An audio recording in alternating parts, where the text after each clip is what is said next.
and the dust are trailing behind my boots.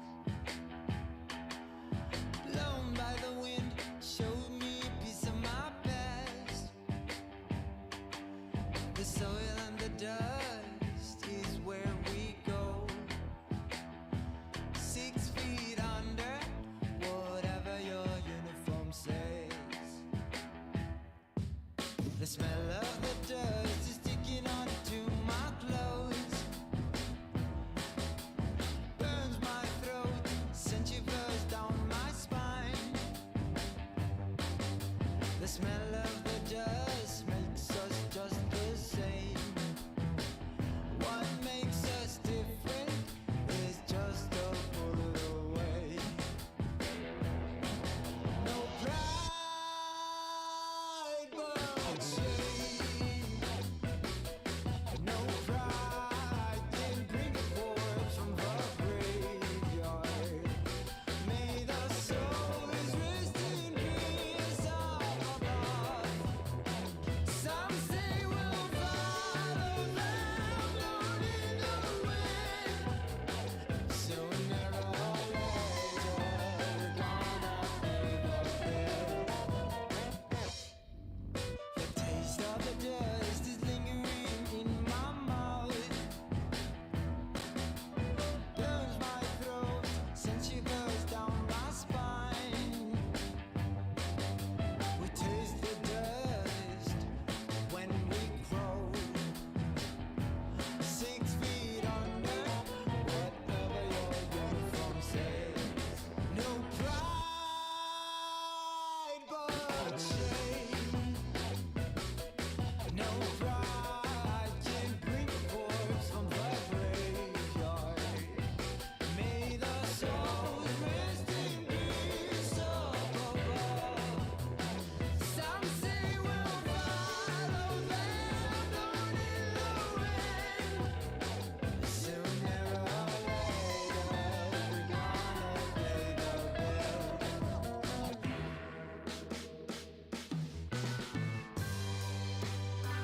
We'll fly in the sky, blown like the dust, the soil and dust. Ooh, I thought on the smoking guns.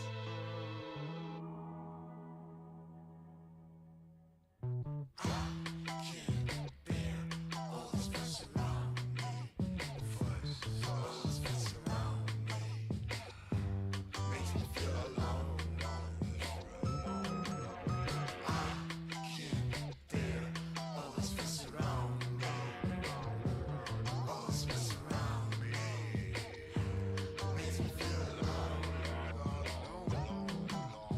I can't bear all this fuss around me, all this mess around me, makes me feel alone.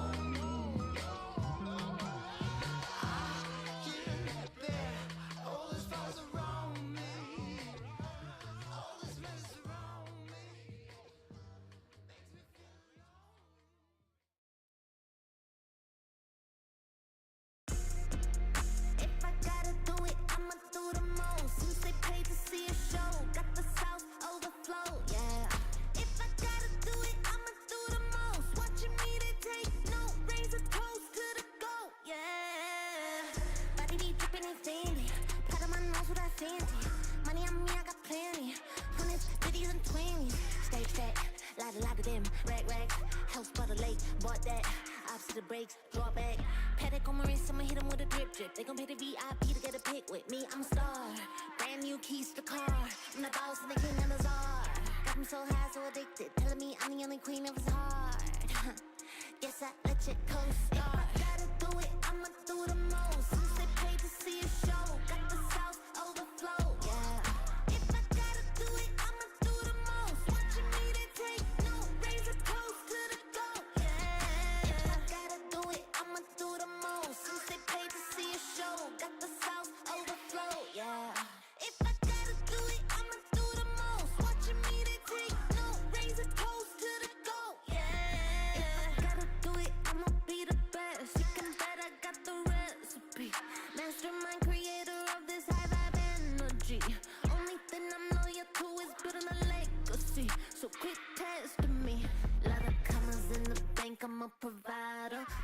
And the chill stay in their lane, ain't no outsider. Bought a mansion in LA, right next to Mariah. Write a song, get filthy paid, price going high, yeah. Yeah, if I gotta do it, I'ma do the most. Since they paid to see a show, got the South overflow, yeah.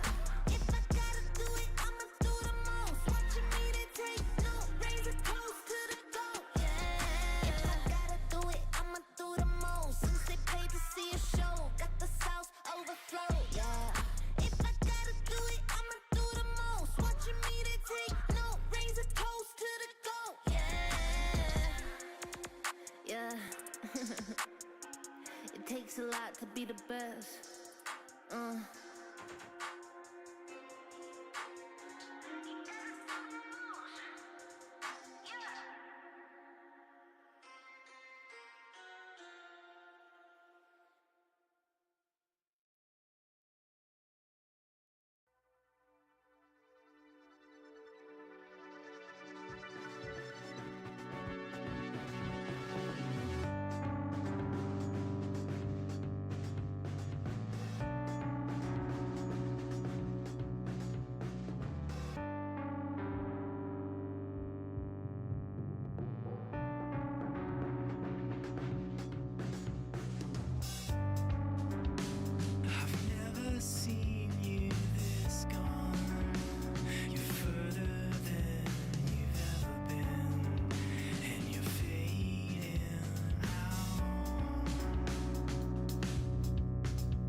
getting shorter. It's now or no way, 'cause life flows like white water. Take a moment to breathe, hold it in, stay a while, forget all that you know, and forgive everyone. It's all in your power to turn away.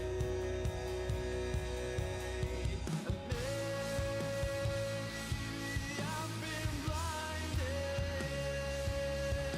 'cause all I see now is a fairy tale ending. It's not in our course at all. Make a change, forget I wait for nothing, to death do I, 'cause I feel like a freight train is running over me. So I'll say what you want me to make you believe, mortify and complicate. I'll wait by until it's too late.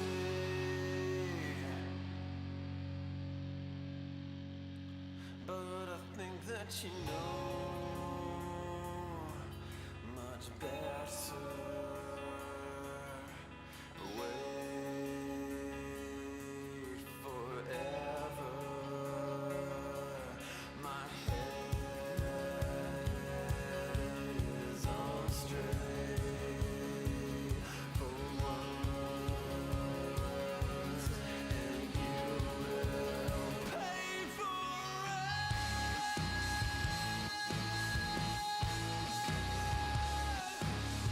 it.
Came with the hands out, get them off us.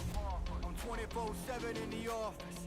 Pay attention cause I ain't repeating offers. Yeah, never met a man I've been scared of. Careful, you gon' get exactly what you asked for. Here for whatever you bring me getting handled. I answer to no one, I don't need to hassle. Yeah, we ain't never fall back. Hold our ground where we at. We ain't never fall back. Hold our ground where we at. Never fall back. We ain't never fall back. Hold our ground where we at. Yeah. No lies or facts. You can find me right where I'm at. We ain't never fall back. We ain't never fall back.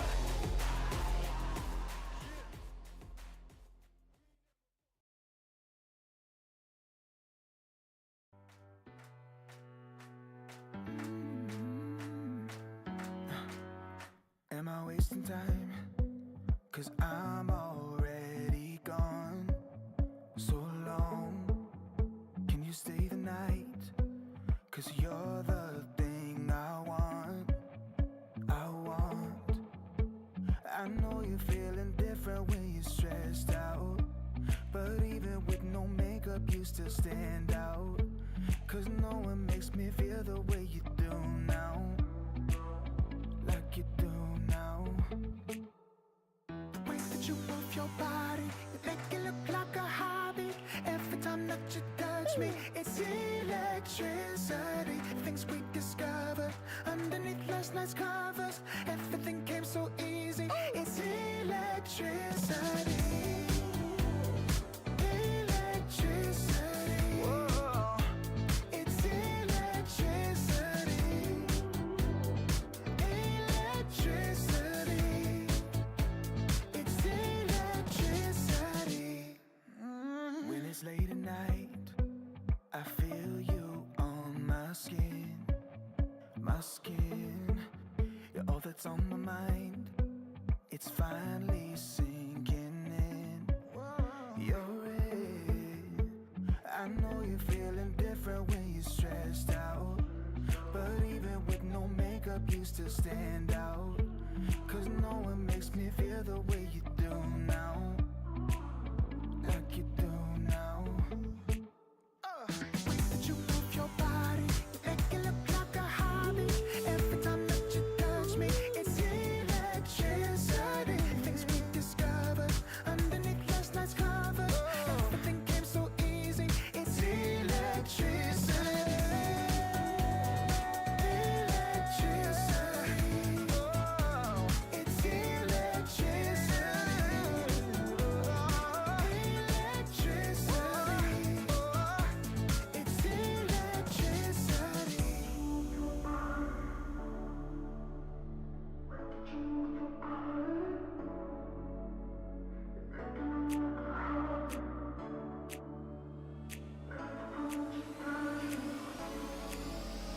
The way that you move your body, you make it look like a hobby. Every time that you touch me, it's electricity. Things we discovered underneath last night's covers. Everything came so easy. It's electricity. Electricity. It's electricity. You move your body. Electricity. You move your body. It's electricity.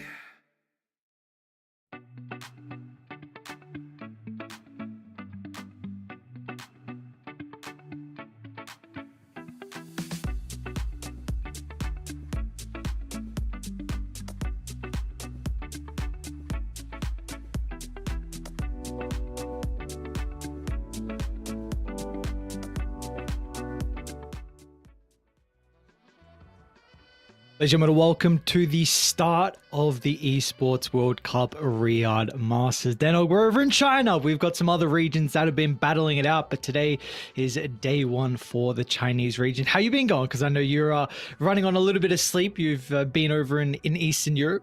Yeah, a bit of a different story for Eastern Europe. Just the one qualifier spot for them, but 3 for China. Really just goes to show how much of a big resurgence there's been for the region. Of course, Extreme Gaming, they've automatically qualified through, and now we've got 3 other spots. You got to say, G2IG and LGD, they're probably the favorites, but anyone could really get there.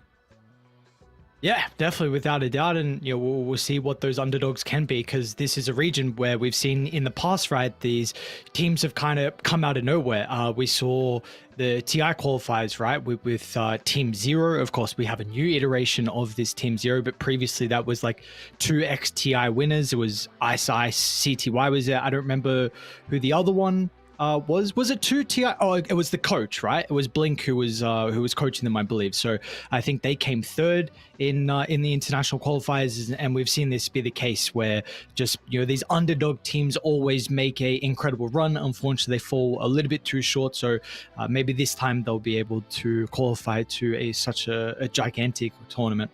Yeah, absolutely. And we can see the way that they're going to be able to get to that as we have a look through today's schedule. Each day, we're going to get a team qualifying through. So at the end of today, that upper bracket round 2, winner of that qualifies through. Same sort of thing with tomorrow, last game of the day, should be a qualification game. And then, of course, the very last one in the lower bracket, I believe, will be a best of 5 as well. So that'll be just another qualification game. Everything else, best of 3s still joining. I think it's only Aurora at the moment that have actually qualified through to Riyadh out of the different regional regions. Still a lot of games left to play across some of the other ones that are still ongoing. Yes, exactly right. And we'll take a look at the bracket. Of course, no matches played, but we'll get to see how this one is shaping up, and potentially who's going to be facing each other. So again, we just saw the schedule, starting off with G2IG up against Team Bright. And later on today, like you said, we're going to get one of those upper bracket qualification series. I believe we will be covering that on this stream, which is going to be the winner of LGD Gaming versus Spiky Gaming, and then Dark Horse versus Azure. So you would imagine it's probably going to be two of the Chinese Titans going head to head for one of those qualifying spots later on. But maybe one of the underdogs are able to get a win on the board.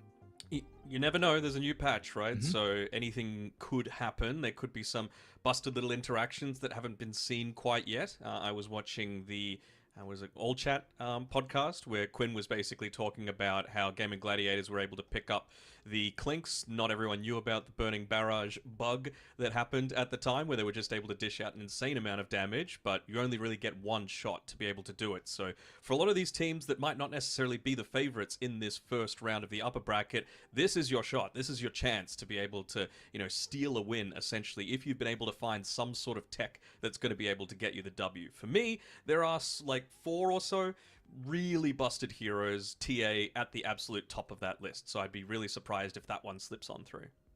And speaking about like the hidden tech, is there anything you were theory crafting that so far you haven't seen, or maybe you're surprised that you haven't seen more of in the games that have been going on? Probably a little bit of stuff like, I think Bounty Hunter is being underrepresented at the moment. Just a flat damage amplification is always going to be really good whenever you're considering that you are going up against still a pretty tanky meta. I really like Dawnbreaker with the Celestial Hammer shard. I think it's called Gleaming Hammer. Facet rather, where if you get into the Aghanim Scepter, you can just throw out 4 seconds of that 60% evasion, heal people for up to 300 health. Feels pretty good where you're not just that fully ulti-reliant support. So we'll have to see what some of these teams think of, but that's just 2 off the top of my head. Okay.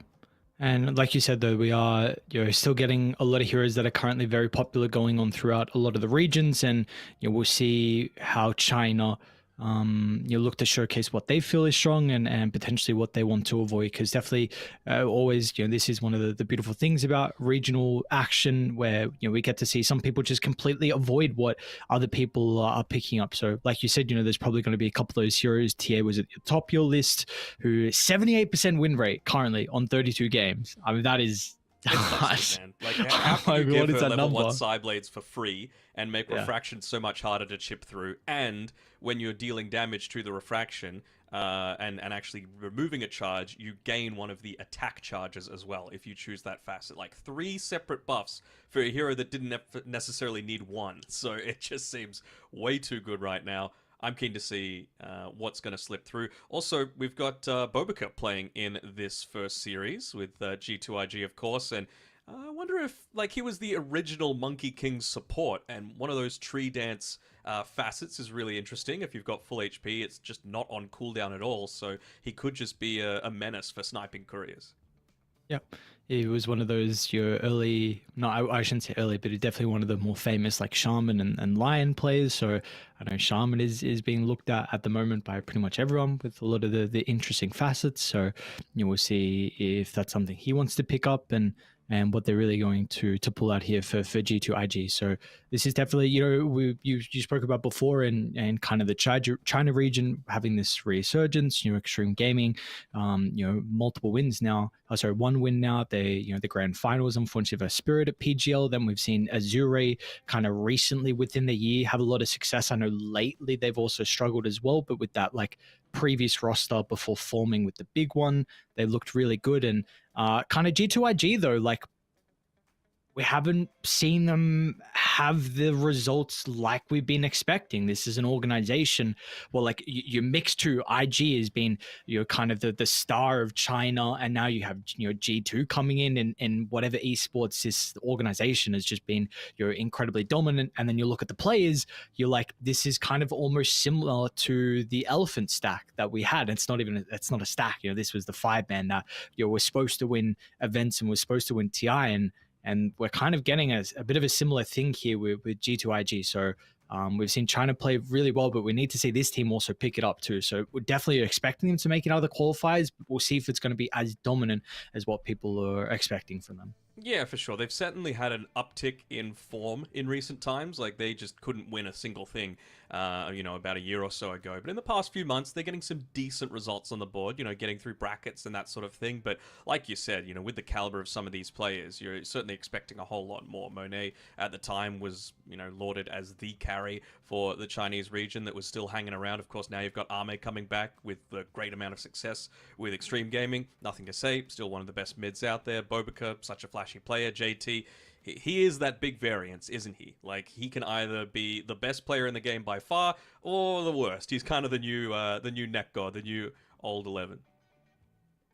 Definitely brings a character that we've been missing, I'd say, from China. I think something's going on where they're giving a lot more interviews, which is really, really lovely, just to be able to see the personality, because we've always kind of seen that on camera and how expressive he is. We see that with a lot of other players as well, and now we get to see him like being able to give some interviews. So it makes it much more enjoyable to be able to follow G2IG and kind of what JT is doing. And for Bright, I know we're not really speaking much about them, but honestly, we don't even particularly know a whole lot of their roster. We don't really know the players at the moment. We can only go from what we're seeing in the lobby, and sometimes even the names are a little bit different. So we'll have to see. It does look like, though, this is pretty much a completely different roster than what they previously had in like a third-party tournament about a month ago. Yeah, I mean, they're just grabbing people from everywhere, basically. You've got like Zhang Yu, who I assume is going to be playing in the off lane, who recently was playing for LGD. Now he's not part of that roster. LGD have got this completely new stack where they,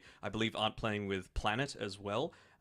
So bringing someone else in to be able to try and make that work. Small KK, a bunch of other like, let's call them tier 2 China teams, like pulling people from Supernova, pulling people from a lot of these other stacks, and seeing if this is the roster to be able to make it work.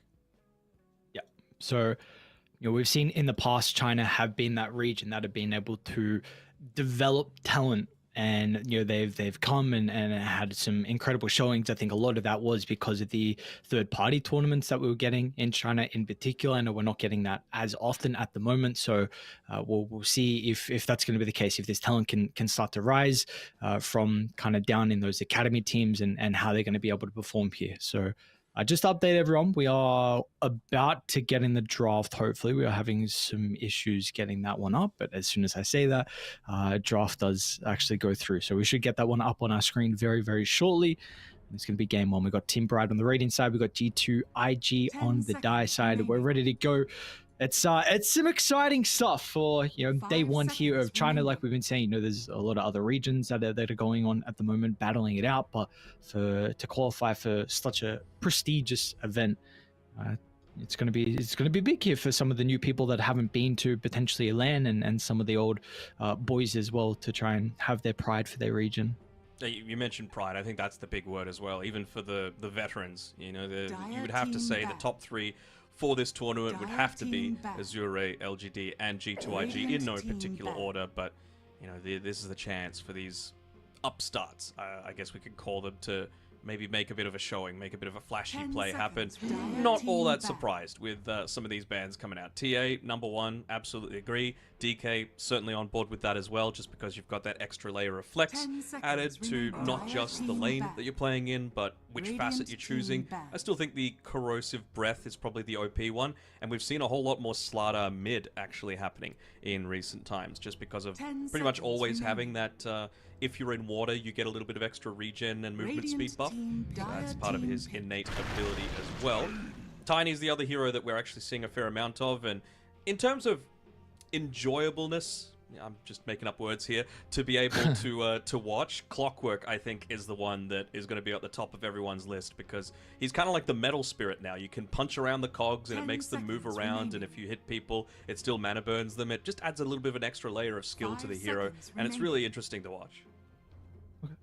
With the Tiny, are we getting much flex at the moment, or is this hero pretty much solo being played like 1-2? No, it's been playing 4 still a little bit. They did nerf it still with, I think, the A patch to kind of nerf a little bit of the toss landing damage, I think, with that facet.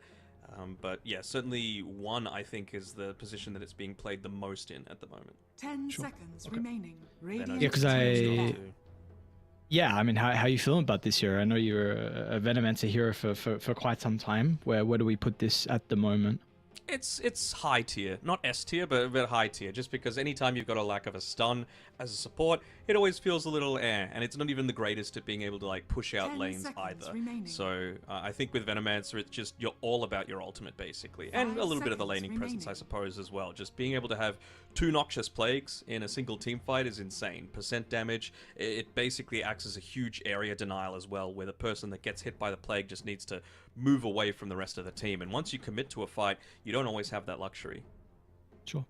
What are some of the other weaknesses though that the Venomancer can provide then? I know you said like lack of stun is a big one. Are there others that kind of come to mind that potentially you see teams being able to punish? I mean, he doesn't even do the greatest at being able to defend against like full-on push as well, right? You basically need time to have the Plague Wards set up for yourself. So if you're able to just move across the map very quickly, use some global strats, get that quick pick off before you're able to ulti, then that feels pretty significant as well. Even just dispels and heals feel quite nice against the Venomancer. Sure. I do know, like, in the past, we have seen, like, Veno be quite frustrating for a lot of Blink initiating heroes.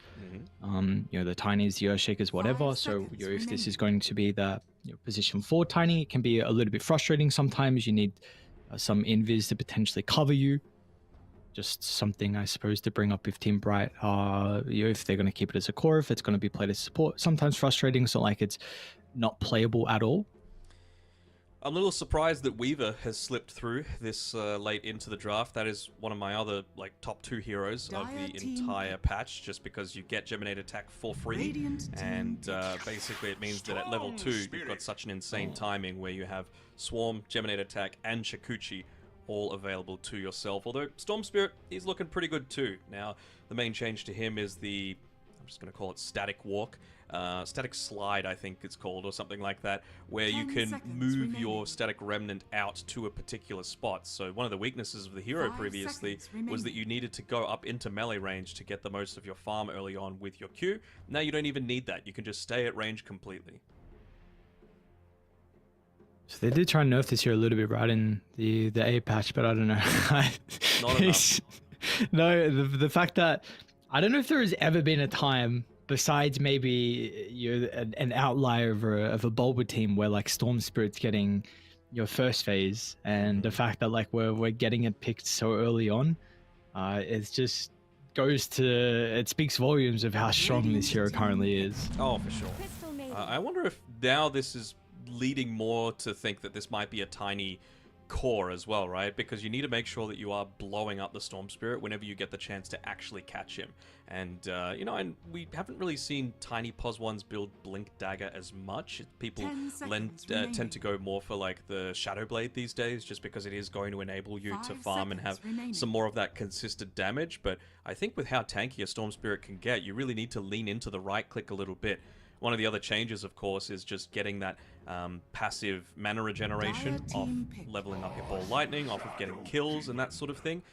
So it means that you don't need to build as many mana regeneration items. You can just go for something like an Eternal Shroud, which keeps you alive and protects all of those stacks so that you're not losing them upon death. What are our thoughts here about the Shadow Demon getting 10 picked up? seconds remaining. It's like, you know, I always feel like this support's relatively strong in a lot of games, but it is going to be against a Storm Spirit, who is a hero that can pretty much always find you in a team fight, and that can be an issue for someone who's so position reliant. Yeah, and I would also have to say that CM and SD kind of do a lot of the same things as well, right? They're two very backline supports. 10 They're not really seconds providing you remaining. too much of that offensive burst damage as well. They set up for kills. They're 5 not the ones to seconds kind of remaining. confirm things, and they are incredibly squishy. And yeah, like you said, you are against a Storm Spirit, so I'm not sure how great I feel about it either. I guess they are going to pick the Timber into the Shadow Demon, so now with some of that change with the Soul Catcher, or Disseminate, I should say, back into the old Soul Catcher kind of value with the percent damage. But we're going to get JT on his Ever So Comfort Timber, and we're going to get the Dark Willow picked up as well from Baboka. Maybe. Might be Timber in the mid lane as well, right? Nothing to say Very was true. the first one to just go completely 10 ignoring the seconds reactive remaining. armor, and now he's got Where do you the... Storm then? Radiant It team could be back. side lane. I've seen it in my pubs, although that is just... Ah, the vibes on Yeah, there. I know, right?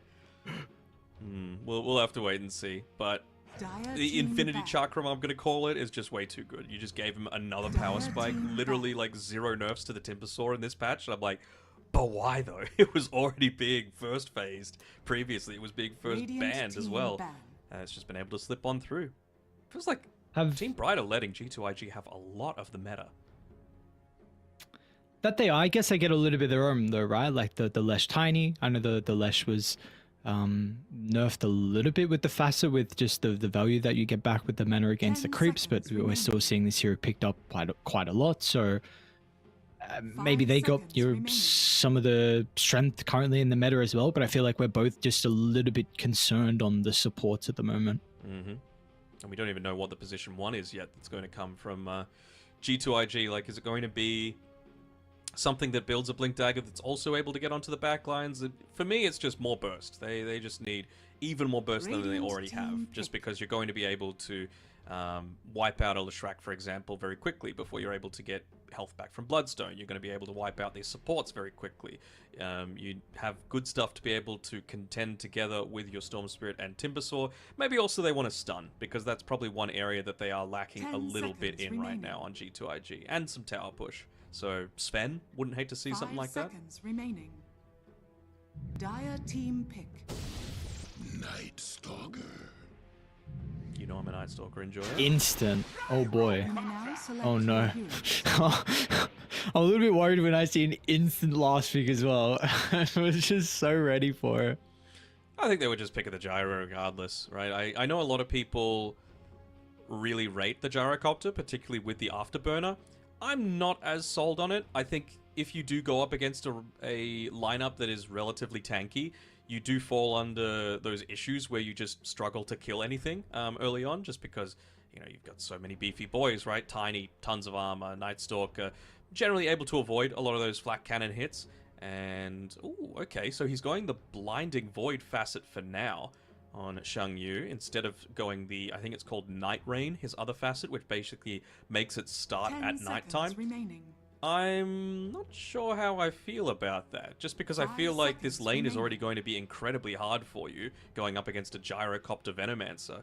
Sure, you want to make it as easy as possible for yourself to just be able to secure these last hits, have a little bit of that extra movement speed. There we go. Changes to the Night Rain now. He was just baiting you. Just wanted you to speak about some Yeah. ridiculous he heard me. He facet choice for a listened little to bit. me, bro. Ah, that's what it was. He listened. Okay. Yeah, no. Yeah, he's like, oh, yes. I mean, Denog is giving everything you're saying just makes so much sense. I must change now. Night Rain, of course. How can I play this game without it? Everything seems pretty standard, though, on all these heroes. These seem like the busted facets that are being picked up right now. Patient Zero, 2 Noxious Plague, Static Slide, mentioned that. Able to launch these Static Remnants. I'm still calling it Infinity Chakram, just because that's the pattern that it's going. An extra set of Brambles that last for 7.5 seconds with a Bramble Maze. It's looking pretty good, in my opinion, for G2IG. Okay. With the gyrocopter as well, I know because I was watching some of the Southeast Asian games yesterday. Mike and John were they weren't hesitating always to bring up about the win rate that they were currently seeing from the gyrocopter. I think it was in Southeast Asia specifically, where it was having, I think it was like 1 in 6 in regards to win rate. I just checked Dota buff as well in regards to, I think, all of Riyadh Masters qualifiers. It's only got a 36% win rate with like 30 plus games, 36 games. So it is really struggling at the moment. So I'm intrigued. I'm intrigued to see it because they were very confident with this gyrocopter pick from Monet. Yeah, I mean, I feel like if you're G2IG, Monet's kind of got the credits in the bank where you could just say, if he thinks it's a good gyrocopter game, let the man play his gyrocopter. But I'm kind of in agreement with what you were saying about Mike and John, where it's like, I just don't see it in the tanky-ish meta. I suppose what they were really looking for is they want to try and stay as far away from this Leshrac as possible, right? And if he's not able to get on top of any of your heroes, you've also already got a pretty decent amount of mobility, right? Like, you can stay away from him with a flat cannon while still hitting him. Storm can zip away. Timber can chain away. Willow can go into the Shadow Realm. So you're not actually going to be able to get that much health back if you do end up popping that Bloodstone and wanting to commit into these fights as small KK. We are going to see a pretty late smoke from G2IG venturing down into Team Pride's jungle. They might be rewarded with this movement as well. Ukyo dancing down. They do have a bit of an issue with actually getting the connection, and with the Brambles off the mark, their first blood will be missed. So let's see if they're going to be able to set up for the bounties. It's so and when I saw, I'm glad they at least removed the spell amp, right, on the outer Brambles, because that looked really silly as well. Yeah, it's just still way too good. Oh, and even just like a little bit of extra regen that you get whenever you're in the Shadow Realm, right? I think people used to completely avoid going too many points in the Shadow Realm for the laning stage, but now the Pixie Dust innate ability just feels really nice. You just get a bunch of extra regen for the lane. Just pop a Tango. Counts as regen, not healing. It's just doubled in strength. How do we... I mean, mid lane with the Storm Spirit versus the Lesh, imagine it's probably... I mean, I know previously it wasn't as fun for the Storm Spirit with kind of technically almost being like a melee hero, but things have changed now. We expecting this one to be pretty even between the two. I imagine maybe there is some kill threat still nonetheless, though. I would say so. Probably a little bit more kill threat coming from, at least I would say, the G2IG side because of the change to the Storm Spirit. They both are going bottles. They're both going to be going Magic Stick just because of how much ability spamming is going to go on in this lane. But I would have to say that the Timbersaw probably has more of a luxury of being able to be left alone. And Dark Willow, with those OP Brambles, you just pop them onto the defensive stairs, and it's going to be very hard for small KK to be able to get away. Okay.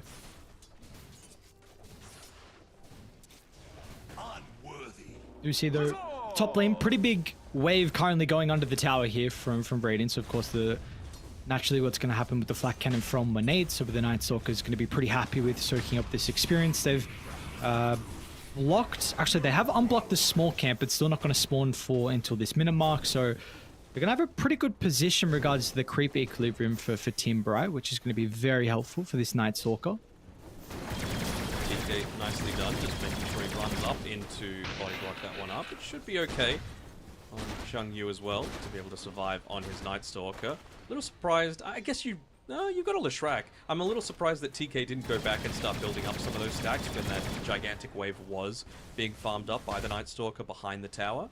It really felt like there wasn't too much point of him staying in the lane, but he does keep that camp unblocked. And anytime that you're playing with a gyrocopter, most of the regular things that you do as a position 5, like make sure that camp is blocked up, go the other way, because you're naturally going to be shoving the lane out with your Flak Cannon, so you want the possibility to be able to pull the hard camp into your own creep wave when it's coming next to the tower at the 55 or so second mark of the minute. What's a skill build at the moment for the Venomancers? I think it's still just regular, putting points into the Poison Sting. Venomous Gale kind of got nerfed a little bit in terms of both its ticking damage and the instant damage that it does, so it's still got certainly a lot of value for the 50% slow for 15 seconds, but Beyond that, nah, not really much point. Is there a value in the second point? Because I know the damage goes up a lot, or not even. You go like only 1 point in Gale. I'd still go 1 point. Okay. Especially against a Night Stalker, right? Like, you just want to be constantly this harass point, and that's what you're going to be able to do if you just get more points in the Poison Sting. Maybe if they're a little worried about like the Lesher's pushing potential, they might put a few points in the Plague Wards instead, just to set them up in front of a tower if they feel like he's going to be using the Edict. I'm sure that's going to be the communications going on between Xnova and Nothing to Say, saying like, well, what's he doing? Is he just maxing out the stun? Is he maxing out the Lightning Storm? Or is he actually looking to transition into being this tower pusher on small KK?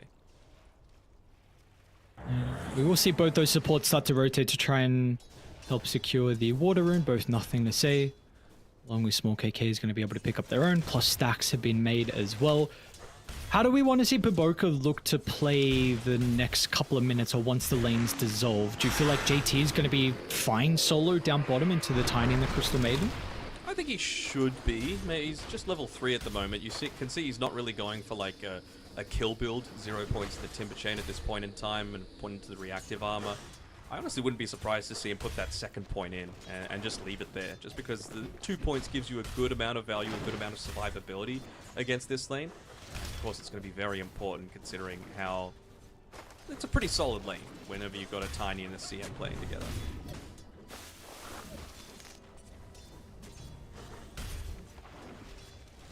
A little sad that CM got the nerf with the Frozen Expanse. It used to be linked to the Arcane Aura, but now it's linked to Freezing Field instead. The laning phase was just way too good, as Bobica's actually making a rotation up towards the top side of the map to maybe try and get a kill onto the Night Stalker. He's just waiting for it to turn into daytime. Just wait for that 15-second mark for that to happen. There we go. There we go. See if they're going to be able to connect. He's been away from bottom for quite some time. And they're not going to see him in the jungle as well. Ukyo's ventured a little bit further down bottom aggressively, so maybe this might give them some information that Baboka is currently away from the lane. I haven't seen him. I've got... Oh, there we go. They're coming in. They're going to be rewarded. Banishment's already used. Regardless, they wanted to hold it for the Night Stalker. It wouldn't matter in the end. TK will just be able to TP out in the end, but at his first blood picked up from Xnova and a successful rotation through the Twin Gate from Baboka. I guess one thing with that though is like G2IG aren't going to have the supports for the power rune. There's Nothing to Say get lucky. He doesn't. It will be top. Okay, so pretty important there for small KK to be able to claim that one. Not going the full lane dominating build, and even despite that, he's still going to... Okay, they're even using the aggressive glyph as well to make sure that that creep wave is going to survive that little bit longer, keep the siege creep alive, nuke the wave down. Siege creep still looks like it's most likely going to die. Yeah, maybe not. Oh, Nicely done by Nothing to Say. He's just pulling the wave away, making sure that the siege creep is the closest one to the tower. Just those little plays I love to see. And the battle for the Wisdom Room again. G2IG are going to continue to play with 3 heroes top. Potentially another death onto Zhang Yu's Night Stalker. They're going to be forced to rotate the Leshrac. Maybe he's going to be there in time. Night Stalker can deny. He does. Neutral creeps actually guarantee the kill, and now mate, he has to run past small KK, who has plenty of mana with the arcane boots. And it looks like in the end they're going to be able to pick up 2 big kills thanks to the rotation of the Leshrac, and they even hold the Wisdom Room as well here for small KK. I was thinking maybe he gives the bottle over to TC so that he could at least get that level up for the supports, but I'm just going to keep small KK being that strong hero, and it goes to show the strength of the power rune, right? Like if he doesn't have that illusion rune, probably doesn't have the mana to continuously not only be in the lane to farm against the Storm Spirits so that he's not losing too much damage to his tier 1 tower, but he can still join in the fight. And that's with the worst of the power runes for Leshrac at this point in the game. I don't know if Zhang Yu had a Lotus. I think he may have had a Lotus as well as a big one, because I saw there was a lot of heal back that gave him the opportunity to be able to get the deny. I guess still something to mention is the fact that G2IG were able to bring down the tower, so it's going to make it very easy for them to be able to evade into the triangle or potentially the Ancients on the west side. They've all got heroes that are capable of taking that as well on G2IG. All 3 cores pretty pretty sufficient at being able to steal away a bunch of those stacks. They haven't really made too much, though, which I'm a little surprised about. You know, this is what I was mentioning before with TK. I'm really feeling like he needs to be putting a little bit more emphasis onto building some of that for his team, just so that Leshrac can be taking that sort of farm, maybe Nightstalk, or even one of the supports, especially considering they weren't able to, or one of them wasn't able to get the benefits of the Wisdom Rune. They need to take the lane. They need that extra little bit of experience, as TK has gone way too far forward here. And this is kind of just the start of what's going to happen for the entirety of the game now. Gonna say gets some stacks. Maybe it's going to be enough, actually. 2 points in the freezing field, and Small KK is going to enter to provide the damage. So that's okay. Just a bait. Just hoping nothing to say has to commit too far. Maybe well done, TK. Sure, let's go with that. We do have 4 points in that Diabolic Edict, though, and Small KK is going to instantly try and get that one laid out. Of course, he's got the regen rune as well to be able to play around with. So again, this is twice now that power rune is really coming in clutch for Team Bright. So early tower gets claimed up for them as well. Maybe even in a position to go for a smoke soon-ish, but much rather be looking to take a few more of these stacks, it seems, for Small KK. Build up a little bit more of that net worth, at least get into the Kaya. And with the action we've kind of seen towards top and now mid now, we haven't really had the opportunity to be able to speak about bottom too much. Ukyo is having a grand old time along with JT. Both these two heroes currently free farming, so it's going to be the early Kaya for the Timbersaw, and it looks like Ukyo's quite close towards the Echo Saber as well. Again, it's all about the burst that that Bright needs. They need something to be able to catch this Storm Spirit, so if they're able to do it, and if it was indeed intentional that Shadow Demon died previously, that's pretty next level from TK, because I honestly think he needs to put himself out there as bait a whole lot more, because you don't have anything that's going to enable you to actually find the Storm Spirit yet, until you get something like the Blink Dagger on the Tiny, or you get the Shadow Blade on the Tiny. You just need the Storm to be the one that kind of puts himself in a dangerous position, and then you can turn it around. And you need the Nightstalker to have a good game as well, right? And currently he's struggling. You know, 2 deaths. Of course, we saw one was denied to the Ancients, but maybe he can get something done with that second nighttime. He's already looking to try and rotate mid, and they're anticipating a potential go onto the Leshrac. They already have Crystal Maiden along with the Shadow Demon set up. Very aggressive movements as well from TZ, but there we go. 4-man smoke, looking to try and invade a little bit. No one's going to be caught out immediately, though. I mean, Monet would be the absolute dream if they're able to catch on to him. They'll be able to have a look at some of the duration of these Plague Wards as well. Ukyo, it just comes straight through the portal. Monet and X-Nova are already set up. Radiant is starting to run over. They won't be there soon enough to keep the Tiny alive, but maybe they can take a fight afterwards. But where's the rest of the team? It's taken so long. Nightstalker went in and no one else was here. He got the kill into X-Nova, but where are the boys? Zhang Yu just goes down. It looks like everyone else was hesitant. They went to the right side instead of, you know, the Nightstalker having this flying potential, and just 2 minds, I suppose. The communication was a big issue there for Bright. Certainly not making that Nightstalker's life any easier. You know, it's a 3rd death now. Sure, he gets a kill onto the Venomancer. It's a nice little bit of an XP injection for himself, but you had a really good start on this Leshrac, and they've been able to take a tower, but they would have wanted so much more. I suppose at least they'll get this secondary tower, but you cannot let a single chance slip against a team of the quality of G2IG. Not at all. Before I was mentioning the net worth between the Timbersaw and the Tiny, they were exactly even, and now it's about 1,000 difference now with that tower going down, and JT's already starting to work onto his Eternal Shroud, so it's going to be a big difference here. Big difference, and we'll see if Ukyo is going to be able to catch up. Like you said, top tower is going to go down, but what do you do now for Bright? Is it pretty much you're just looking to play around the Leshrac, who is avoiding the Bloodstone currently? Do you feel like you probably avoid fights until this Eternal Shroud is completed? I think so. That's the main issue that you're having right now. I mean, Willow, Veno, Storm Spirit, they're the main ones that are going to be causing you grief for this first little bit. And it's basically just about opening up your map a little bit, right? Because you know that Monet is a really, really greedy core, and you know that you're going to be able to catch him out if you have fewer towers to be able to play around, more smoke angles for Team Bright to potentially look to go for, so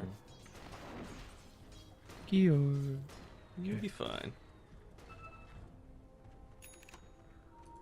No Eternal Shroud build from Nothing to Say, which we... have you been seeing pretty much every game, the Eternal Shroud on the Storm? I mean, I haven't caught too many games, but the games that I have seen Storm, it's pretty much always been that. Yeah, I mean, maybe he just wants to be able to, like, if you're not taking as much damage, but you're still caught inside of a crippling fear, you feel kind of useless, right? And they don't have any 4-staffs yet on the team, so just might want to be avoiding the big power spikes, I suppose, that the Night Stalker and the Leshrac are going to have. Also enables him to go for that deeper dive, right? Like, you just don't have turnaround potential if Nothing to Say BKBs and goes in. They see him under the sentry. Close.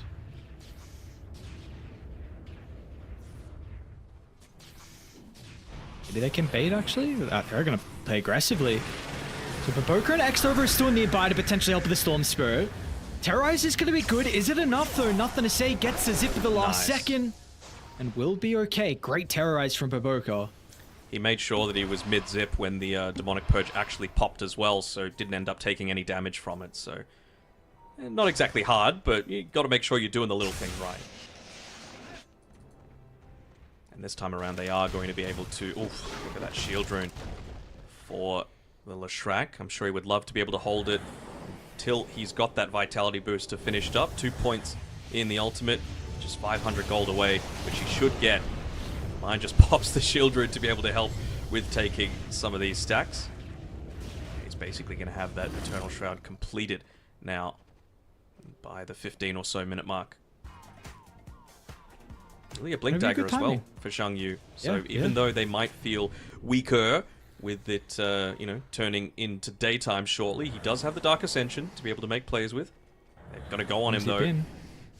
Oh, not a bad silence though. He could buy the Blink Dagger if he wants, just if he wants to protect himself from dying.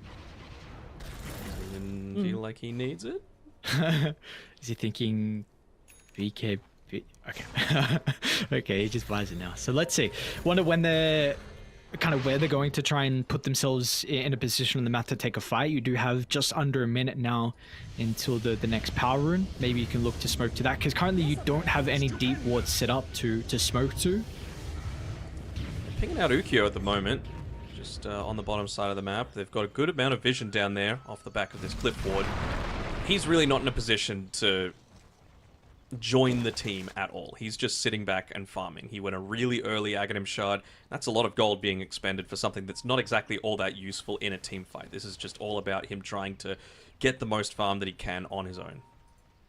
Is this a trend you've been seeing a lot at the moment as well, with the position 1 Tinies going for like this Ag Shard as soon as you can? No, not necessarily. I see them go at like 1 item later maybe, just have something that's going to enable you to join in fights. That's what I was talking about with the Shadow Blade that I mentioned previously, because, you know, you can join fights, but, you know, the attack speed bonus, the attack damage, even just a little bit of an escape mechanism does feel quite nice.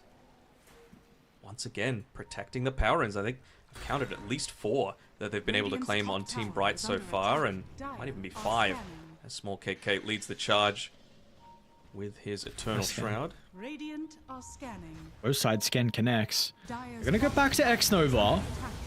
There's the blink reveal. Zhang Yu looking to try and deal with the support. No Noxious Plague for Won't get you, his my ultimate man. off before the death. Stack 2 they can get. Didn't even need the Dark Ascension for that one. The 3 seconds of Crippling Fear were enough. Radiant's top tower is under attack. Dire's bottom tower is under attack. And they will look to open up the map even further with that bottom tower going down very shortly. Of course, Leshrac, oh, even glyphing for this. Okay. Not sure how I feel about that. You're going up against a relatively strong push. You want to give yourself as many avenues to be able to protect your tier 2 towers as possible, but they won't have a glyph now for the next 5 minutes. TG2IG wanting to try and strike back, GT. They don't have nothing to say with them. I'm feeling very confident. And that's how they kind of start the fights. I guess with the placement of the Bramble, it's going to be a big issue from TZ to walk up the high ground. Dodged a lot of the Block spells. off one of the stairs. Yeah, it is taking far longer than what they would hope. Didn't even pop Is the this wand. Chakram bug for you? Because Yeah. I'm not seeing the infinite. Yeah, okay. All right. Like, What am I missing? I'm not even seeing the normal chakram come back. I'm just seeing like he casts it out and it just like ends. Okay. Might be like a cosmetic sort of bug. Should be able to get the kill. Oh, like snowball. Actually gonna try and chuck out some spells as well. Use the Is he Noxus gonna Blade. go on this? Nothing to say. There we He's go. still not here at the moment, but they do have JT to fly over the top. Eternal Shroud's going to be able to protect small KK for a little bit, but it's not enough with JT's pure damage, and now they might be able to hunt down for some more as well. TK's got the banishment, he's going to use it aggressively, but is this a fight Bright can take deep on their side of the map as G2IG know no fear? No, indeed. They just catch them out sleeping a little bit. You know, they've got some decent vision set up to be able to protect themselves, but just not enough. And it really just goes to show that pure damage is a bit of the difference maker right now. Also ended up getting 2 lots of the Noxious Plague in onto the Leshrac as well, which never feels all that good. Plus side for them, by the time they're respawned, they will have that Shadow Blade now delivered on Ukyo, so he is able to join in with the rest of the team. And this is the hero that I was talking about that you need for that true burst potential, right? They've got the Dark Ascension available. By the time they go for a gank and this smoke connects, by the time the Dark Ascension is used and it's expired, you'll probably be able to have the nighttime again. So there's not going to be too much downtime coming through for Bright, especially if they're able to connect in. This doesn't even give away the smoke either. They're going to look and say, oh, he's got the Shadow Blade, that's why they were able to get the kill. Nothing to do with the smoke. So maybe they'll catch someone else off guard. Bobika. Looks like they will. So the 2 supports end up going down. Can they really get anything out of it though? Maybe TZ can drop an Observer Ward. It's a pretty good one. Yeah. And as well, like, you've got a roster that's pretty capable of taking that Tormentor if you were able to invade into that general vicinity, but it doesn't seem like that's what they're mainly interested in. So they're staying in it on Bright. It's, you know, 3,000 net worth lead. It's not really growing. I would have to say the big concern is just the Night Stalker's net worth at the moment. Like, how much value is he going to continue to provide them this game, especially once the BKBs are being picked back, because you already have it on Nothing to Say. It's starting to be worked on for Monet as well. Nothing to say. Another one, another catch. There's the BKB usage, and now they're going to look to try and turn to the Leshrac as well. With the Night Stalker jumps over the top. They've got Ukyo to assassinate for the Venomancer, but it's not enough to protect their Leshrac. And now the supports, they've broken formation, and Monet's going to be able to chase them down. Ukyo will attempt the TP out. They've got the Vortex at the buzzer. And now the Tiny's going to fall as well. The all-important position one, but the Night Stalker jumps in, tries for the kill into Nothing to Say. He doesn't have the damage, though. Nothing to Say. Zip onto the high ground. It's a 5-man white. You just see the power of that burst potential, right? You got to make sure that you're bursting that Leshrac down ASAP. There really wasn't too much that he was able to do. Nice Yule's dodge of the Terrorize, but he just ends up getting wiped off of this. Not a single point of damage done by the CM as well. And you know, if you're instantly able to get onto those backlines, take out the Shadow Demon, just makes your life even more challenging. As JT might pay for with his life for this. What did JT move? Oh, Worth. he's gone. Yes, 669 gold for Small KK, and the sports get a lot of gold as well. So They're right next to the Tormentor as well, so we'll be able to instantly yoink this one for themselves. TZ would love to be able to claim it. Honestly, even TK, it feels really good if it went over to the Shadow Demon. You've got a lot of roots that you're going to be able to get rid of, and the damage over time, excuse me, from the Venomancer. But it's going to go to CM. Very, very nice. They've decent amount of unavoidable damage coming through, so that Crystal Clone is going to pop quite easily in a lot of these engagements. Did you not see that? Oops. Wow. Dire are scared. Yeah, they didn't see it when he just placed it down. A little unfortunate there, just slightly off the mark. Dire's top tower is under attack. Dire and are another scared. stack for Nothing to Say, who is top net worth, and going to be going to the Shiva. So they do already have one. Like the second is fine for himself.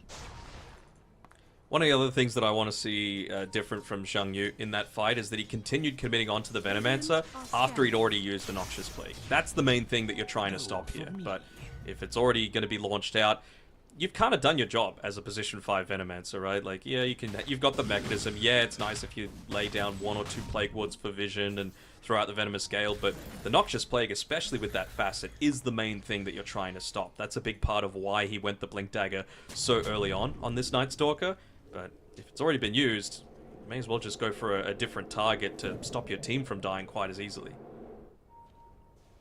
Thinking about going on small KK. Deals with the Observer Ward. Of course, they have the Bedlam that they can chuck onto the Storm Spirit, but maybe just with the 2 of them, they feel like this is going to be a little bit more difficult. We've seen previously their ways to address the Eternal Shroud has really been off the back of JT's Timber, but unfortunately with him not there, that the Lesh is going to be okay. How does that still exist, by the way, the Bedlam throw? It just seems way too good. Radiant's bottom tower. Yeah, I wonder what would happen to the hero though if you revert it back to its old state, because it really was such a small. It wasn't. I was going to say small change, but such a big buff in it as well. But it's not really. I mean, it completely changes how you kind of play the hero and how it works. It's kind of like why a lot of people are liking the new Snapfire as well. You don't actually need to put yourself into harm's way to use essentially any of your spells. You can just use like the Scatter Blast from range now, and it does more damage. So it does feel quite nice, and Willow kind of in the same sort of boat. Especially when you've got heroes like the Timbersaw and the Storm Spirit that are actively wanting to get right in the thick of things. And really off the back of that successful previous team fight, G2IG just started to mow down the objectives. Tier 2 tower down bottom, Tier 2 mid now claimed as well. 8,000 net worth lead and a dead Night Stalker by the looks of it as well. He does get the silence off in the blink back towards the base, but it's not going to matter. Nothing to say. Does he want to turn to TZ? A little bit hesitant. JT's in. You always have to be careful whenever you're going up against a Tiny, though. That potential for a toss back underneath the Tier 4 tower. They've got an okay amount of stuns, but Ukyo, you would have seen that he's not quite back at the base yet. He was busy taking a Tier 2 tower of their own, so at least they've got a little bit more map control now to be able to play around with. It's not going to be until they get that BKB for the Night Stalker that he feels any semblance of safety. Stupendous. Still a while away.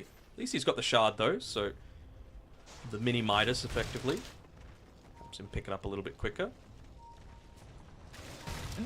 Coming out the base, feeling like they're able to take the team fight for Tim Bright. Like, Lesh doesn't even have a TP for 20 seconds. I'm really not sure where they think the damage is going to come from. No Blink Dagger for Ukyo as well. He's just playing around the Shadow Blade, and he should know that they've got plenty of vision inside of the Radiant jungle right now. No BKB at the moment for Storm, but is it really going to matter if the Leshrack's not there? Ukyo gets a pretty decent stun, but the damage is just minimal. And that is an early BKB usage, and now Crystal Maiden is in no man's land. So Bright have to back up, but is there much that G2IG need to fear? They have a strong Observer Ward, but they will not continue to chase because the eyes are on the prize. Roshan is not easily up for grabs. Very odd decision to be able to go in and onto the Timbersaw, no less, right? And it's only going to become harder to kill him, right? Like, he's got a Shiva's Guard, he's got an Eternal Shroud, he's a freaking Timbersaw with reactive armor on top of everything else, and he's even got the ability to have his team backing him up a little bit with the Glimmer Cage, with the mechanism, so it's getting to the point now where I feel like they've kind of missed their timing to be able to make something happen. Small KK had a very good start to the game, but it just feels like the team weren't connected enough to abuse that, and you know, now these heroes are just getting so tanky. Playing Ukyo, is he going to go for this? Maybe even Zhang Yu, okay. Someone made the call that they've potentially gone through the portal considering that last outer tower is the Tier 2 top, so they will avoid the 4-man rotation from G2IG. Buster's still following them though. The homing missile across the map.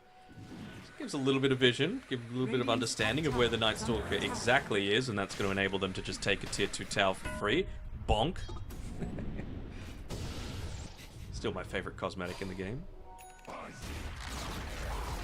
Did it used to say Buster? Or is that just the... Because I thought it changed, like when you clicked on the homing missile, it changed into Buster, but I don't know if it's just like the cosmetic name. B.U.S. Yeah. Radiant structures believe so. are fortified. Dire's structures are fortified. Might be Give it able a sentry. Might be about to see one of those other changes as well, as we get an offensive glyph being used, keeping the siege creep alive. But if this tower goes down, you don't get a glyph refresh anymore. So they're putting Monet up on the front lines. Of course, he has the Aegis to be able to play around with. Alright, no ages anymore, nothing to say. Half health gone as well to start the fight. Now, Zhang Yu's going to try and deal with X-Nova, but the Noxious Plague has already come out.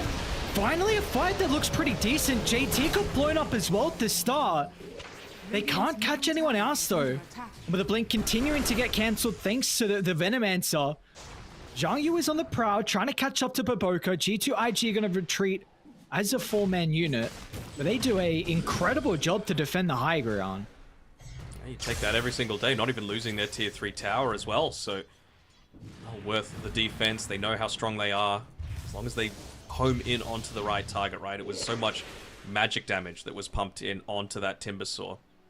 By far the most came from the Leshrac. He was just isolated a little bit too much. 555 pure damage from the Diabolic Edict onto the Timber. That's not going to be reduced by any of those defensive tools that he has.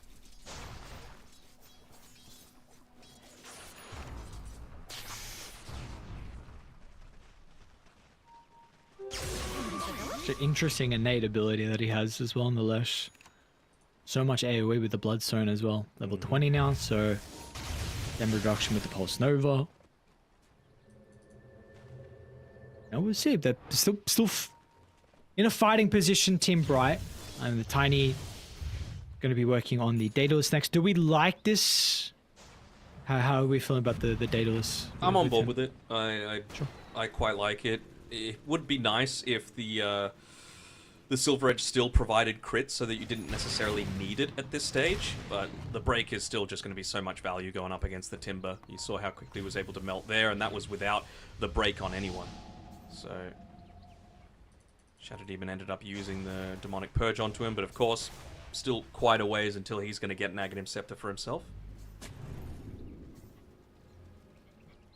Also got a little bit of a power spike coming for that Tiny once he reaches level 20. Plus 70 base damage with the tree grab. So a bit more of that burst potential. Not lucky Looks this like time though, with the power rune. It was a bottom shield rune for nothing to say. He's on level 20 as well. The game is slowing down a little bit, which will help Ukyo be able to get the talent, which is now picked up. And we'll see if they're going to be able to put themselves in a position. I mean, Roshan is still quite a while away, considering G2IG lost it. With still a little bit of time left for them to use it. So, Dire's top tower is under attack. do you feel like Radiant's Bright bottom tower is under attack. wanting to maybe force the issue shortly, or are they okay with continuing to farm up at the moment?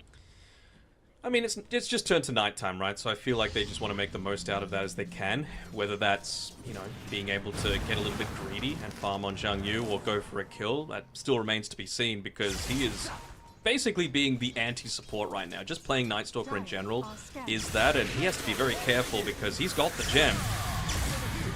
He's about to lose the gem. Attempt to TP up, but with all the right clicks, be able to bring him down. To be honest.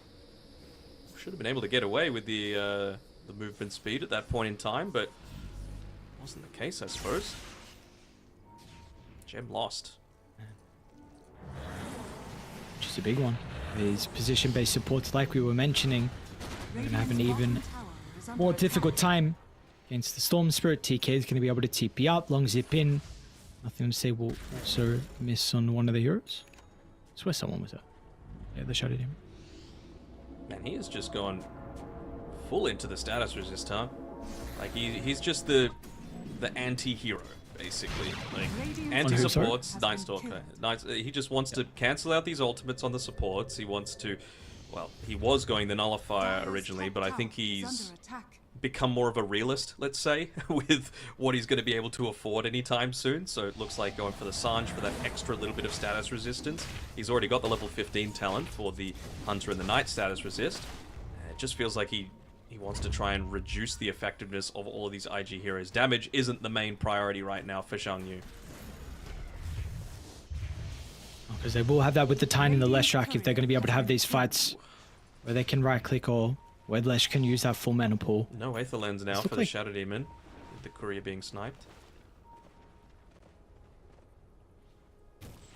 Basically only Smoke got on one smoked. ward to play around, right? Just that top one. But there's no objective there, so there's no real reason for IG to be defending this top side of the map. Roshan's still a little bit away from spawning as well. They're going to split, though. Again, when they smoke up, they kind of split away. They see the small KK Leshrak inside the lane, but meanwhile, also The gem nothing that to they say. lost. Gets a glimpse on TK towards the west. It's going to be a big kill onto the Shadow Demon. Nightstalker's going to do his best to protect him, but it's not enough. And now small KK forced to enter the teamfight. Ukyo's going to get a lot of damage out of the sports with a tiny assassinates one, but it's just not enough, man. I mean, in the position that they're currently in, G2 IG with a net worth lead, maybe TZ can kill, nothing to say. But Zip away at the last second, gets him out of the freezing field. And still, we saw there was a lot of damage from the Tiny, but just wasn't enough in the end. Wasn't enough, and you know, I was hoping for their sake that the Leshrak was able to live even just for an additional second. He had still a decent amount of mana to be able to use, and he had the Yule Scepter off cooldown. Maybe that would have been the time to enable him to come in, get a kill, not just on the supports, but you just saw how quickly they were able to kill the SD. Once again, the gem that they were able to claim from Zhang Yu dying on that bottom side of the map meant that the Glimmer Cape from the SD was absolutely nothing. And yeah, the regen was up on the Storm Spirit that entire time, avoiding a lot of the damage as well, so he wasn't having it cancelled at all. Radiant's top barracks are under attack. Full set of barracks and potentially more if they want to stick around. Has fallen. If at least now Looks like they will. refreshes with the racks going down. Really not worried about too much with no Dark Ascension, with no Leshrak. Tiny can't do it all himself. Has a couple of seconds until he's able to TP back to the base, but he's got the Daedalus finished up. Radiant's middle tower has fallen. See who they're going to be able to blow up. How can you enter the team fight on Ukyo? Gonna start with Zhanyu. Over towards JT. Nothing to say. Looking to try and disrupt the backline as well. But the initiation just was not perfect. Small KK. With damage is completely mitigated. Thanks to the grease from X-Nova. They'll repair up. And maybe look to go again if they really want to. Potentially through top. They can just look to claim the Wisdom Rune as well. Why not? Deny away the Tormentor if they really wanted to. I suppose they will feel confident with the fact that Noxious Plague has now been used. So you're not needing to worry about as much of that ticking damage over time in a lot of these engagements. Feels like they just want to get out of the base though. Monet, if they can burst him 100 to 0, this is a hero that can die very quickly, but instantly revealing their position. Okay. Now they're going to make a jump. Crystal Maiden runs into the Bramble. Nothing to say. Sees a free kill. And now maybe the Leshrak as well. TK's going to be in a good position to protect him. Eyes on Ukyo and what the Tiny can do. Zhang Yu's going to be able to get the jump. But the force stuff will get them out of range. But both get back up to the high ground. And now with the initiation, it's not good enough. They haven't been able to get any kills to start the fight. And small KK, Not even the support. he's got no boys to back him up. They're doing a good job to kite him at the moment. The BKBs are down though from G2IG. So Simone is hesitant. Zhang Yu though, he's also what? He's west, everyone else is nowhere to be seen. Nowhere at all, and I mean, it's just more buybacks being expended, more gold being bleeded dry. It was a pretty good initiation, you know, to force those BKBs out really early to potentially get some more value out of small KK when he does commit into the middle of these fights, but I'm just not seeing Ukyo anywhere, to be honest. Like, 500 damage he did in that entire fight as a Tiny. A lot of damage. But again, they just continue to kite the Leshrak. Force Staff, Ogre Totem, and with all the slows from the Veno and annoying crap on the ground. Like, I really wonder if Small KK is... Are you considering about a BKB? He just cannot lock onto anyone. No, it's providing him a lot of issues right now, and even just the extra little bit that you're getting from the stuns, right? He's going into the Kai Assange, which it does make a lot of sense. You're just enabling them to keep on moving forward, all these slows, all this ticking damage. But I feel like it might be approaching that BKB territory, not just to avoid getting locked down, but even just resisting some of the damage coming through from the Timber Saw as well. As long as you've got that fresh BKB, your damage ain't gonna do jack. Get this. No, everyone's got a shard already. So it's just a little bit of a gold injection. Okay. And he did decide for the Kyron Slunge for small KK.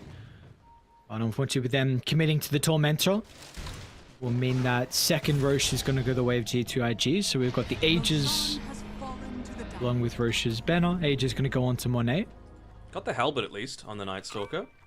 That's a nice little bonus for himself. Okay. Some of that additional slow resistance as well. No longer providing status resist is a Radiant pretty are huge scanning. nerf to the halberd. I mean, I know it's Yeah. great against these ranged heroes like the Gyrocopter, so it's really going to force that BKB out of him nice and early. So again, it's less about enabling yourself, it's more about enabling particularly small KK on the Shrek. See if you get into Wind Waker territory, it seems. Just try and keep Yes. saving. What an item. I think it still needs a little bit of a nerf. Obviously not Yes, as I fast would as it used to be.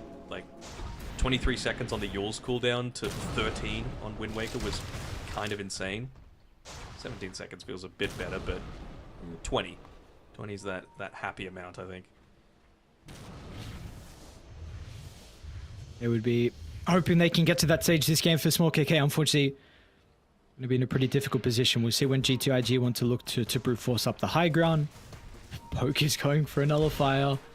You've got a rapier apparently queued up from Monet as well. So, okay. Sure, what else could he really buy at this point? Yeah. Maybe course, what are you gonna- butterfly? It's the only thing I could really think of. Just avoid a few of those big tiny whacks. Shan Yu. They're going to make the jump. This time it's them starting onto the Night Stalker. TK will be able to protect him, but once he pops out of the banishment, Monet should have the physical damage. Shan Yu's making work for the kill. Nothing as he has to zip towards the backline, but Ukyo as well is falling low. To be able to get the feather through the throne back to the safety of the fountain, but it means no one is standing behind small KK. And he's going to be pretty vulnerable shortly. This Bloodstone doing a lot to be able to heal himself back up. BKBs are now expired. Is the magical damage going to be enough to turn the tides? It doesn't look like it is. Monet actually still had his own turn to gold and rewarded with a kill, and by the looks of it, this game won victory as well. Oh, tossing Maybe toss back to the JT fountain? back into the fountain, yeah, but is he all that scared? Doesn't seem like it, and yeah, they're just going to call the GG. Even just the small things like dropping down that Observer Ward Sentry combination from X-Nova, realizing when anyone else was going to be able to join the team fight, and, you know, I'm seeing a lot more of these Tinies, position 1, avoiding the Blink Dagger altogether. And, not exactly the biggest fan of it, right? Because you can't, at this stage, pretend like when you're going up against 2 gems, when you're going up against all these plague wards, you can't just walk up into a lot of these fights. It just felt so hard for Ukyo to be able to join in onto any of these engagements without that Blink Dagger potential. I guess the big issue though is like, because there was a lot of value with the Silver's Edge, right? This game versus the Timbersaw. Yeah. So it's like, I mean, what are the items going to be? Because you want the Silver's Edge this game to deal with the Timber. Do you go Blink as well, or do you feel like even with Blink they would have had the ways to deal with the Timber? Because maybe this is why you like draft the Leshrac. This has always been known for a hero with just so much raw magic and I guess pure damage with the Edict to address the Lesh. Yeah, I don't know, like I'm not sure if we needed the Satanic on Ukyo that he was working towards, right? Like, he had the Reaver purchased up, he was just a few hundred gold away from being able to get the last item to be able to complete it. But you can see there, well, we can't quite see, but on the right-hand side, only 18,000 damage done by a position 1 Tiny, which is not what you want, you know, 20k less than what we saw on Monet's Gyrocopter. Just so much easier for the Gyro to be able to do all this damage, and I mean, even just having a look at some of the damage received numbers, you can see, like, it's just so hard to be able to get onto this backline. It means that, you know, you're not going to get even as much healing coming back from the Bloodstone. I thought Small KK did a pretty damn good job this game, but it felt like he didn't have a supporting cast to be able to play with.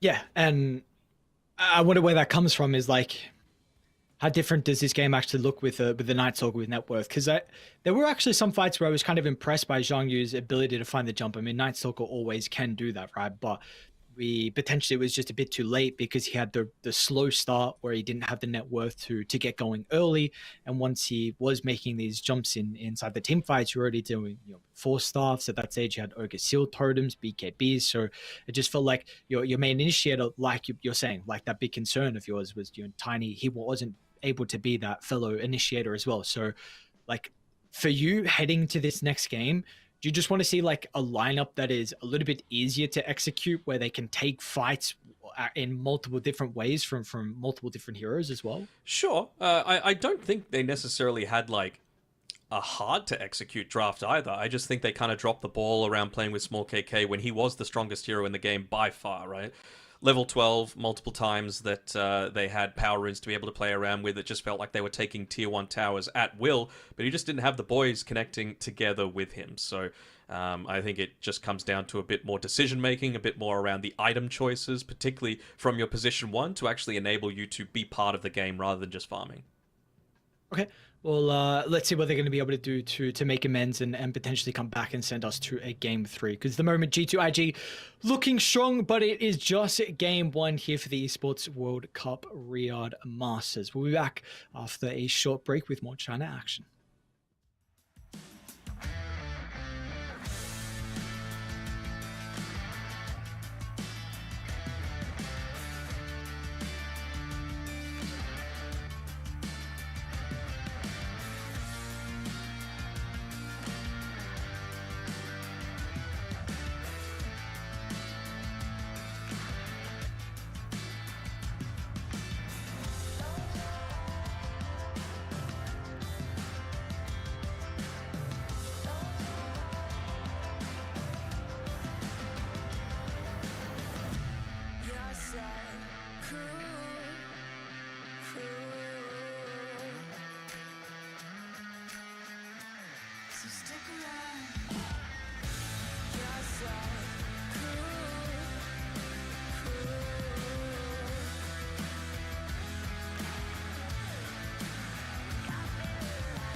Weißes Papier, Seite um Titel, Mitte 20 und hier Zeile für Zeile, offener Blick, find nur beim nach vorn sehen zu mir selber zurück. Und auch wenn's irgendwie nur eine Plattitüde ist, der Augenblick zerfällt, hält man ihn fest. Und wenn ich's richtig sehe und verstanden hab, dann sagt er selbst, wenn man ihn ziehen lässt, ich geh einfach nur los, irgendwo hin, auf jeden Weg.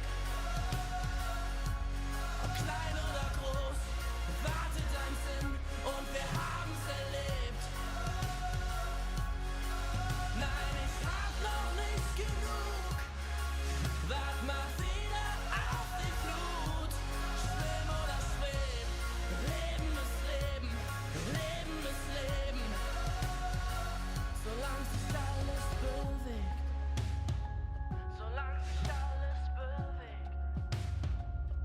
Lieber neue Gedanken, hör auf leisen Sohn, statt ewig im Gestern mit den alten Parolen.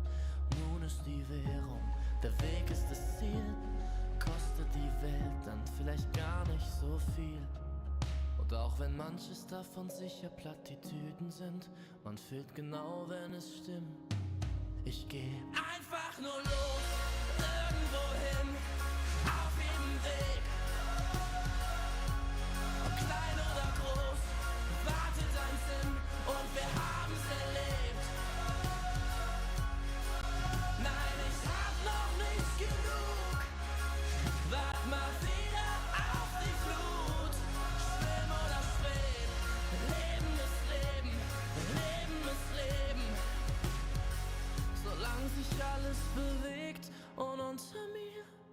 Da hör ich die Sirenen singen. Ein Teil von mir will gern gleich hier zu ihnen sinken. Doch ich widersteh, hör auf mein Herz, ich geh. Ich werd nur kurz zum Abschied winken. Und dann einfach nur los, irgendwo hin, auf jedem Weg. Ob klein oder groß, wartet am Sinn und wir haben's erlebt. Nein, ich hab noch nicht genug. Wart mal wieder auf die Flut. Schwimm oder schweb, Leben ist Leben, Leben ist Leben. Solange sich alles bewegt.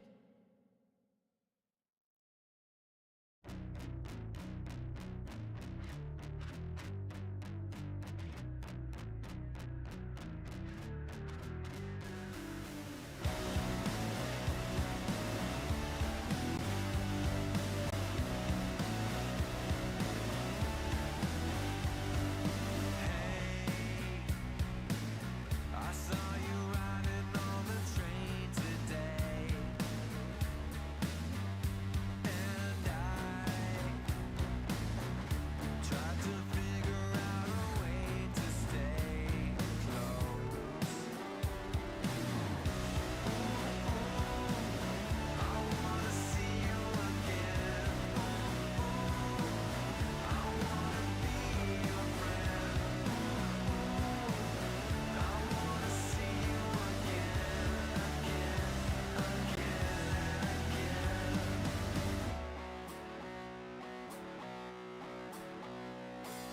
Hey, I heard you like me in a different way. No way. There's nothing in the world that makes me stay away. I wanna see you again. I wanna be your friend.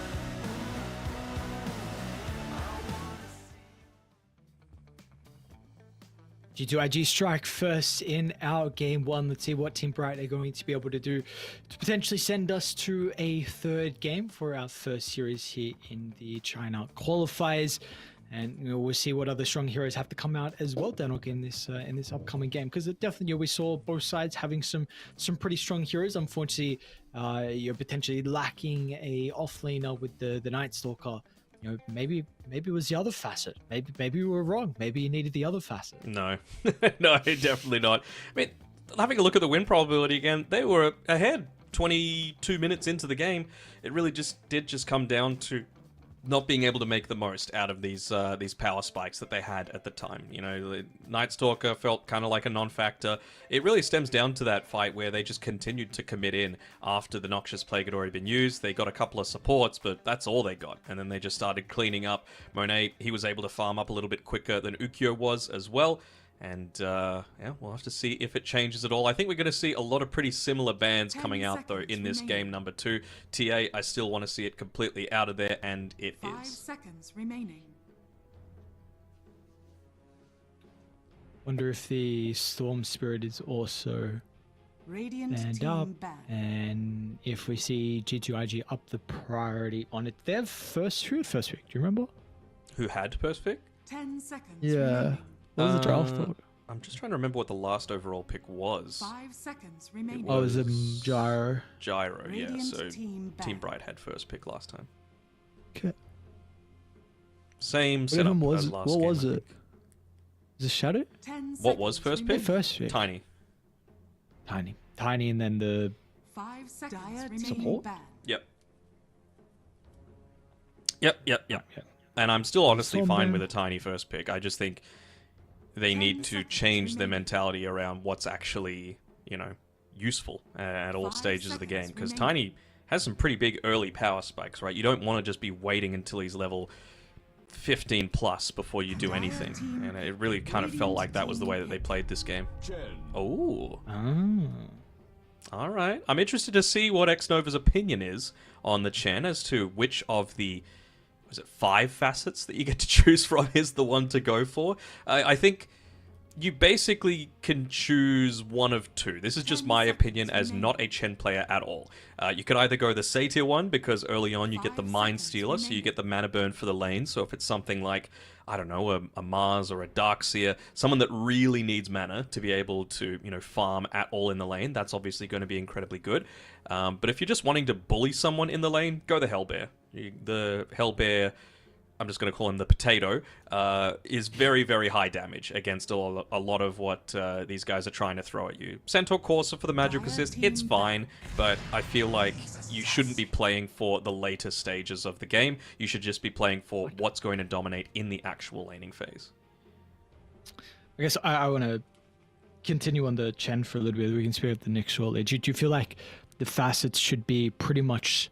10 seconds you really remaining. should be thinking about it purely for the laning aspect, because it sounds like you're speaking a lot about the Dire team back. first kind of level of those neutrals before you get the upgraded version. I think so. I mean, how many times have we seen a Chen or a Enchantress or a Doom lane where they're like, they won this lane because they had X creep?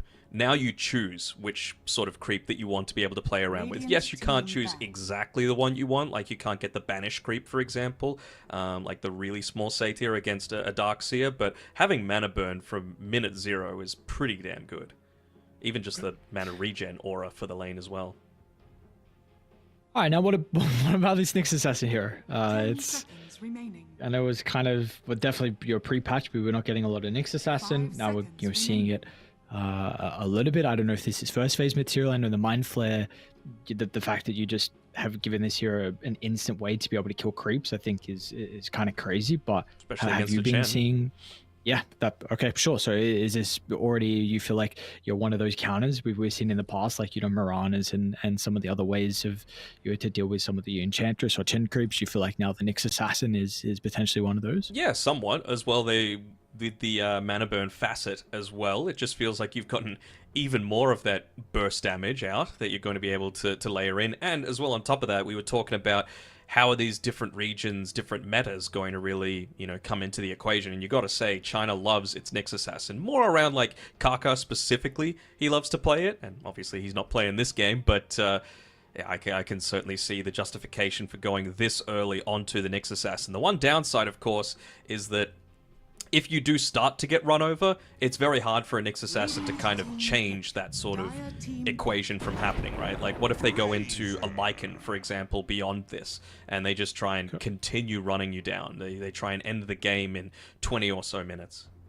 Okay. What's your take as well with the burrow changes? I know that was another thing that was changed a lot His with the Axe? 7.36. Yes, yeah. The I Axe. honestly haven't seen it be used at all, so I can't really say whether it's good or not. Sure. Alright, well, we've got the Razor into the Centaur, so JT's hero is going to be picked up early on, plus the Baboka support. A very classic 1-2 combo here. A lot of kill threat inside the lane. Some initiating, some stuns. Some burst damage. I think Yes. G2IG have a very well-rounded draft so far. Yeah, like there's... 10 seconds remaining. It seems just like it's... The potential for it to go wrong is much less than the Nyx Assassin. Like, the Nyx Assassin, sure, we've spoken, like, I guess conceptually on how it's going to be able to potentially, deal with this Chen, but, what can you do besides that? Because we have seen very often that this hero can have a lot of weaknesses. For sure. Also, just having a quick look into, like, are they going to exploit the fact that these, what are we going to call them? I think they're called converts for the Chen. Like, they are going to die against the Nyx Assassin, right? So, I believe the Hellbear has that death rattle or whatever it's called, where you're just able to, like, get a little bit of extra attack damage or extra attack speed. I'm just having a quick look through. Again, I am not a Chen player, so I'm really looking to kind of learn on the fly, and that's what the fun part of a lot of these patches is, isn't it? Yes. Let's get to learn about all the broken things. We have to see one of those other strong heroes. Yeah, Death I'll keep Throw speaking Rush. till 100 attack speed for 5 seconds in a 10 700 seconds radius remaining. whenever it dies.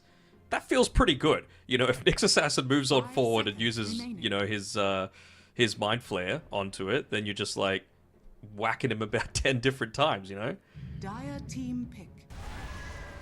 I guess you're potentially as well. You have that to speak on. I know you brought up the Seder before as well with the mana burn. Like maybe if Nyx just doesn't have mana, then Dire like team Yep. back. how many creeps are you going to be killing? So we'll get to see some interesting things. We got the Venge picked up as well, and we got the Void Spirit too. So of course there's this Void Spirit looking very, very strong. I know it's been nerfed very slightly with some of the Radiant absorption team back. with the Resonant Pulse.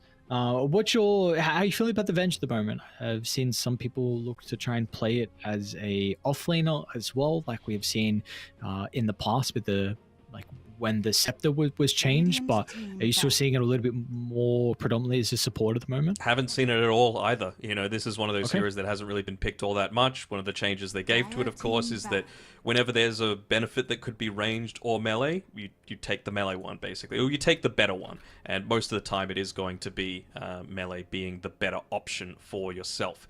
If you are wanting to go into the Soul Strike facet. That's much more of a core type. But, 10 you know, seconds the remaining. Avenging Missile feels pretty good against these heavily farming cores as well. 5 I gotta seconds say, remaining. it feels like G2IG once again have just like basically drafted to ruin small KK's game. It's going to be hard for Zeus to be able to lock onto any target. It's going to be incredibly hard for Razor to lock onto any target as well. So certainly not an easy way to be able to play this game when you consider stuff like Stampede, Scurry, Disseminate, Astral Step, like so many ways to be able to just stay away from this Team Bright roster until they're the ones that actually want to make the initiation happen. And they also picked the Zeus after the Centaur, so this hero was already picked up, and now you could potentially let's see what they need from Ornate. I mean, have to imagine it's probably going to be a tower sieger. Maybe you don't need it as much, but Chen doesn't really help with your high ground issues.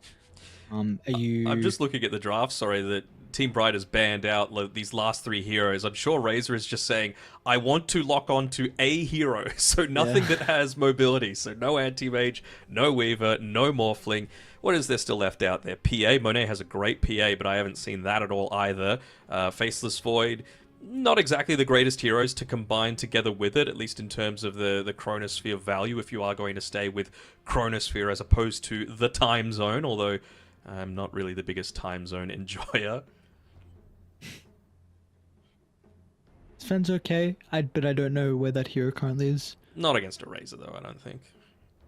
Is it? I thought it was okay just because you can kind of like blow him up before the static link. Sure, but I guess they are the ones that are going to be taking fights on their terms, right? They've got stronger push early just through having the Chen, so they're going to have less map to be able to play around with on Team Bright, so they're going to need to be very reactionary. Radiant team pick. See if they do go that. Oh, Chaos Knight, okay. Rather just have some illusion-ish heroes, I suppose, going up against the Razor, but Zeus should have a relatively easy time being able to clear those out if they are able to make some space for him. But I'd say that's the big issue right now. Like, what is actually stopping you from getting onto this, I'm assuming, small KK Zeus? 5 seconds remaining. I'm not a particular fan of the hero with their lineup, but maybe Underlord. I'm just thinking of a hero to put in front of the Zeus, and I like the Pit and the AoE versus CK, but you don't have ways to start fights. That is my issue with it. Yeah. What else could they possibly go for? Anything Anything AoE? random. They Gyro? Tide You may Hunter? now Okay. select your heroes. Oh, is he going to go Um, the cutie Tide Hunter? The Krill, whatever? He just starts small, basically, and he grows. Kraken Swell. Pfft, boring. We want to see tiny Tide Hunter. Now try and say the Chaos Knight facet. Oh no. Wait, hang on. Let me get it up on my screen properly. All right. What is it? My heroes aren't loading. I'll look at this.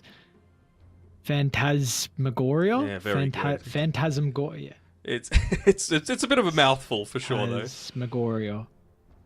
Phantasmagoria. Mm-hmm. Sounds. Is that how you would? Yeah, that's how I'd say it. That just All right. seems like Nice. Let's such go. a Okay. excessively long word. I'm gonna need to look at a few of these facets as well. Like the Razor Dynamo. I don't think I've seen too many I don't think I've actually seen any Razor games. So you just get more spell amp for every 20 points of attack damage. Feels pretty good. So your stuff does more the longer your static link goes off, as well as just through general scaling. Tidehunter has not opted to go for the cute route into the krill form, so he's got to start as a big boy, not have the growth. And then I think I saw later on as well, not sure if Hoodwink actually stuck with the tree shot acorn, basically allowing it to bounce between your tree that you create and the hero, so you don't actually need to be playing around other heroes for it to be able to get some benefit. I don't think he chose to go for the scurry bonus cast range and movement speed. So yeah, very greedy oriented harassment build that it seems like they're going for here on the Hoodwink with Bobica. Starting to feel a bit nutty. Yeah, that seems like a pretty tough one to choose from, right? It seems like both the facets are pretty strong for Boca. They're going to be able to get a range for the Gush. It's not a bad bushwhack. It's not enough though, unfortunately. JT's going to step in and hang on. Can they kill him as well? Gush up in a couple of seconds, but Impale is not there to follow. Any stuns? Still on cooldown, is going to be able to duck into the trees nonetheless. So they do get first blood though. Good start here for the boys on Bright. Giving Ukyo that first blood as well means that he's got a nice early start. Maybe he's going to get a little bit more active around the game than previous. Also, I did have a look over at the Chen. He has chosen the Satyr Convert, so clearly wanting that mana burn creep available, as well as just for the laning phase and being able to consistently use a lot of the spells just for the mana regeneration aura for yourself. But Tidehunter certainly one of those heroes that does thrive off having the Gush to be able to secure range creeps, Anchor Smash as well, just to make the Chaos Knight's life a little bit more challenging. I don't know about this. Oh, well done. Ate Quick the tree, shot. but apparently it doesn't matter though. That was a really quick reaction time. Wow, so someone placed a branch down? Yep. That's... wow. Very impressive. That's a... I mean, I know it, like, he's... ah, yes, they're running the Satyr mid. Oh, that's so dumb. Okay, I guess, like, yeah, cool. You picked Nyx Assassin. Very cool. What, you got a Zeus who likes mana? Yeah, let's just keep it mid. There's no there's no timer on it, right? I mean, dude, Dota is such a wild game. How people are able to adapt. Zap. That's so crazy.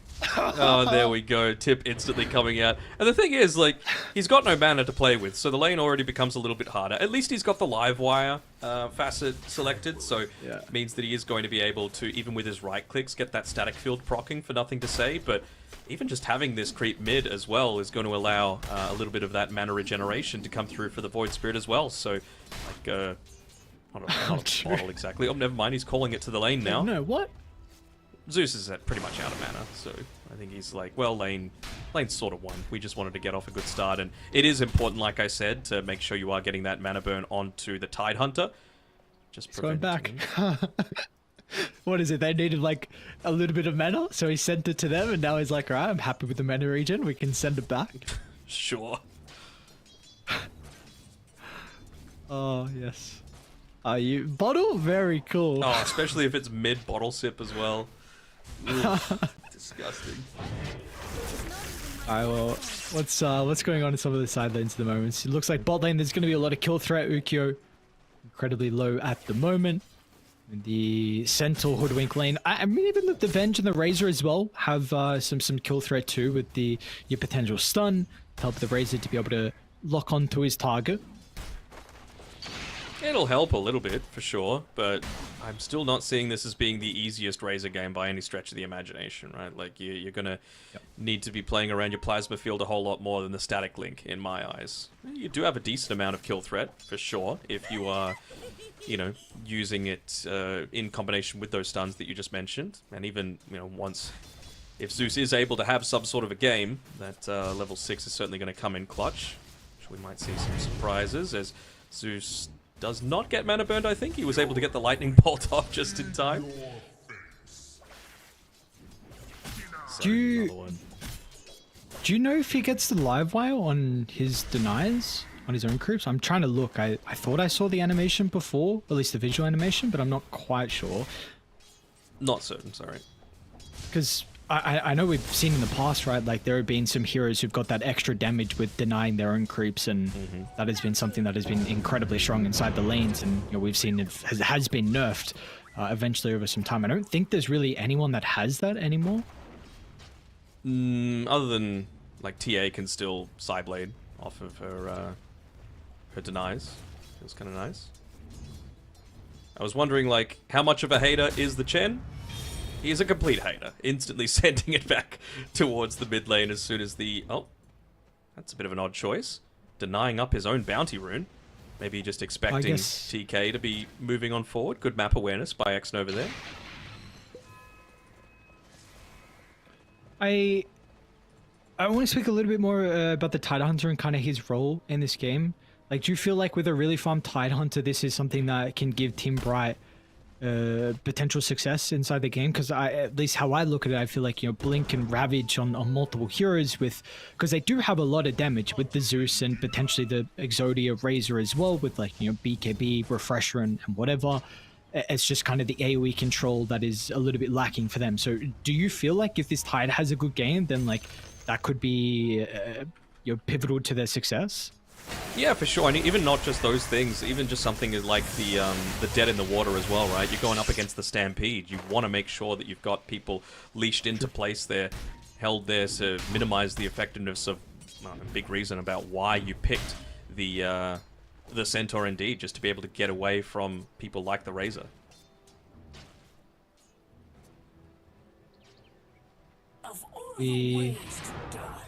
I really wonder what the item build's going to be though for Zhang Yu, because he will have a free lane. This is going to be very different to what we saw previously on the Night Stalker. So you're already going to have Xnova starting to rotate through the portal because there's nothing really the Chen can do. And now what does the Nyx Assassin do? That is the ultimate question. You were drafted to try and deal with the Chen. Now he's going to start making some movements, and this is going to be very scary because they're already preparing this dive under the tower with the double wave from IG. Yeah, the double wave. They've got the glyph available, which I'm sure they're ready to use. They're going to be going straight in onto the Razor, and he should be dead there. And they probably both should be dead as well. Although Ukyu had a lot of heal back with the one, so JT's going to take some time. TK's in with the stun, but it's not going to matter in the end. A double kill for JT, and with the catapult, it's probably going to be a decent amount of damage into the tower. His TK's been able to pull a little bit away, but he actually brings it back into the lane, so it means the Siege Creeper is going to survive just that little bit longer. Looks like it still will eventually die. He's just on a mission. Oh, he got Ooh. Is it? No, okay, no, I didn't even know. Nice sidestep. Very impressive. And I'm sure they're just going to be keeping eyes on TK as well, just purely for how much mana does he have? That Mind Flare isn't cheap. At least 100 mana every time you want to be using it, so there I don't think he was able to clear out a single one of the Chen creeps. So we get another rune denied. I was also laughing because like we were seeing the Seder mid to burn the mana, and now he just sent the heal troll there as well to heal nothing to save for a little bit. It's like he's getting a lot of assistance from his support. Sure. Oh, denying the... TK just walks up and yoinks away the bounty rune next to Xnova. Instantly assassinates one of the creeps. But again, no mana now on TK, so you kind of have to wait until that Null Talisman is going to give you value. He's going into the Tranquils as Monet. Getting gone on a bit here.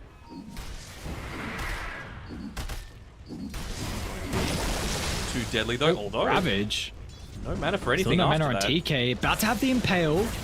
Ukyu's going to be in for the portal as well, and with the Thunder Gods, they're not only going to get one kill, but they're going to find a second, so very nicely done. Team Bright with their first uses of the ultimates get some pretty big kills.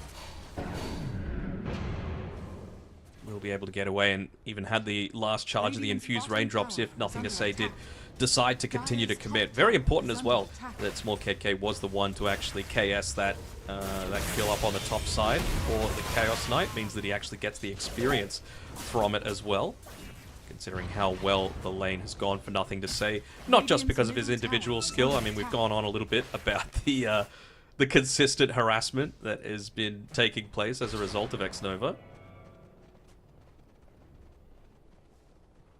Looks like they want to keep that pressure up. Just pushing into this tower on the bottom side of the map.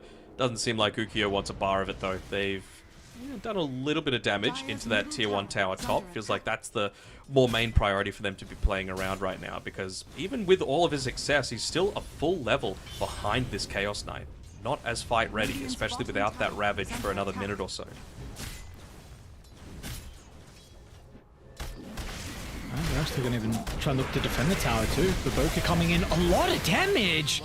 What? This is I really the was facet, not expecting that. facet on the Hoodwink, right? Like, it's just, if there's no bounce targets, it'll just go back to the tree. Guarantees so much more damage out on that Acorn shot. He went for the full harass build in the lane with the Blightstone that he leveled up early. And I'm expecting to see this continue. Oh, very slight dodge there. And TK doesn't have a single point in the Spike Carapace, but won't need it.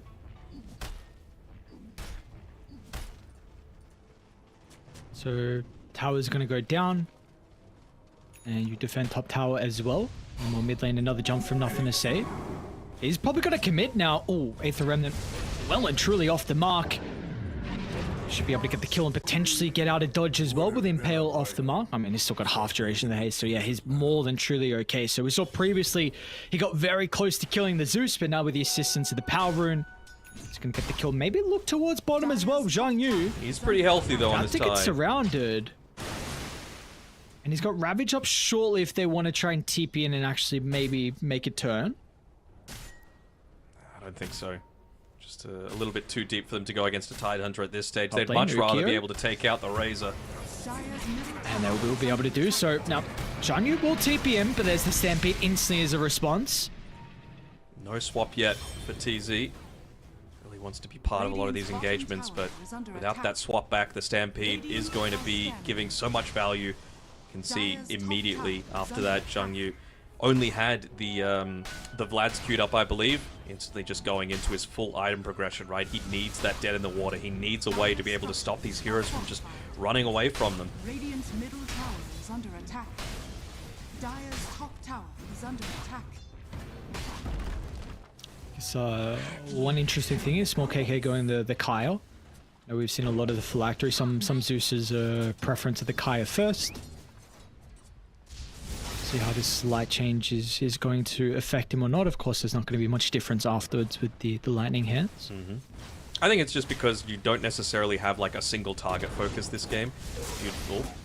Another missed of the Impale there. You're worried about like all the CK illusions, all the Chen creeps, all that sort of stuff, so you may as well just buff up everything as opposed to, you know, one thing every 6 seconds. Not like it provides any sort of mana regeneration for you as well.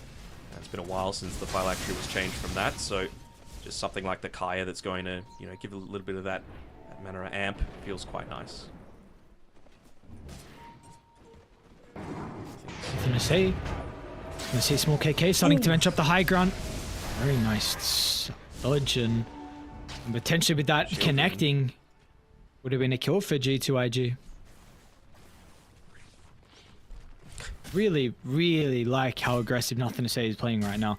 I mean, up in the face of Team Bright, just importantly taking away their jungle farm, which is going to slow down the Zeus and continuing to offer some kill potential as well. So we see how scared they're currently playing. Like Small KK is farming up an Ancient stack, but he can't even do this. So this is even more time wasted where he burns all his mana and now has to go back to base, and Nothing to Say is going to be rewarded with a kill. Like, I mean, this Void Spirit, yes, they enabled him in the early game with the Chen, but Nothing to Say is playing incredibly well. He is, and I think he's doing the thing that we were talking about Small KK not doing last game, right? He's got the advantage and he's actually doing something with it. He's not just sitting back on his laurels, he's not just farming up, saying, I'm ahead so I can afford to do this. He's like, well, what else can I take away from the enemy team? How else can I exploit this early advantages that I've got? Even just the sentry wards that they've got set up. They're basically saying, you're not going to have any sort of avenue to gank us where we're unaware of it. And there's the Chen army as well.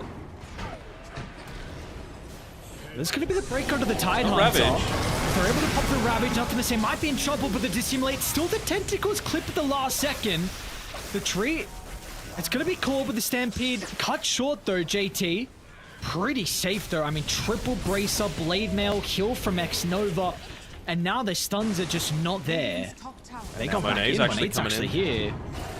An aggressive jump from Nothing to Say, feeling ever so safe. And Small KK, Nice stun. he's going to be in some danger. It's not going to matter. G2IG able to continue to chase him down, drag back. And TK might be next as well. Baboka's going to be able to get in range, but the Bushwhack connecting from afar. A secondary kill for G2IG, bringing all 5 members 13 minutes in. It's a little disappointing for Mukio again. Like, he was over 3/4 HP, he has 4 points in the plasma field. That was the sort of scenario with the rest of your team going in and baiting out a lot of the damage onto them. He could have very easily hit a 5-man plasma field, and that's a lot of damage to potentially dissuade them from just continuing to ball on forward, but not opting to do it, just went for the safer route, going back inside of the jungle, and the rest of the team is suffering because of some of these decisions. And it's 7,000 net worth lead already. We're only 14 minutes into the game.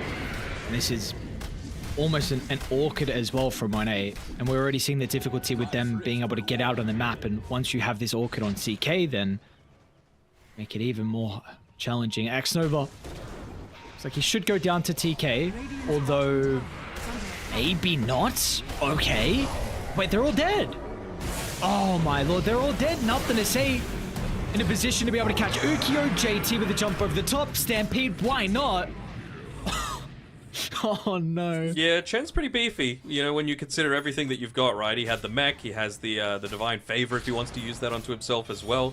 For that extra little bit of armor, extra bit of regen. Pretty strong, in addition to all of the, of course, passives that you're just getting from your neutral creep army. There's very cool micro too with the hurling border. Just I think it was to stop the next assassin, or it was someone, whether it was the Venge actually, from getting in range for that secondary stun. What do you reckon about old mate Centaur not needing boots with the change to the horsepower? Ah, interesting. It doesn't stack with boots, by the way. It's not in the tooltip, but yeah, it doesn't stack. Wait, do you say does or doesn't? Does not.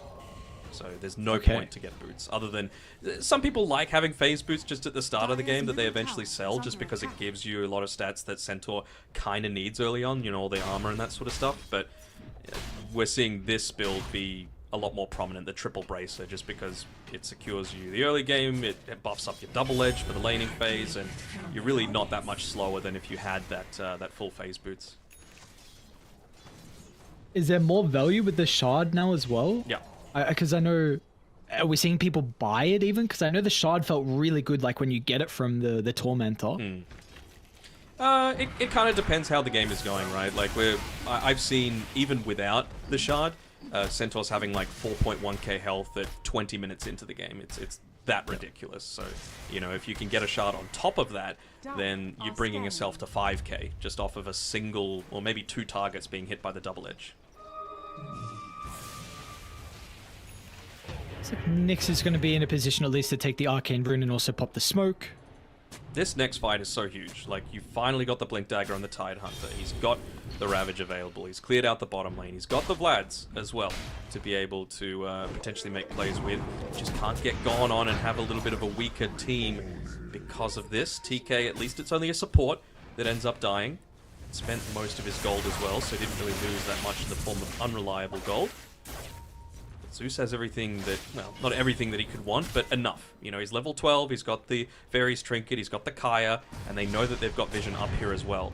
And then we start to fight, nothing to see. That's Here a comes good the Ravage. Ravage. It's not too bad. JT now, he's going to be blowing up to start the fight as well, but the turn, nothing to say. Has he got some ultimate charges? It's just the Dissimulate, which is enough to get out of range, and now Chaos Knight's in. And they're all just ripped apart, nothing to say. Nothing he needs to fear now. Can chase small KK deep behind the tower. Some nice jukes will hold him down. It's going to actually miss on the Astral Scepter. He might die to the tower. Ooh. But meanwhile, Monate, he's cleaning up on the other side.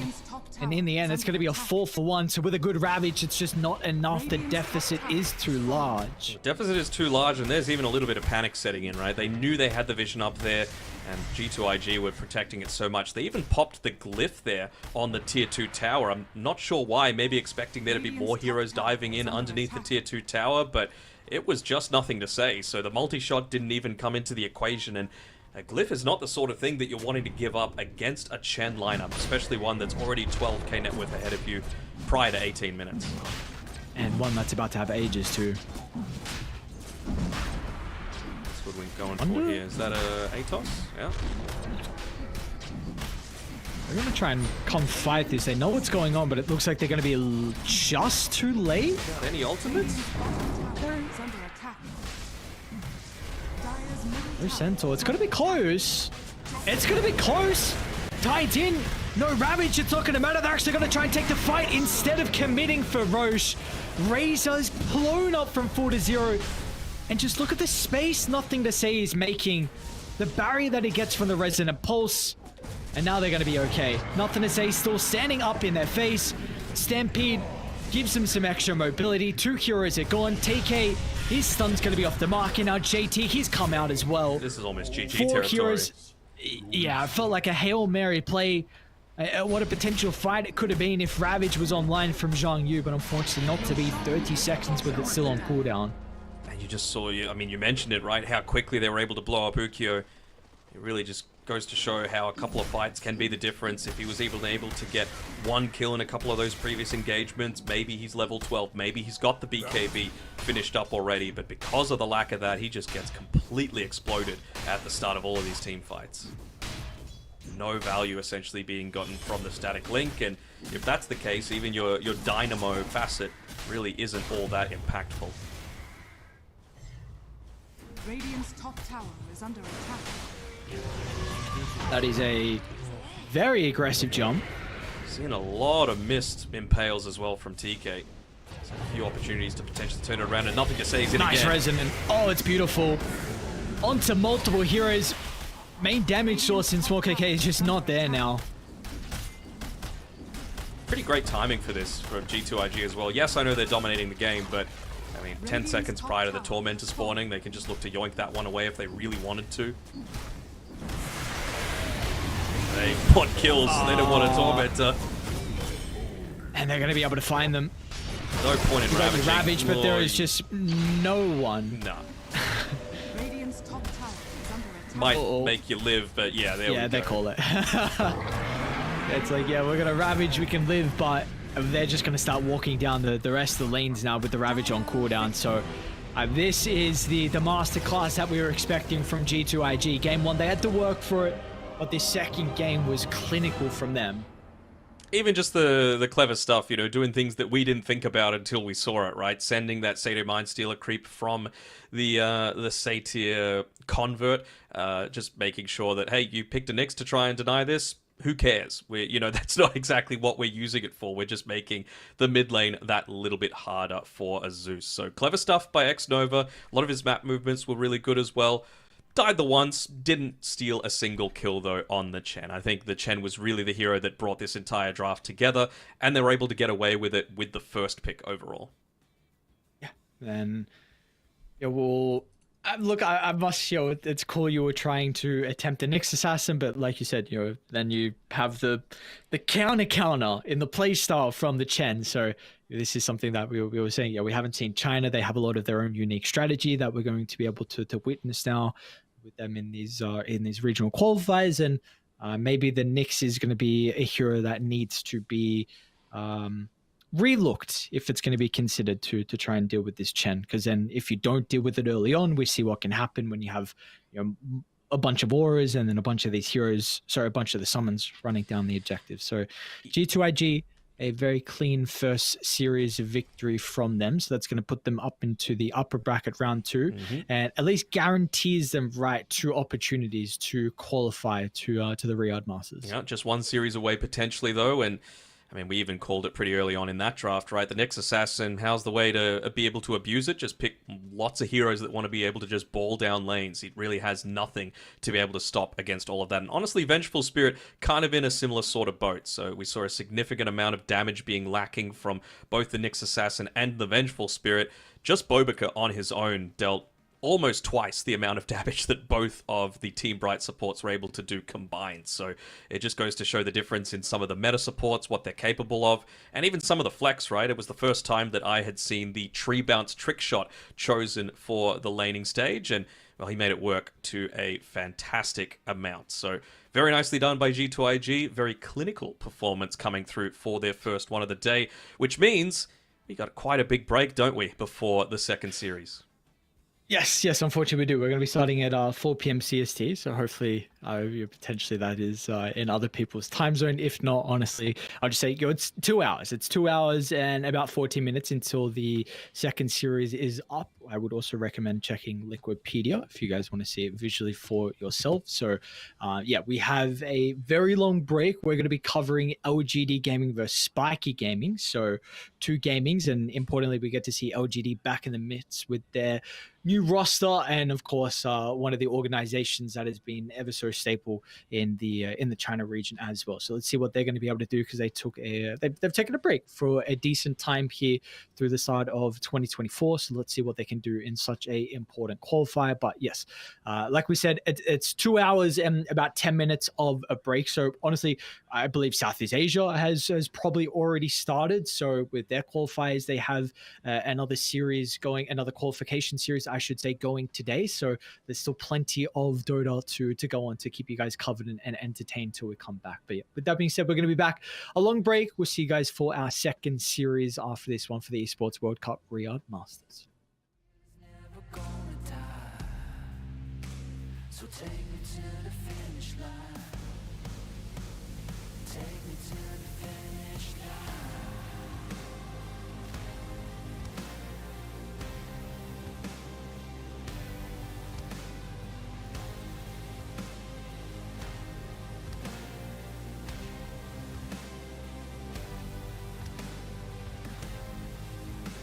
So take me to the finish line. 'Cause what's real is never gonna die. Yeah, you're never gonna stop me trying. So take me to the finish line.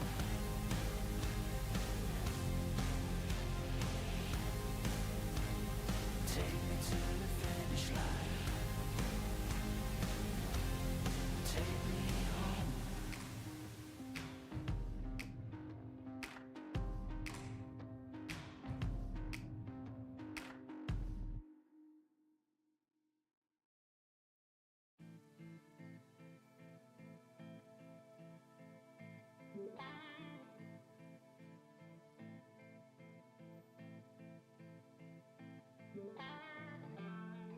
Takes more than money to force a change. Takes more than time to heal the pain.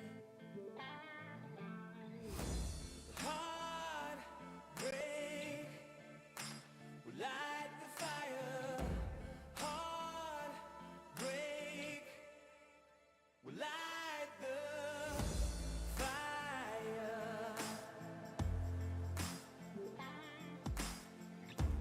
Fire will light the fire.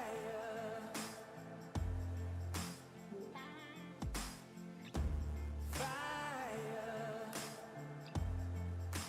will light the fire.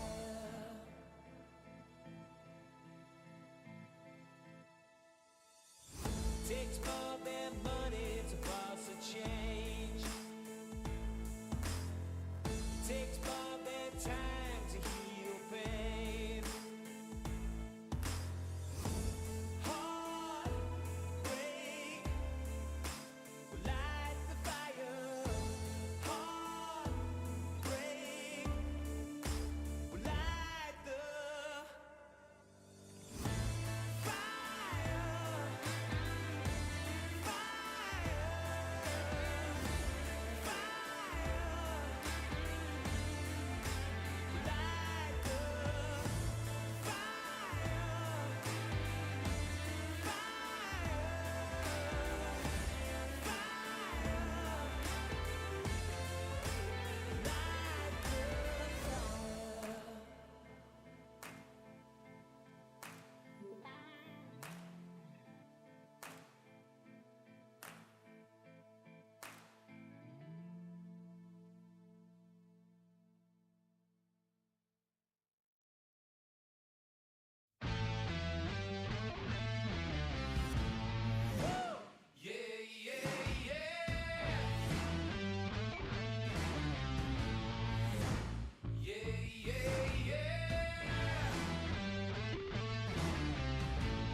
Radiant's top barracks are under attack.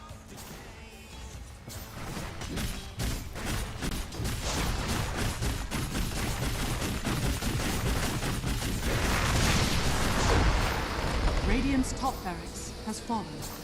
Dire are scanning. Dire are scanning. Radiant's top barracks are under attack. Dire's bottom tower is under attack.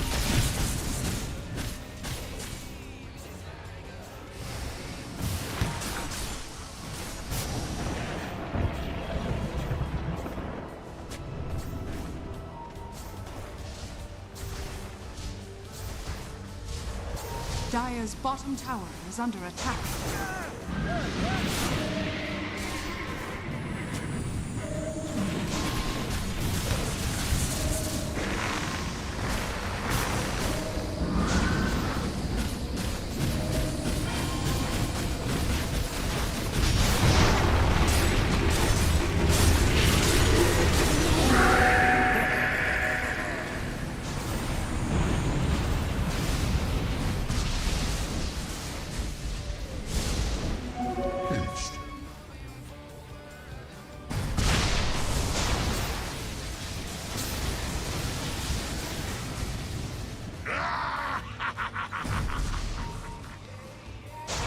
Radiant are scanning.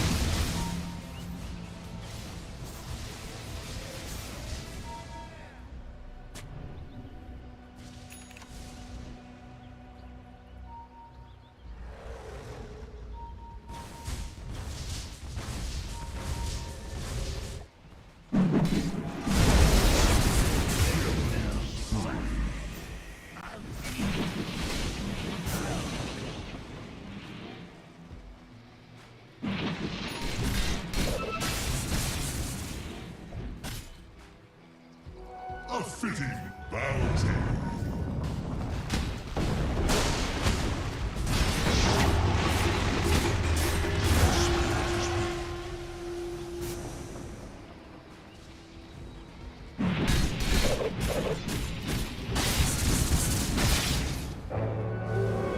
Radiant's middle tower is under attack.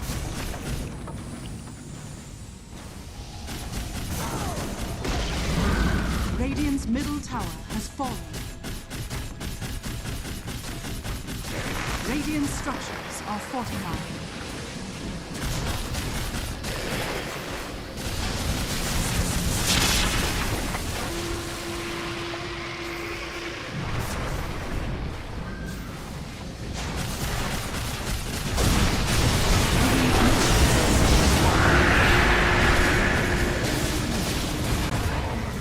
Radiant's middle barracks are under attack.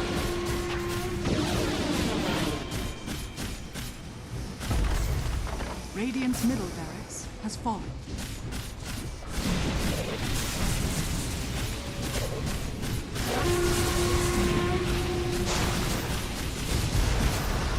Radiant's top barracks has fallen.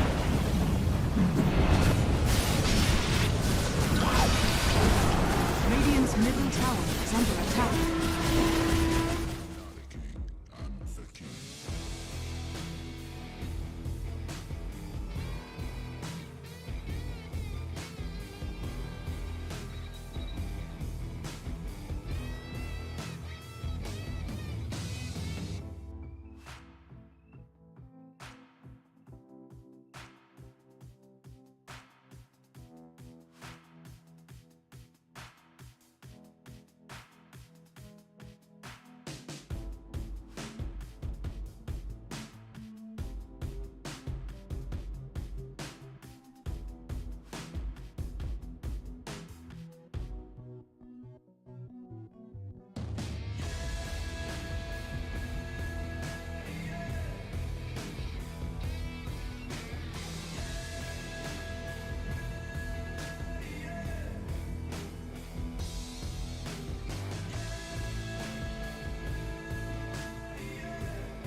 I'ma keep winning, winning. I'ma keep winning, winning. Ooh. I'ma keep winning, winning. You can try to save yourself, but you only gon' play yourself. You can try to save yourself, but you only gon' play yourself. You can try to save yourself, but you only gon' play yourself. You can try to save yourself, but you only gon' play yourself. Yeah, you gon' need 100 men, 100 scopes, 100 cans just for you to watch what I'm doing under the sun again. God-given gift, MCs doing the running man. If you want me to get it poppin', may cost 100 pence. Yeah, what I supply is always in demand. The throne is mine, take that. It ain't a high five, got the upper hand. I'm too real, can't fake that. Who you know put a fear in them like this? You a vampire, still suck when you bite this. Lord forgive me for my sins, I'm feeling righteous. But they been next to me to show me I might just. They didn't think I could do it, I had to demonstrate how the flow is so heavenly, keeping demons straight. Who they fooling, I showed them the jig is up again. When I asked them who is the best to get this to stuttering, tell them I'ma keep winning, winning. I'ma keep winning, winning. Ooh. I'ma keep winning, winning. You can try to save yourself, but you only gon' play yourself. You can try to save yourself, but you only gon' play yourself. You can try to save yourself, but you only gon' play yourself. You can try to save yourself, but you only gon' play yourself. nothing can't stop me now. They knock me down, but they can't count me out. I can't lose, I won't lose. I can't lose, I won't lose. You may wanna set yourself. I think it's best you run away. I won't let you finish. When you came for me, you played yourself. You scream for help. It's a shame that nobody will hit me. No pain, no gain. Watch who you bang with. Make it to the top with the same ones I came with. I shoot my shot. You better know that I'ma never miss. When they coming for me, yeah, I'm gonna tell them this. I'ma keep winning, winning. I'ma keep winning, winning. Ooh. I'ma keep winning, winning. You can try to save yourself, but you only gon' play yourself. You can try to save yourself, but you only gon' play yourself. I'ma keep. You can try to save yourself, but you only gon' play yourself. You can try to save yourself, but you only gon' play yourself.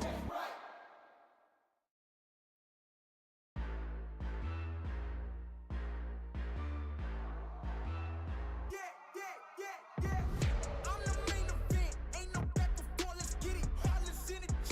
Yeah, better get lost. Okay, with it. Ain't nobody in front of me. Ain't nobody in front of me. Ain't nobody in front of me. Ain't nobody in front of me. You can try to prove me wrong and try to give respect, but who we looking for if there was no one left? Ain't nobody in front of me. Ain't nobody in front of me. Ain't nobody in front of me. Ain't nobody in front of me. Look, I don't really see y'all as the competition, but if you go against me, you the opposition. But if you want to look like you could close the distance, I'ma give it A forever since you're so persistent. With you, I'm just practicing, cause I'm back to back, let's get back to winning. As a matter of fact, I'm not that forgiving, cause you did this to yourself, that's a bad decision. I don't see no one in front of me, you is a ghost, you ain't got a soul. Whoa, always say that they gon' come for me, knowing they won't, they doing the most. Whoa, chasing my, gotta get, already, not selling my, you on the, y'all moving, ready to, whoa. I'm the main event, ain't no back and forth, let's get it. Hollis in the G, yeah, better get lost, okay with it. Ain't nobody in front of me, ain't nobody in front of me, ain't nobody in front of me, ain't nobody in front of me. You can try to prove me wrong and try to give respect, but who we looking for if there was no one left? Ain't nobody in front of me, ain't nobody in front of me, ain't nobody in front of me, ain't nobody in front of me. This my game won't stop, no, I can't fit in your box, whoa, that's demolish shot, froze, set the scene, no plot, hoes, whoa, please don't play me, cause when I let the beat sound, you think I'm crazy, but none of you critics gon' faze me, so when I talk like this, don't blame me, I know I'm bad with it, go against a goat, that's bad business, all of y'all are jokes so sad with it, to me you just a ghost, don't get mad with me, just, it's a my, gotta get, already, not selling my, you on the, y'all moving, ready to, whoa. I'm the main event, ain't no back and forth, let's get it. Hollis in the G, yeah, better get lost, okay with it. Ain't nobody in front of me, ain't nobody in front of me, ain't nobody in front of me, ain't nobody in front of me. You can try to prove me wrong and try to give respect, but who we looking for if there was no one left? Ain't nobody in front of me, ain't nobody in front of me, ain't nobody in front of me, ain't nobody in front of me.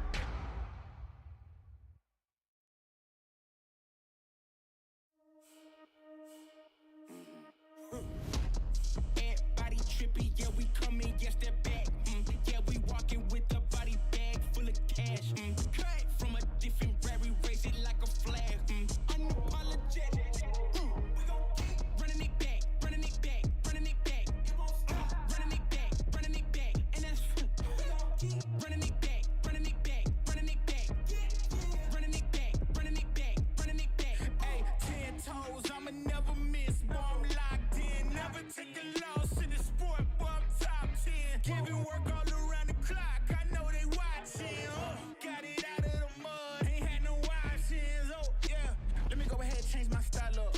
Got that touch like Midas. Back then they wouldn't invite us. Switched up, now they wanna be like us. And now they dealing with identity crisis. I know, I ain't sorry, get a pity party. You could probably get it from your mama now. But if you pull up on me, you gon' see a body, cause I'm not the one you want a problem with. 10 toes down, if I stumble, watch me stand up. When it goes down, get the toot to your man's dog. You can blame it on your homies, got you hyped up. Whoa. Everybody trippy, yeah, we coming, yes, they're back. Yeah, we walking with a body bag full of cash. Cut from a different rare, we raise it like a flag. Unapologetic. We gon' keep running it back, running it back, running it back. It won't stop. Running it back, running it back. And that's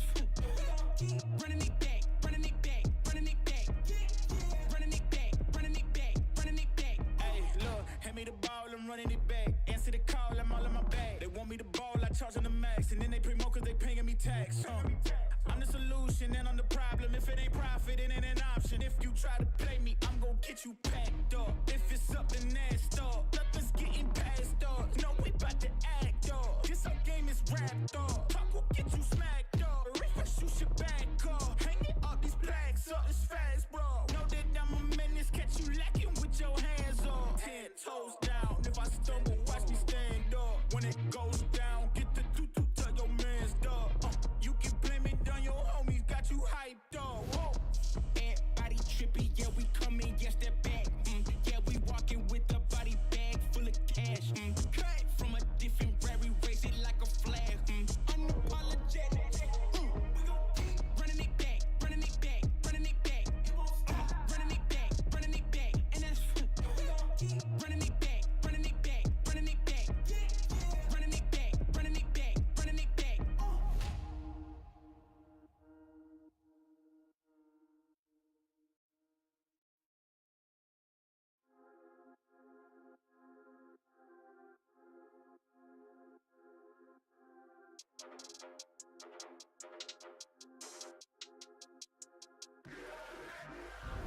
You can't manage this, can't break this, boy, I'm funded. Gotta keep my distance when you not 100, From the same ones say they love you, lady, funny, You can't match my energy, and yeah, you know it, Way too cold, yeah, man, I'm way too cold, Way too cold, yeah, man, I'm way too cold, Way too cold, yeah, man, I'm way too cold, Yes, I meant it, yeah, man, I'm way too cold, Hey, I'm a problem when I'm on top like this why this on a flow, hey. Gotta keep my fur coat close, cause I'm a boss and I'm way too close. I don't really wanna come ask me why I gotta act like this. Tell them that my pocket too swollen, they already know I'ma flex with a bag like this. Like, I'm at the top and that's literal. I'm making money, it's digital. They watch how I step in, it's pivotal. They wanna be me and it's pitiful. I cannot be no one else and I'm flexing, I'm glad to be me. There's no angle they can come for me, boy, I'm 0 degrees. Way too cold. You can't manage this, can't break this, boy, I'm funded. Gotta keep my distance when you not 100, Those the same ones say they love you, lady, funny, You can't match my energy, and yeah, you know it, Way too cold, yeah, man, I'm way too cold, Way too cold, yeah, man, I'm way too cold, Way too cold, yeah, man, I'm way too cold, Yes, I meant it, yeah, man, I'm way too cold, Yeah, I'm killing it, I'm the realest.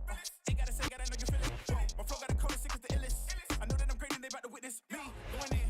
I went way up, about to go again. You see me on the telly, then you tell a friend. Cause you know I'm about to rain, it'll never end. Cause I got big dreams, big goals, never settle, gotta keep on going now. You say you got it, and I Red Bull, I got the wings and I ain't coming down. No. I keep it straight, every line is so intentional.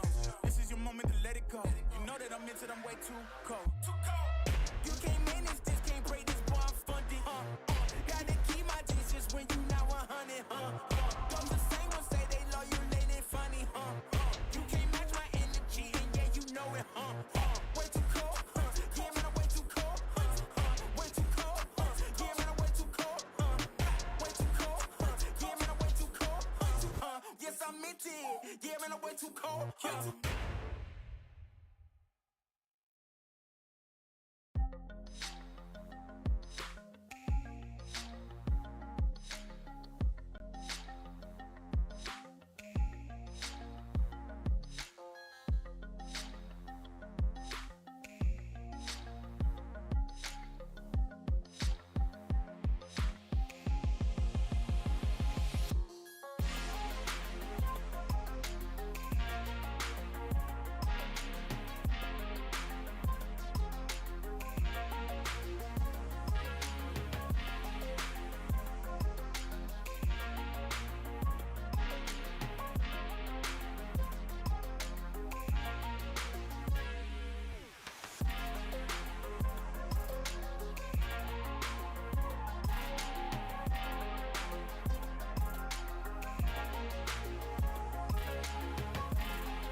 'cause I'm already gone.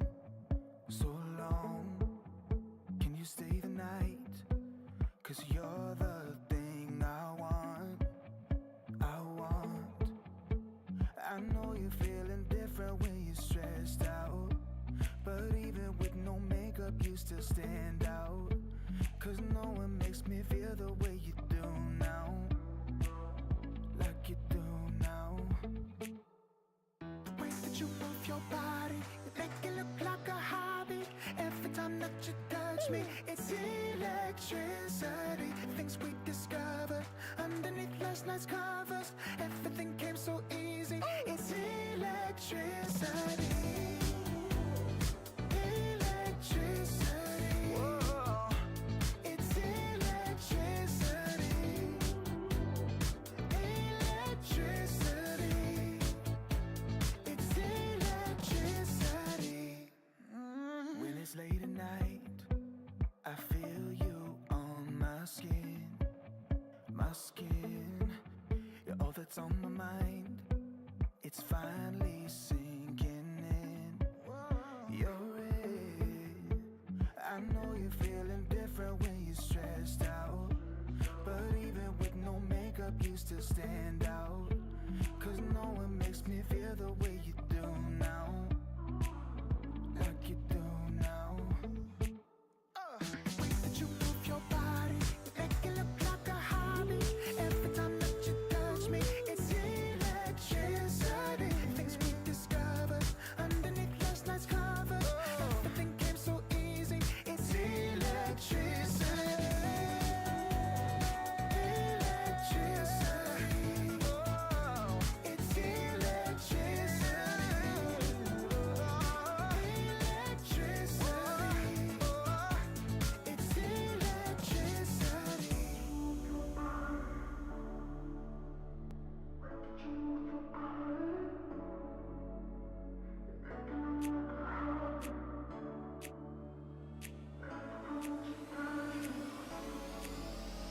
The way that you move your body, you make it look like a hobby.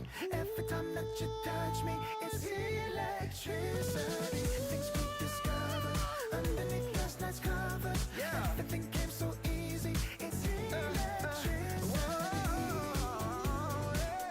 Electricity. It's electricity. You move your body. Electricity. You move your body. It's electricity.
You can escape. Don't scream now.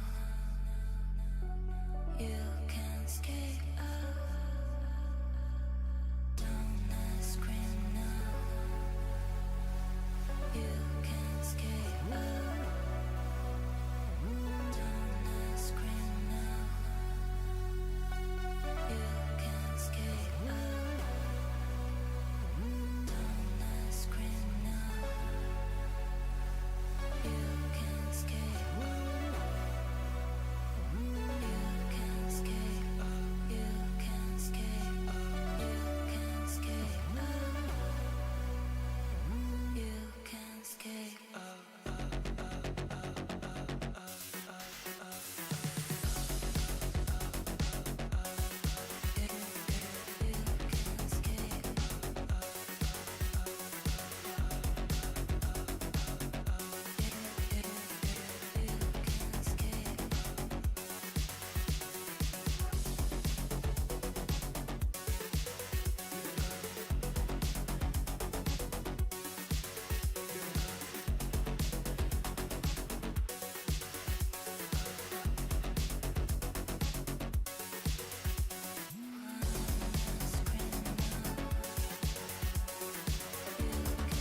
soil and the dust is where we go.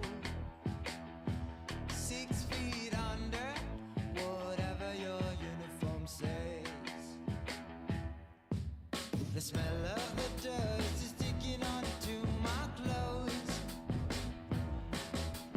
Burns my throat, sends shivers down my spine.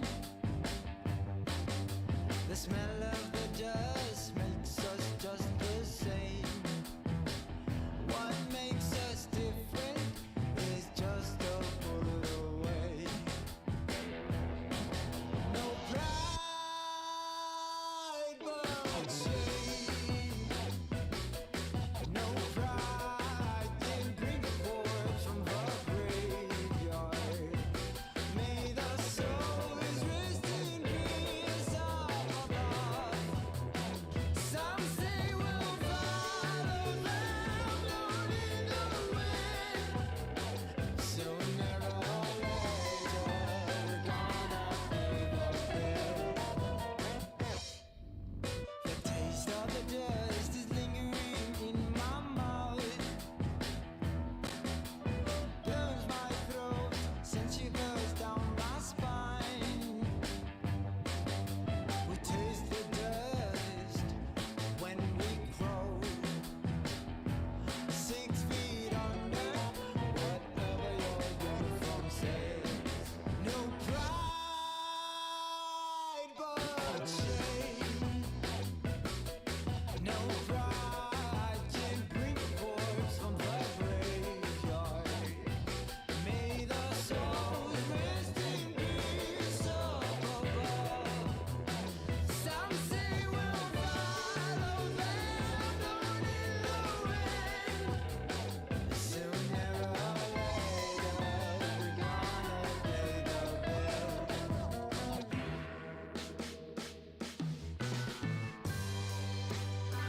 We'll fly in the sky,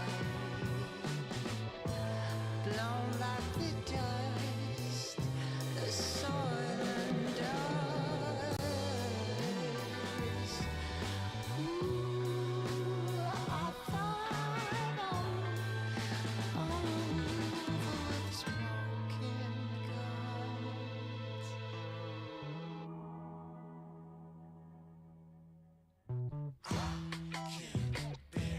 All this fuss around me, all this mess around me, makes me feel alone. I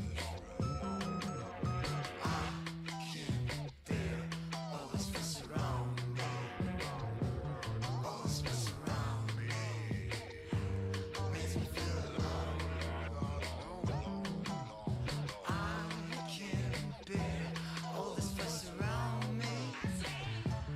all this mess around me, makes me feel alone.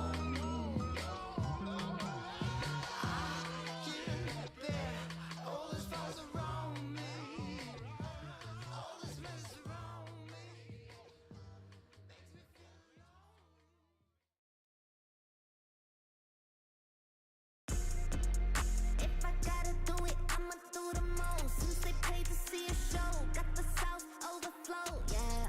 If I gotta do it, I'ma do the most. Watching me, they take no, raise a toast to the goat, yeah. Body be dripping and sandy, part of my nose with that fancy. Money on me, I got plenty. Hundreds, 50s and 20s. Stay fat, lot of them. Racks, house by the lake, bought that. Opposite the brakes, draw back. Paddock on my wrist, I'ma hit 'em with a drip. They gon' pay the VIP to get a pic with me. I'm a star, brand new keys to the car. I'm the boss and the king and the czar. Got 'em so high, so addicted, telling me I'm the only queen of his heart. Guess I let you co-star. If I gotta do it, I'ma do the most. Since they paid to see a show, got the South overflow, yeah. If I gotta do it, I'ma do the most. Watching me, they take no, raise a toast to the goat, yeah. If I gotta do it, I'ma do the most. Since they paid to see a show, got the South overflow, yeah. If I gotta do it, I'ma do the most. Watching me, they take no, raise a toast to the goat, yeah. If I gotta do it, I'ma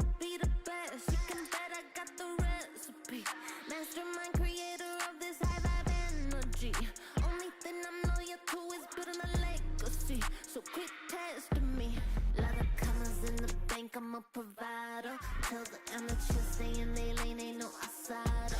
Bought a mansion in LA, right next to Mariah. Write a song, get filthy pay, price going high. Yeah, if I gotta do it, I'ma do the most. Since they paid to see a show, got the South overflow. Yeah, if I gotta do it, I'ma do the most. Watching me, they take no, raise a toast to the goat. Yeah, if I gotta do it, I'ma do the most. Since they paid to see a show, got the South overflow. Yeah, if I gotta do it, I'ma do the most. Watching me, they take no, raise a toast to the goat. Yeah. It takes a lot to be the best.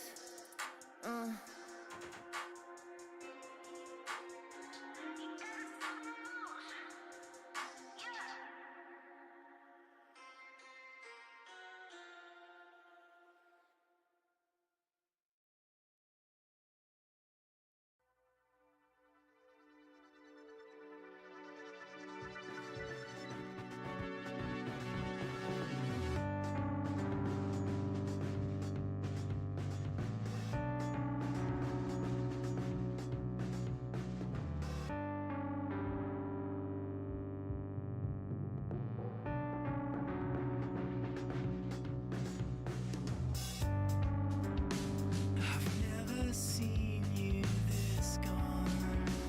You're further than you've ever been, and you're fading out.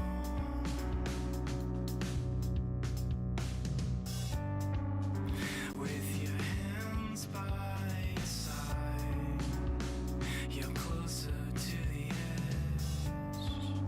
It's your final breath of courage,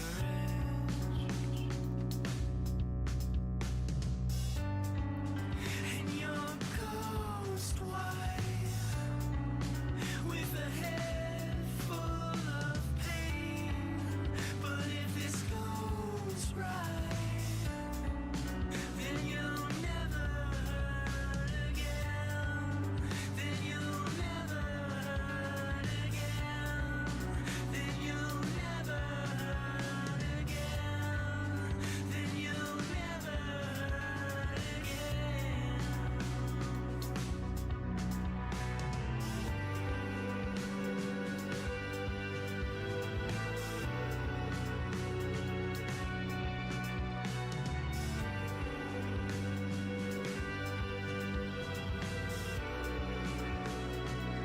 I know you've got it in you. You've gotta face it all. This life will continue, even if you fall. And you're ghost white, with a head full of pain. But if this goes right, then you'll never hurt again. And you're ghost white, with a head full of pain. But if this goes right, then you'll never hurt again. Then you'll never hurt again. Then you'll never hurt again. Then you'll never hurt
days are getting shorter. It's now, no way, 'cause life flows like white water. Take a moment to breathe, hold it in, stay a while, forget all that you know, and forgive everyone. It's all in your power to turn away.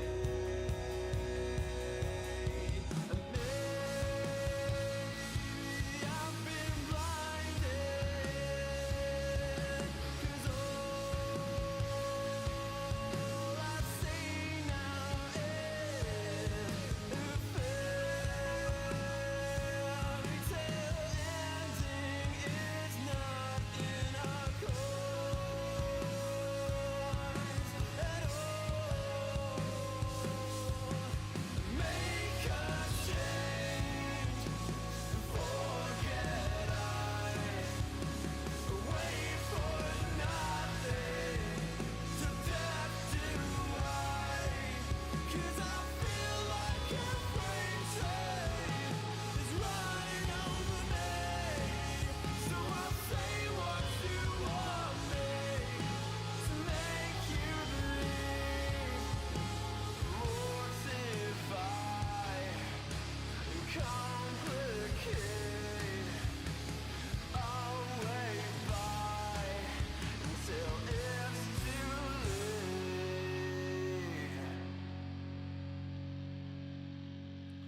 But I think that you know much better. Wait forever. My head is on straight for once, and you will pay for it.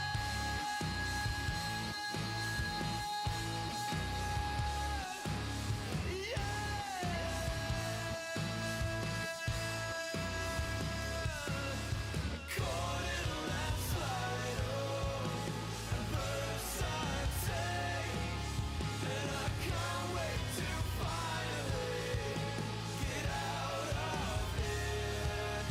And I feel like a freight train is running over me, 'cause I know like I know everything to make you believe.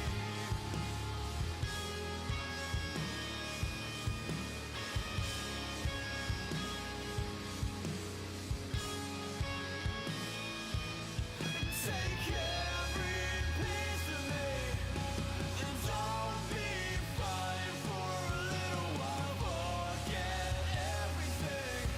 You're making excuses. These loaded questions will be useless for you. And the real answer is that I fucking hate you.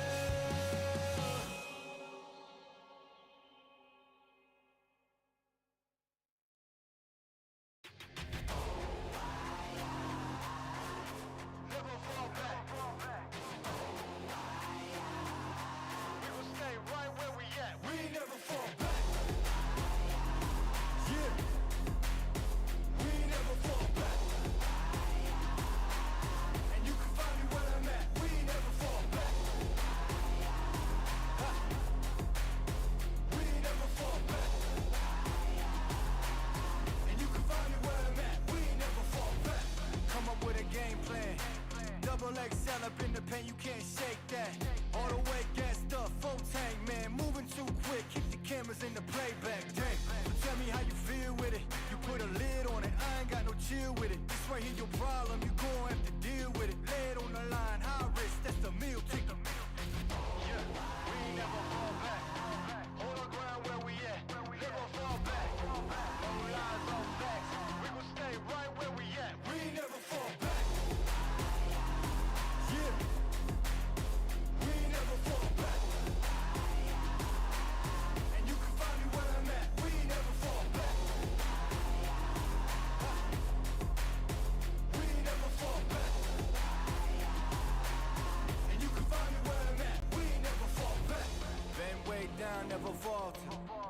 with their hands out, get them off us.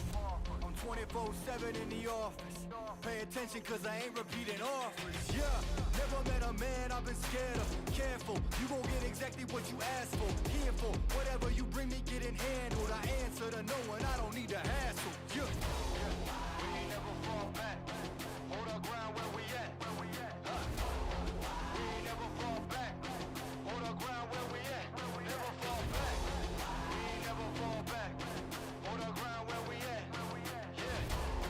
No lies or facts. You can find me right where I'm at. We ain't never fall back. We ain't never fall back.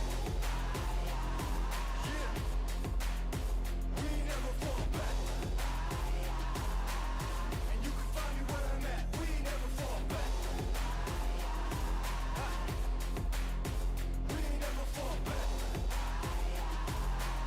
And you can find me where I'm at. We ain't never fall back.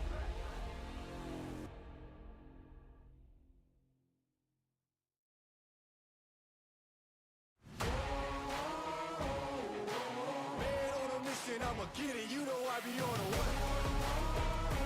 Yeah. You know I be on the way.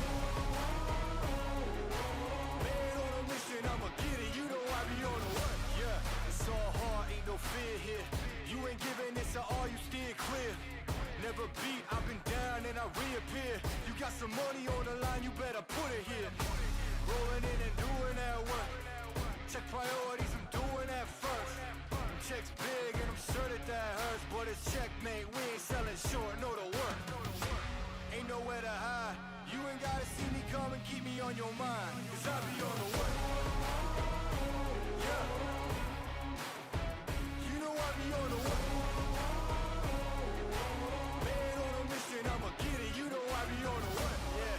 Man, we coming for them bags. If they said I couldn't have, get the team. I got a vision for the things you ain't believe.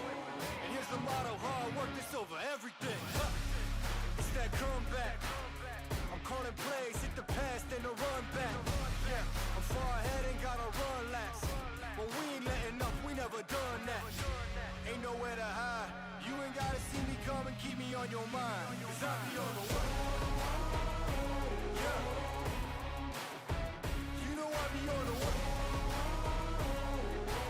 Man on a mission, I'ma get it. You know I be on the way. Yeah. I'm on the way. On the way. Yeah. On the way. I'm on the way. I'm on the way.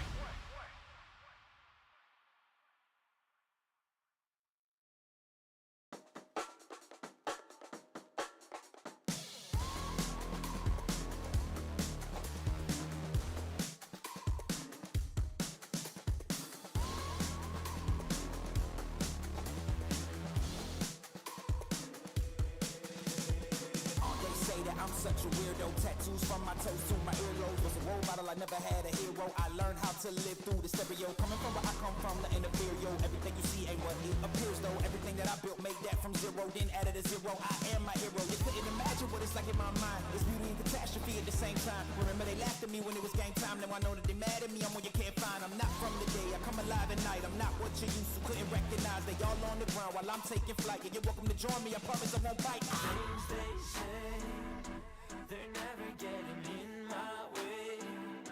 And even if I make mistakes, I will always see them through. Cause I don't wanna play your game. I had enough, I'm burning up so hot I just break your chain. You can never stop what's building up inside of me.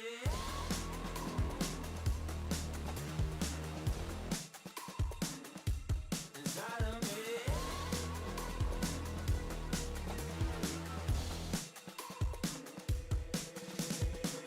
They call me a monster. I guess I don't fit in with the imposters. I'm taking the mask off. Prepare your conscience. Prepare for honest. Cut off all the nonsense. I'm all in your chakra. Wonder who shot you. Go call the doctor. Boom like the chopper. Don't you get chopped up. I'm here to stop you. Whoever wants smoke like a roster, break you off proper. Things they say, they're never getting in my way. And even if I make mistakes, I will always see them through. Cause I don't wanna play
the hammer in my hand.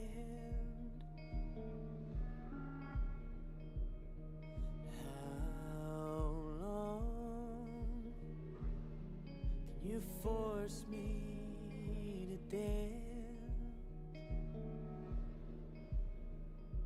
There's a crisis in my heart and in my words. And I saw you smile when I fell into the dirt.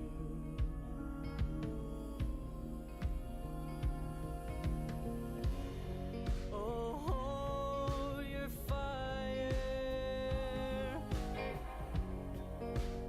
I don't belong here. I'm not calling you a liar,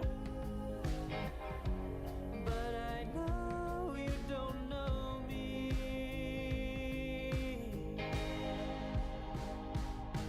I'm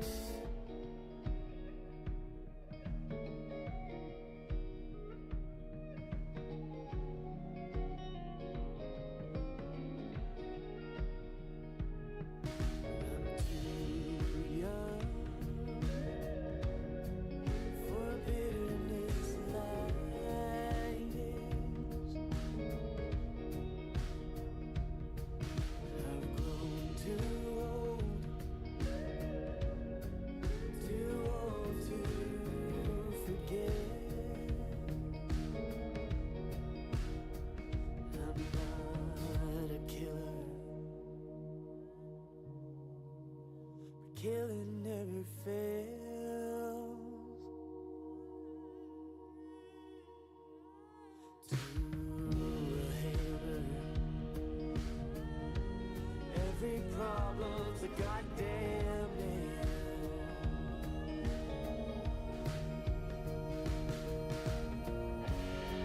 Oh, your fire. I don't belong here. I'm not calling you a liar, but I know you don't know me.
Open your eyes, what can you see around?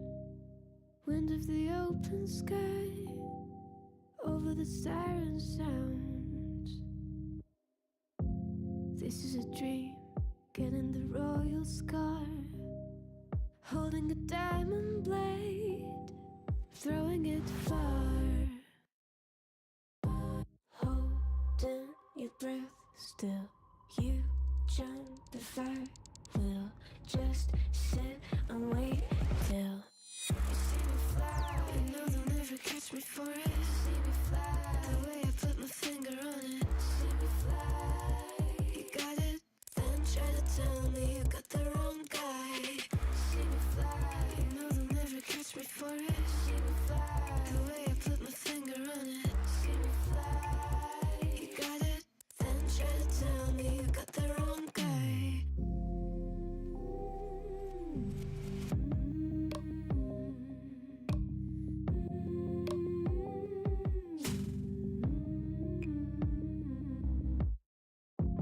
Look at them now, all of the noise they make, counting the cards to one. Queen of Hearts never breaks. Falling asleep here might just take a while. Try not to grind your teeth, dreaming to touch my style. Well, can't say I blame you. Try to come close to, but all you can do. See me fly, you know they'll never catch me for it. See me fly, the way I put my finger on it. See me fly, you got it, then try to tell me you got the wrong guy.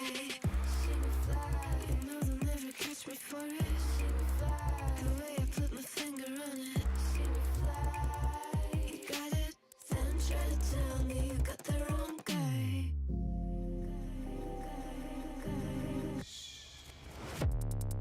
Got the wrong.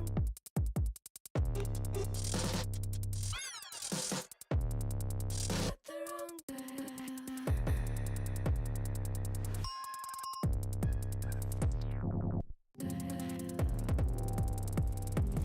Then try to tell me you got the wrong guy.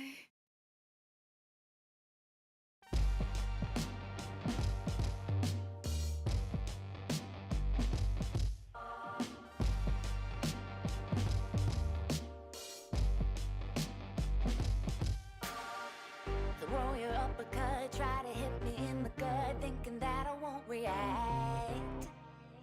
You whisper in my name, thinking I won't be the same. Turn fiction into fact. See what you didn't know, bruises that I'll never show, slipping on your every jab. So tighten up your fist, step into the ring with this. I hope your mama's got your back. First round, you thought you would've knocked me down. Fifth round, bleeding out the side of your mouth. Final round, holding the sound of my name in the crowd. You didn't bust. Oh, oh, oh, oh. You didn't bust. Oh, oh, oh, oh, oh.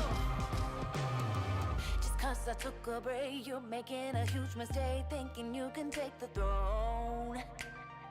Look at you trembling, step into the lion's den, bet you wish you stayed at home. Begging for mercy underneath your breath when I ain't even sweating yet. My legend's written in the stone, yeah. You're crying danger in defeat is now your only friend. Even your mama's gotta know.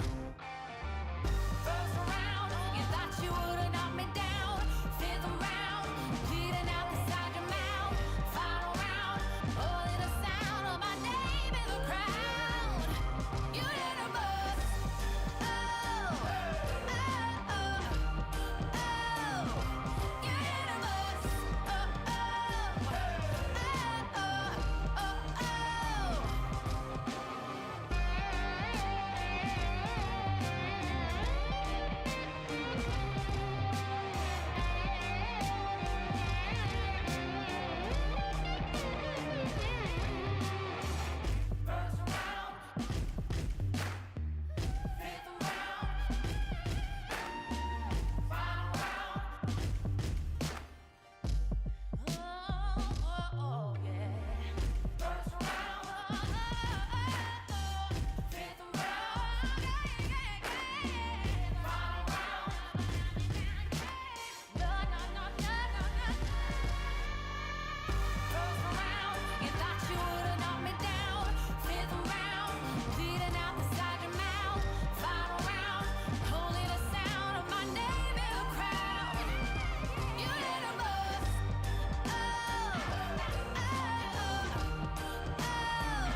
Just like cool, cool. So stick around. Just like cool, cool.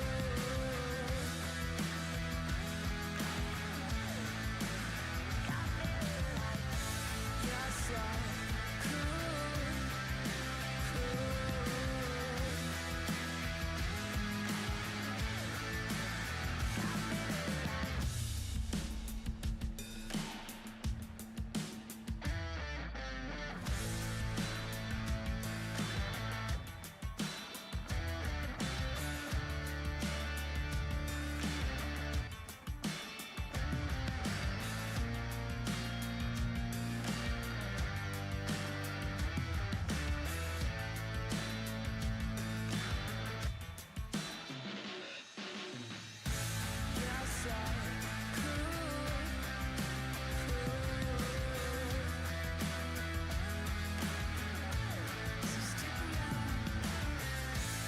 So stick around. Just like cool,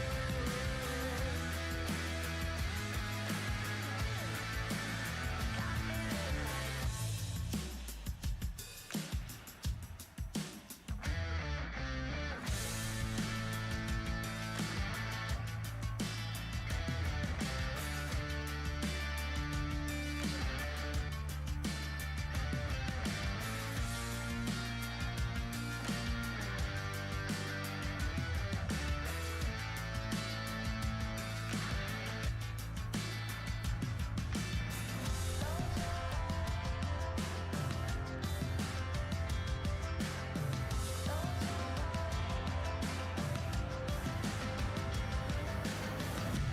Just like cool, cool. So stick around. Just like cool, cool.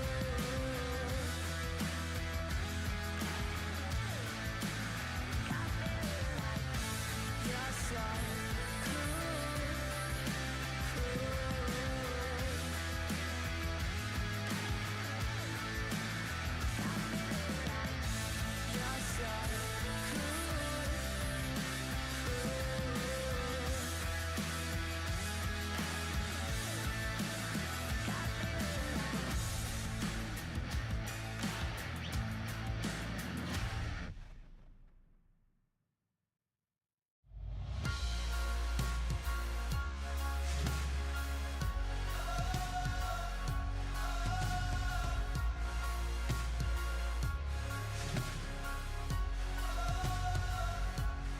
Neues Kapitel, weißes Papier, Seite um Titel, Mitte 20 und hier, Zeile für Zeile, offener Blick, find nur beim nach vorn sehen zu mir selber zurück.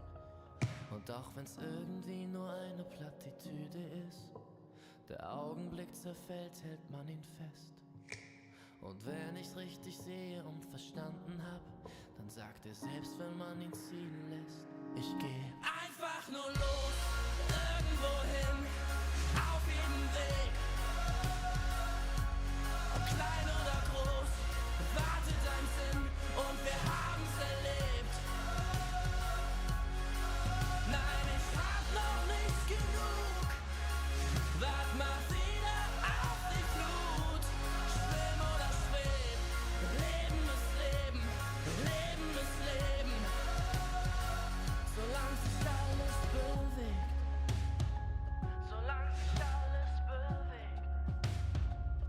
Lieber neue Gedanken aufleisen sollen, statt ewig im Gestern mit den alten Parolen. Nun ist die Währung, der Weg ist das Ziel. Kostet die Welt dann vielleicht gar nicht so viel. Und auch wenn manches davon sicher Plattitüden sind, man fühlt genau, wenn es stimmt. Ich geh einfach nur los, irgendwo hin, auf jedem Weg. Ob klein oder groß, wartet ein Sinn und wir haben's erlebt. Nein, ich hab noch nicht genug,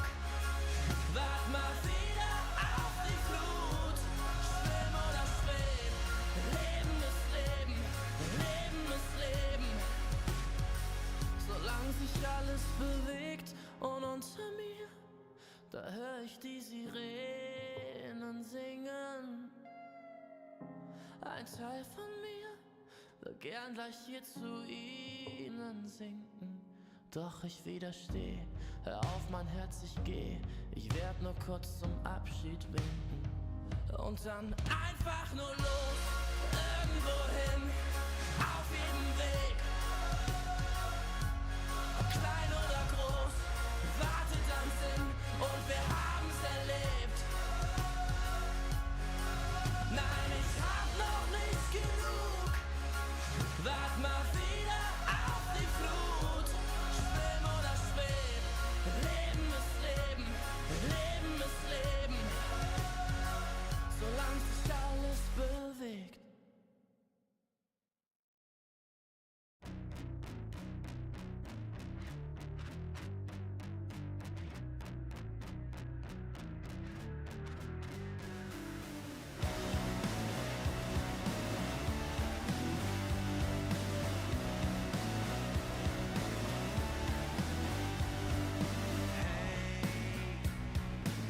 I saw you riding on the train today, and I tried to figure out a way to stay close. I wanna see you again. I wanna be your friend. I wanna see you again, again,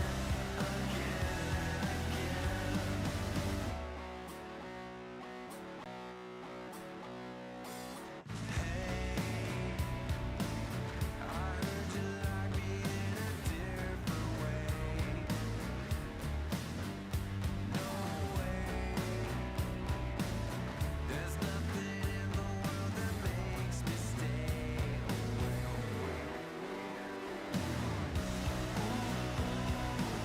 I wanna see you again.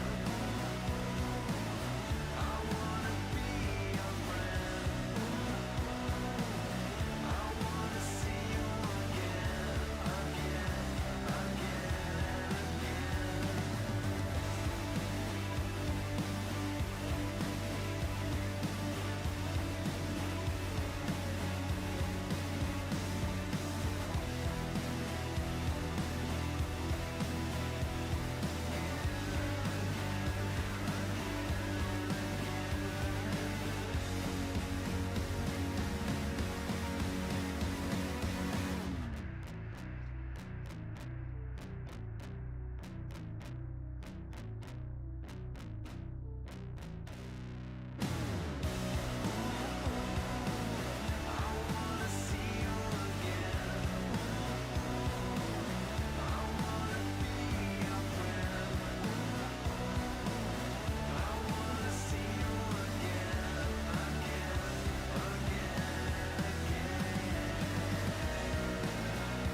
all the time I wasted on something. Growing up, I dreamed just nothing. What are you? People talk loud, I get what they're telling me. I fucked up, but I didn't care a bit. What did you? Hey, I gotta say, something's going wrong, and everything's upside down. I'm falling. Hey, I gotta say, I'm always on a run. I'm getting closer to the light. By the time I'm changing my remedy, blowing up, I get sick and tired of this.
unterwegs, Sportcoupé angehen mit den Brüdern und Rosé. Späti gehen, Shorty schläft, wenn die Sonne untergeht. Runden drehen, die ich erlebt, ich will nicht mehr gerade sehen. Der Verstand ist lahmgelegt. Im Coupé hinten links. Ich schreibe und ich trink. Mit den Brüdern und wir chillen. Heute Abend ohne Sinn. Sie will, dass ich sing. Doch ich mach mir noch einen Drink. Ich brauch nur die Klick. Und sie weiß, dass es stimmt. Die ganze Nacht nur, die ganze Nacht nur, die ganze Nacht nur, die ganze Nacht nur, die ganze Nacht nur, die ganze Nacht nur, die ganze Nacht nur, die ganze Nacht nur unterwegs, Sportcoupé angehen mit den Brüdern und Rosé. Späti gehen, Shorty schläft, wenn die Sonne untergeht. Runden drehen, die ich erlebt, ich will nicht mehr gerade sehen. Der Verstand ist lahmgelegt. Der Kopf ist aus Gedanken leer. Die Musik laut, die Augen schwer. Ich hör nicht auf, will immer mehr. Der Wagen rollt über den Teer. Und wir fahren, cruisen langsam durch die Stadt. Ohne Plan, aber Kippe aus dem Fenster, ich erschaff. Wie gehabt, holen für den Body an der Tanke Saft. 808, das ist so laut, dass du in der ganzen Stadt. Die ganze Nacht nur, die ganze Nacht nur, die ganze Nacht nur, die ganze Nacht nur, die ganze Nacht nur, die ganze Nacht nur, die ganze Nacht nur, die ganze Nacht nur unterwegs, Sportcoupé angehen mit den Brüdern und Rosé. Späti gehen, Shorty schläft, wenn die Sonne untergeht. Runden drehen, die ich erlebt, ich will nicht mehr gerade sehen. Der Verstand ist lahmgelegt.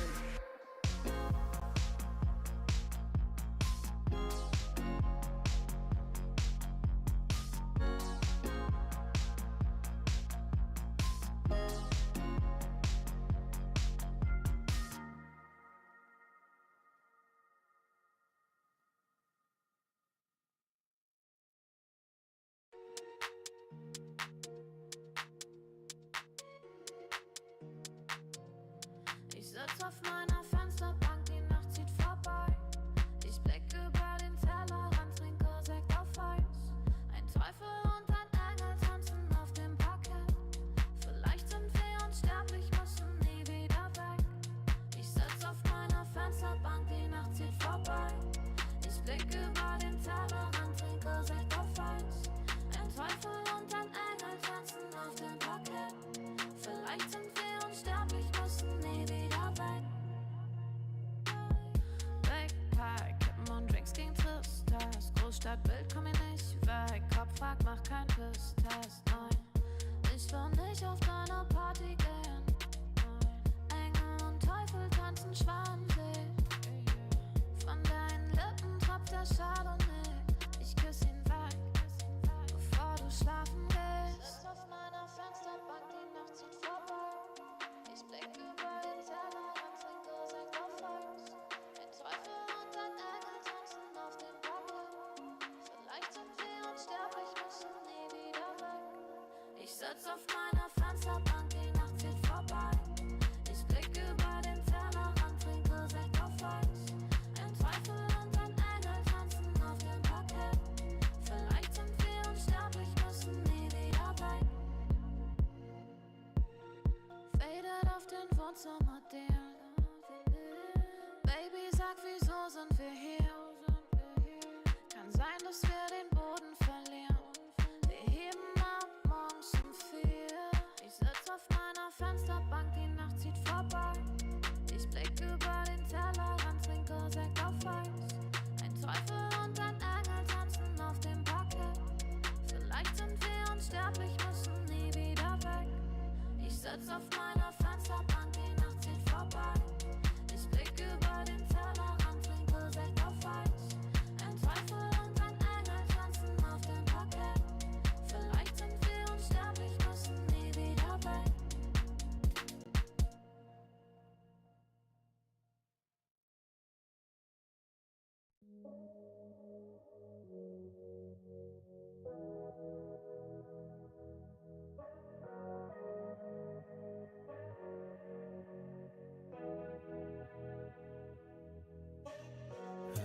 Straße in den Süden, Kickdown, Moto Guzzi, Sozius, Traumfrau, Monika Bellucci, High-Res, Roadtrip, Neapel, Rom, Overnight, Truckstop, Insta, Snapshot, Polaroid, 40 Love, Korken knallen, Karte Door, Spa-Time, Bubble Bath, Aftershave, Miyake Sport, Private Coach, Crunches, Lunch Break, Yacht Club, Seafood, Aperol und Lachsteak, Küstenring.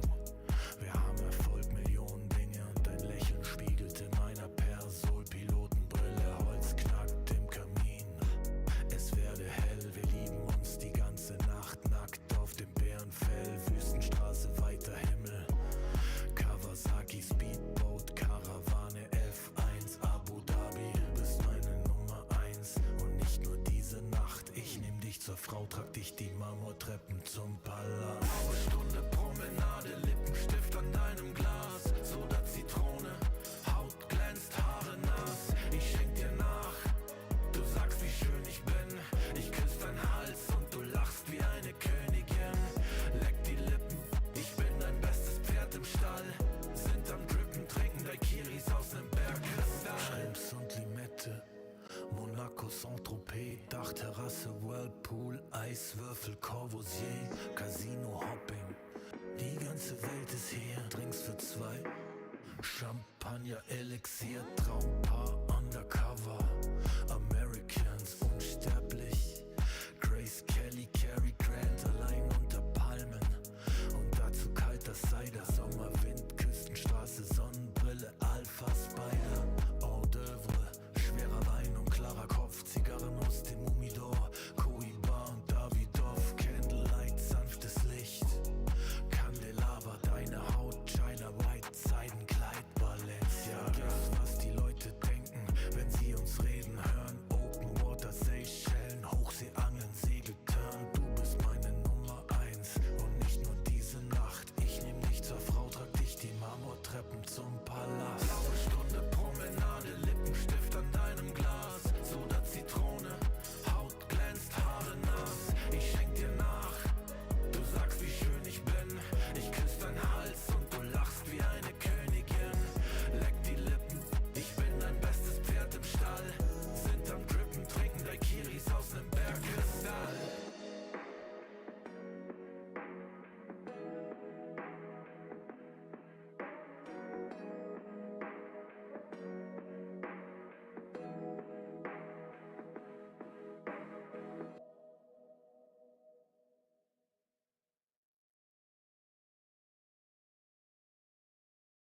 I swam the river to get to you. I climbed a mountain to get to you. I called the preacher to get to you.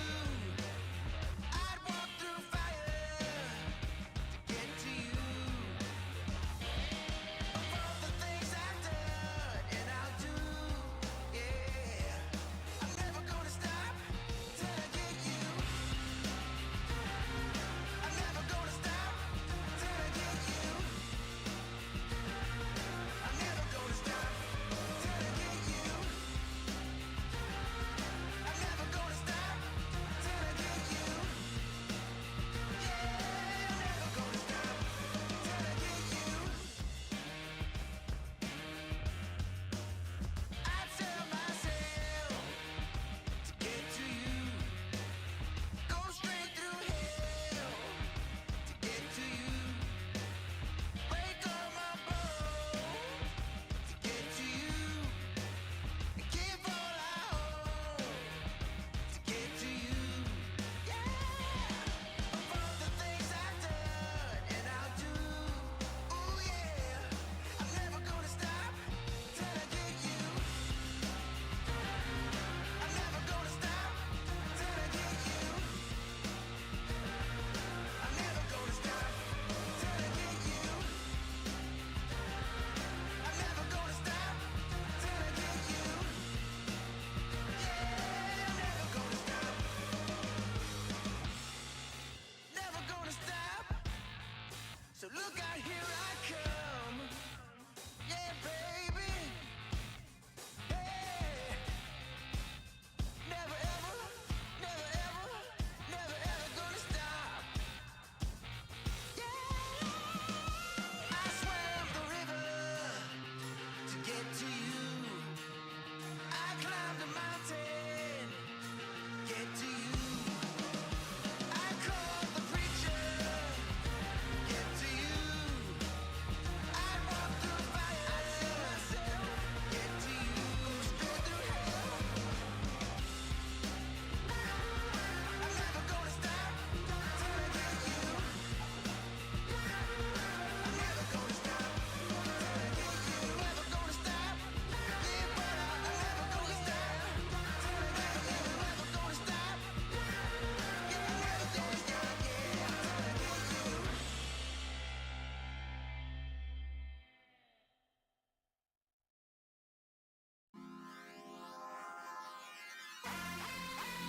be like me.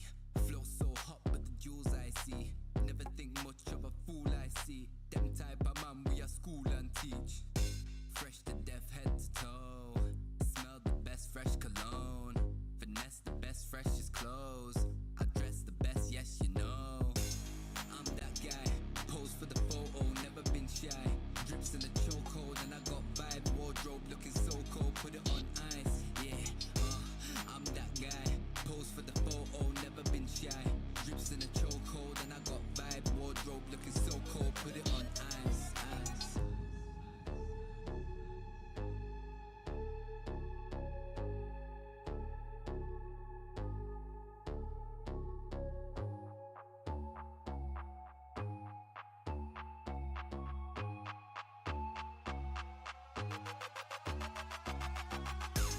I'm that guy, pose for the photo, never been shy. Drips in the chokehold and I got vibe. Wardrobe looking so cold, put it on ice. Yeah, I'm that guy, pose for the photo, never been shy. Drips in the chokehold and I got vibe. Wardrobe looking so cold, put it on ice. Ice. I'm that guy. I'm that guy. I'm that guy. Put it on ice. I'm that guy. I'm that guy. I'm that guy. Put it on ice.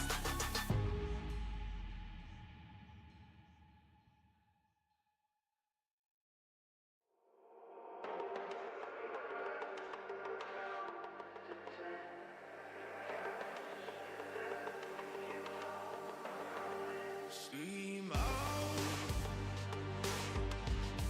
I see you turn around.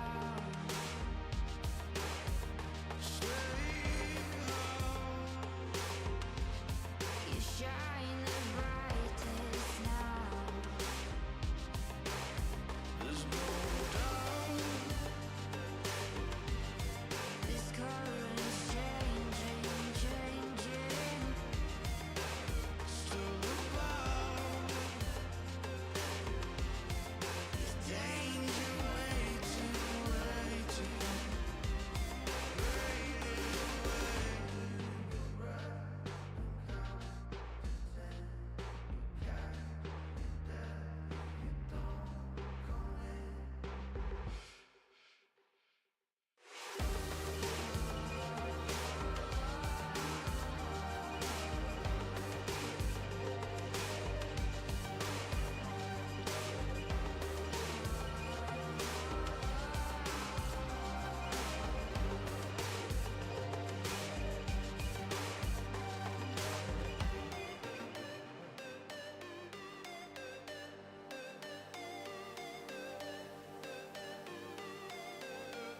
Steam out.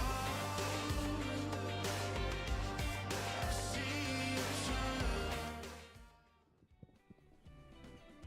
Ladies and welcome back. After a long break, we are ready to go. We got a second series up and about. LGD Gaming taking on Spiky Gaming. Then we had the second series over on the other stream as well. So we already got another result done. Team Zero up against Kev, and a bit of an upset, I'd say. Yeah, absolutely. We get to see with the bracket how everything has moved on forward. As remember, we have 3 qualifier spots to be able to go for, and I mean, I don't. Yeah, Kev wasn't the highest seed, right? You would have to say it's probably Team Zero, even though Kev has been part of a few other recent LAN tournaments. Team Zero, they've changed up their roster a little bit. I know they've been scrimming a lot, as you know, had a few chats with my boy Ponlo, but clearly just ran into a little bit of a roadblock there going up against Kev. So setting up a qualifying matchup between G2IG and Kev, but now we've got to find out who are the 2 teams that are going to be part of that second upper bracket qualifier match. You got to say LGD in this series most likely to be the favorite team. Yeah, I think definitely without a doubt. I mean, of course, with the new roster, Shiro, Echo, new PYW, and Y. So I guess really just the addition is PYW Echo instead of well, because PYW was on the other roster with yeah. So I guess sure. Like yeah, he's still relatively new, but at least the most recent addition. being Echo instead of Setsu. So they've gone through a couple mid laners, right? Yeah, we saw Emo they tried with, then Setsu, and now Echo. So we've had the opportunity to cast Echo a little bit in the Division 2. I think it was with Piggy Killers, right?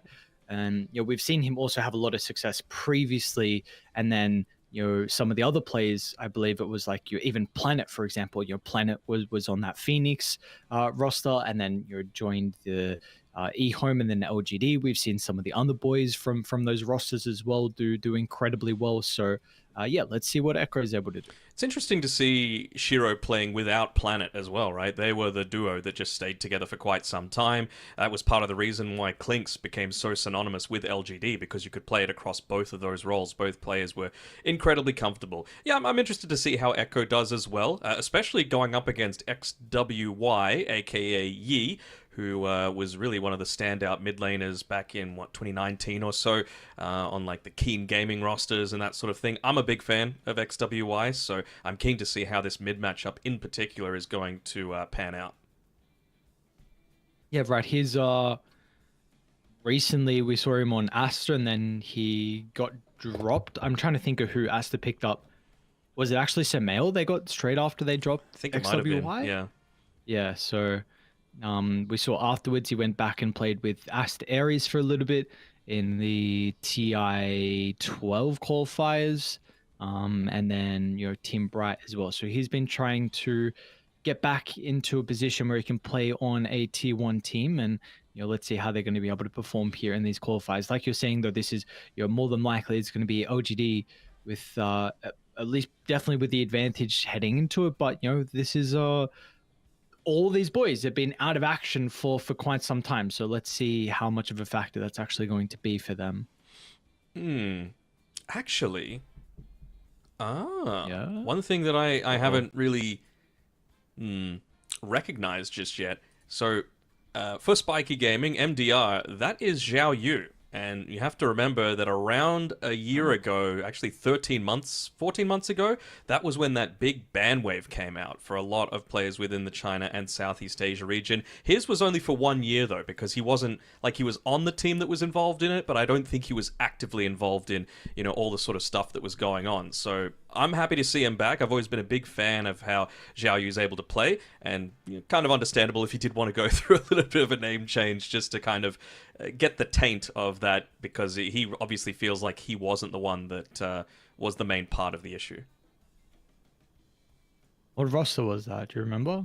Oh, speak about it? I don't know if it was. I think it was on eHome at the time.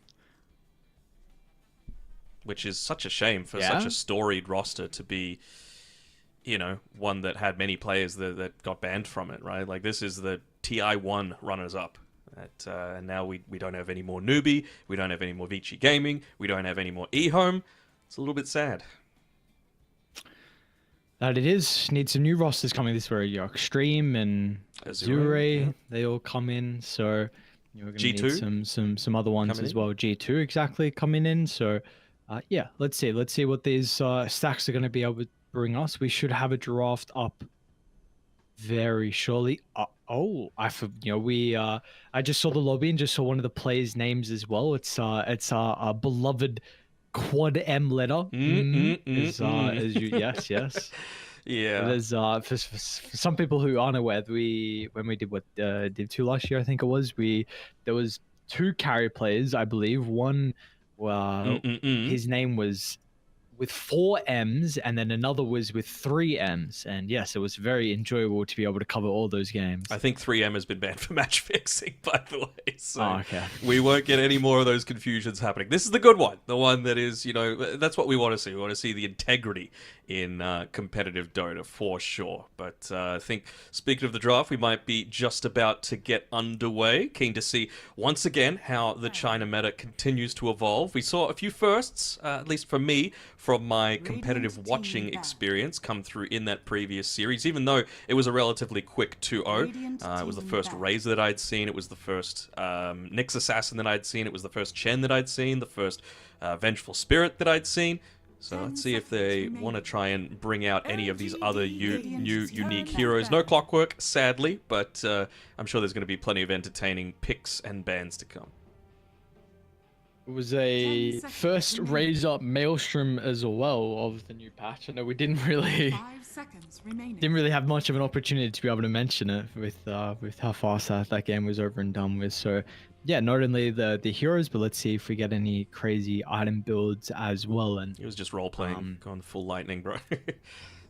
yeah, I was, because I think there was a minute that I was trying to think of what's going on with the Maelstrom build, and I didn't know if it had like some extra value because of the spell amp on the facet. I don't know if that was also buffing up like the Maelstrom, if this was something he was considering, or Maybe. I don't know if I was looking too far into it, or I think you were. I think they were just trying to make something work that was like a cheapish item that does a decent amount of damage, considering, like, remember the draft that they were up against? They just couldn't static link anyone, so you weren't going to get any value out of that Dynamo facet. Everyone was either just stampeded away or jumping away, or, you know, it just was so hard for Ukyo to lock in onto anyone. And that's why he's in the lower bracket at the moment. But oh man, TA has been able to slip through. I'm very surprised that this has been allowed to happen. Busted hero, busted.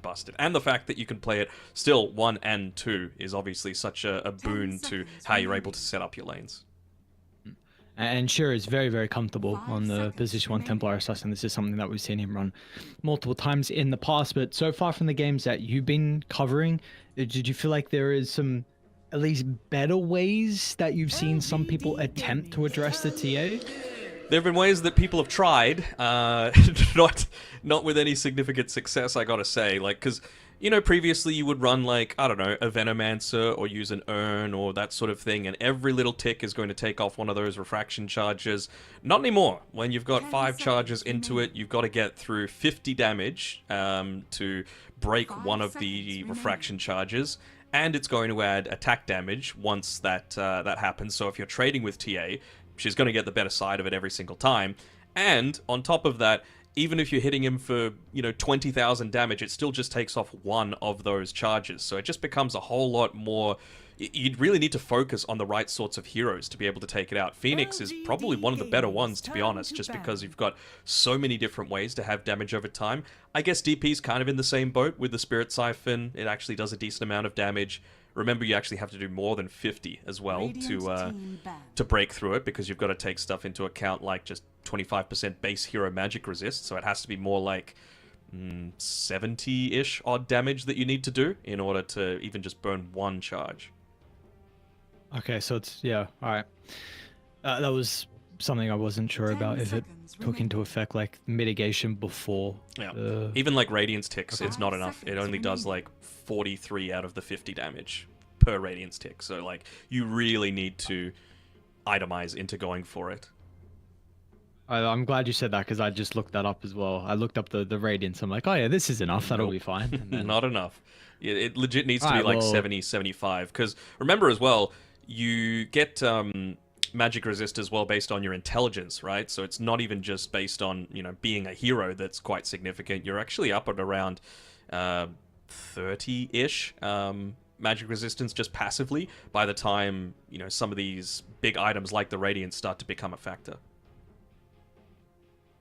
What about the Death Prophet though? Hero overall, this is something that China likes? I don't know. Is this do you like overall? Or is this, you know, against the TA? I mean, you've got a bunch of like damage over time over that, you know, mark that we're mentioning, but also, you know, DP, I guess, some vulnerability with how little armor that you have, and TA of course has got a lot of physical damage. So like, how do we feel about this first phase response from Spiky Gaming? I think if you're going to pick this DP this early on, you really need to try and play around it as much as possible, right? Not just for the obvious things like taking towers around the exorcism, but you've got to have supports that, for example, against a TA are going to build you a Solar Crest to be able to help you out, or going to be like a Pugna, for example. You know, a lot of that physical damage mitigation that you've got, and something like the Decrepify, of course, is going to help out the DP. You basically do not zero, but a negligible amount of damage from your right clicks. You just want the Spirit Siphon, the Crypt Swarm, and the Exorcism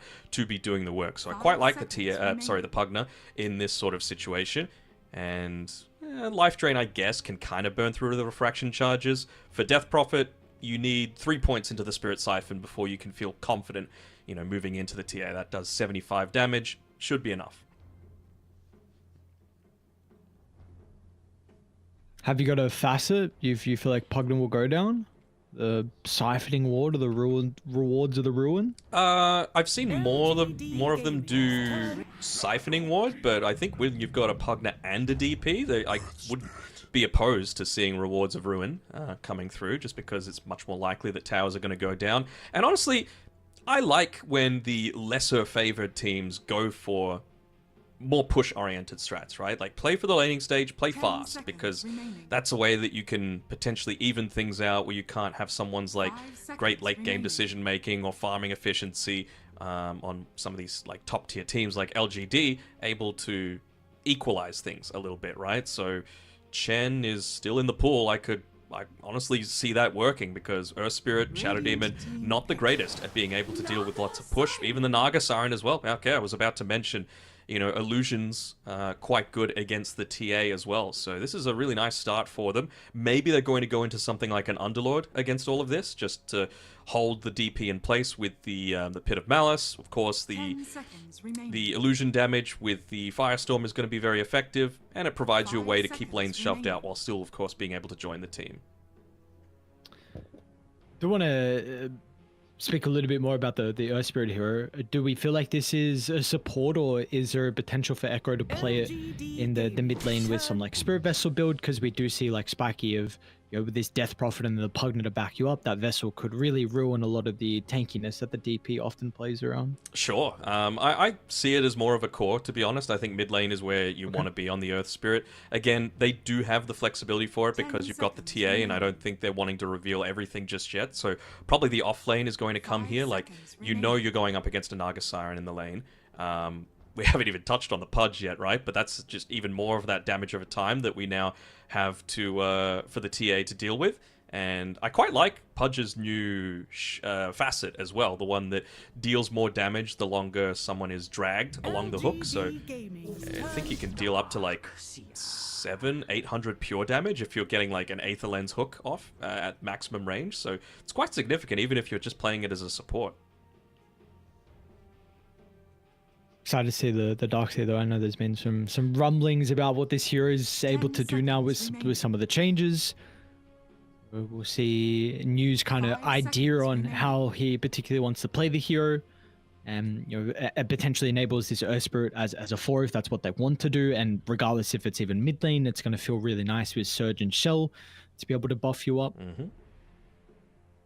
Also, we're seeing a lot more Darkseers go into like early braces, right? Like, start the game with 4 gauntlets of strength, build 2 of them into braces, use the other 2 for a soul ring, because your intelligence is always going to catch up just based off of your innate ability, which is your int can never be lower than any other stat. So if you just got 10,000 strength, your int is just going to be automatically buffed up to match 10 that. seconds remaining. Now, how are we feeling about the flex potential with the Templar Assassin now? LGD going to have to reveal if it's going to be Shiro playing it or if it's going to be Echo playing it. Do you currently have a preference? Probably like it as a... I mean, just with the Ember Spirit being banned out, I would say maybe it's going to be played in the mid lane, just with not wanting to have Refraction, of course, being disrupted in the actual lane itself. One of the better heroes at being able to even just lock down the TA. You can also dodge out a few of those meld strikes if you're really on point with the Sleight of Fist as well. So I could see that working. They're really playing around this Naga Siren for Spiky, not wanting to let the Dazzle or the Lion through. So none of that instant illusion removal. Which is something that really lacking at the moment. I mean, kind of the only hero that's going to be relatively decent versus Illusion is going to be the Darkseer, and that's really not going to be the case through a lot of this game, just kind of the early portion of the lane and maybe the early game as well. They need some catch on Spiky. That's the big thing, right? Like, Pudge Hook is not reliable enough to be able to use, even just with the Ensnare. I don't rate it enough. So you need something, whether it be a root, whether it be a stun, just something that's going to be able to get out of that laning stage in a decent enough spot. Okay, well, they changed it up. Just wanting the Leshrac to be able to counter out a few of these Naga illusions. Obviously, Pugna Nether Ward is going to make his life a little bit more challenging. So what do you go 10 now? seconds remaining. Can you go... I think Invoker's a little bit too slow-paced to be able to go up against the Leshrac. Puck... I mean, now that you see the Lesh, I wouldn't hate the Puck just to hold them in place, but we really haven't seen any Puck at all. But you know what? Just try and win the lane, I think, is the strategy for XWY. Kind of ironic because New's pub name is Win Lane.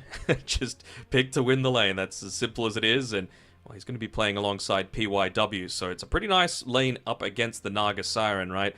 You obviously got all those illusions that you're eventually going to be able to create with the Wall of Replica, but just the Ion Shell on 2 melee heroes in the lane feels pretty damn good. Now, I'm not sure if Outsider is the same as Outside, aka Victoria. If they've just changed their name a little bit. Yeah, I was trying to work that out as well. I'm not sure either. We shall see. Yeah, we shall see. We shall see. A little bit more. What is this actually, Lena? Fascinating to look it up because I know some of the snipers, Lenas have been something you've been looking at to potentially deal with the low armor that the Leshrac has. We've seen this as a response in the past. And okay, so it's just that the Laguna Blade gives you the supercharge.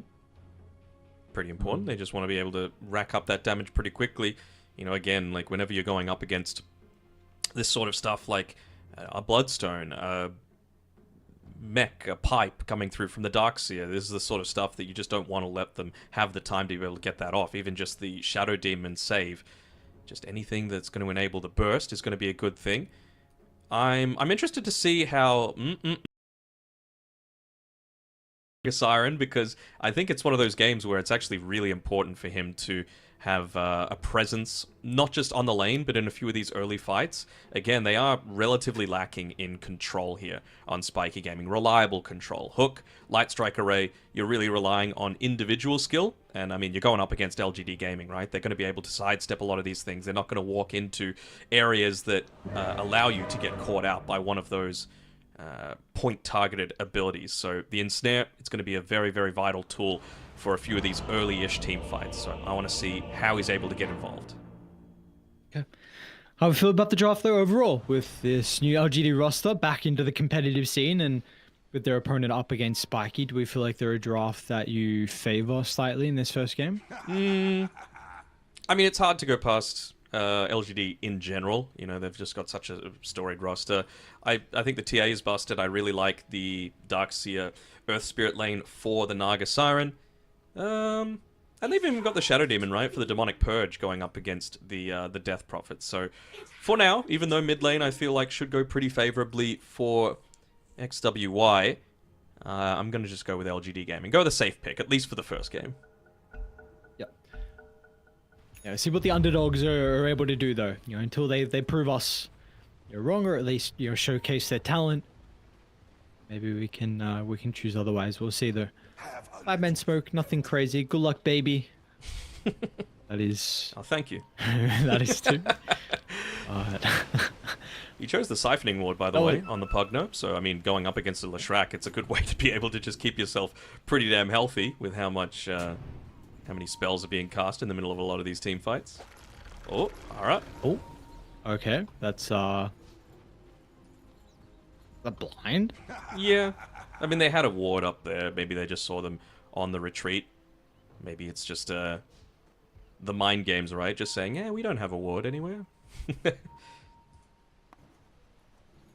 a very small gap, which pretty much is where they were walking through that isn't being covered by that observer ward, right? The one on the left-hand side of the lane, as well as the one on the high ground. It's just this tiny little area of fog that they've still got to play around, so...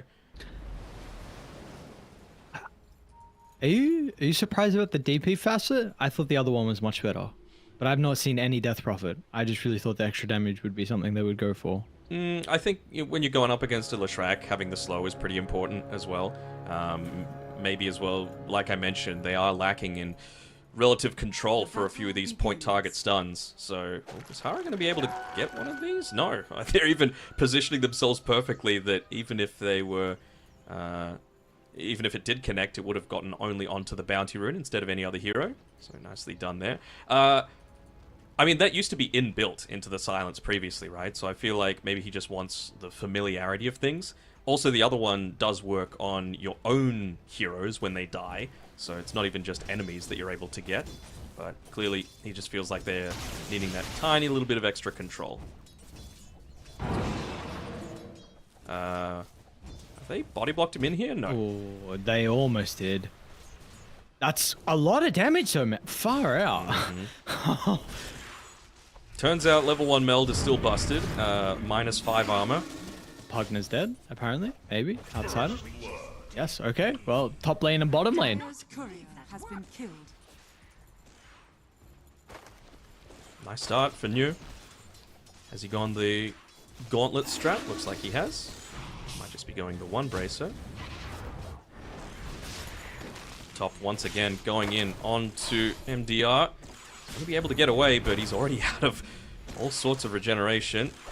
Hara forced to give him over a tango already, and that sentry ward that Hara placed down as well is actually just out of range of the block up there. He wasn't fully efficient with where he tried to place it. Got a little bit greedy there. As a result, it's going to take a second sentry to be able to deward it. I suppose he could try and double up with it, right? You can both block the small camp and get the deward off with your secondary sentry. Bottom lane? Okay, no. Naga's able to slip on past. I thought maybe she would be in some danger there, but get through PYW and you, who are continuing to harass. I know you were mentioning about the Templar Assassin, this hero being incredibly broken, and of course, first games casting today on the new patch, and I've been watching some games, not a lot. Before the patch, I feel like Meld was already such a strong level 1, and like you didn't do anything to like reduce the numbers, and I'm looking at the numbers again, and it felt really nice. Like, you know how there were some matchups where we did see like previous patch, like TAs going Meld level 1, and like you were able to actually play some lanes incredibly well where you would not expect it, like up against some Vipers, for example, like some strong lane dominators. And the fact that you can go it now for free is it's so crazy to me. Yep, just free Psyblades, because why not? You know, they're really not feeling it, and well, it's even forced a really early Wraithband purchase as well by MDR, not wanting to be brought down into the negatives in armor like he was when they went for that first attempt. He just started with the 4 armor, and this has been a recent purchase for him, so at least now he's going to have positive armor to be able to play around with Hara. Doesn't seem like they're going to be able to... Well, maybe they will be able to still secure that Lotus for himself. Oh, nice timing of the disruption there. It was mid-cast animation of the meat hook, so might have been in Shiro in a little bit of danger if he wasn't quite as quick on the fingers on Y, and what do you expect from a TI winner, right? It's been continuing the action down bottom as the Naga Siren. Second kill for New. Bottom lane, not going to get much easier now with the urn almost completed. And you've got that second point up in the shell. There's always potential for rotations, really, if you need it from Why You Smile, but we see that's not even the case. And PYW's going to have a decent level as well for the Earth Spirit, so he can potentially start to manipulate some of the other lanes too. Yeah, you can even see Naga's been forced to go an early point into the ensnare. You know, I mentioned needing it for when a few of these ganks happen, but she's just needing it for her own survivability at this rate, right? Just to stop these damn ion shells from ruining her game. Feel quite nice. PYW's able to pick up one of the water runes. Echoes finds the other. I guess the one lane, and this is something you were saying as well as soon as you saw the Lina, just kind of the lane dominating Kiro. She's pretty much the only one having a good time. Top lane, Shiro, refraction activated. Will be burnt off pretty early on. Crypt Swarm not enough. Shiro is able to step back to the safety of his tower. Why Smile's going to have a Silver as well. Yeah, I don't think this is going to be a good game for Mr. Pudge. I really wasn't sure what the pick was for in reality. Maybe just expecting to get swarmed over. I mean, I still do really like the Aghanim Shard on the hero. One of the better, ironically, saving supports, but to go for a first game up into a Pudge just seems very odd, especially when you don't have that easy setup for him.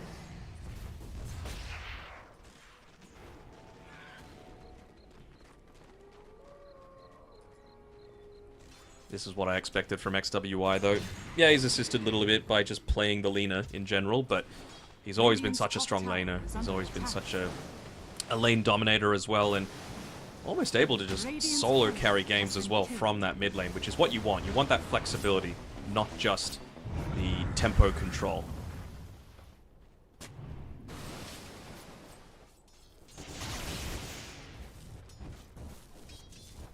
Even just not wanting to be bullied out of the lane as well, right? He's gone the infused raindrops. Always going to be very significant whenever you're going up against someone like the Leshrac, who's just spamming out that lightning storm. Can't remember if it was... Like, I may be getting confused with Emo going the Magic Shadow build yesterday in one of his games, or if there was actually a Lina where I saw went the Magic build, but... Have you seen any Linas at the moment go Magic, or has it been only just the right clicks? No, I've seen the Aghanim Scepter for sure. They still went the Thermal Runway facet for it. Okay. See what the build's going to be this game for. Nice to nice. Gets the observer. Yeah, let's see what the build's going to be for XWI. Because again, like the big reason why you're kind of picking it as well is just the physical damage from afar versus the Leshrac. Not only with the lane dominator, but Echoes has the haste, so potentially bottom is something they might be looking at. I mean, you're very strong at being able to dominate your lane now off a incredible start, but you know your ways to take objectives could be a bit limited. So with the points in Edict, you might like the rotation just to be able to open up the map. They might not even need it though. Might not. I mean, the thing is, you don't really want to leave this lane, right? Like, Lina's pretty capable of doing some decent damage into your tower if you do.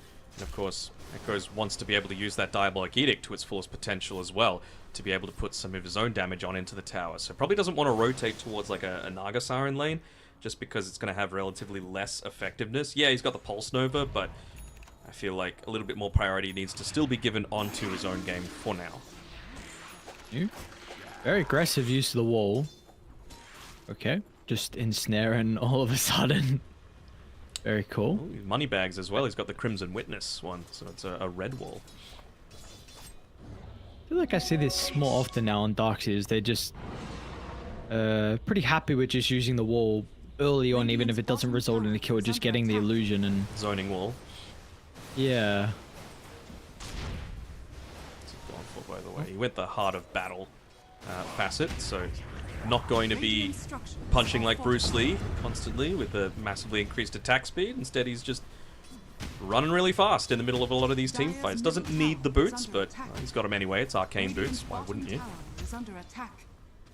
Must say though, like him having all this farm is just going to enable the Leshrackers. Hold on.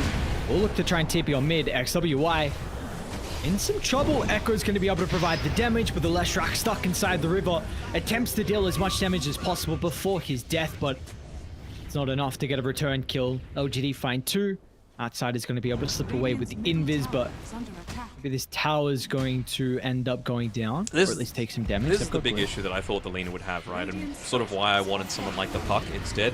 Yes, you might have had a little bit of a rougher time in the lane, but you're much more capable of preventing yourself from dying, basically, like that. There's no protection for the Lina at this stage until at least the Pudge gets... Nope.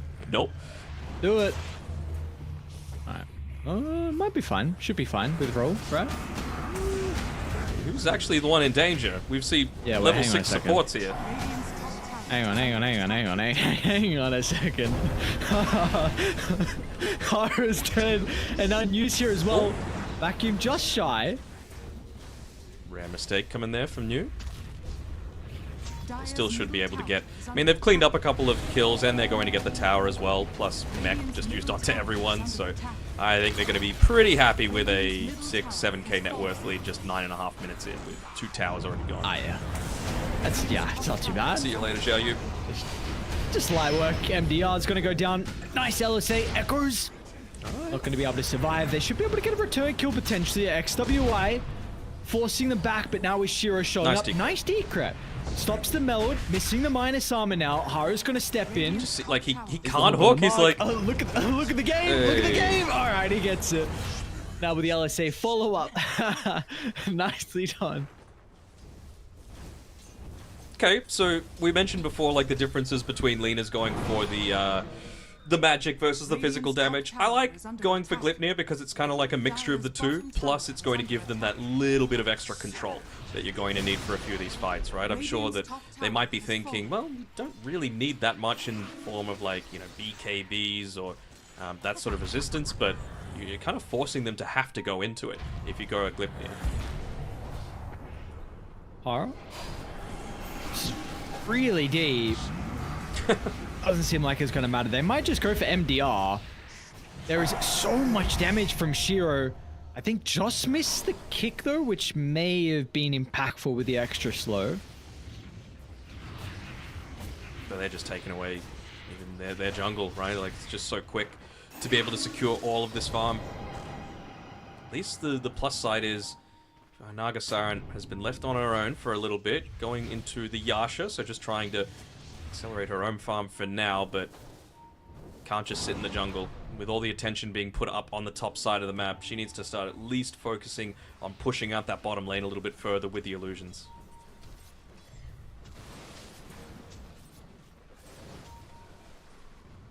Meanwhile, Newt, he's closing in on a pipe as well, so you've already got a decent amount of damage that's going to be mitigated with the heal coming through from the mech. Don't quite need the Greaves just yet, because again, like outside of the ensnare, what are you really worried about? What is there that you want to actually dispel on yourself?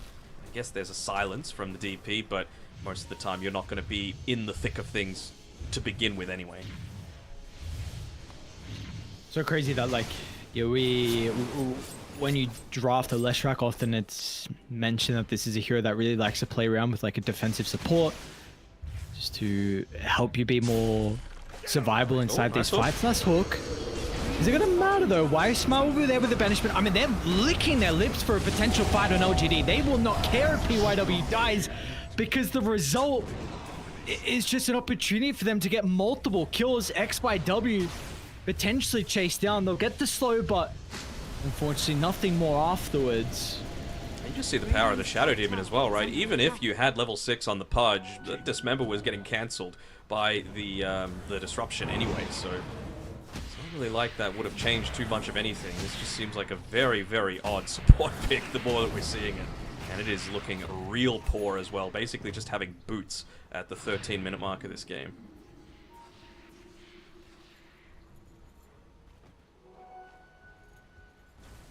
So I believe some high ground hooks into... Go on. I don't know. I don't know. Yeah, go on. I don't know. What into? You got Some, any of that copium to share with me, bro? I don't know. I'm trying to work it out. Maybe hook onto Shiro. He might just kill them all. Yeah, but why you smile? He kind of senses that something is up. Standing right behind, would be in place to be able to get that disruption save off. I feel like he's level 6 he's though. Always with the SD. Oh, he's standing on top of the... Oh, hard. Ooh, kick back into the team. Dead. Oh boy. Nahara as well. PYW. 1500 health. Level 8 Earth Spirit. Vessel already completed. We were speaking about the potential of this hero to go mid lane for that early Vessel. They're not even needed. They're not going to get their Wisdom Rune either. That's going to be stolen away. And all the while, there's not really too much lane pressure happening elsewhere. You know, this is, again, I feel like Nagasaran needs to be pushing this lane a little bit more aggressively. You can't just let your heroes get picked off one by one for no exchange on the map. I believe Outsider was moving around into the mid lane, so it's getting a little bit lower, the tier 1 tower. It probably just takes a couple more Nether Blasts to be able to take it down, but you're going to need to see more of it because you're losing your map so fast. And they're not going to relent. There you go again. Another smoke. Denied. With the pipe now. Potential kill on Naga. I think you got a glimpse of him walking up the high ground. He's got the song. Might be forced to use it early on. Needs to to do just so. TP. Swung into the TP out.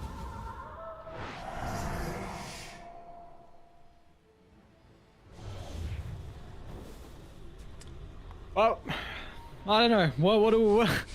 What's next for Spiky? What will you do? Just lane shove hope that they make some mistakes. They're going deep inside the base because the moment LGD feels like you can do anything you want, any tier 2 fight you want to take. Nothing you really need to worry about with the mech, with the pipe, with just the heroes playing in front of the supports to be able to protect them. Okay, Chiro.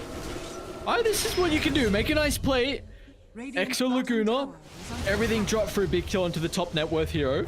Yeah, we've also got a couple of bounty runes for your troubles. Should be able to convert this into a tier 1 tower as well, or at least some decent damage into it. You can see Outsider, he's just sieging from the fog, which I quite like. I kind of wanted to see him, even if he went for a solo smoke, just do that towards the mid lane, right? Just try and get it from the fog. He's got, you know, good cast range to be able to do it.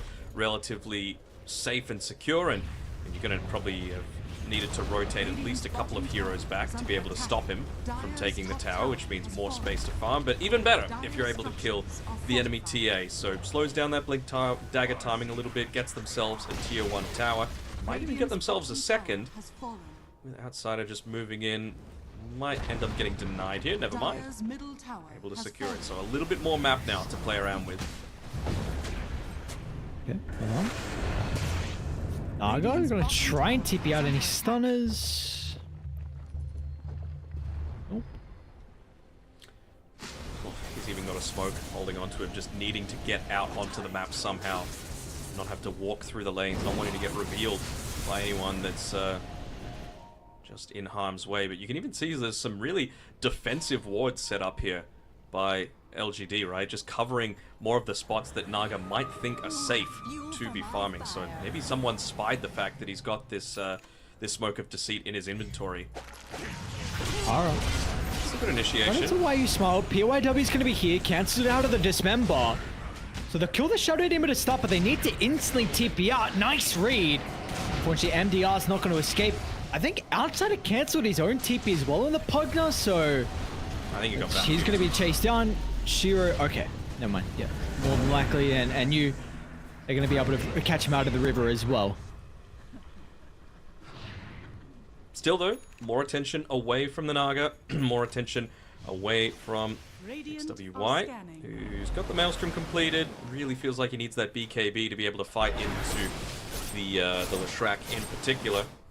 And I mean, once you've got the BKB and the Eternal Shroud on the Naga Siren, I don't know if you'll be fight ready, but at least you're going to feel confident to fight out of desperation, you know? Like, because remember, the Naga Siren has that facet now, Eel Skin, so if there's a lot of units around her, she's going to be a whole lot harder for the TA to hit.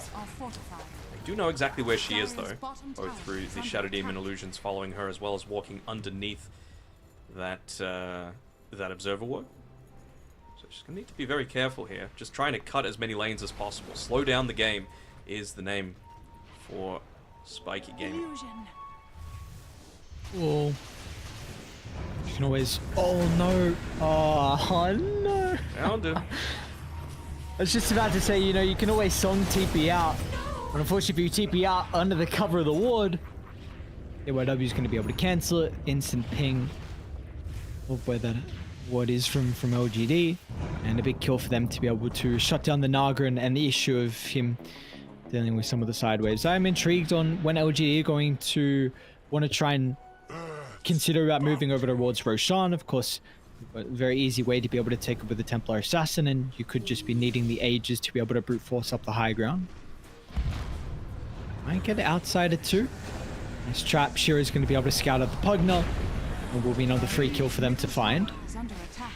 You feel bad for the poor Pugna, right? There's just so little that he can do. He's actually been pretty on point with a lot of his spell casting, but when you're playing up against so many heroes that, again, are able to roll in onto you, you are the saving support, and, you know, a little bit of extra damage and tower sieging, but you're not the one that needs to be on the front lines getting initiated on. It's just that the lanes went so horribly for them that you kind of need to just offer up your life. This isn't feeding, this is a little bit of distraction plays, just so that the Naga and the leader are able to get into the next item, so that they're even capable of fighting. Same sort of thing with the Pudge, right? Like, he was just trying to shove out that wave. Instead. I've been trying to put creeps to get them all the way dead before launch his own death. Nope, not gonna work though. They're gonna get a tier 2 tower, the last tier 2 tower that remains, straight into a tormentor for themselves. So really nice timing here by LGD to be able to make this sort of move. Dire's middle tower Might is be under attack.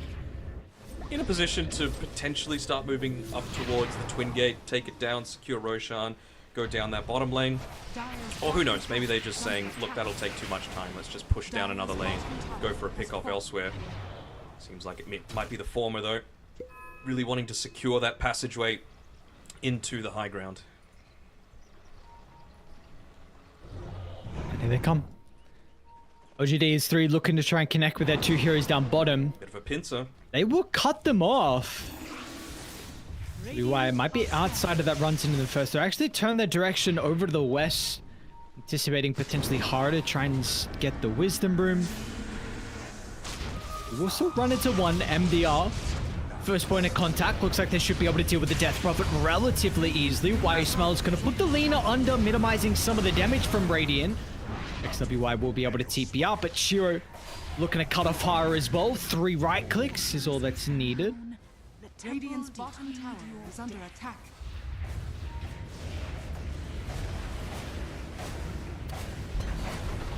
Well, this is Radiant's bottom a tower. bit of a beatdown. It's a bit of a beatdown indeed. OGD 16,000 net worth lead here in our game 1. They're going to be able to try and crack the high ground Bottom barracks off the are back under of that attack. successful skirmish. And Aga might be forced to try and start cutting some of the waves. Unfortunately, buildings already gone. Full set claim. They might even be able to catch up to her, actually. Aga's going to be able to slither on away.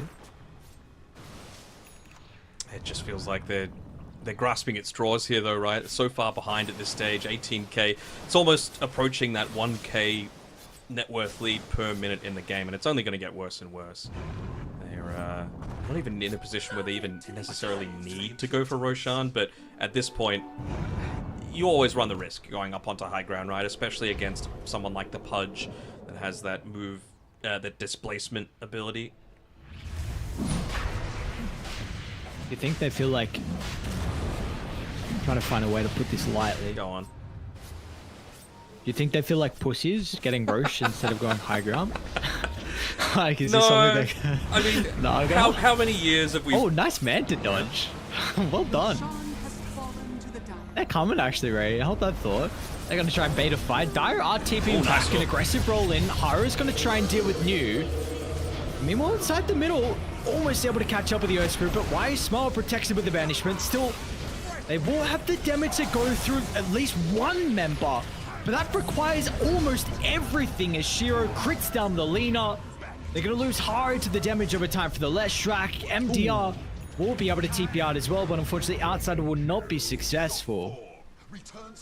And yeah, that's... Well, clearly they needed the Aegis, so they wouldn't feel like they were pussies, in your words, to be able to move on forward. I mean, it's... How many years of Dota have we watched where, like, a 99% one game just gets completely turned around off of one big mistake? But I think this draft was kind of unwinnable, to be honest, that they went for here with Spiky Gaming. It just wasn't versatile enough. It wasn't set up for success in the lanes other than the Lina. And of course, Lina was the last overall pick, so it was always going to be in that sort of situation. So let's have a quick look at a few of the stats from the post-game. It's not good viewing if you're a Spiky Gaming fan. I mean, Pugner actually did a pretty decent job, but that's just because they were constantly running at them, and the Netherward was doing a fair amount. Don't want to... I know it's very early for LGD. And I don't want to like sing their praises too much, and one player in particular. But no, like I mean, this is Mr. New. Like Denog, we've been New fans for a very long time. Before he joined LGD, you're on Vici Gaming. I can't remember if there was another team before Vici Gaming, but I think it was actually Bali Major we were kind of speaking about with him joining LGD. We felt like this was going to be the player that could actually put them in the caliber to be able to compete in grand finals. You saw them, I think, even at that Bali Major, I think they placed like top 4. They had some pretty decent results. He was really starting to get the praise from a lot of other talent as well. And, of course, we haven't seen OGD for, 6 months now. So the fact that we get to see him back, I know what we casted sometimes his games with Vici Gaming, and Darkseid was definitely one of his better heroes without a doubt. And you combine that with the PYW Earth Spirit, we see what is the case. They just absolutely destroy the lane, and then from there, PYW can assist on all the other lanes, and then LGD can get a very clean and easy victory. So, look, it's just game one. Unfortunately, it is a game that Spiky Gaming want to try and put behind them and just rinse and look to go into the next game with a fresh mindset. We'll see if they're going to be able to do that though, considering it was very much a beatdown. But the debut of the new roster, at least for LGD in game one, the series isn't done just yet. But let's see if they're going to be able to start with a victory or if we're going to go to a game three. First, a break, but when we come back, we'll see you guys for game two of LGD Gaming versus Spiky Gaming. It's electricity. Electricity. It's electricity. When it's late at night, I feel you on my skin. My skin. You're all that's on my mind. It's finally sinking in. You're it. I know you're feeling different when you're stressed out. But even with no makeup, you still stand out. Cause no one makes me feel the way you do now. Like you do now. The way that you move your body, you make it look like a hobby. Every time that you touch me, it's electricity. Things we discovered underneath last night's covers. Everything came so easy. It's electricity. Electricity. Oh, it's electricity. Electricity. Oh, it's electricity.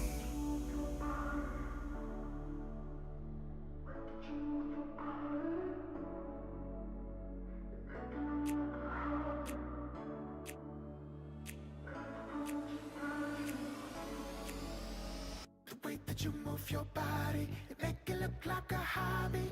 Every time that you touch me, it's electricity. Things we discovered underneath last night's covers. Everything came so easy. It's electricity. Electricity. It's electricity. You move your body. Electricity. You move your body. It's electricity.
All right, well, a very dominant performance from the boys on LGD. Let's see what they're going to be able to do heading into our second game.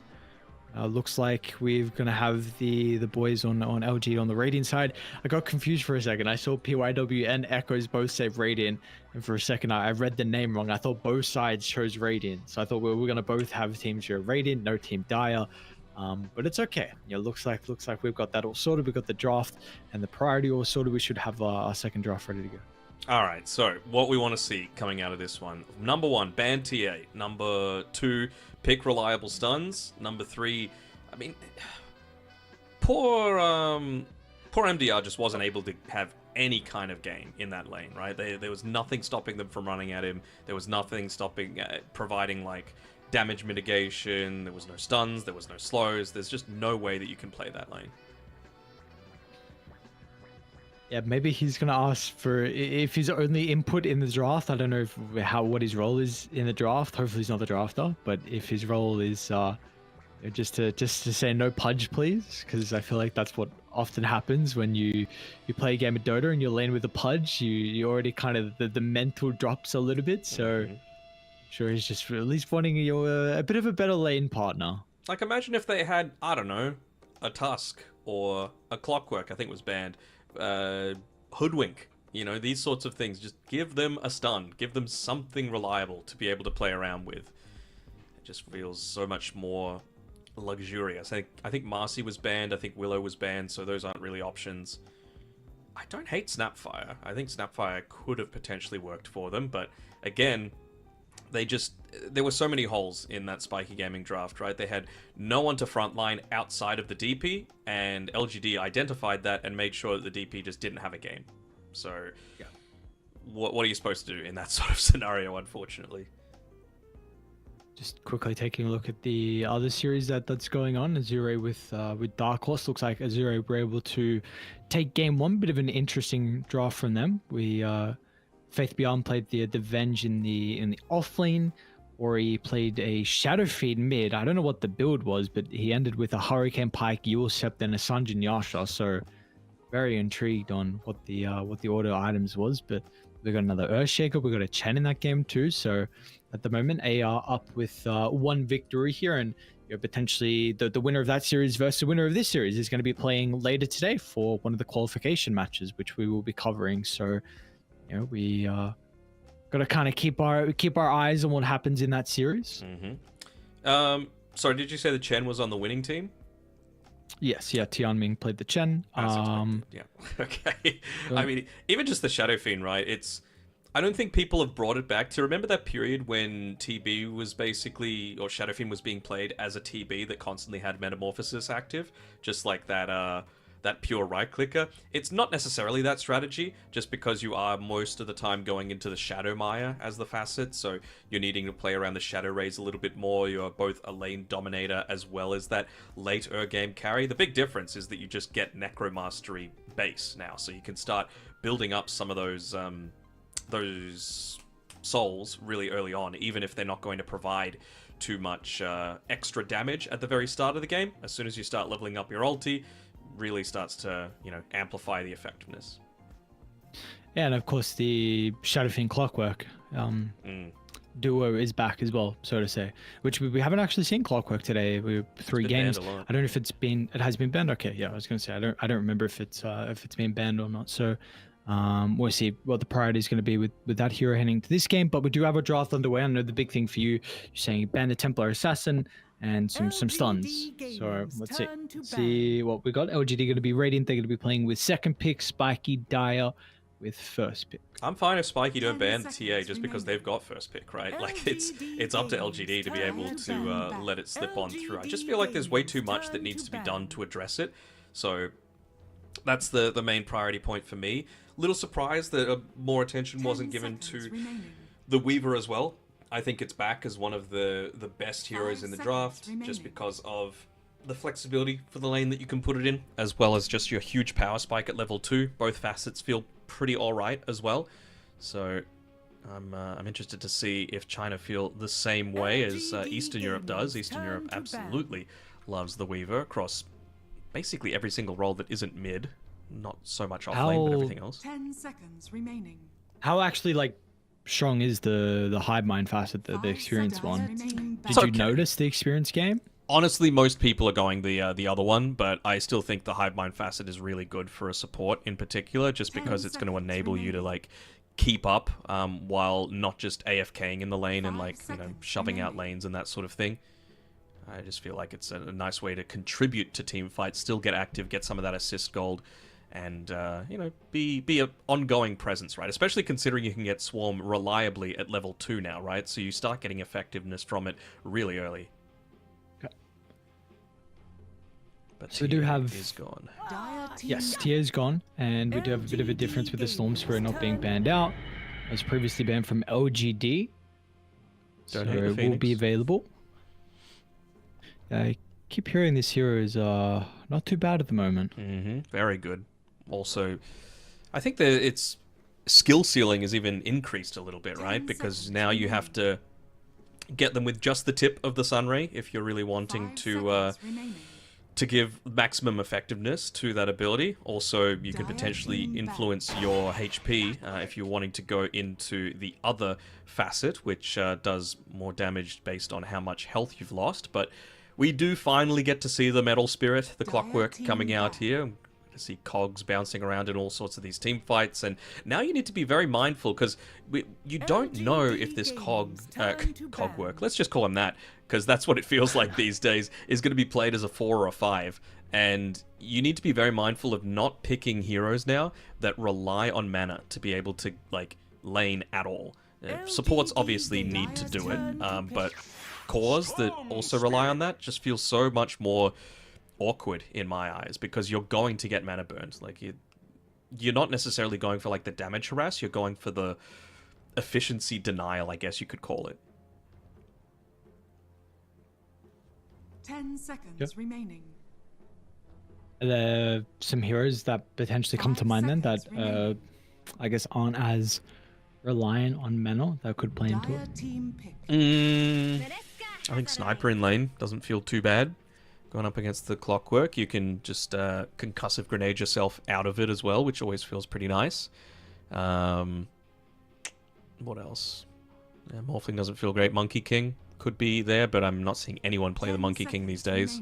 Anti-Mage a little bit, especially against a hero like the Clockwork, just to be able to have that blink, to be able to get out the cogs as well as punish a melee hero. Doesn't feel the worst. And the Drow, potentially. But I'm talking the heroes like the Luna, for example, doesn't feel that great. Razor doesn't feel that great. PL even doesn't feel great. Like there's just heroes that lack an ability to secure range creeps, basically. Ooh. All right, so there's your Weaver. We're gonna get an Oracle. Why Smile Oracle? I imagine it's been old, like when the Primal Beast first was introduced. Maybe one of the better ways to deal with a lot of the magic damage was kind of the Fate's Edict. Can go back and forth just as the game goes on. Primal Beast having a lot of mobility. This is a good the ease Naga of being game. able to get on top of the Oracle. This is a very good Naga Siren game. Like, what do you actually have to be able to deal with it? Weaver's going to need to go a Glipnir now. Storm Spirit. Just wondering, like, do you change up the facet that you go on the Storm Spirit now, specifically because you are against the Naga Siren, right? The Static Slide, it's incredibly good, but Shock Collar as well. Just triggering an overload charge when the enemy attacks. Maybe there's some sort of strategy where against illusion heroes you can go like Aghanim Scepter, Shock Collar, and then you kind of force the enemy to not fight at all for 5 seconds. Feels pretty decent. Well, it's very niche though. I don't know if I messed up my trial with the Shock Collar, but I thought it only worked once if they attack. Right, but that's why I'm saying the Ags. So if it's affecting multiple people with the Vortex, I feel like it would affect everything in the area. Did you test the Ags? That's the question. 10 seconds remaining. It's the same one, right? Well, you're sucking in multiple heroes, right? Not just one. That's why I think regular Vortex only affects one hero, so that hero is affected by the overload charge for 5 seconds debuff. But if you're sucking in an entire team and the illusion heroes, then they're all going to get it, at least in my opinion. Okay, all right. 10 seconds remaining. This is what's great about a new patch, theory crafting. Theory crafting. 5 seconds. But basically everything else about Static Slide is better. So maybe not going to be picking it this time around. See what we're looking for. Potential offlaner, potential mid laner. Like you said, that slider has been wholly contested. I know China have always been a region that have favored it as well. So that's banned. Axe is banned. Could they dazzle on you? Going up against the Naga Siren, not just because of the Aghanim Shard to be able to clear out all those illusions. You've also got a bit of a save for Primal Beast if he ever goes on someone, but even just getting into the Aghanim Scepter, right, means that you're able to use the Shadow Wave offensively, which means against a Naga with all those illusions feels pretty damn good.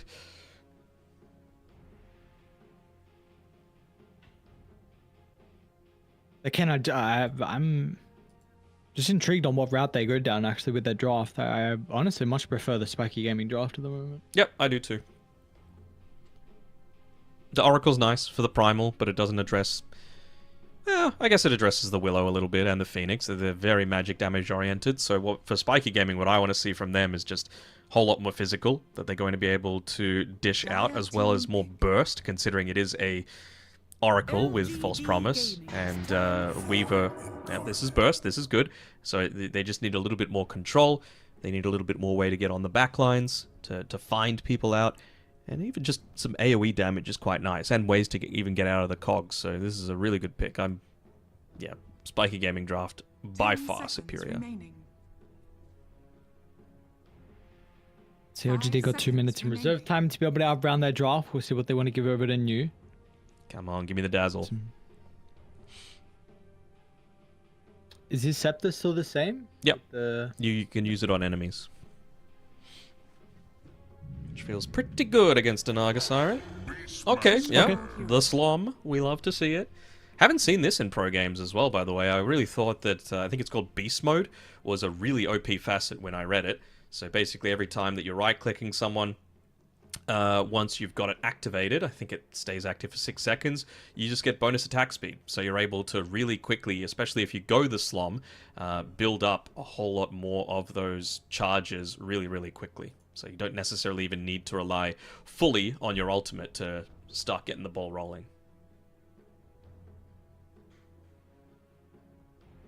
Wonder how much of this was Echoes just saying to why.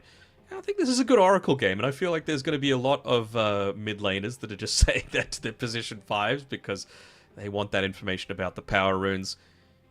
True. How obvious is it going to be, though, when you just automatically start moving towards one of the sides?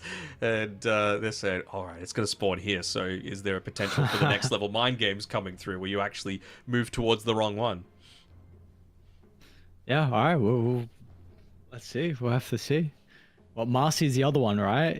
I don't know with the runes, but with something where something with the wisdom. There's another here. Wyvern has something like Marcy couriers are automatically flying, and it takes 2 hits to kill them. And Wyvern basically lets everyone get at least a little bit of XP from wisdom runes, and Mirana makes everyone on the team get a bit more bonus from healing lotuses. And Io takes watches faster, and it has a little bit more radius on the vision as well. Okay, alright. So a couple more than I thought. Had some actual additions to them, but yeah, I know I was seeing a lot of people speak about the Oracle gonna be people begging for it in their pubs, and we'll see how much is going to be able to help out Echoes as well, being able to know where that power rune will be. He did go for the slide, so see that one for him. Shira also went for the skitter step as well. The other one that you said you've been seeing predominantly for the Weaver. Yep, it's pretty standard. Man, how much of these names are just memes from Valve? Because we had hold on, I'm going to look it up. Let me yell out if there's a fight that's coming. I know there's a smoke coming through, but Promulgate for Shadow Demon, Prognosticate for the Oracle, and I think Chaos Knight has like Phasmagoria or something like that as well. So like, how many long names are there? I'm being told to check OD as well. It might be a long name 30 seconds associated to with OD. Overwhelming Devourer. Obstetripus Dissimulator. Oh, it's just different ways of saying OD. Got it. Valve leaning into the memes. Love it. So both facets are different ODs. You've got, what was it, the other one? Outhouse Demolisher was the other name that people gave it as a meme. Oh wow. Okay. Yeah. That's. Battle begins. You can always rely on Valve for the memes. Wait, so I did. Were you speaking? You were speaking about the innate, yeah? Yeah. Or you speaking about the fast? Yeah. Okay. Wait, no, it was- changes each time you Yeah. hover Okay. over it. That's yeah. Okay. That's. I didn't know if you mentioned that because No, I no. was like I was listening to you, but I was also reading. A lovely observer is giving us a bunch of information. If you guys don't know, it's if you hover over the innate in the heroes tab, it keeps changes every time. The name of the O and the D. That's kind of cool. I like that. I want to see what it's actually listed as on the Dota 2 website, like in the patch notes. Like, what is the official name of that innate ability? Mine! It's funny how they are leaning into that because yeah, his name's changed a bunch. I feel, Wind Ranger, or Wind Runner, Wind Ranger. I feel like not as much, I suppose, but still a couple of times. That's a good one. That's a good one. I like that. Dire's turret There's has some been killed. little humor getting shown, which is always good to see. Tell you what, there was no humor when they made Pounce unremovable by 4-staff. That was just a ghost change that they put in, and I just lost a couple of pubs as a result of it. Oh, you bought 4 stuff. Yeah, what's going on? course I Why did. is this not working? Yeah, pretty much. And weirdly, Hurricane Pike does work against it, but you need to, like, pike the other person to push you out of the range. Okay, yeah. Oh, Sheriff, first blood. Well, I guess at least MDR's not dying, right? But yeah, we were saying he had a really bad lane previously, and you're potentially not going to continue to look any better, especially with first blood given over to Shiro. Definitely not the start that you want to have. It feels like a repeat of the last time. So I've refreshed the official Dota 2 website patch note change a couple of times, and ominous discernment is what it's come up with a couple of times in a row. So maybe that is the official name of the OD innate ability. Okay. What did he go for on the Willow as well? Did he still just go the Brambles? Yeah. Feels way too strong to not. What's the other one again? You deal like more damage the longer you yeah, stay yeah. in shadow form, I think. Phoenix. Oh, he went the Dying Light. Okay, not the hotspot. Okay. I guess maybe feeling like he's not going to have as big of a presence with Sunray this game, just because you're going up against what? A Weaver, a Clockwork, a Beastmaster who's inevitably going to die a Blink Dagger eventually, and a Storm Spirit, right? Like, you're not going to be able to fully channel that Sunray. It's just not going to happen. So may as well get some value out of this, and I think that's the sort of thing that you just got to kind of resign yourself to when you're going for a first pick on the Phoenix. It's still a really good hero, but it has its weaknesses for sure. Just rushing Does seem like straight though- into the slum on you. Wonder if PYW is going to put a little bit more emphasis on trying to make some of these stacks as well then. See, there's a game going on up top with the Clockwork trying to push out the cogs, get the connection, but at the moment lanes looking pretty even. Of course, we did have the first blood down bottom, a little bit of a net worth lead at the moment from LGD, nothing crazy.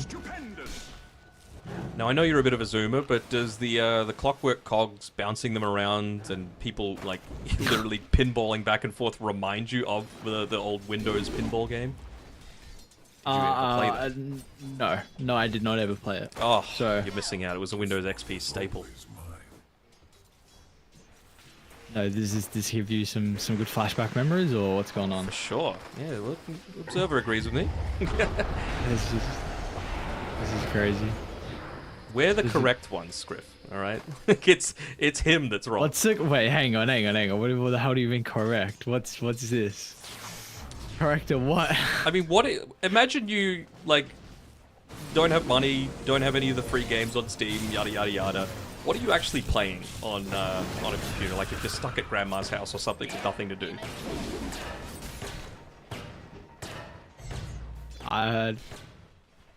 Probably, I don't know. I have not been in that situation for a very long time. What am I doing? I don't know. Just trying to, I'll play with some. Hopefully there's Lego there or something. You know, you got a X, Y, W. Grandma hates Lego. Echoes might solo kill. Okay, Grandma hates Lego. Echoes loves solo kills. Might actually end up dying. It's got a fairy fire. I wonder if he's going to keep diving just because. Oh, he ran into the fire spirit. He did, but I wonder if he's. Into the tower. Couldn't he just keep moving forward? Like, get the dying light to kill? I'm not sure if it's lethal damage or not, but it's the sort of thing that might make you want to actually dive underneath the tower because you're going to deal that additional damage the lower that you are. Sure. Bottom lane? MDR? Gonna be chill. Okay. Maybe Hara's not? I mean, the damage from Shiro, far out. Just the power of having to not spend a point in Gemnate attack if you don't want to. Okay, so I worked it out. I mean, a little bit of help. Thank you, Scriff. But actually, yeah, like long ago, there was one. Would be Solitaire. But yeah, I think that was mainly because I saw Dad play it a couple times. And then I would go in and be like, "Can I have a turn?" And he would say, "No, get out of my office." Yeah, get out of here. Get out of here, boy. It's my game. Top lane? Naga getting dived. Like, we're gonna have Haro being able to back them up as well. POI just zoning cog push. Haro won't be able to move forward. I swear, I was watching an Eastern European game where someone legitimately, like, oh, hold on, charge coming in. Oh, that's a nice charge. Echoes. Arcane Rune to work with. Cog's gonna be able to push outside, so the dive doesn't really connect him, and they got the big kill onto New. Echo still has a lot of mana to be able to work with as well. Should be able to assassinate Outsider over on the right side of the fight. Meanwhile, it will not be enough to protect his support. He's kind of stuck here as well. TP on cooldown for another couple of seconds. XWY, all resources to work with the Void Spirit. Actually going to stop in the attempt. It's a lot of time expended, though, to be able to rotate that many people up towards the top side. It means that you lose both of your Wisdom runes. It means that two really valuable supports with ultimates aren't going to get them until probably like at least the 12-minute mark now. And you also had Weaver just left on his own in the bottom lane. That tower's under half HP already. You also had Oracle just able to sit in the mid lane. Obviously doesn't have the greatest mobility for himself, but put a little bit of damage into the tier 1 tower, and he's already level 5.5 on Why You Smile, just at the 7.5 minute mark, so he's having a great time. Other good games. Hearts, Free Cell. I never was really a Free Cell. Minesweeper, are you a Minesweeper enjoyer? Not really. I don't know why I couldn't grasp the game. Just dumb, I think. Yeah, okay, yeah, alright, yeah, okay. I don't know Hearts. Or do I? Should I know Hearts? It's the one where you don't want to play the spades. Echoes. It's fine. You don't have a lot of mana, my friend. Are you going in? They're coming over. I guess Shiro's going to be here as well to at least amp up some of their damage up. Far out does it amp up a lot. And they're going to be able to yoink away all these juicy little stacks as even PYW helping out a little bit with the mana burn on the neutral creeps from the cogs. It's a bit of a change that I'm going to have to get used to. No points in Rocket Flare. I just feel like it provides so much, even just for the one value point, right? Like, not just the vision aspect, but ever since recent-ish, when they added the slow component to it as well, allows you to chase down people a whole lot more easily, but that's just not really the type of hero that Clockwork is anymore. You're not a fully chasing hero. You're like a counter-initiation hero, it feels. Is the Weaver's damage looking more solely because the innate change? I don't know. Just getting Gemini attack for free. It just means you get like one more point to use on an actual damaging spell, and you're still going to be attacking twice, you know? Plus he had a really good lane, so... I'm just really surprised at how much damage he's doing to the Dino, though. in these past couple of times. I'm trying to work out what is going on, because I see he's like, I mean, it's a decent chunk, 107 already on agi treads, but it's not like it's.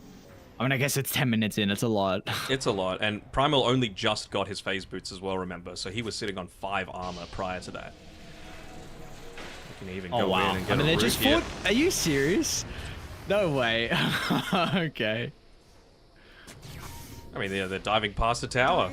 They just no cares in the world. Shiro just feels like he can do absolutely anything at this stage. They are standing underneath a bit of vision here, so if they catch out, yeah, the Oracle. They will. He's going to be able to put the false promise onto himself. Echoes does bottle a regen. He's going to look to use it straight away with the zip over the top. So MDR is not having much of a better game. Unfortunately, Echoes blocks the hook shot, but at least he's going to be able to make amends. Still that regen going to work, so plenty of mana. Nice cogs, PYW. Holding both supports in between the towers. Dive is still there from Outsider. It's a double kill for Echoes. He just needs a second of not taking that damage, and there we go. Regen rune kicks in as well, so Echoes able to just be right back up at full mana and HP. Still with a full bottle as well if he did want to go for an additional dive, but you know, we're talking about before the downside of going for that previous attempt up top around that 7-minute mark. It meant that only now do you have level 6 on Outsider. So Supernova now available. It's going to be nice just to have that little bit of extra mischance from the Phoenix innate ability, the Blinding Sun, with all of the different spells that you're going to be layering out here. But certainly would have loved to have it just that little bit sooner to prevent these dives underneath the tier 2 tower. And all the while, News almost got his Ags. We'll have it by 12 minutes. They feel like they can't even actually take down a Storm Spirit. 1100 health. Worried about that. They want to try and connect with the Naga. Go for New instead. It looks like with everything committed. Why are you Smile False Promise? Unfortunately, still on cooldown. We'll try and drop the Fate's Edict. It's not going to be enough, though. Where's the Storm Spirit? Shiro's going to look to move on, and this hook shot's way better. 3 heroes inside the cogs, and they're all going to die as a result. Any more Echoes? Out of mana. He actually goes to the left. It's not going to matter, so... Is he? Should be able to deal with her, especially with the Weaver starting to Shakuchi on over. Now XWY is out. The ultimate charges as well. Dissimulate's going to help out a little bit with his mobility. Can you... Oh, you can hit the same one twice. I didn't even realize. That's awesome. Just keep chasing down your cog if you miss the first one. And speaking of chasing, he's just following this Void Spirit, being a nuisance. Hasn't been right-clicked at all, so still got those Tranquil Boots. Just able to get away in time.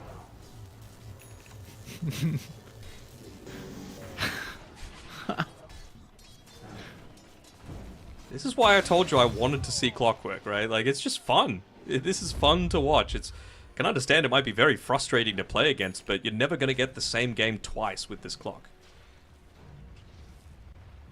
They jump outside, or maybe they just want the bigger kill onto MDR down bottom. Smoker's going to pop though, unfortunately. Nice cogs. Oops, the dive. It's destroying some trees with the cog. Radiant's bottom tower is under love it. attack. And once again, they are a very magic damage oriented team, so Echoes, he's chosen to go for the Witchblade. I just want to see the Eternal Shroud next. Like, it is such a good game for it. He already hasn't died a single time. He's galvanized. He's got that 4.2 permanent, not permanent, but current mana regeneration coming through from all these kills that he's been a part of as a result of his innate ability. It's only going to get stronger as well once he hits level 12, gets those 5 just bonus stacks, and yeah, he's got the Shroud queued up. Soon the rest of the team to play behind him as well. Man, an aggressive push under the tower. Willow's still not 6, by the way. Should get it off want of the this creep wisdom. wave. Sure, Hara is saying, please just kill a creep. Finally. Echo's under the ward. MDR considering about with the charge in. We'll stop it. Let's stick at the wisdom. Nice hook shot again. PYW. Echo's going to be a little bit too late there with the vortex. Little It's low a on bit mana. of an awkward spot to fight, especially if Outsider's Supernova's going to be good, but Echo's... He's out of mana. All out of mana now. He's super vulnerable.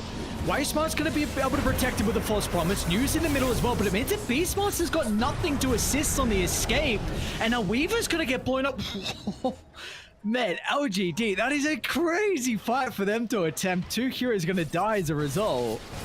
Just going in a little bit too deep. 14 minutes past a tier 2 tower is not the go, especially, I mean, we talked about the importance of those ultimates on the supports, right? See the difference that it made. You just can't continue running into the Supernova. The Storm Spirit with no mana, plus affected by the Fire Spirits, was missing, was attacking slowly. No way he was going to be able to take it out, so all he can do is retreat. Same sort of thing with the Terrorize, right? It kind of makes the cogs work against them a little bit. I think they'll be able to kill Shiro here. If MDR gets lucky on the dive, Dust actually does land onto him. Still not going to be enough, though. Stupendous. Nagara's farming up quite well. Much better from him this game. Second in net worth. Very, very close to being able to topple the Weaver's going to go into the Orchid next as well, so we'll help out a lot with a little bit of control versus Echoes, along with Shiro. I think also, just importantly, being able to deal with the Oracle as well, right? We see how aggressive pretty much everyone is playing from OGD, knowing that the Oracle is going to be able to assist. You actually might be in trouble by Smile. Great positioning. Protect Shiro. Shiro is able to get the time lapse off. Wants to go back in though on the Weaver. I suppose he does have everyone, or at least a couple of heroes coming through the portal. It's just new, but it'll be enough. Instantly gets that D ward off as well, so just making things a little bit harder. The big thing as well, you're talking about these silences from the Naga sign with the Orchid. You've almost got the Aghanim Scepter as well for the Void Spirit. He's going to reach his level 12. He's going to have a big power spike for himself as well. Just a lot lower cooldown on the Astral Step, a lot more damage, and 4 seconds of silence, which is going to be such a key tool as they actually do get a kill. Okay, on to the Storm Spirit. So just going once again a little bit too deep on Echoes, and that is a unstoppable streak taken back by the Naga. Topping the net worth now. I think they got a little bit cocky, going past with that dive. I think you don't want to let... we both really thought this was a solid draft by Spiky Gaming, right? And it's just the strength of laning by LGD made it seem not as much so, but this certainly has the potential to take over the game again. Radiant structures are fortified. There's the And Max. the big thing, right, was like, I mean, you mentioned how good of a Naga Siren game it is. The fact that he is off to an incredible start. Might see that come into play now with this Orchid freshly completed. Shiro. He just walked past all of them. No one saw because it was nighttime. Dire's top tower They have to is know under that attack. XWY's got boys behind him. There's no reason for a Void Spirit to be behind the tower. But still, they are able to take a little bit of map control back. Yes, it does mean that you also are losing top, though. And you're able to essentially solo take that one there. Is he going for his own Eternal Shroud? He's just got it waiting near the secret shop. Yes, indeed. So, what? We've got 600 gold away from the Storm Spirit getting his. 100 gold away from Beastmaster. They were already kind of hard to kill, as we've seen. It's just going to become much more of an issue, and even just more beneficial as well for the Storm Spirit, having a way to get some of that mana back if he does go for those super deep dives. So probably just going to look to wait for both of those, get some tier 2 neutral items that are a little bit better than the ones that they're currently holding, and then really look to stamp their foot in this game. Looks like they want to fight mid lane. Illusion from Echo is going to be able to purge off some of the control. Terrorize will disrupt sending 2 packing, but there's going to be no further fight that occurs by the looks of it. At least for the lane, the Phoenix is actually quite a nice answer to this cogs clockwork, right? Because with the attack speed slow from the Fire Spirits, you can't actually hit the cogs fast enough. You're always going to be able to, you know, just move out of position so that you're not getting mana burnt, but as we saw in that previous engagement. But overall, it's just so annoying to try and dive away from a battery assault and a cogs clockwork, right? Game is, at least in regards to action, kind of slowed down off the back of those couple of deaths that we saw previously from LGD. It does look like they're going to potentially force a fight. Yeah, I mean, they've got all they need to be able to keep the fight going. And look at how fast New is attacking. Remember, he went the Wild Hunt facet, so more units nearby affected by that inner beast. Basically just his units though, it's not affecting everyone nearby, but means that he's attacking pretty damn fast. That's what you want when you're trying to build up a lot of these drums of slum stacks against a Naga Siren. Radiant's middle tower has fallen. Radiant's bottom tower is under attack. I wonder what the other item build's going to be for him down bottom. Realms in time.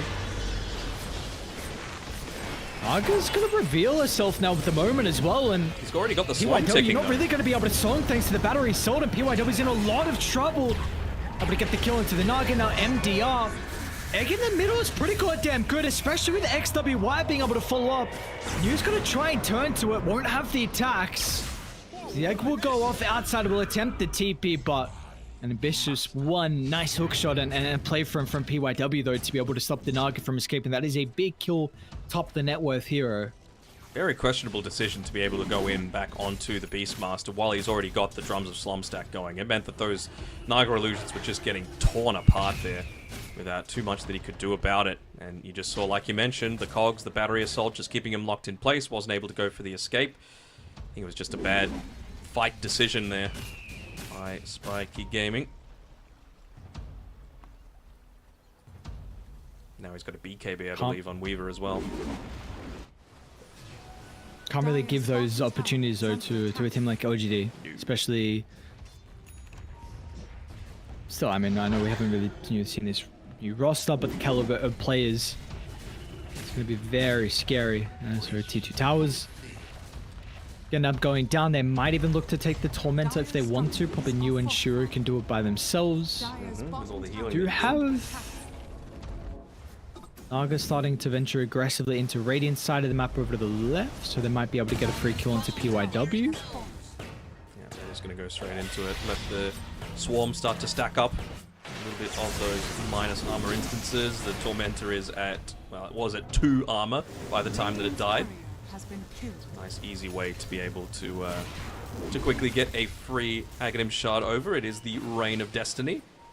So a nice little bit of a buff, even just for the Beastmaster, right? You can basically put him into the middle of a lot of these team fights with that Drums of Slum, roar it up, and who have they found?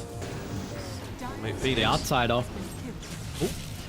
He stopped the dive? I think so. He's gonna... Oh, it just came up. Let's get the egg off for the last second. With maybe some of the assistance, Song's actually going to come out to protect the egg. And now they're going to be able to turn onto the Beastmaster as well. Nice spell casting, but now Shiro's going to look to enter the fray. And do they have a way to address the Weaver? Echoes is somehow still alive, and you actually don't want to focus the Storm. Even if he dies anyway, Shiro with the BKB activated, doesn't need to use the time lapse just yet. Not enough damage to get the kill into the Naga. Looks like lacking some of it for the kill on XYW as well. Still though, to be able to get a core kill, like core and a support in exchange for 2 supports, very, very happy with the outcome, especially going into the Aegis. I also really like their decision-making not to focus the Storm Spirit. They would much rather just let him continue to live on basically no mana. There's no point killing him with the Eternal Shroud still available. It would take so much more time, would give him back so much more mana. They just tried to put a little bit more emphasis onto Shiro, and they nearly got it. Jump in, XWY. Still got the boys playing behind him. But without their ultimates this time, they want to go for Shiro. Shiro just gets the time lapse off. Why Smile's going to keep him alive, and now the turn will be there. They'll lose to Phoenix. Haru's going to be next as well. Echo's still continuing to play with the Ages. New will finally die. I mean, this is an all-or-nothing play of the 3 cores. Spiky Gaming look to go in. With the Primal Beast unfortunately shut down. Naga stuck inside the cogs. Finally will slither on past. But to no escape. XWY, he'll be okay at least. Dire's middle tower is under attack. Dropped a bottle back in the fountain. Void Spirit didn't have his bottle the entire time. Might have loved to have a little bit of that additional mana for the team fight. Wasn't 6 slotted even. Can we go for this? Oh, he walked back into it. Oh, Shiro? No PYW way. saves him. Shiro didn't even. I mean, this guy's crazy. He didn't even pop BKB. He knew he was alright. No danger. Read the damage perfectly.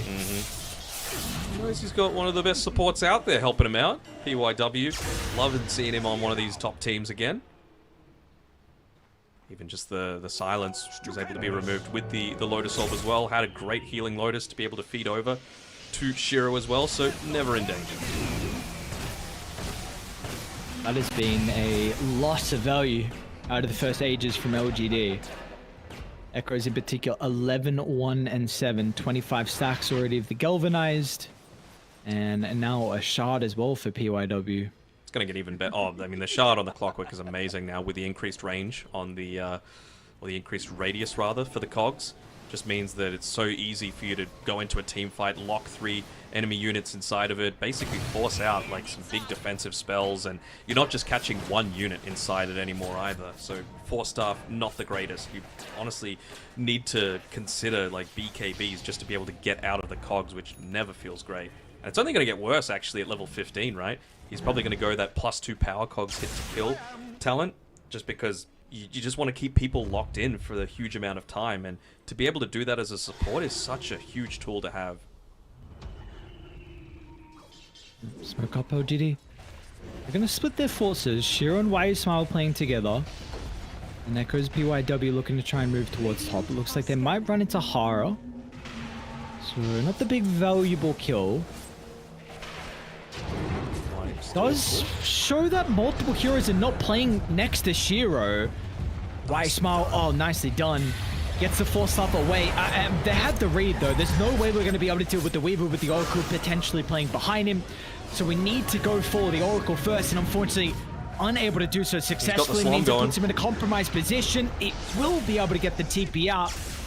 Maybe some other heroes will not escape. Echoes catches up to the Phoenix. He's still got that regen the going. Front of the tier 3. So he's just going to be okay. Yep. I liked the idea there from Echoes.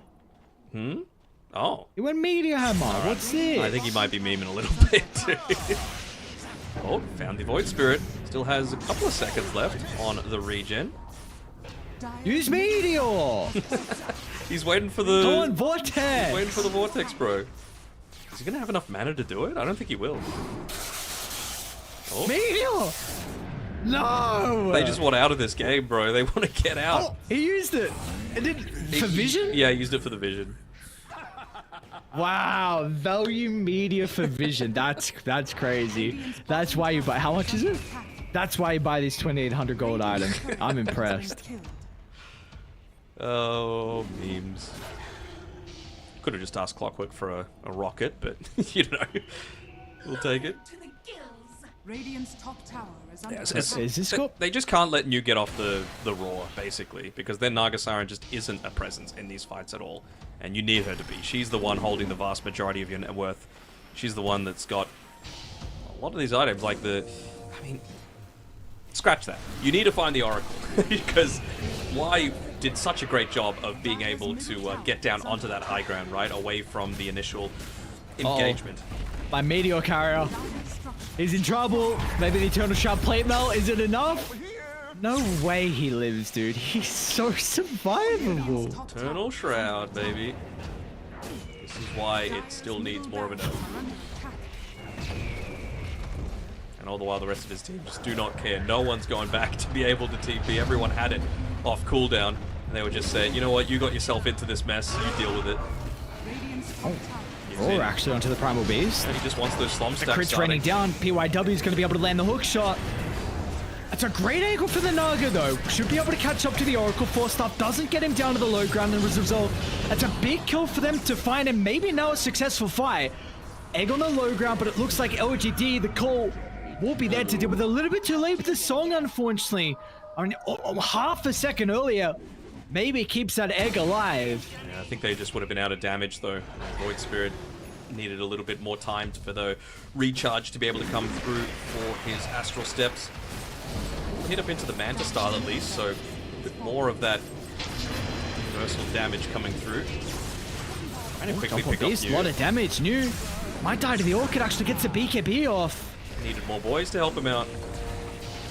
Can't do it alone. Dire's middle barracks has fallen. It's a lot more competitive for sure, but it really just does feel like this is an out skill as opposed to an out draft coming from LGD. In particular, like, it seems to me like there's a very clear flowchart of things that need to happen, right? Like, Y needs to die first, then the Beastmaster needs to die, then you can probably feel pretty free just to do whatever you want in these team fights. But it's just so important that that Beastmaster does not get off the Primal Roar. It's going to be even more challenging to do it soon, because he's got his Eternal Shroud, he's got the Spell Lifesteal buff up from the Vampire Fangs, and he's nearly going to have an Assault Cuirass as well, so a little bit of physical damage protection to go on top of all of the magic that he's already got at his disposal. Even more auras coming through now. There's a long zip.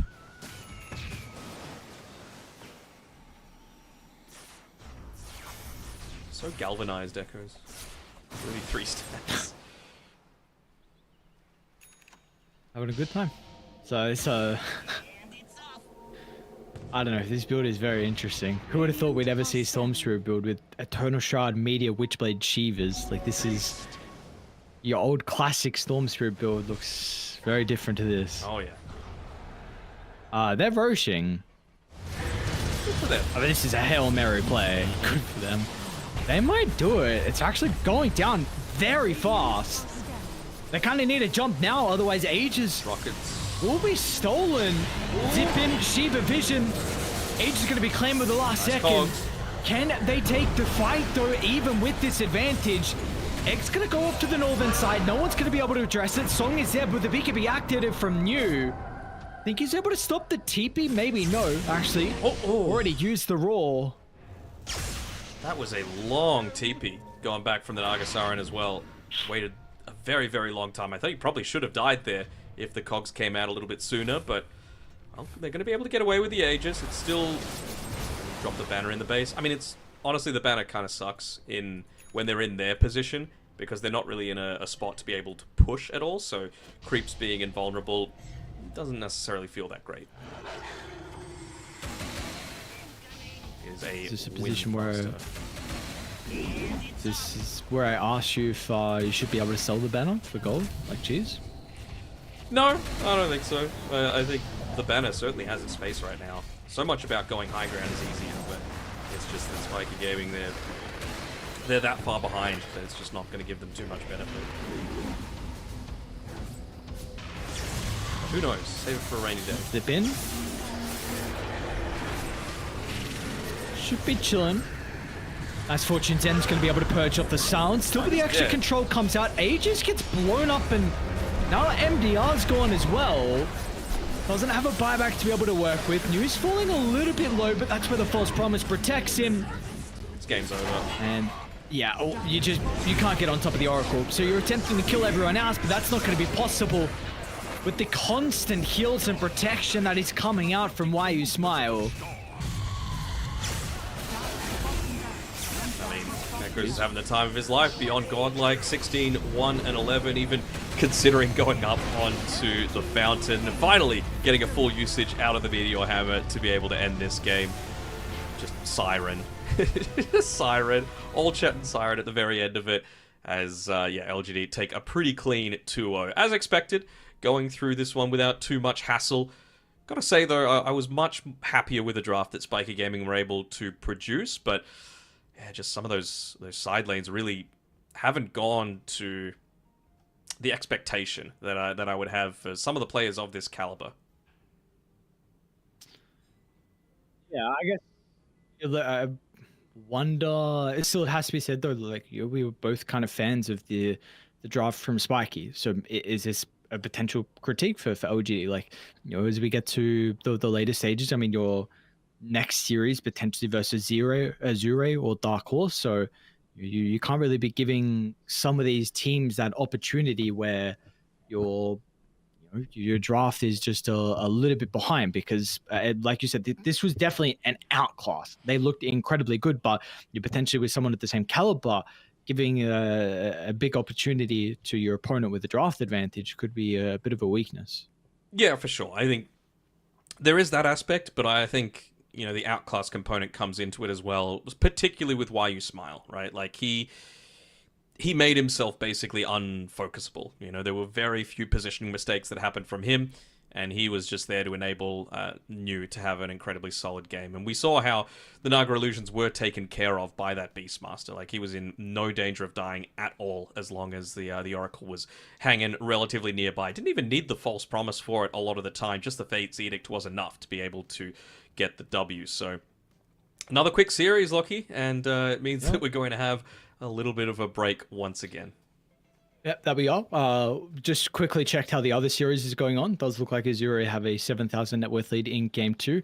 Also saw there's another Storm Spirit and another Meteor Hammer. So potentially I was memeing a bit too much. I don't know if like the other regions are also going for Meteor Hammer. I don't know if you've seen it, but maybe it's happening in pubs. But it looks like at least China specifically have a bit of an idea with this Meteor Hammer build on the Storm. So could be something to keep our eyes out for. But regardless, so this is, it's going to be a long break. Unfortunately, once again, we will be covering the upper bracket round 2 on this series. So again, it's going to be LGD versus either Azure or Dark Horse. So that will be a qualification series. Unfortunately, 2 hours and 20 minutes until that one is up for your entertainment. Again, there's going to be other regions going on. I believe Southeast Asia still is battling it out. That's going to be a qualification series for them. I think that's Talon versus Blacklist.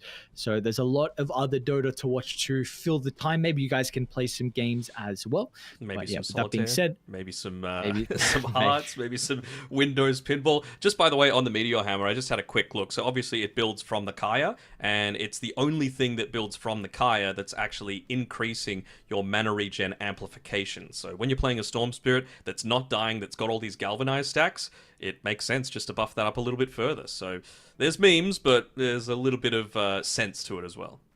Yeah, that definitely makes sense in the end, even though it's a little bit funny to see the item build that we have on the Storm Spirit. So maybe we get some more Storm Spirits and we get to see some more Meteor Hammers later today as well. But at least for China, second series done here for the Esports World Cup Riyadh Masters. We'll see you guys after a long break for our final series of the night.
Open your eyes, what can you see around? Wind of the open sky, over the siren sounds. This is a dream, getting the royal scar, holding a diamond blade, throwing it far. Holding your breath still, you jump the fire. We'll just sit and wait till you see me fly. You know they'll never catch me for it. See me fly, the way I put my finger on it. See me fly, you got it, then try to tell me you got the wrong guy. See me fly, you know they'll never catch me for it. See me fly, the way I put my finger on it. See me fly, you got it, then try to tell me you got the wrong guy.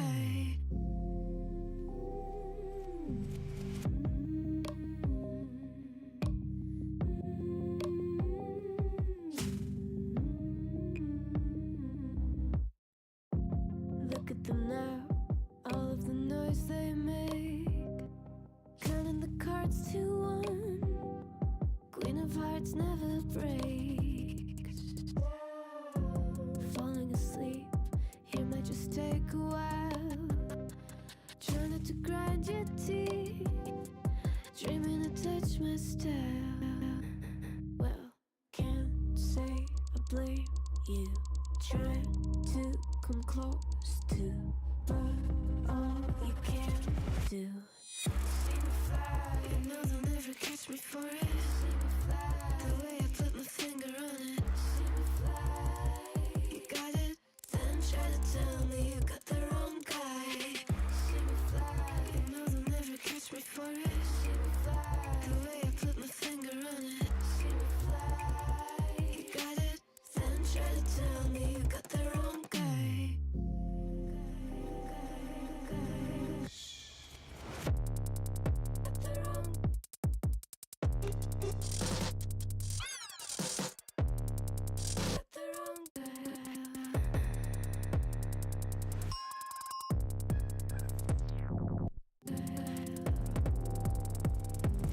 Then try to tell me you got the wrong guy.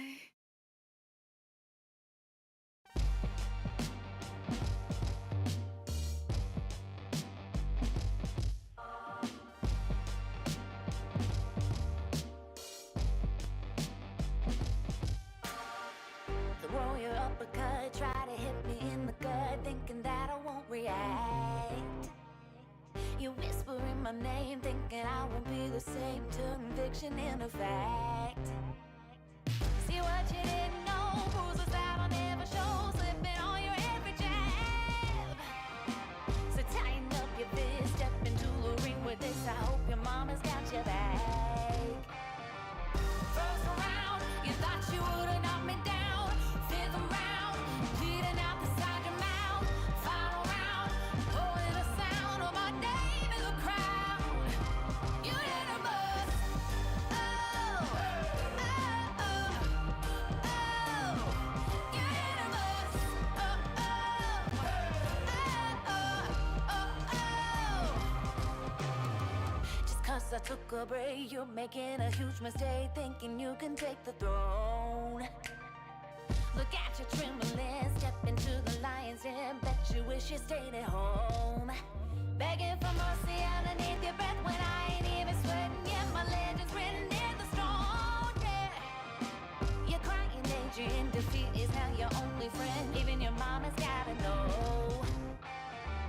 First round, you thought you would've knocked me down. Fifth round, bleeding out the side of your mouth. Final round, pulling the sound of my name in the crowd. You hit a buzz. Oh, oh, oh, oh. You hit a buzz. Oh, oh, oh, oh, oh, oh.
So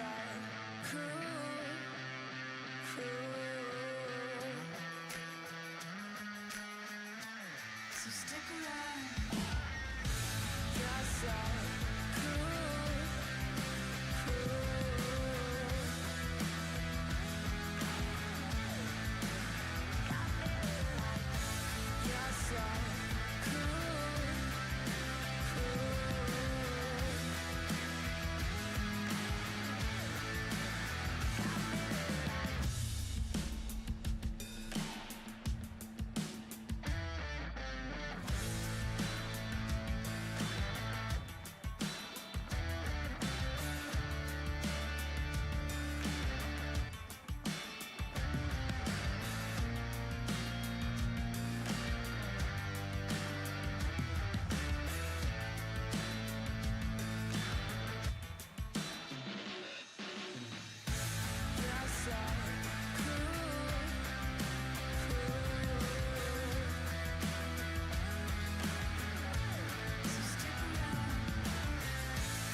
You're so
Weißes Papier, Seite um Titel, Mitte 20 und hier Zeile für Zeile, offener Blick, find nur beim nach vorn sehen zu mir selber zurück.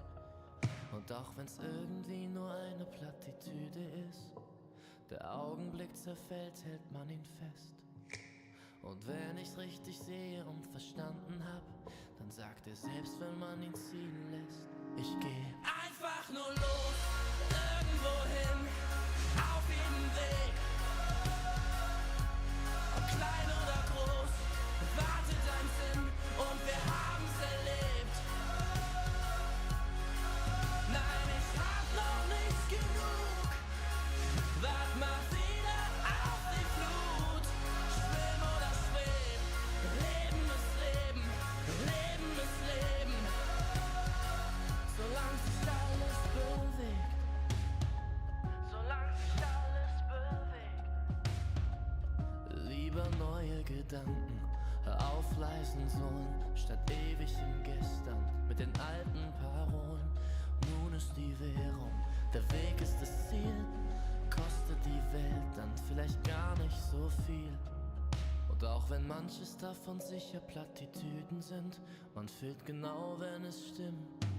Ich geh einfach nur los, irgendwo hin, auf jedem Weg. Ob klein oder groß, wartet ein Sinn und wir haben's erlebt. Nein, ich hab noch nicht genug,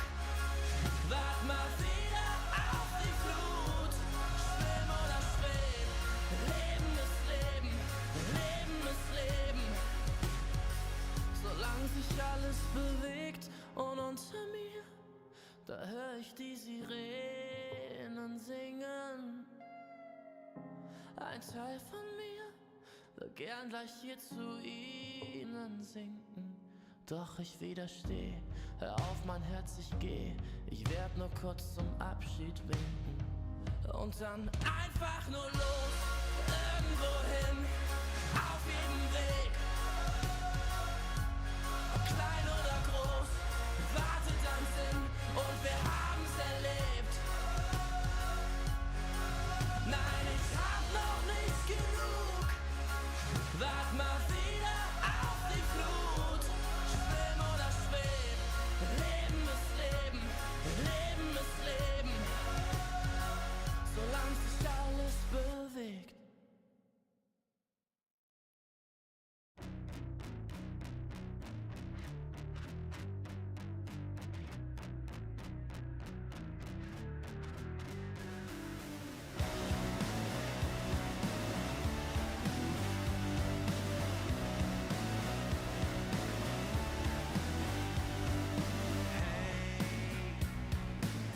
I saw you riding on the train today, and I tried to figure out a way to stay close. I wanna see you again. I wanna be your friend.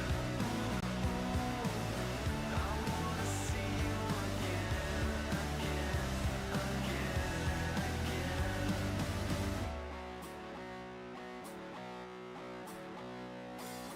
Hey, I heard you like me in a different way. No way. There's nothing in the world that makes me stay away.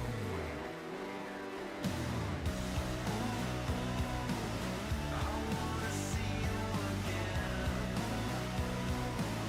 I wanna be your friend. I wanna see you again, again, again.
All the time I wasted on something. Growing up, I dreamed just nothing. Ooh, what are you? People talk loud, I get what they're telling me. I fucked up, but I didn't give a bit. Ooh, I wanted you. Hey, I gotta say, something's going wrong. And everything's upside down. I'm falling. Hey, I gotta say, I'm always on a run. I'm getting closer to the line. By the time I'm changing my remedy, blowing up, I get sick and tired of this. Ooh,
wasting time, 'cause I'm already gone.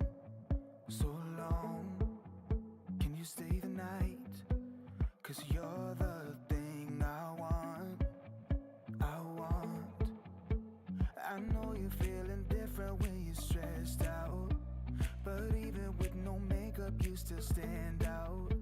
'Cause no one makes me feel the way you do now, like you do now. The way that you move your body, you make it look like a hobby. Every time that you touch me, it's electricity. Things we discovered underneath last night's covers. Everything came so easy. It's electricity. Electricity. Whoa. It's electricity. Electricity. It's electricity. When it's late at night, I feel you on my skin. My skin. You're all that's on my mind. It's finally sinking in. You're it. I know you're feeling different when you're stressed out, but even with no makeup you still stand out. 'Cause no one makes me feel the way you do now, like you do now. The way that you move your body, you make it look like a hobby. Every time that you touch me, it's electricity. Things we discovered underneath last night's covers. Everything came so easy. It's electricity. Electricity. It's electricity. Electricity. It's electricity.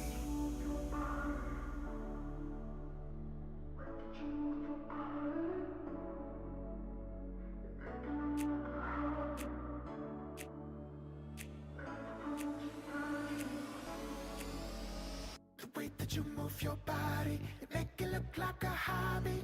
Every time that you touch me, it's electricity.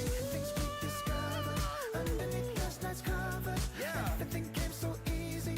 It's electricity. Electricity. It's electricity. You move your body. Electricity. You move your body. It's electricity.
start trailing behind my boots.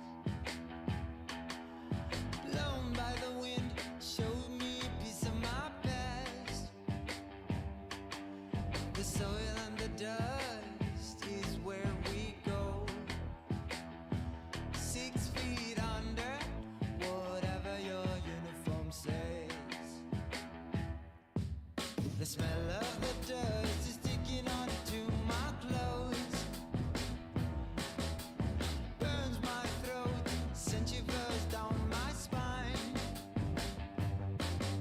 The smell of the dust makes us just the same. What makes us different is just a bullet away. No pride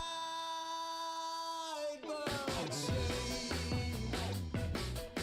No pride can bring a corpse from the graveyard. May the souls rest in peace up above. Some say we'll follow them down in the wind. Sooner or later, we're gonna pay the bill. The taste of the dust is lingering in my mouth. Burns my throat, sends shivers down my spine. We taste the dust when we crow. 6 feet under, whatever your uniform says. No pride but shame. No pride can bring a corpse from the graveyard.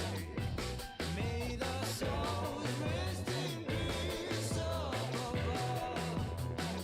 Some say we'll follow them down in the wind. Sooner or later, we're gonna pay the bill.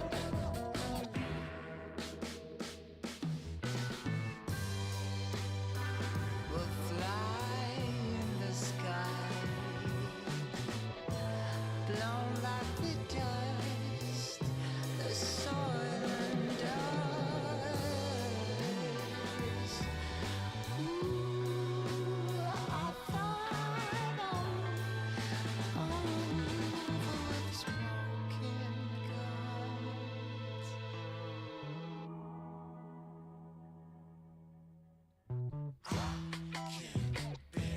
All this fuss around me, all this mess around me, makes me feel alone.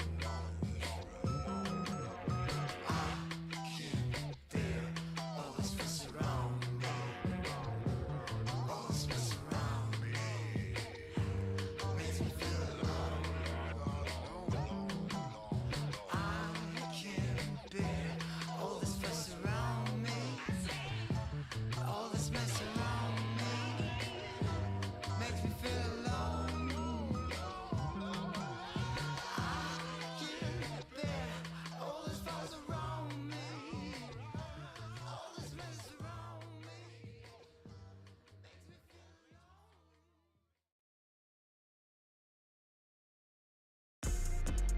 If I gotta do it, I'ma do the most. Since they paid to see a show, got the South overflow, yeah. If I gotta do it, I'ma do the most. Watching me, they take no raise a toast to the goat, yeah. Body be dripping and fancy, pat on my nose with that fancy. Money on me, I got plenty. Hundreds, 50s and 20s. Stay stack, lot of them. Rags, house by the lake, bought that. Opposite the brakes, draw back. Paddock on my wrist, I'ma hit 'em with a drip. They gon' pay the VIP to get a pic with me. I'm a star, brand new keys to the car. I'm the boss and the king and the czar. Got 'em so high, so addicted, telling me I'm the only queen of his heart. Guess I let you co-star. If I gotta do it, I'ma do the most. Since they paid to see a show, got the South overflow, yeah. If I gotta do it, I'ma do the most. Watching me, they take no raise a toast to the goat, yeah. If I gotta do it, I'ma do the most. Since they paid to see a show, got the South overflow, yeah. If I gotta do it, I'ma do the most. Watching me, they take no raise a toast to the goat.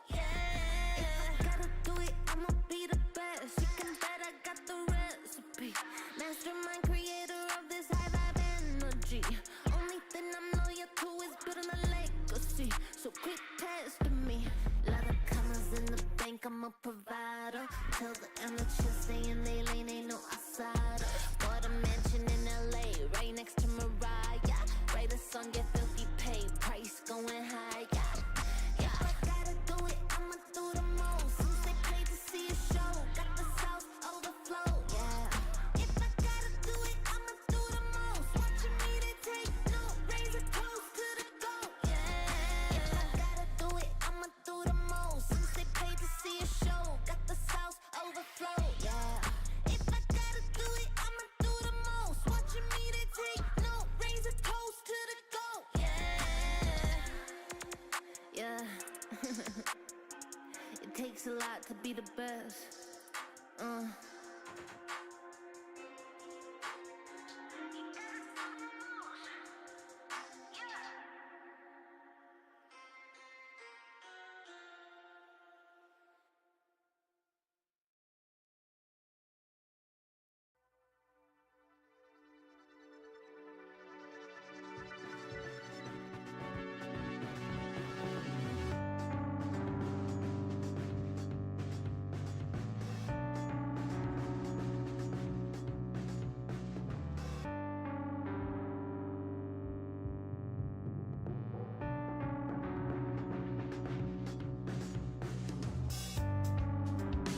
I've never seen you this gone.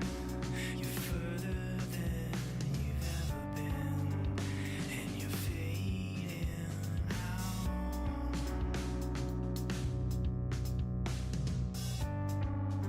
With your hands by your side, you're closer to the edge. It's your final breath of courage,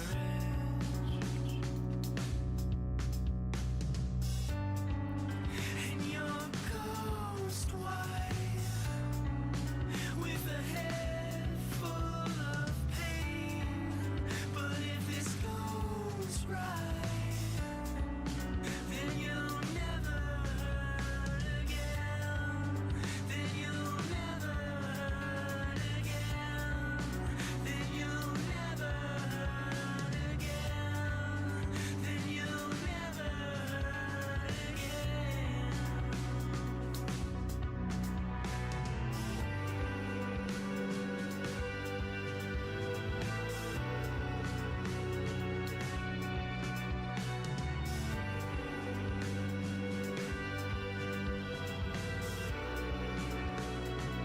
I know you've got it in you. You've gotta face it all. This life will continue, even if you fall. And you're ghost white, with a head full of pain. But if this goes right, then you'll never hurt again. And you're ghost white, with a head full of pain. But if this goes right, then you'll never hurt again. Then you'll never hurt again. Then you'll never hurt again. Then you'll never hurt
days are getting shorter. It's now or no way, 'cause life flows like white water. Take a moment to breathe, hold it in, stay a while, forget all that you know, and forgive everyone. It's all in your power to turn away.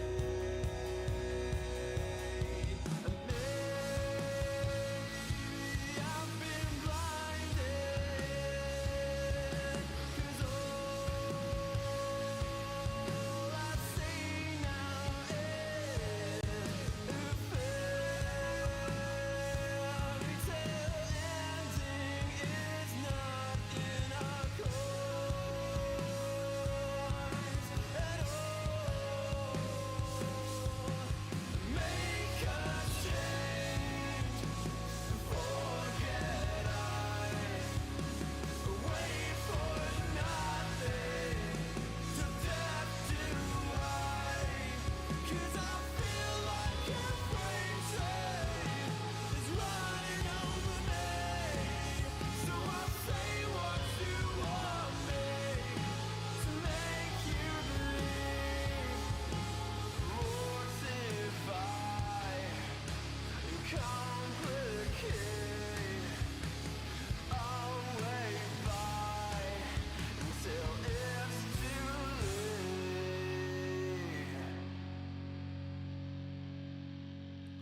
But I think that you know much better. Wait forever. My head is on straight for once, and you will pay for it.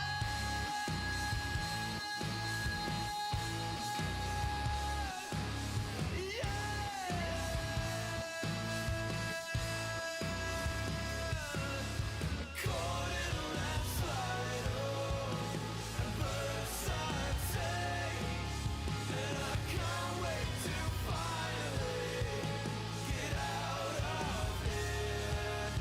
And I feel like the freight train is running over me, 'cause I know like I know everything to make you believe.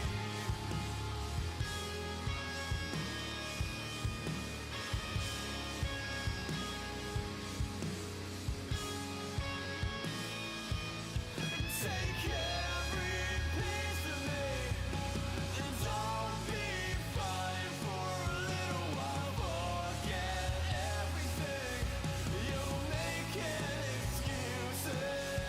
These loaded questions will be useless for you. And the real answer is that I fucking hate you.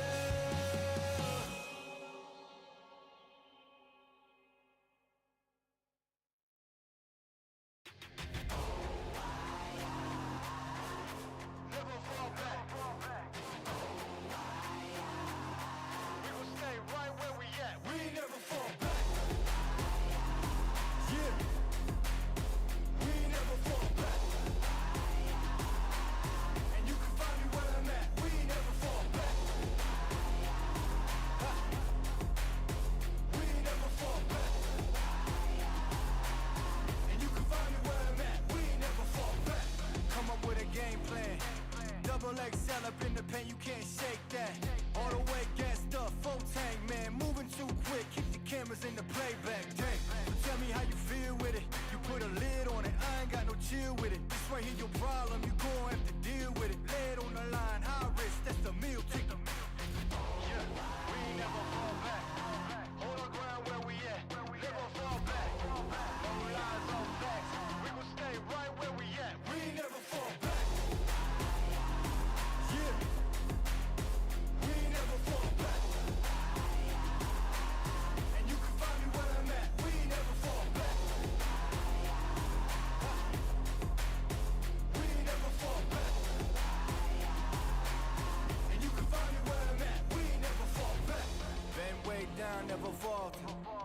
with their hands out, get them off us. I'm 24/7 in the office. Pay attention cause I ain't repeating offers. Yeah, never met a man I've been scared of. Careful, you gon' get exactly what you asked for. Here for whatever you bring me, getting handled. I answer to no one, I don't need to hassle. Yeah. We ain't never fall back. Hold our ground where we at. We ain't never fall back. Hold our ground where we at. Never fall back. We ain't never fall back. Hold our ground where we at. Yeah. No lies or facts. You can find me right where I'm at. We ain't never fall back. We ain't never fall back. Yeah. We ain't never fall back. And you can find me where I'm at. We ain't never fall back. We ain't never fall back. And you can find me where I'm at. We ain't never fall back.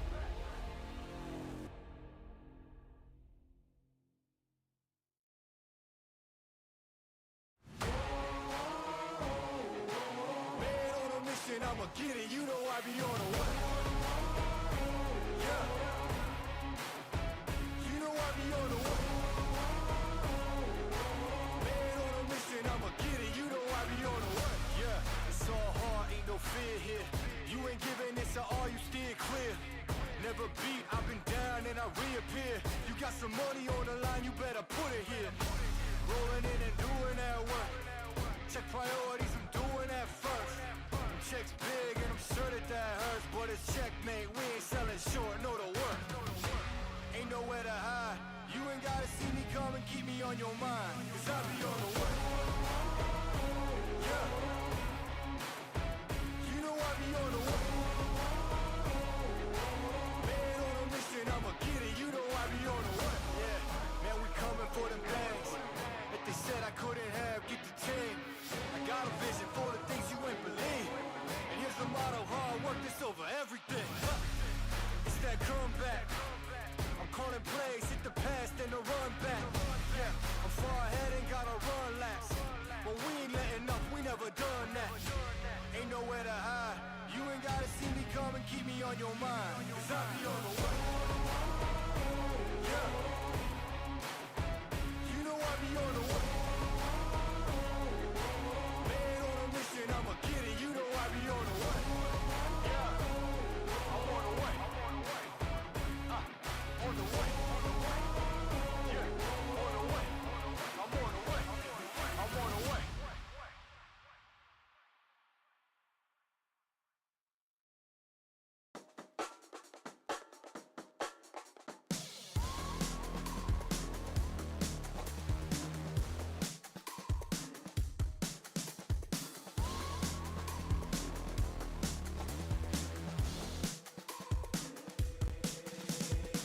They say that I'm such a weirdo. Tattoos from my toes to my earlobes. Was a role model, I never had a hero. I learned how to live through the stereo. Coming from where I come from, the inferior. Everything you see ain't what it appears though. Everything that I built made that from zero, then added a zero. I am my hero. You couldn't imagine what it's like in my mind. It's beauty and catastrophe at the same time. Remember they laughed at me when it was game time. Now I know that they mad at me. I'm when you can't find. I'm not from the day. I come alive at night. I'm not what you used to. Couldn't recognize. They all on the ground while I'm taking flight. Yeah, you're welcome to join me. I promise I won't bite. Things they say, they're never getting in my way. And even if I make mistakes, I will always see them through. Cause I don't wanna play your game. I had enough, I'm burning up so hot I just break your chain. You can never stop what's building up inside of me.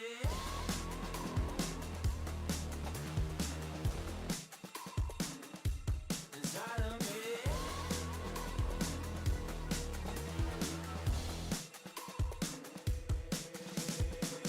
They call me a monster, I guess I don't fit in with the imposters. I'm taking the mask off, prepare your conscience, prepare for honest. Cut off all the nonsense, I'm all in your chakra. Wonder who shot you, go call the doctor. Boom like the chopper, don't you get chopped up. I'm here to stop you, whoever wants smoke like a roster, break you off proper. Things they say, they're never getting in my way. And even if I make mistakes, I will always see them through. Cause I don't wanna play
strong is the hammer in my hand?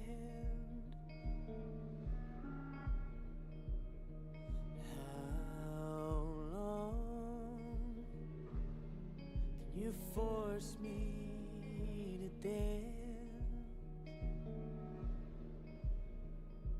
There's a crisis in my heart and in my world, and I saw you smile when I fell into the dirt.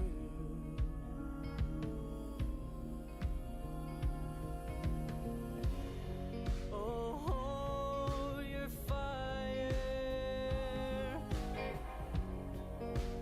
I don't belong here. I'm not calling you a liar, but I know you don't know me.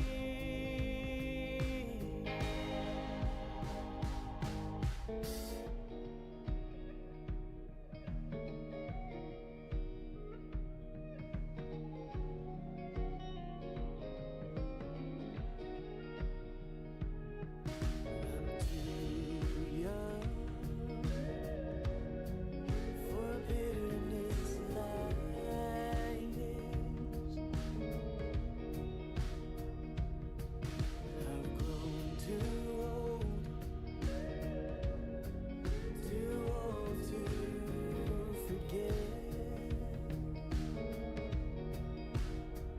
I'm not a killer, but killing never fails. To a hammer, every problem's a goddamn nail.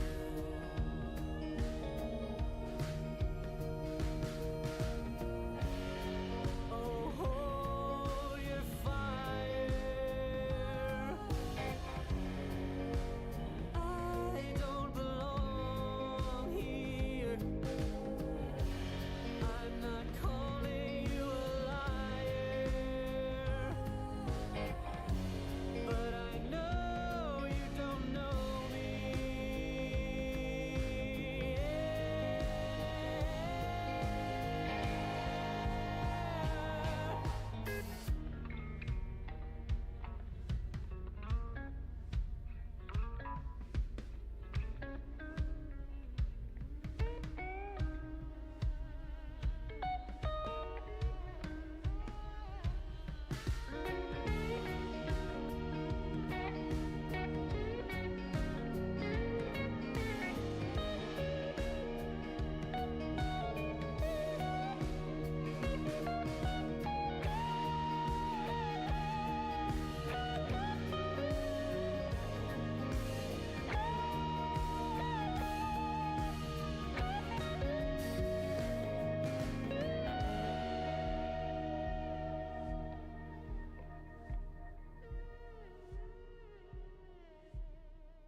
Open your eyes, what can you see around? Wind of the open sky, over the siren sounds. This is a dream, getting the royal scar, holding a diamond blade, throwing it far. Holding your breath still, you jump the fire. We'll just sit and wait till you see me fly. You know they'll never catch me for it. See me fly, the way I put my finger on it. See me fly, you got it, then try to tell me you got the wrong guy. See me fly, you know they'll never catch me for it. See me fly, the way I put my finger on it. See me fly, you got it, then try to tell me you got the wrong guy.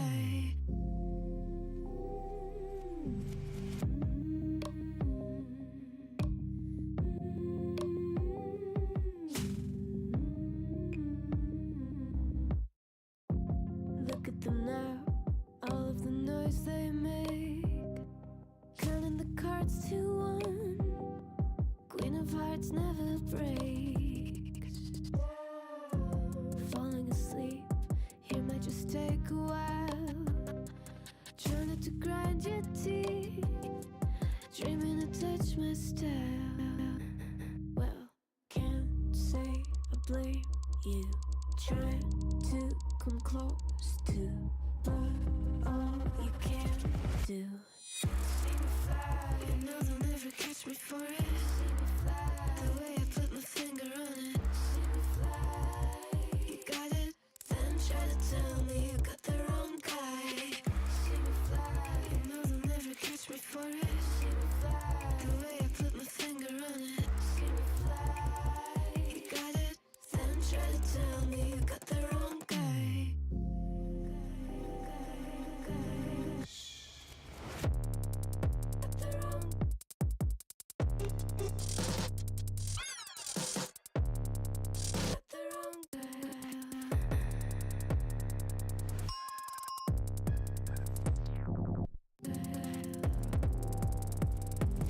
Then try to tell me you got the wrong guy.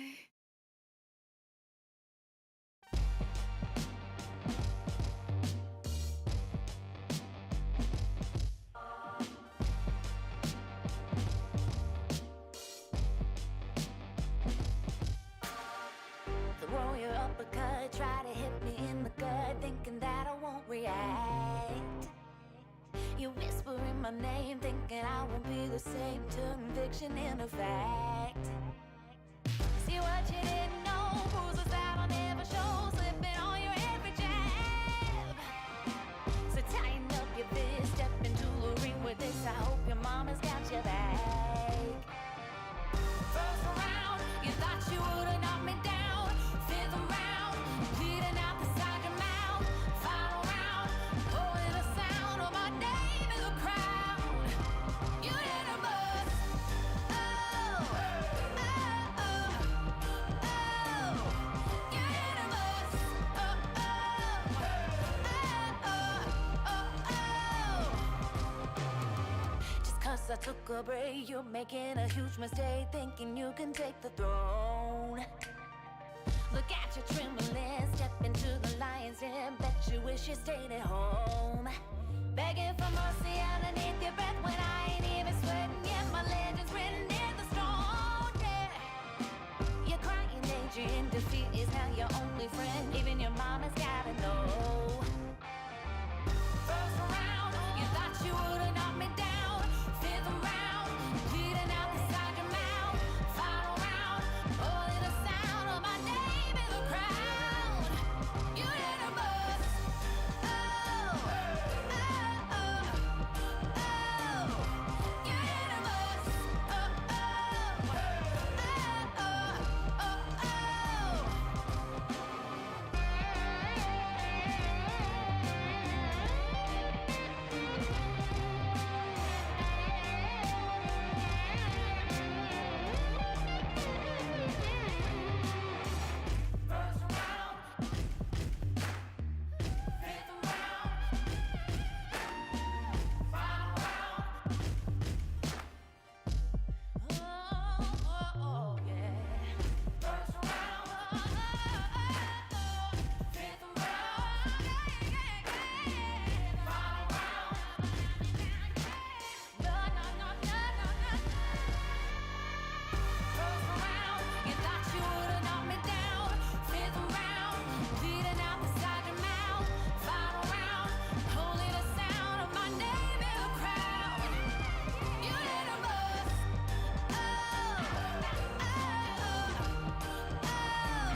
So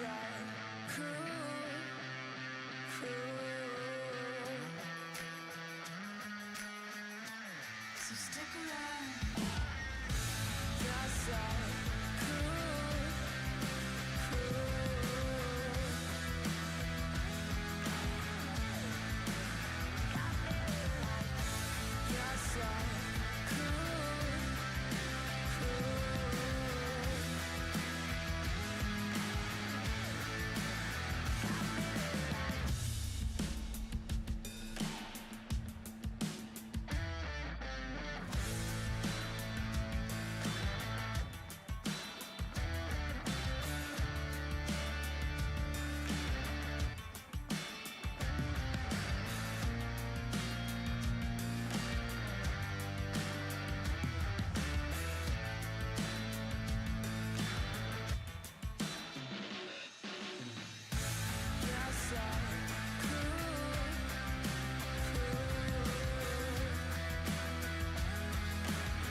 So stick around.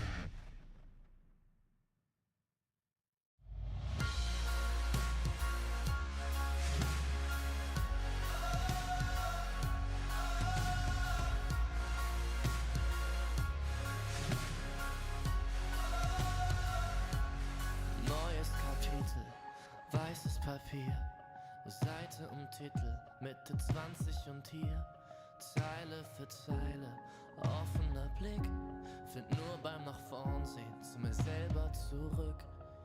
Und auch wenn's irgendwie nur eine Plattitüde ist, der Augenblick zerfällt, hält man ihn fest.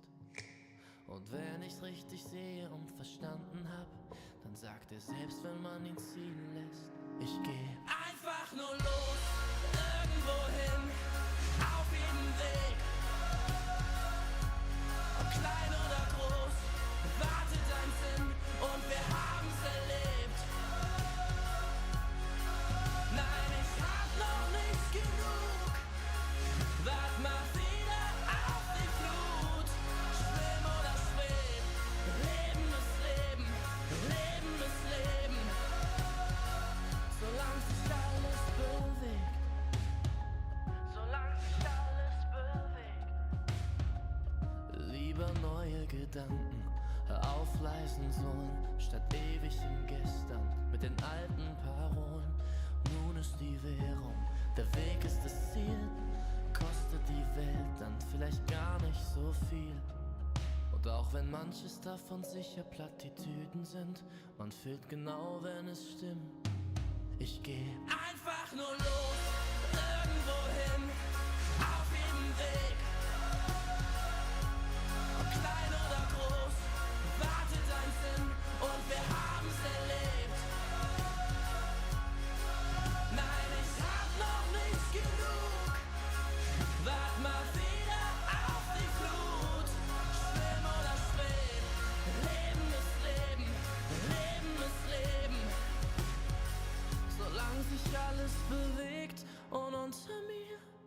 Da hör ich die Sirenen singen. Ein Teil von mir will gern gleich hier zu ihnen sinken. Doch ich widersteh, hör auf mein Herz, ich geh. Ich werd nur kurz zum Abschied winken. Und dann einfach nur los, irgendwo hin, auf jedem Weg. Ob klein oder groß, wartet am Sinn und wir haben's erlebt. Nein, ich hab noch nicht genug, wart mal wieder auf die Flut. Schwimm oder schweb, Leben ist Leben, Leben ist Leben. Solange sich alles bewegt.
Betty gehen, schau die schläft, wenn die Sonne untergeht, Runden drehen, dich erlebt, ich will nicht mehr gerade sehen, der Verstand ist lahmgelegt.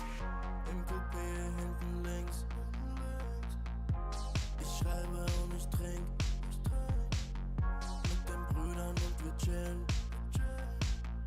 Heute Abend ohne Sinn. Sie will, dass ich sing.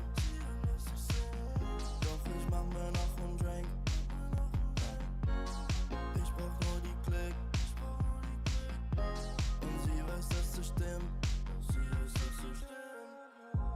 Die ganze Nacht nur, die ganze Nacht nur, die ganze Nacht nur, die ganze Nacht nur, die ganze Nacht nur, die ganze Nacht nur, die ganze Nacht nur, die ganze Nacht nur unterwegs, Sportcoupé angehen, mit den Brüdern und Rosé, Späti gehen, schau die schläft, wenn die Sonne untergeht, Runden drehen, dich erlebt, ich will nicht mehr gerade sehen, der Verstand ist lahmgelegt. Der Kopf ist aus Gedanken leer. Die Musik laut, die Augen schwer.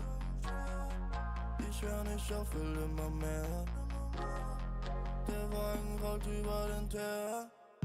Und wir fahren, cruisen langsam durch die Stadt. Ohne Plan, aber Kippe aus dem Fenster, ich erschaff. Wie gehabt, holen für den Body an der Tanke Saft. 808, ist so laut, dass du in der ganzen Stadt. Die ganze Nacht nur, die ganze Nacht nur, die ganze Nacht nur, die ganze Nacht nur, die ganze Nacht nur, die ganze Nacht nur, die ganze Nacht nur, die ganze Nacht nur unterwegs, Sportcoupé angehen, mit den Brüdern und Rosé, Späti gehen, schau die schläft, wenn die Sonne untergeht, Runden drehen, dich erlebt, ich will nicht mehr gerade sehen, der Verstand ist lahmgelegt.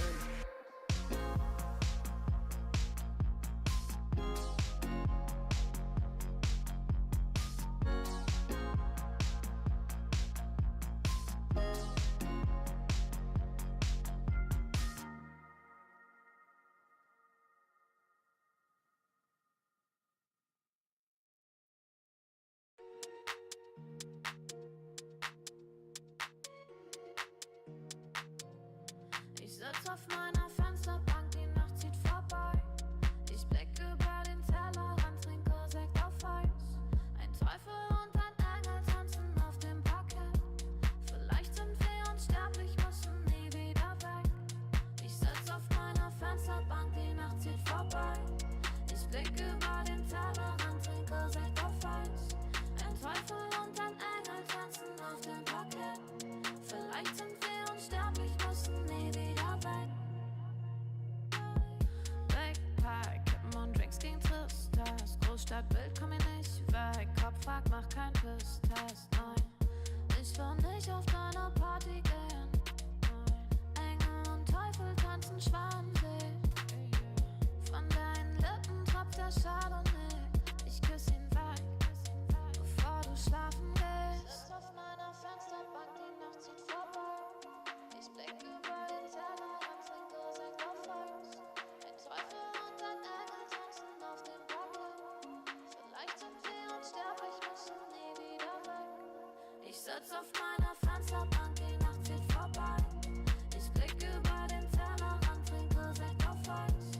Ein Teufel und ein Engel tanzen auf dem Parkett. Vielleicht sind wir unsterblich, müssen nie wieder weg. Faded auf den Wohnzimmerdielen. Baby, sag, wieso sind wir hier? Kann sein, dass wir den Boden verlieren. Wir heben ab morgens um 4. Ich sitz auf meiner Fensterbank, die Nacht zieht vorbei. Ich blick über den Tellerrand, trinke Sekt auf Eis. Ein Teufel und ein Engel tanzen auf dem Parkett. Vielleicht sind wir unsterblich, müssen nie wieder weg. Ich sitz auf meiner Fensterbank, die Nacht zieht vorbei. Ich blick über den Tellerrand, trinke Sekt auf Eis. Ein Teufel und ein Engel tanzen auf dem Parkett. Vielleicht sind wir unsterblich, müssen nie wieder weg.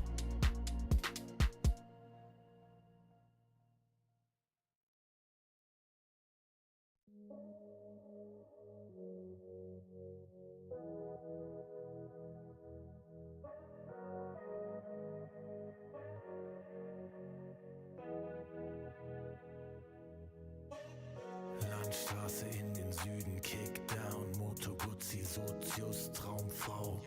Monica Bellucci, High-Res, Roadtrip, Neapel, Rom, Overnight, Truckstop, Insta, Snapshot, Polaroid, 40 Love, Korken knallen, Karte Door, Spa-Time, Bubble Bath, Aftershave, Miyake Sport, Private Coach, Crunches, Lunch Break, Yacht Club, Seafood, Aperol und Lachsteak, Küstenring. Wir haben Erfolg, Millionen Dinge und dein Lächeln spiegelt in meiner Persol, Pilotenbrille, Holz knackt im Kamin. Es werde hell, wir lieben uns die ganze Nacht, nackt auf dem Bärenfell, Wüstenstraße, weiter Himmel. Kawasaki, Speedboat, Karawane, F1, Abu Dhabi, bist meine Nummer 1 und nicht nur diese Nacht. Ich nehm dich zur Frau, trag dich die Marmortreppen zum Palast. Eine Stunde Promenade, Lippenstift an deinem Glas, Soda, Zitrone, Haut glänzt, Haare nass. Ich schenk dir nach, du sagst, wie schön ich bin. Ich küss deinen Hals und du lachst wie eine Königin. Leck die Lippen, ich bin dein bestes Pferd im Stall.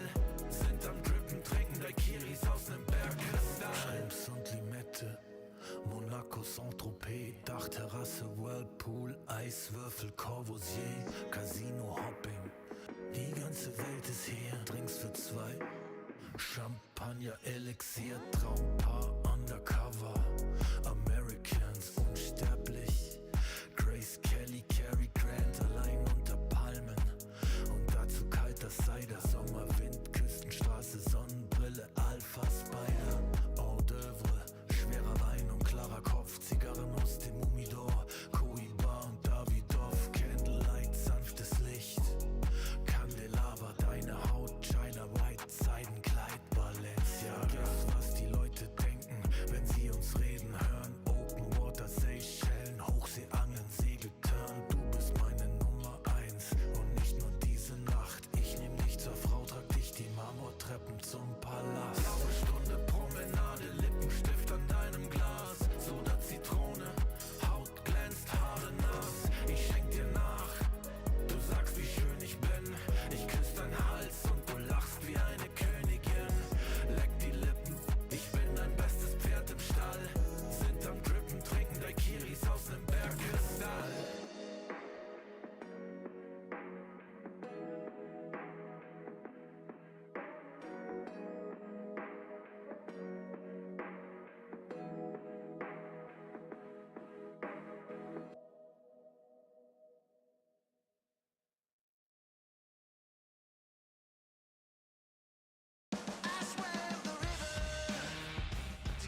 guy.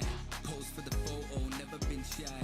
Drips in a chokehold and I got vibe. Wardrobe looking so cold, put it on ice. Yeah, I'm that guy. Pose for the photo, never been shy. Drips in a chokehold and I got vibe. Wardrobe looking so cold, put it on ice. I'm that guy.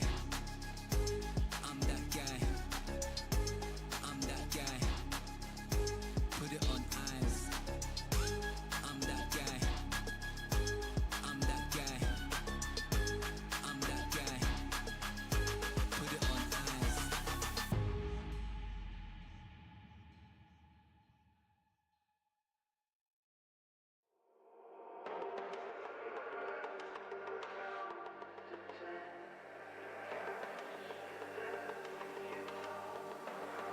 Scream out. I see you turn around.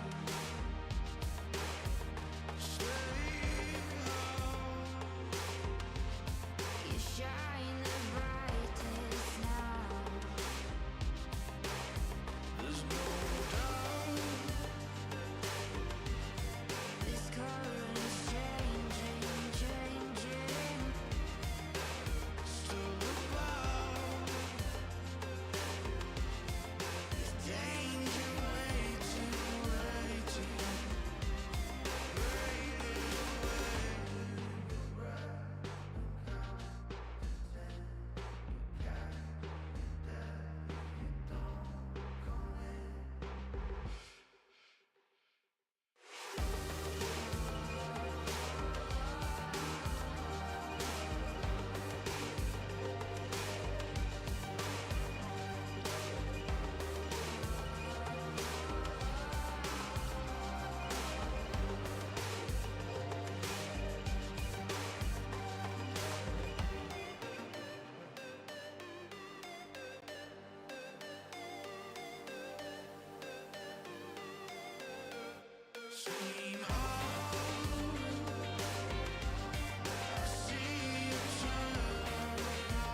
voices in my head, they say I'm lost, but I found myself in the dark.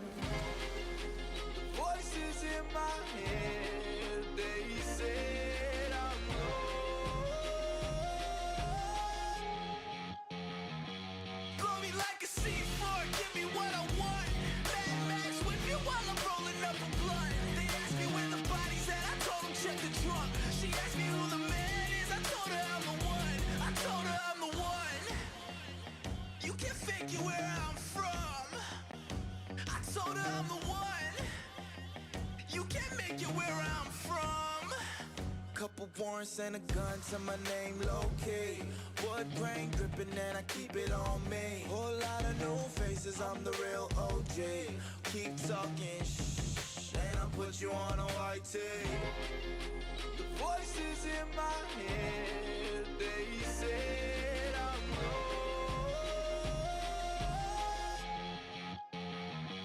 Blow me like a C4, give me what I want. Mad Max with me while I'm rolling up a blunt. They asked me where the body's at, I told them check the trunk. She asked me who the man is, I told her I'm the one. I told her I'm the one. You can figure where I'm from. I told her I'm the one. You can't make it where I'm from. The voices in my head, they said I'm lost, but I found myself in the dark. The voices in my head, they said I'm lost. Blow me like a C4, give me what I want. Mad Max with me while I'm rolling up a blunt. They asked me where the body's at, I told them check the trunk. She asked me who the man is, I told her I'm the one. I told her I'm the one. You can figure where I'm from. I told her I'm the one. You can't make it where I'm from.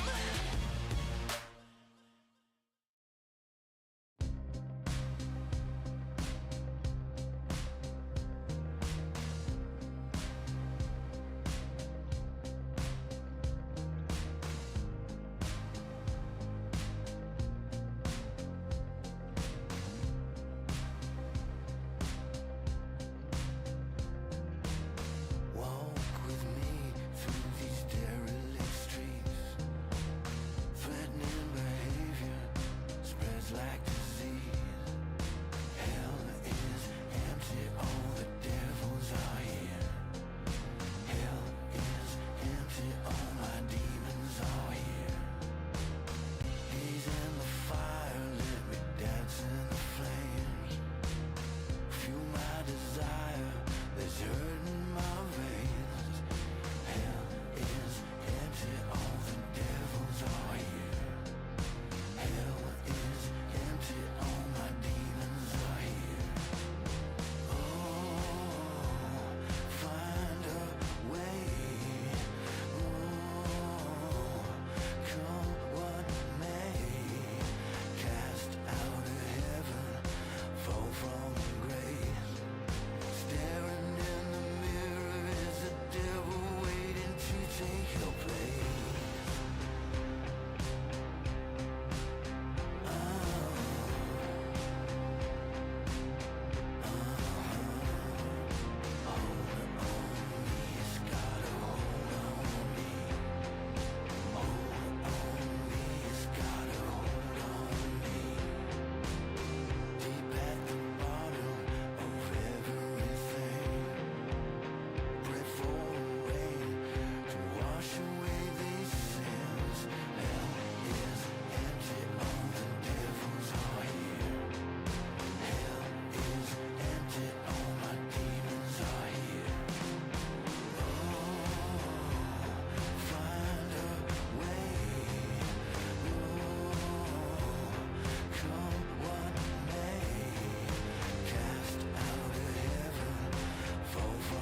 caution, might have to get hurt. I top up from the treetop, but I came up from the dirt. That shotty like a detox, hit the pump and go berserk. Yeah, I don't care. You might get found in the middle of nowhere. Approach me with caution, might have to get hurt. That shotty like a detox, hit the pump and go berserk. That shotty like a detox, hit the pump and go berserk.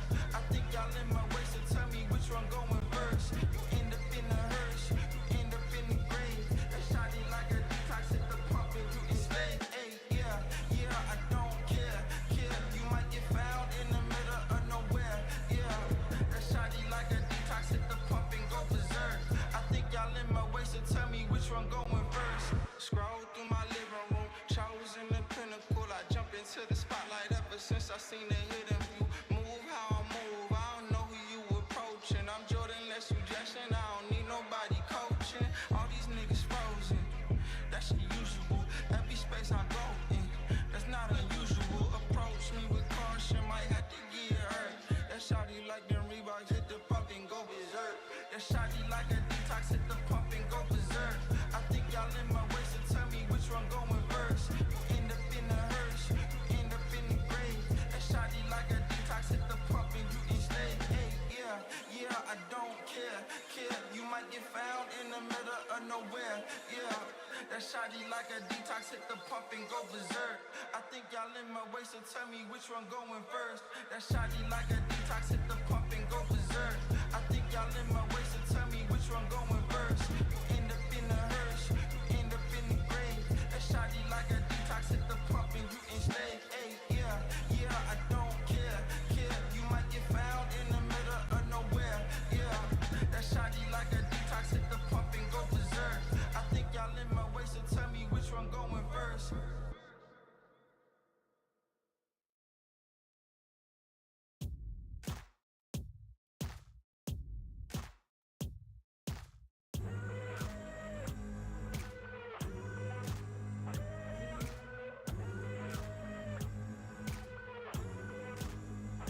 I've been shot down, I've been hurt, I've been left down.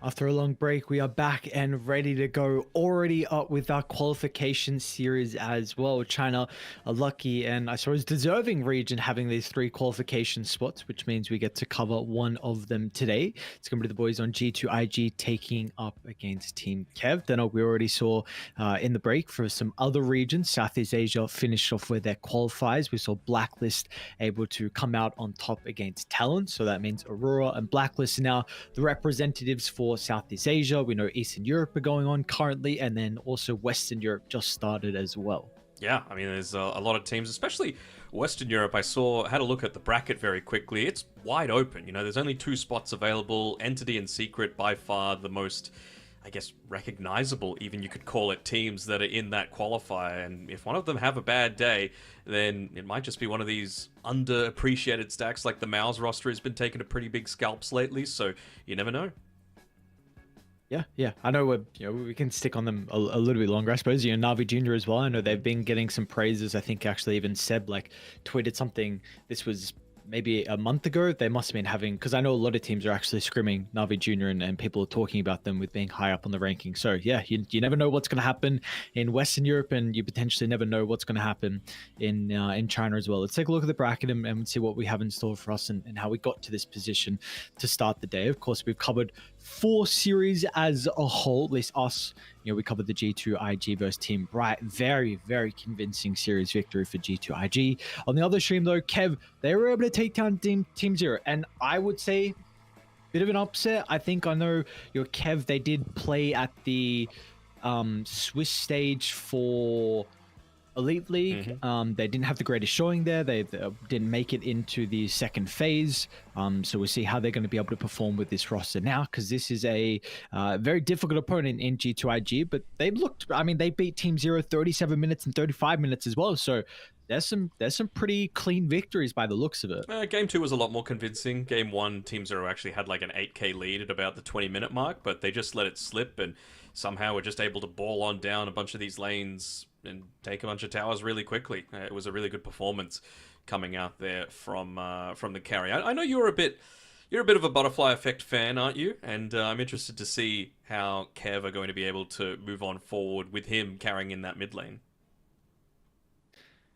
Yeah, let's see. You're 100% right. I'm a bit of a Butterfly Effect fan, so we'll see how he's going to be able to perform. And he's been around for quite some time. I was just double checking if this is the same roster as what we saw at Elite League. It does look like it's a little bit different. You've got Imitator and Old 11 that used to be their 3 and 4, and now you've got Red Panda, and I believe is that Life or Death? That I think is the. I think it's Shengxi, the guy that was on Shengxi, okay. previously. I don't know if that does translate to Life or Death, or I know there is one that does, but I think it does. I think so. But yeah, so a little bit of a different roster than what they had at Elite League, but nothing too crazy. I guess also Fly was on there as well. They've got Ulu now instead. So yeah, a couple of new members. But I know, yeah, you were speaking about Butterfly Effect. Yeah, I've been a fan of this guy for a while. Of course, covered a lot of his games in the past of the third-party tournaments. IG Vitality, I know we covered him a lot in last year. What, DPC, right? In 202, they didn't have that much success, but it definitely felt like he was the person when they were getting over the finish line. He was really the one to get them there on a lot of, at that stage he was pretty much taking the reins and being like the win condition mid heroes, right? Remember that the Templar Assassin was really one that came to mind that we saw him often playing. So and the Shadow Fiend, he's very comfortable on it. The Shadow Fiend as well, and they're both strong, right? Yeah, I'd say Shadow Fiend is the one that comes to my mind when I think of Butterfly Effect, right? So the fact that not only him but the TA are also in the meta means that you're going to need to use some pretty valuable bans in that first phase to be able to combat him. Just having a quick look back at the bans that Team Zero had against Team Kev, it was TA and Shadow Fiend removed from the pool. So that just goes to show how much of respect is being given over to the performance capabilities of Butterfly Effect. Okay. All right. Well, let's see if that will continue. I know there was again in the Southeast Asian game, like we were just mentioning, Arbet had a incredible performance on the Shadow Fiend in the second game. Then game 3, it was banned out. So I'm hoping we get to cover a Shadow Fiend game. I want to see kind of what the rave is with this hero. He also played Pango and didn't die in game number 3, and I'm surprised about that because I think Pango got crushed with nerfs in this most recent patch. Maybe they just wanted something that was able to build into a diffuser blade, considering they were going up against a mid Coddle as well as a Slardar, so just taking away a little bit of that mobility was very important. Well, what do you feel like is the big things that crush the Slardar? Crush the Pango. Slash range is tiny now compared to what it used to be. You've also got like an extra 0.15 second cast point animation for the Swashbuckle as well, which probably the main two. Just overall, they reduced his cast range as well for the Swashbuckle, even at max levels. So lots of little things basically were reduced. They're making him a little bit more of a shield crash hero, which I do like with the old double jump, but just listening to Pango players, watching them play, it just feels a little bit more clunky to play than what it previously was. Okay, I wonder if there's going to be some interesting builds that were coming out. I know people have experimented with the Pango Universal with like treads into some more stat items. I know we've seen some like Mantas in the past and like very situational like Scardy games as well. The only reason I bring that up is because the Rolling Thunder being physical now and depending on your damage. So I don't know if that's going to take some time to work that out. That was the first time I watched the Pango with the different the Thunderbolt Rolling Thunder as well, and I was actually seemed very. Because I was watching Arbet inside some of the team fights, I'm like, hang on a second, I swear this Rolling Thunder's like much faster than what it used to. What's going on? And his driving in those fights were it seemed like it was much more fluid and much easier to be able to get the chain control, bounce back on one, and then get another and still be able to get back in time to control another. So I'm definitely intrigued to see on the facet decision on the Pango and the item build and how people want to play that hero. But I'm also kind of happy if that hero takes a bit of a backseat for quite some time, because we've seen it be in the meta for pretty much since the action of the hero, right? Way too long, essentially, is just the nice way to summarize it. Yeah, I kind of... Maybe that might have been a bit of a game-specific facet decision, considering, again, you were going against a Slardar and the Keeper of the Light, so you needed some sort of way to be able to catch them and actually provide that little bit of extra lockdown. But, you know, I really feel like the overall duration of the 10 regular seconds Rolling Thunder remaining. is just a little bit too much to pass up on, to be honest, right? Like, that's 5 the seconds crazy thing about remaining. the mid-hero is that you could just provide that much control in team fights for that long a period of time. So to reduce the duration down to 8 seconds, Radiant team back. you're not exactly just getting a Dire buff team without back. giving something in return. Yeah, without a doubt. All right, let's take a look at our final series and our 10 final seconds game one, I remaining. should say, of the day as well. Kevin and G2IG. If anyone's 5 seconds just joining remaining. us, of course, this is a qualification series Radiant as well, team and pick. yeah, we got some of the bands. So nothing really surprising, I suppose. A lot of broken heroes getting, or at least a lot of very strong heroes. I don't like to use the word broken at least too often.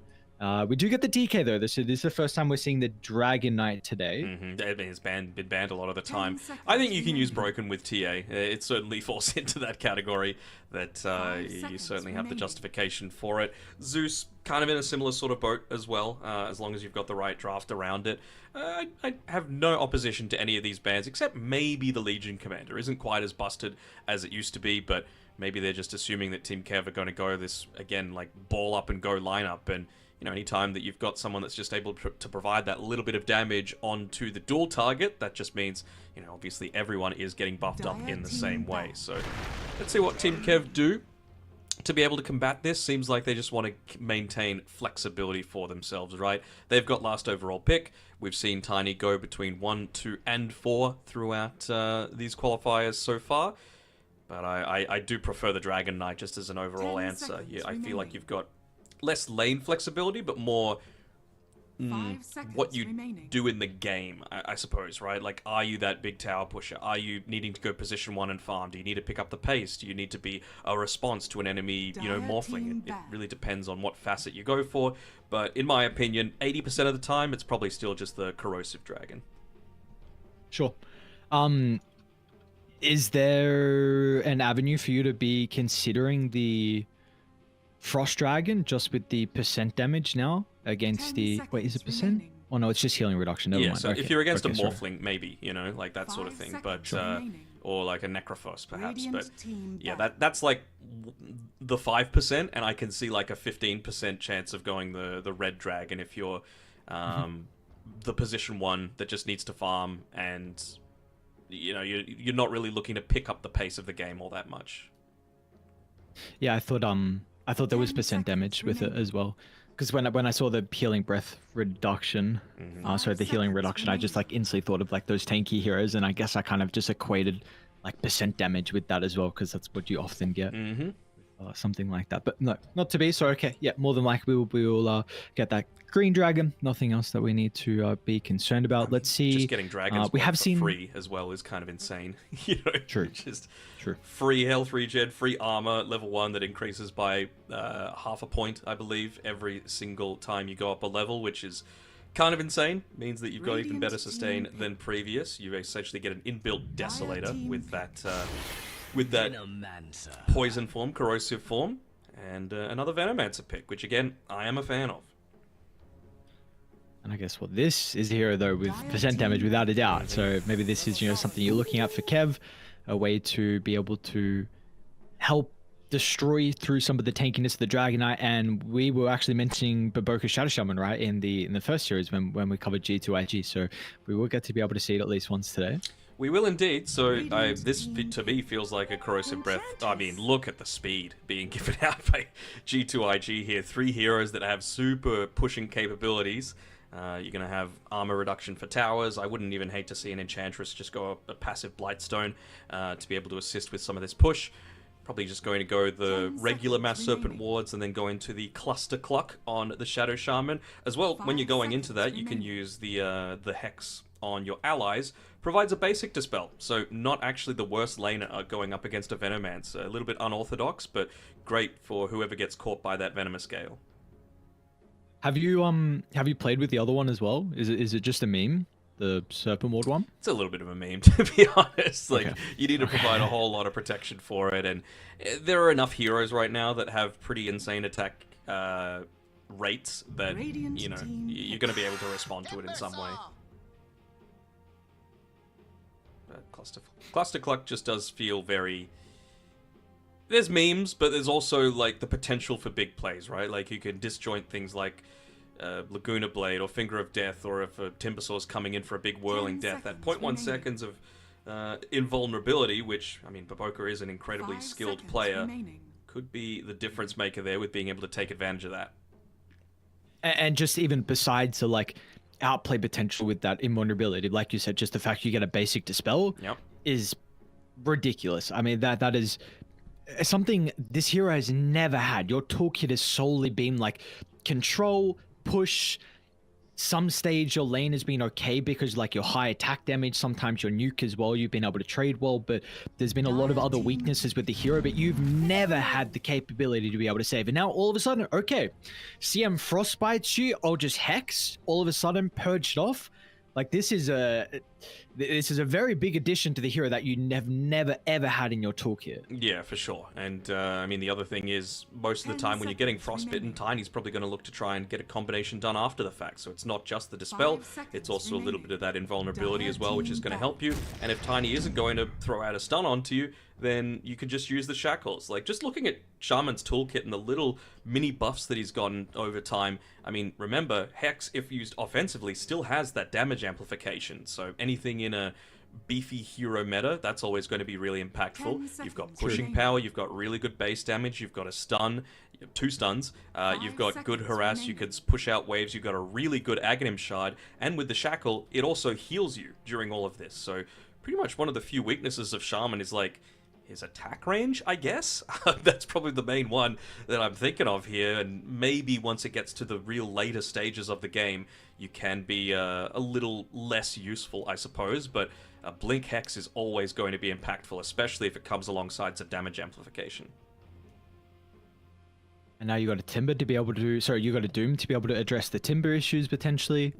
I have to imagine the Doom is not a response to the Tiny. I feel like this hero would probably be fine if he gets doomed, where you don't really care about your spells and you can probably output a ridiculous amount of damage, and it's not like you have a bunch of HP regen as well. Maybe like late game Tiny with Satanic could be something you're countering, but I imagine it is a big one to be looking at the Doom. Looking at the Timber. I don't think G2IG want this game to go late though. This is just a lineup designed to be able to be super oppressive in the laning phase, capable of taking towers. One thing that I don't know if I'm just missing something completely, if it's just going over my head entirely. Every time I've seen the Doom, and it's been like 3+ times, people have gone the, what is it called? Devil's Bargain facet instead of Gluttony. And I don't understand why. Like, there aren't that many things that you're selling that early on to be able to get value out of the 90% Doom sell value. Whereas Gluttony, just having a buffed up version of creep abilities, having Devour with 2 charges, you're going to be, you know, obviously being able to level up a little bit more quickly, and I feel like you just get a bit more like golden experience from doing that, like being slightly more impactful, and I don't know, it just feels a little bit weird to me that people are foregoing what I feel is a pretty damn good facet on the Doom. How do you of Doom's lane? Do you feel like this hero, without the facet, like before this, do you feel like that was a weakness of this hero? What, just the laning phase in general? Yeah, because the reason why I bring it up is because I feel like at the moment I've also only seen a couple of games, and the games I have seen of Doom, whereas he's gone for the facet you're mentioning, the Devil's Bargain, and I've seen it just go like triple bracer, and so you've got really strong lane, like very difficult to kill, bunch of strength, bunch of HP regen, a lot of damage as well. And the reason why I again ask this is because maybe they are putting a little bit more priority on this because they feel like Doom's lane is maybe his weakness, his liability. Guess, but I would rather see it go into something like a Wraithband then versus a Bracer, just because the Devour now doesn't give you any armor during the duration of it, so that's a way you could potentially get punished. Magic, not quite as much, especially stuff like if you are laning together with the Shadow Shaman, shouldn't be quite as bad. I don't know, I'm still a fan of the Gluttony, personally, especially considering you've got also your level Pain innate ability, where everything that you do does 10% more damage in terms of right clicks to people that are lower level than you. So if you're devouring more often, then obviously that's going to be more impactful. Makes sense. Yep. Makes a lot of sense. Okay. Well, JT is in Let's see, agreement for now. Yeah, let's see if that's will continue to be the case.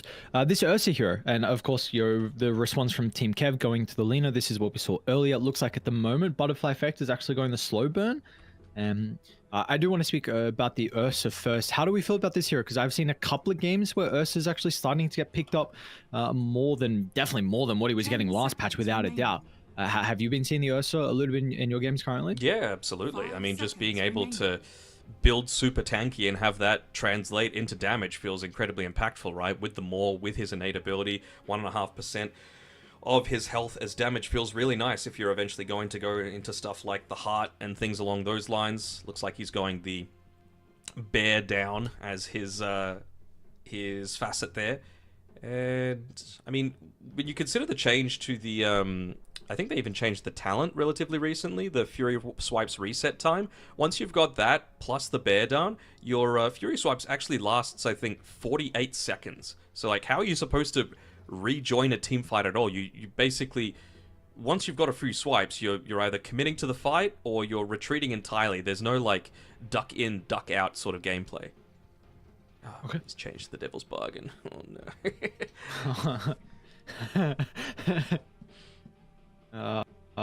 We do get the Corrosive Dragon, we got the Cluster Clock. No real surprises with everything else. Cold Comfort's one that we didn't really see a lot at the start of the patch, when the other facet, what's it called? I was playing CM a lot, so I probably should know this. Frozen Expanse was linked to the Arcane Aura because it was just way too strong to get a huge amount of cast rage bonus really early on into the game. But now that it's linked to the Freezing Field, it's just not that big lane dominator. So Red Panda is going to be helping out his team a whole lot with just keeping their mana pools nice and healthy once the team fights do break out. So clearly focusing a little bit more on that aspect versus the laning stage.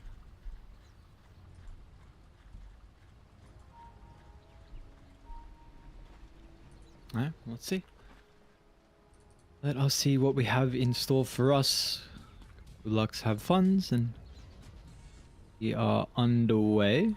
I just try to double check as well. I was looking back and reading at the other Ursa facet. Did they change it in the 7.36a one? Did it completely get changed? Because the one I just looked at on 7.36 is not what it's showing in Dota. What's the one that you're seeing? Just give me a second. 5% of damage absorbed during enrage is converted to damage. Yeah, but now it's that's what it says in game for me. Oh wait, it maybe die. Are you looking at the innate ability instead? I looked at the innate ability. Yeah, I knew it. Okay, there we go. We're fine. I do like one thing that they added to Dota. Like now on the individual hero page, you can just click changes and actually see a little bit of information about that. You don't need to go through some complicated fashion. Oh, there we go. The Cluster Clock already used there by Momoka to be able to get away from the Venomous Gale. Yes, I was gonna... Oh, I'll hold that. Undyne, Ulu, they're fine. I wanted to bring this up actually in the lane, but I didn't know how much mana it costed with Hex and what his mana pool was. But this could be very interesting with the Hex to be able to address the Gale. Mm-hmm. Yeah, for sure. I mean, there was a pretty instant pick in response to it as well. You know, Venomancer is one of those heroes that China really does like to play. What's the difference between the mana used as well? Venomancer costs a little less than the Hex, so maybe he's just going to be trying to manufacture situations where he's able to get the Gale onto both. Kind of prevent the, there we go, instantly using the Cluster Clock. Feels pretty good, right? It just makes the lane so much less dangerous to have to go into it. I have to wonder if, you know, Undyne was basically just putting the 1 point into it to force a usage out of that. Maybe still make range creeps a little bit more difficult for JT to be able to claim. Have you ever seen lanes at the moment with this Dragonite change where he's actually died like level 2, level 3? Just because it does take a little bit longer now for that Dragon's Blood to be at least more regen than what it was prior. Does it, like, how long into the game to when it's like it was used to be maxed out? No, I'm not really all that concerned. I think it just means that you can be a little bit more liberal with your use of stuff like the Breathe Fire, right, for the damage reduction component. Once you get a couple of braces, it really doesn't matter all that much. You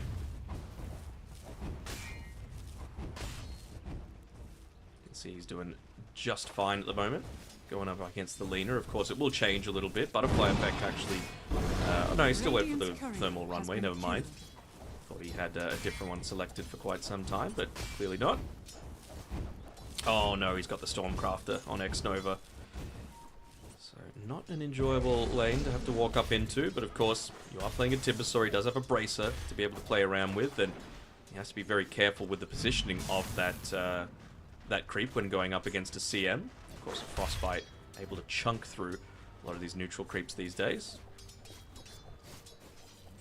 Let's see how the very, very old counter does to the Timber inside the lane, though, with the Ursa into the hero. I know it's been kind of different recently just because of how much raw damage this Timber can provide, and we've seen some people like experiment with, not really, when I say experiment, it was towards the start where they were not going reactive armor, and I know we're seeing that a lot more lately. I do like what they've done where they've kind of cut the trees down, so we'll make it a little bit more difficult for him to play, but yeah, we have seen like with the maxed out Whirling Death and Timber Chain, sometimes that can just be a little bit too much burst for the Ursa. Yeah, for sure, and it's a really good game for the Timbersaw overall, right? Yes, it's been responded to by the Doom. Yes, the Ursa lane can be a little bit difficult, but all three cores melee, right? So that's the area where a Timbersaw is going to absolutely thrive.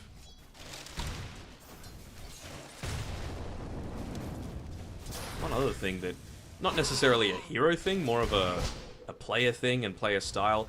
Not too often we see Red Panda playing the position 4 over his time, you know, whether it be on Sparking Arrow Gaming or a bunch of other rosters. He has been the position 5 that's kind of been the main innovator at the start of new patches. You know, I still remember seeing his position 5 Brewmaster, position 5 Legion Commander, and he made him work pretty well. So to see him on position 4, it's something a little different, even though he is still playing the CM.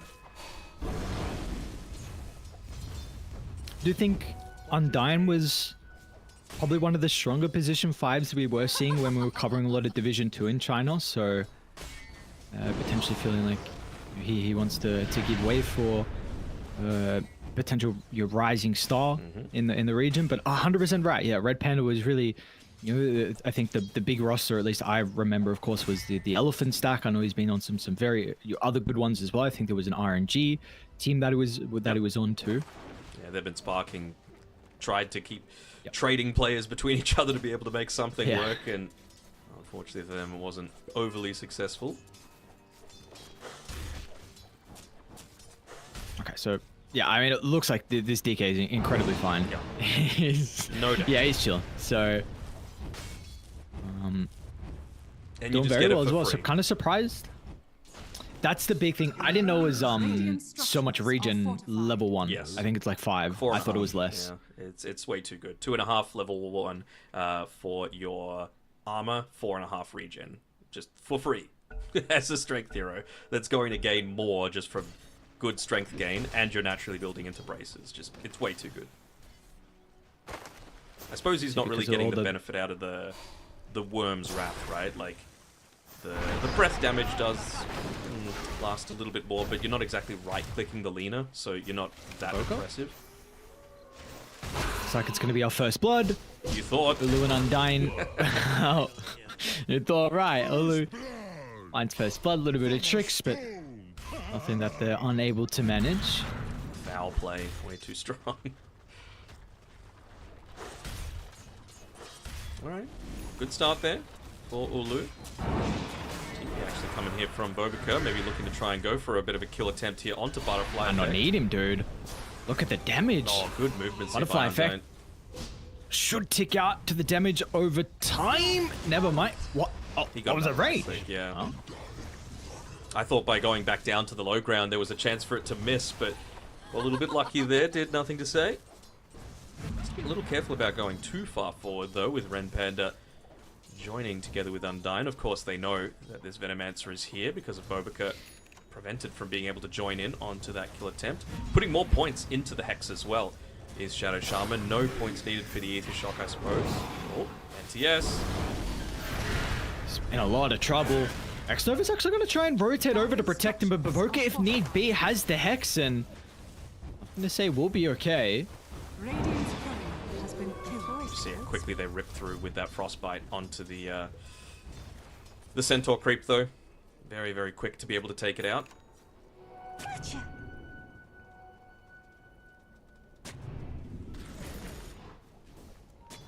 It's a nice little bits of protection, but Lina is... Wait, hold on. I didn't realize Butterfly Effect was that far behind in the lane. They were pretty even a little long ago. Bottom lane, dive under the tower, Ulu. We'll have the Venomancer rejoining. Looks like JT's a little bit hesitant at the moment. Without some creeps to dive the tower, Baboka's going to be tossed inside the range. Sure, he's saying, I've got the foul play, bro. Continue. Keep on moving forward.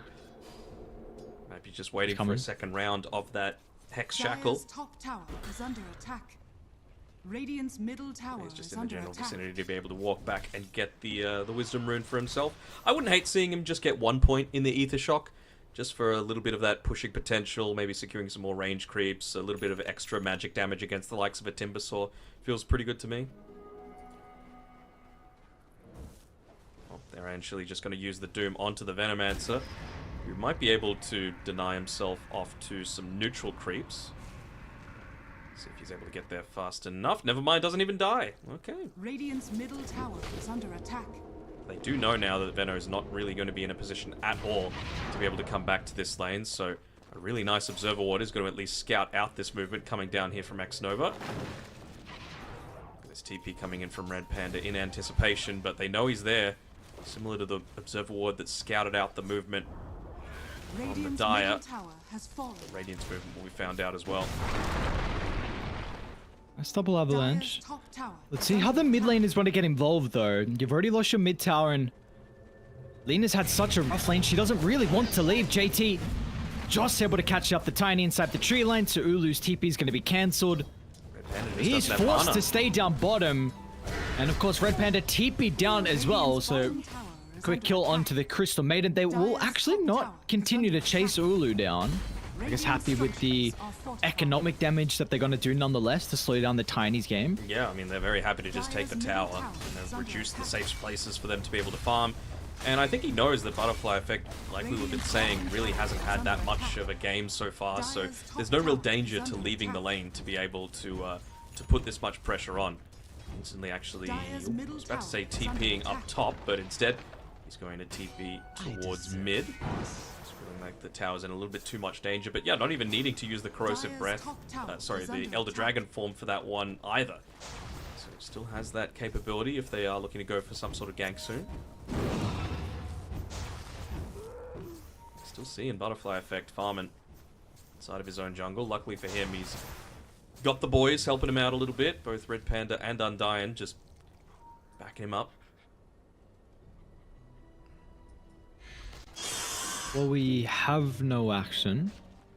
I'm going to quickly touch on top. It does look like Zhengzi's having a really good time here with the Timbersaw. So the 2-4 build going to be going Kaya first, and the Ursa pretty much matching the net worth will be a Battle Fury Rush as well for Monet.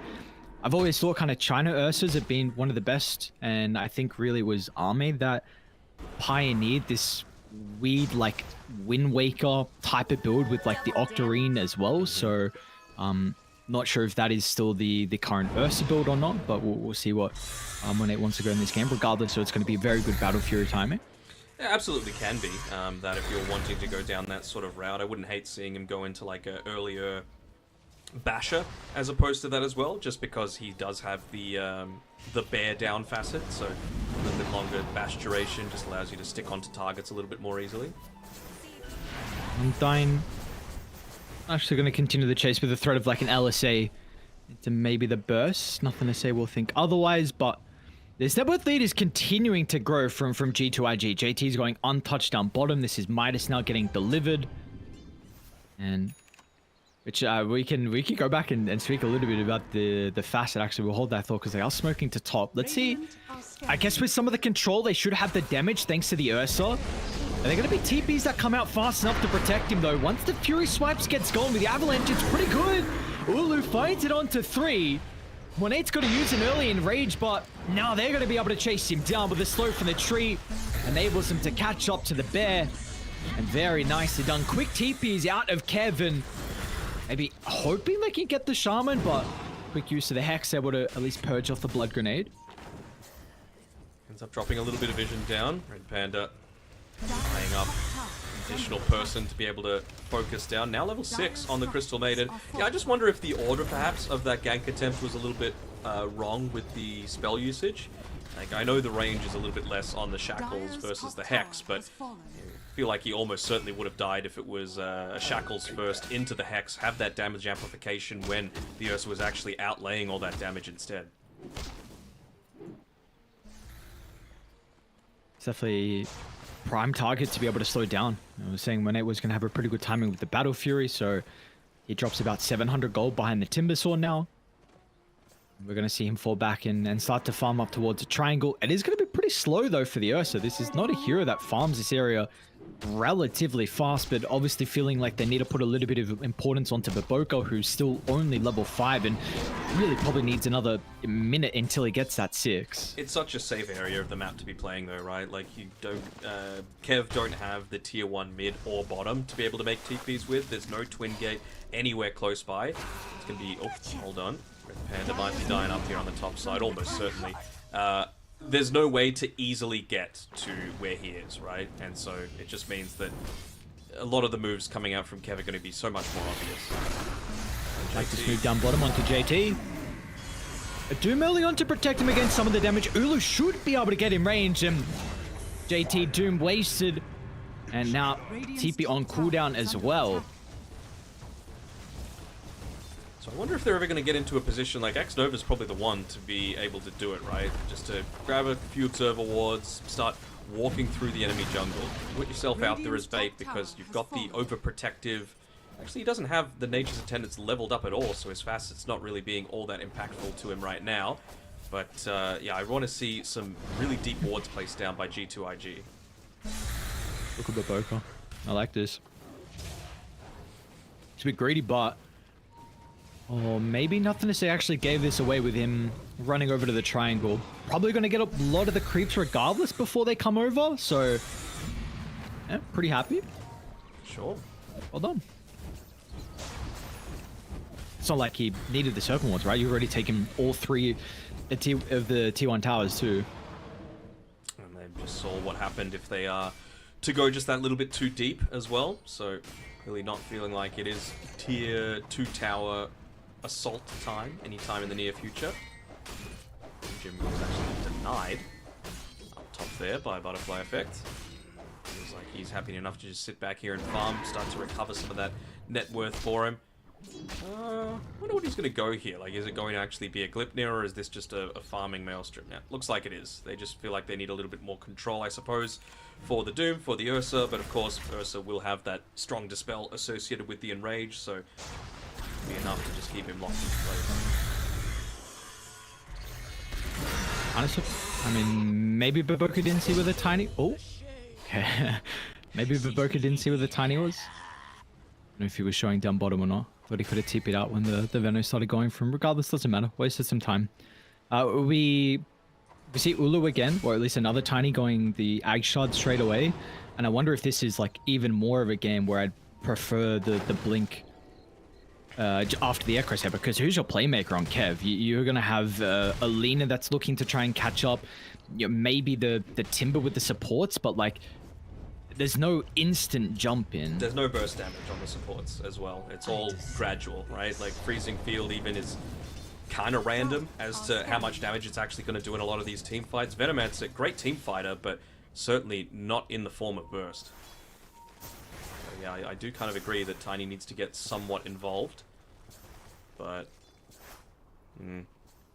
I don't know, I'm generally okay with this. I just want to see him actually get present with his Shadow Blade as soon as he picks it up after this Aghanim Shard. The world loses an exquisite toxin. Might be actually By then it might be a little bit... And they will, yeah, 100%. Renette's going to move on over. He's going to be going for that Basher, like you mentioned, very early on to the classic, like, Blink Basher from him. And you have the Aegis now to work with. And let's see how aggressive they try and play with it. I imagine It's a bit unfortunate. Maybe he's only going to have like a fifth of the ages until he has his blink and basher. Maybe you could try and get involved in a team fight if it's around the area you're farming once his blink gets delivered, but he's probably going to continue to play relatively safe to get towards his items. Mid lane, maybe making a go into nothing to say. We're going to be happy enough to take this tower, but even just using the glyph for it, I'm not sure that's the greatest option, but I suppose they don't feel like they're going to be ready to fight anytime soon. I'm seeing pings put out onto Ulu, basically saying, hey, this guy's level 12, he's dealing, a significant amount of damage. It's not going to be too much time until he does complete that Shadow Blade for himself. One other thing that I was going to mention is that even, for all the reasons that we mentioned, it was a pretty good Ursa game. You also got the tiny, innate, craggy exterior that's now brought back into this game, and anything that's going to reduce attack damage, Ursa's probably the best carry that just straight up doesn't care about it, right? Because so much of his damage is based on the Fury swipes as opposed to actual attack damage. Yep, very cool. Yeah. I think, I don't know if you've been seeing games where you've also seen like, hold that, JT might just solo Doom Undying, it's going to blink away. I don't know if you've been seeing games where like Raze has been a way to address the tiny, because at least things that I've been hearing from people on like Reddit, social media, because I haven't watched too many of the games, people have been saying like, this tiny is pretty much unkillable.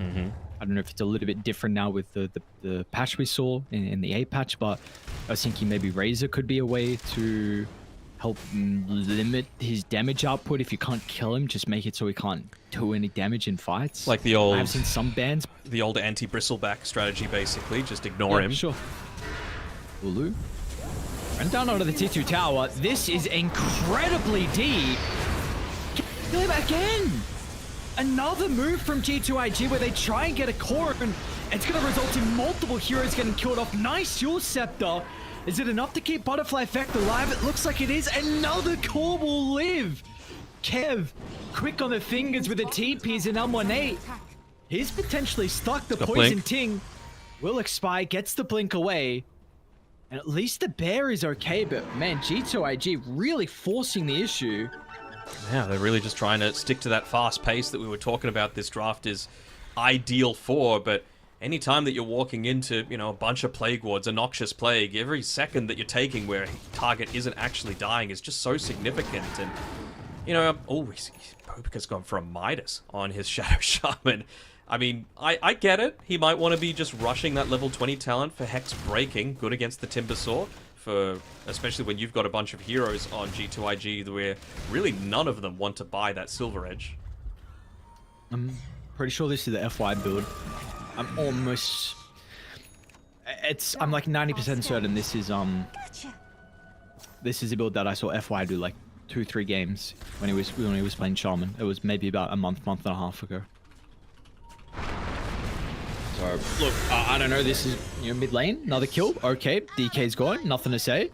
They're rolling. They're rolling here for Kev. Yeah, for sure.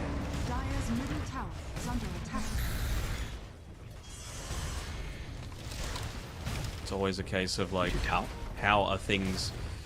They're coming. Undying. Very nicely done again. Stops the blink from an A. So the Venomancer's going to sacrifice his life. Let's see if they just want to assassinate X-Nova with Ulu's burst potential.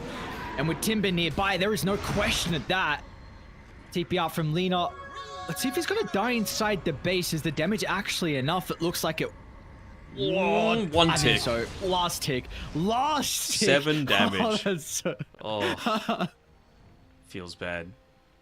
That's when he's thinking like, man, I should have bought that next item. I should have had that Ring of Health so that I was a little bit healthier before the Doom came out onto me. So Lina still having a rough-ish time. Certainly repaying the faith on this Doom. Have we seen him sell anything yet? Are we getting value of the Devil's Bargain is what I want to know. No, he has not. This is something... He's going to sell the branch. Up and then a fight. Yeah. Holy yes. That is mega value. Yeah, so he didn't go triple bracer, which... At least in the Dooms that I've been seeing have been going triple bracer when they've been going for this with this facets. We shall see. In terms of the FY build, I get it.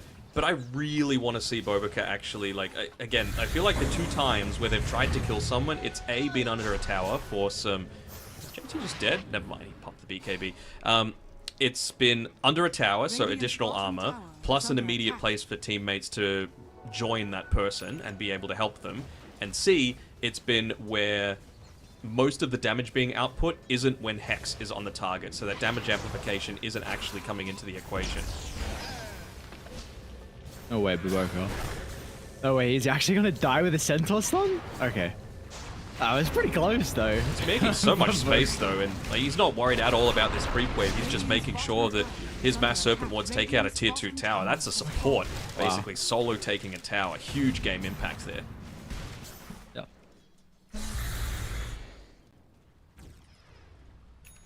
Did he get the shot? Okay. I just know why I was going to ask, did he get the shot? Because I saw the net worth and it just didn't click. Hang on a second. I swear it was something like 4k before, so... But a goal, we got the Arcane Rune about to be picked up as well for Butterfly Fair. Gleipnir, level 15. And this game is like... when G2IG got Roche, it was about 3,000 net worth lead, maybe 4 at the most, and Kev just made some really good defensive moves, and then, in fact, an aggressive one where they killed the Dragon Knight, got the T2 tower, and now we are very even. We're going to see an incredibly farmed Ulu.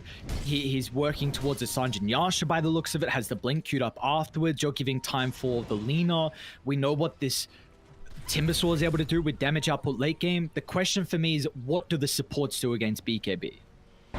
Yeah, that's going to be the big issue for mine, right? The thing is, we've got that BKB coming very shortly from Monet as well, so he's not going to be as worried about the Timbersaw. He's not going to be as worried at all about the Veno or the Crystal Maiden. Feels like they're just trying to run away as much as possible, keep these other lanes pushed in, try and force the attention away from Kev, who are now really the ones on the front foot. They feel like they've got everything that they could possibly need to be able to keep pushing on forward.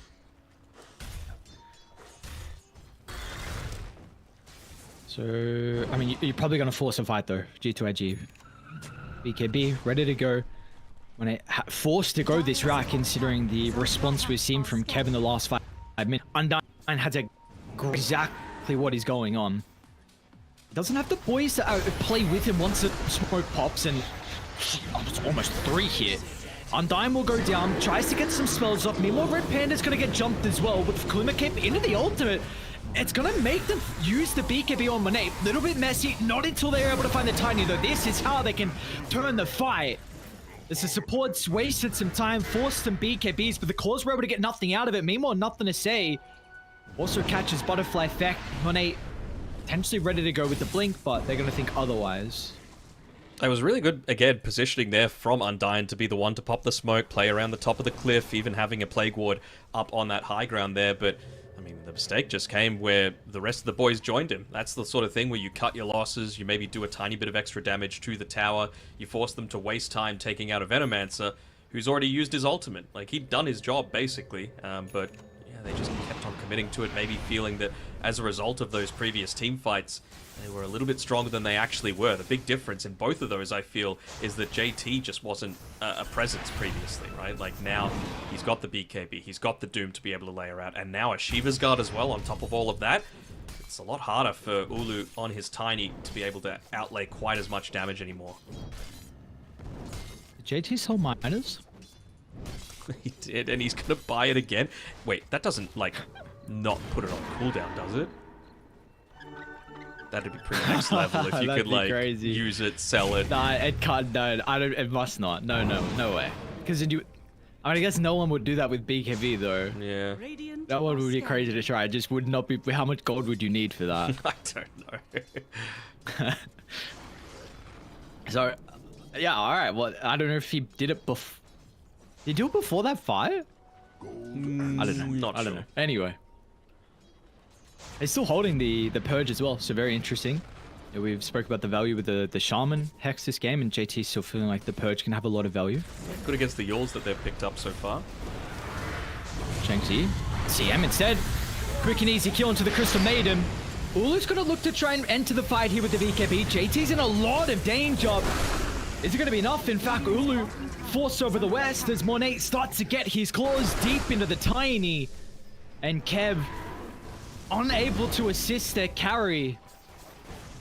It's just, again, any sort of damage amplification is going to be so impactful. You know, these heroes that you feel like are unstoppable, basically, like with the craggy exterior, with the high HP pull, with the insane armor that a Tiny has. 20% damage amp, Fury swipes, just feels insane.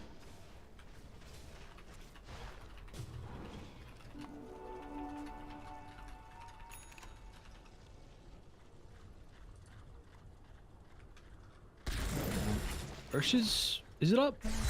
Okay, 25 seconds till it's up. Sorry, I just DC'd, so I got bugged. That's alright. Yeah, mine was chugging along too.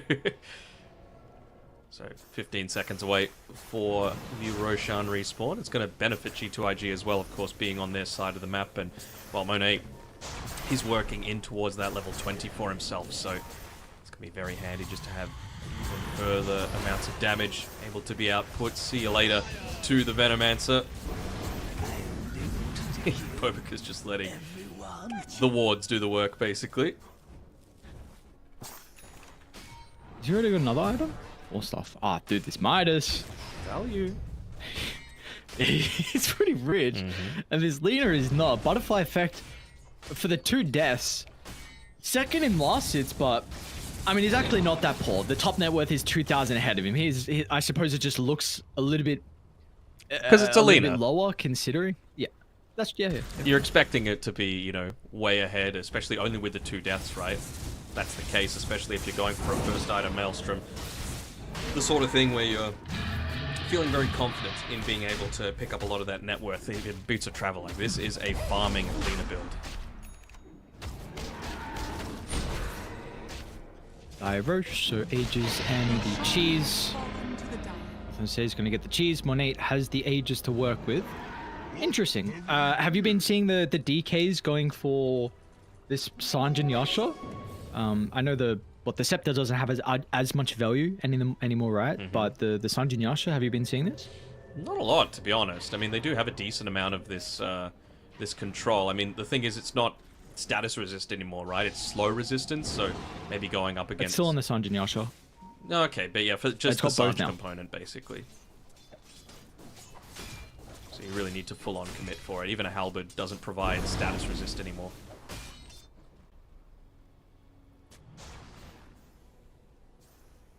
Lane, they are holding JT still here. Hopefully he doesn't get baited by one of the supports and all of a sudden some other Kev members pop out. I think Portal, Monate's going to get scouted with the Plague Ward. Rest of the team will start to smoke. Nothing the same for Boca from the T2 mid, so they're going to be a little bit away, but Kev will retreat, not looking to try and take a fight potentially on G2IG's terms, and especially into the Ages as well. This Blink Dagger on Ulu does change things though, right? He's going to reveal on the lane, so they're going to have a little bit of information about it as he looks to try and, you know, take a little bit of information away from G2IG, from the bottom lane pushing in. But now you've got that ability to just pop Bobika at the start of a lot of these team fights, right? And that's going to be so important for the amount of control that he's able to provide.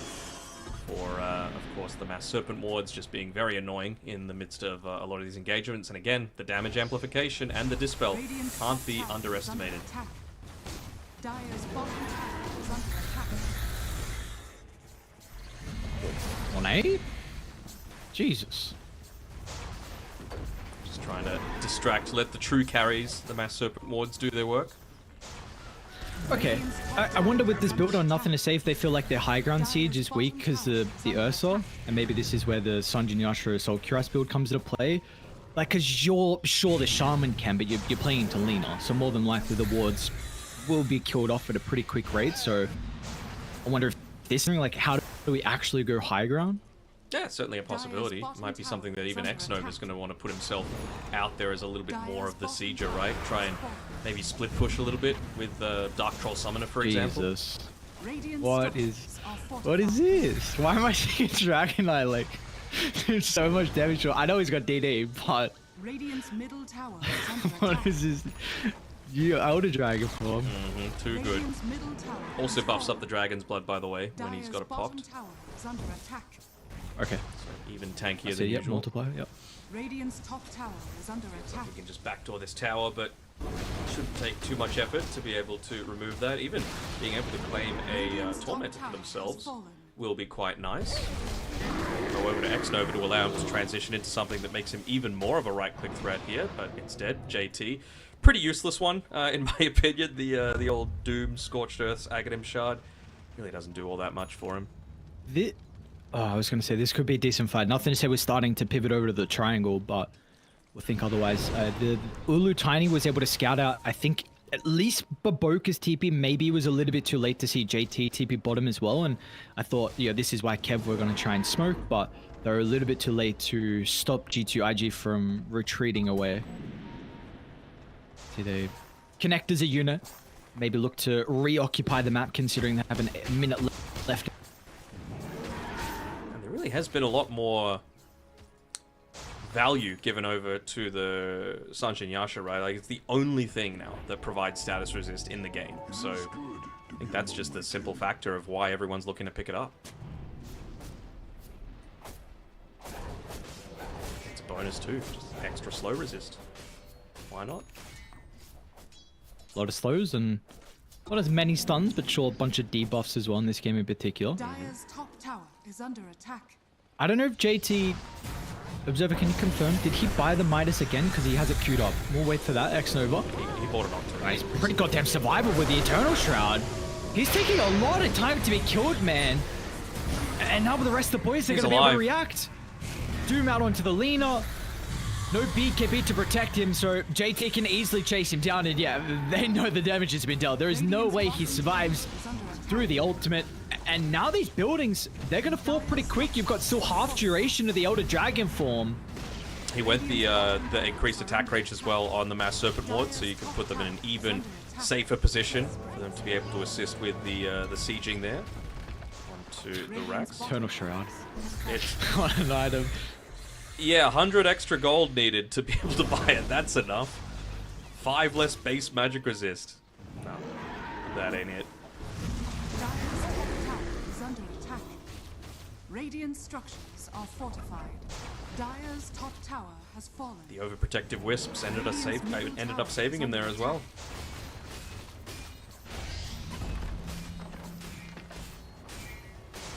Oh, yeah, Panda can't move on forward. Dust revealing his position. Ooh, was thinking maybe he was in danger of getting tossed back by Ulu, who is also level 20, so he's got that extra 70 base damage coming through whenever he's holding a tree, which of course almost always. Even now that Sanjin Yasha picked up, so maybe he does want to be the one that commits deep into these team fights at the very start. I mean, if he can be the one that soaks up the Doom, then that's, I mean, you're still a very significant right-click threat, even if you're not going to be regenning anything up, and it also just enables your Timbersaw so much to be providing a lot of utility in these team fights, with still a 9-second BKB as well on Shanxi, so that's what I'm expecting to be the next play. Ulu needs to man up here. Yep. Put himself in a risky spot. There's the Midas again by JT.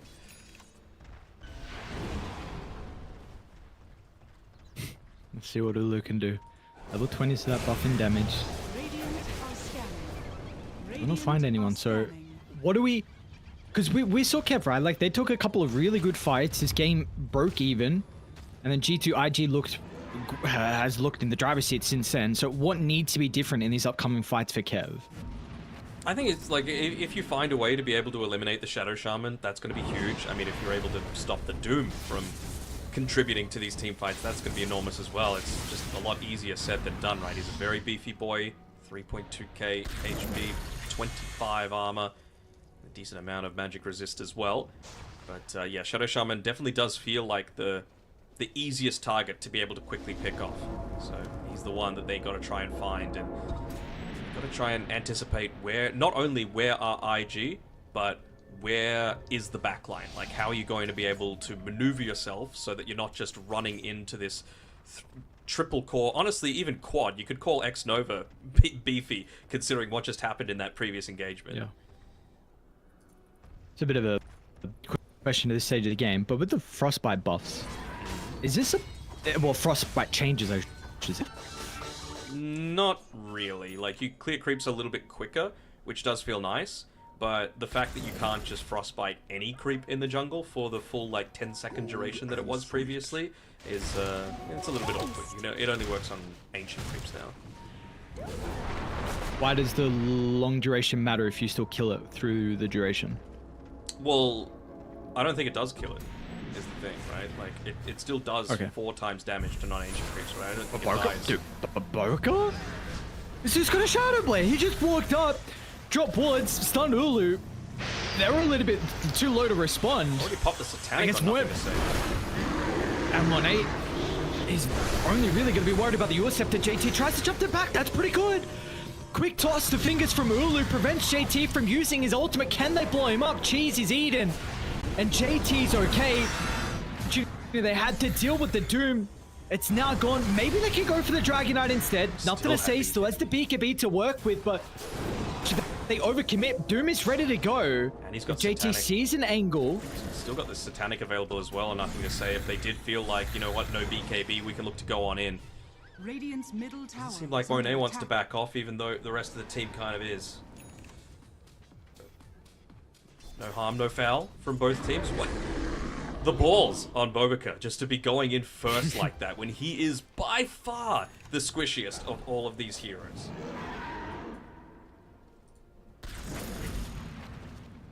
Didn't think we'd see this much impact from someone that's 2-5-4 at the 37-minute mark. He's been doing everything. Expect his item build as well from a Shadow Shaman. Shadow. Oh, you love to see it. JT's not currently here, but I don't think X-Nova's the jump. And in fact, they're going to be able to hold the Timbersaw down for long enough, and Monet says, good. Now Baboka's looking. They're going to observe a sentry, so Baboka will see this and not continue. So much damage at the very end of that. Ursa was just right-clicking for about 900 damage to a Timbersaw. Again, like, this is the answer to the Tiny, to the Timber, that are like, well, we've got a ton of armor. Your attack damage is useless. Not Ursa. The best answer for this sort of situation. Radiant's top tower is under attack. Alright. This is going to be plenty to be able to take out another lane of racks for themselves. Or some sort of reaction here. He activated the damage! And oh, that's his game. Oh my god. Back here. But yeah, you're going up against Megas. You got to line up to be able to address it. It's going to be a 4v5 still, though. Lasted long enough that you've got your BKBs back again on everyone on G2IG. 1 second until the Ursa's got his, and you know, he can just consistently go. That's the biggest thing, right? Like, even X-Nova now, he's level 15. He's got is Tiny even going to be able to hit him once with the untouchable like that? By the time he gets the backswing off, that'll give him plenty of time to just Hurricane Pike away from the Tiny. True. Really like he's got the sword to his edge. I mean, even then that first hit takes so long, so... And this is third verse. Step on Nate. He's going to be so happy. Though. Sure. Okay. Ah, you had to give it to Bobica. Come on, the split shot. He can bind himself? Is that rich? True. It's alright. Refresher? Okay. One hit's got 2 first shock charges as well with the level 25. Did JT sell his Midas again? He did. No Midas queued up now. He's slotted. His eyes. I hope we get to, if they are the winners, someone from G2IG, specifically JT, because I want to ask him about this. He is a Doom specialist. Yeah, I wonder if this is what he was theory crafting with some of the selling options. Just, I feel like the only thing stopping them from ending this game right now is the fact that Shaman really BKB, but with the Abyssal really doesn't have anything to worry about. Red Panda somehow in the midst of it all was in the middle of the fight. CM's at least got a buyback and full set of barracks, which means that is mega creeps now. And, see ya. 4v5. No one wants to go in first. Everyone's scared. Not a bad opportunity. Renee should be able to lose the first life here. He's got the enrage off the back of the respawn. You still have to protect him. She's actually going to pop the refresh him. Cyclone for a second. Once he falls back down, he's gone without a buyback as well. Unfortunately, Ulu off the mark.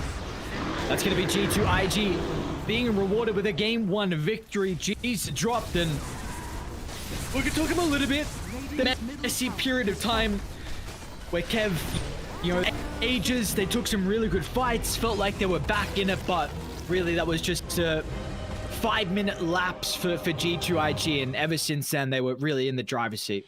It did. It just felt like very methodical coming through from them, right? Other than, a few times where they felt overly ambitious going there underneath a tier 2 tower, there wasn't really too much threat that they felt under. It felt like they were in total control of almost every single one of the team fights.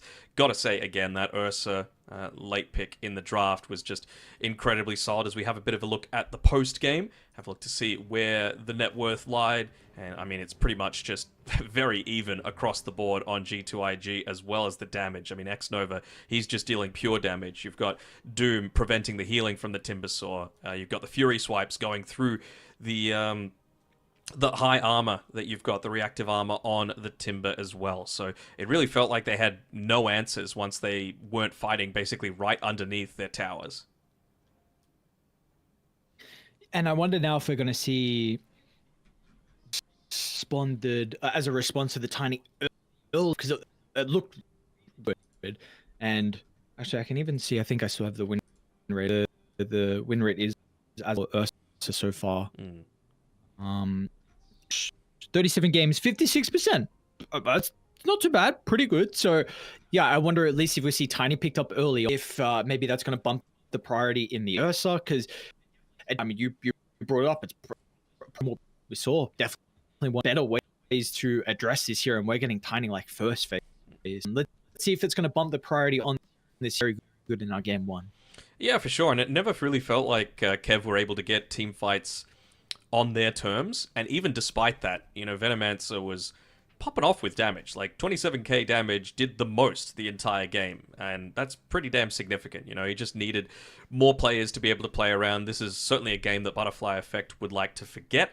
Didn't have a great time at all in the laning phase. When you're picking Alina late on into the draft, it's because you want to win that lane, it's because you want to dominate, and it's because you want to be able to put some of that map pressure on, or just go crazy with the amount of farm that you're able to pick up. But he did neither, unfortunately, and it means that G2IG take the Game 1 lead and are just one win away from being able to qualify through to Riyadh. It's pretty exciting stuff for a roster that's been shaky-ish in recent times, but they've certainly been picking their game up in the last few months. Yeah, so if that, the recent, at least, better results from the new so far, it looks like it might be one game away from qualifying. And they're going to be able to do it in this game, or potentially there will be a bit of a fight back from Kev, which we did see early today with a 2-0 versus Team 0. So they have what it takes to be able to get the victories. Unfortunately, in this game 1, just not enough. But we're going to come back. We've got our game 2 draft of our first qualification series in a region with the Riyadh Masters. We'll see you guys shortly.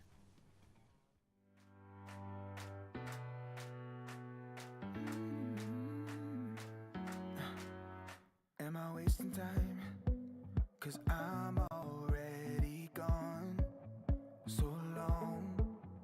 Can you stay the night? 'Cause you're the thing I want. I know you're feeling different when you're stressed out, but even with no makeup you still stand out. 'Cause no one makes me feel the way you do now, like you do now. The way that you move your body, you make it look like a hobby. Every time that you touch me, it's electricity. Things we discovered underneath last night's covers, everything came so easy. It's electricity. Electricity. Whoa. It's electricity. Electricity. It's electricity. When it's late at night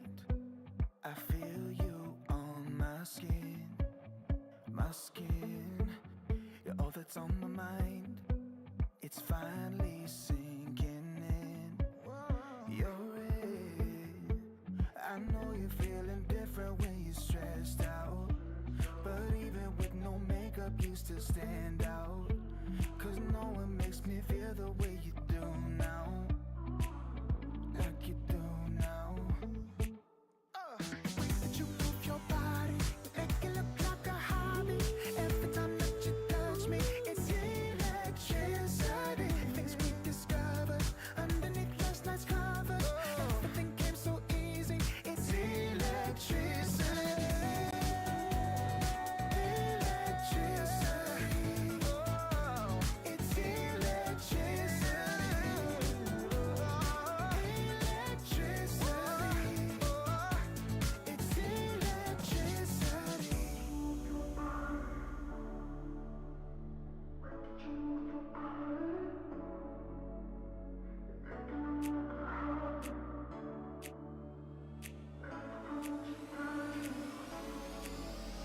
The way that you move your body, you make it look like a hobby. Every time that you touch me, it's electricity. Things we discovered underneath last night's covers. Everything came so easy. It's electricity. Electricity. It's electricity. You move your body. Electricity. You move your body. It's electricity.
G2IG, one game away of qualifying to the Esports World Cup Riyadh. Might be able to have another successful performance and back it up and qualify without a defeat. Or if Kev have something else to look towards this upcoming draft, then is there any adaptations we would like to see from the boys on Kev? Let me think. Let me just have a quick look back at the overall draft that they had, right? Because I didn't necessarily hate the draft they had, but I feel like G2IG responded to it very well, and there was nothing really... I don't want to say there was nothing overly dangerous that they had to play up against, but I certainly know that Butterfly Effect would like to have his time again that game. He did not get enough out of that mid lane for sure, and I think that was the biggest issue. Also, just a Crystal Maiden in the position 4, don't really feel it, right? Like, I think they needed a little bit more of that reliable control outside of Ulu, especially considering he was spending quite some time, you know, we saw him sitting farming for basically the first 20 minutes of the game, not having too much involvement in any of the gank attempts that were happening. So just more stuff that's a little bit more reliable, things like, you know, the Hoodwink, the Shadow Shaman, even Enchantress is able to make so much happen really early on into the game. So just kind of looking to see things happen with that. Wouldn't hate seeing a Tusk. I really did like seeing in the Eastern European region the Tusk drinking buddies combined together with the Gyrocopter, and it just provides with such a huge damage spike really early on into the game. Yeah, how do you feel about this ability compared to the... I like it. I mean, again, for something like the Gyro, it feels amazing, right? For, I don't forget how long the actual buff lasts for, but once you've got 4 points into it, you're just basically buffing people up by 95 damage. Like a Gyrocopter with Flak Cannon with 95 damage extra when Tusk is level 7, that's kind of nuts to me. 5 seconds is the duration. It's about all, they're even like all it takes to get the full flax out, right? Yes, it is. Are there any like moments where you feel like you would team over something like bodies? Is it a bit too early to be advanced, I suppose? I mean, I think the other aspect of it as well is that it gives you the movement speed buff as well as a little bit of like a movement displacement. So if you're skilled enough on the Tusk, you can like reposition people, like pull them out of cogs, for example, or, you know, pull them out of a dangerous spot down onto low ground or up onto high ground if you're just really on point with the drinking buddies. So I just think it's a tiny bit more versatile than a tag team. I think I also just with the, like you're saying, with the repositioning, the fact you pull them together. Yeah. If like they're stunned, sometimes you're like a millisecond away from getting snowball, and now if you like pull them in, then you know, maybe that gives you just that time that you need to be able to get there just in, you know, in the nick of time to be able to save them. So maybe that's, you know, some other crazy plays here with that hero. But you know, we can speak a little bit more about the Tusk, I suppose, if we do see it picked up. But we do have our bands, Kev, G2IG, and no real surprises, I suppose, once again. No, I wouldn't say so. Kev just don't want to be... They weren't necessarily run over early, right? I think they responded really well to a lot of the aggression that G2IG had. I think they just want to be not overly stressed in this game, and I think they just want to ban out a lot of the heroes that provide a lot of that. We've seen what Xnova is able to do with his Chen. We saw in that game what he was able to do with it as Enchantress, and if you're committing as heavily as they just did onto the Ench and still not able to get the kill onto a Pos 5, that is just incredibly disheartening. So they're just going to go something that they feel is quite strong in the Storm Spirit. I wonder... I know when you and I were casting a lot of like the Storm Spirit, Ember Spirit meta, Nyx Assassin was a pretty common answer to it, just because it was a nice reliable way to be able to, you know, get a lot of these stuns off to be able to start onto the Storm Spirit. It's even better of a counter to the Ember Spirit now because Flame Guard is always going, so he's always going to be doing some sort of damage, and so it can kind of grief yourself if you're going up against the Nyx Assassin. 5 seconds remaining. Interesting response so from G2IG. They were the ones that played the Voids, right? Mm-hmm. I think they... So obviously feeling like this is a pretty decent way for them to address the Storm Spirit. I know in the past it's been a little bit of just with the melee matchup. Potentially it's a bit Resonant Pulse have sort absorption instead of just physical. But overall, as the game goes on, your pre-BKB on Storm can be quite the control that the Void can provide. 10 seconds remaining. Yeah, I haven't really looked completely into it as well, but I'm also interested to see like who's going to be the first one to exploit the innate ability of the Void Spirit, the fact that he gets a little bit of additional secondary bonuses from all of his stats. So that's like armor from agility, health regen from strength, and magic resist from intelligence, for example.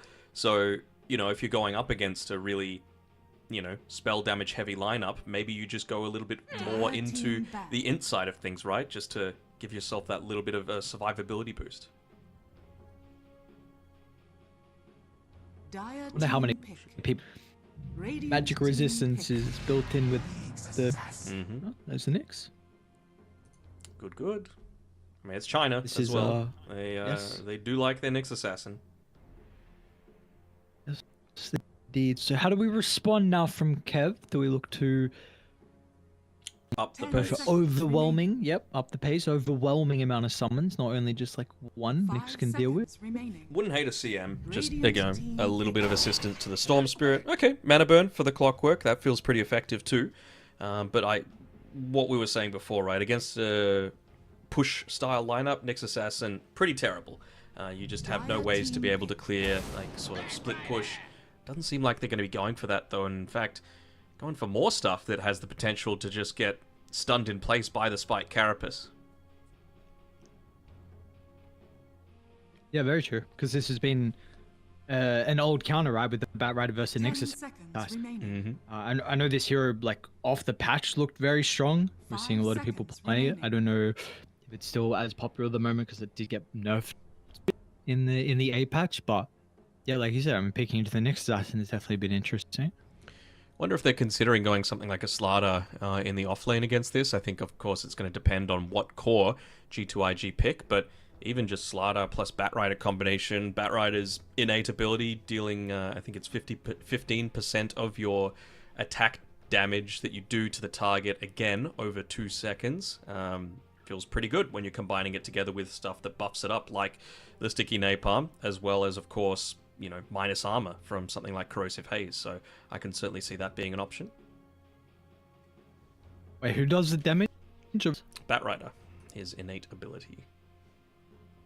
Do this one. Smoldering Resin. Yeah. So that feels pretty good, right? Some- If you're doing 300 right-click damage, then you're just taking an extra 45 damage over 2 seconds. Not bad, for free.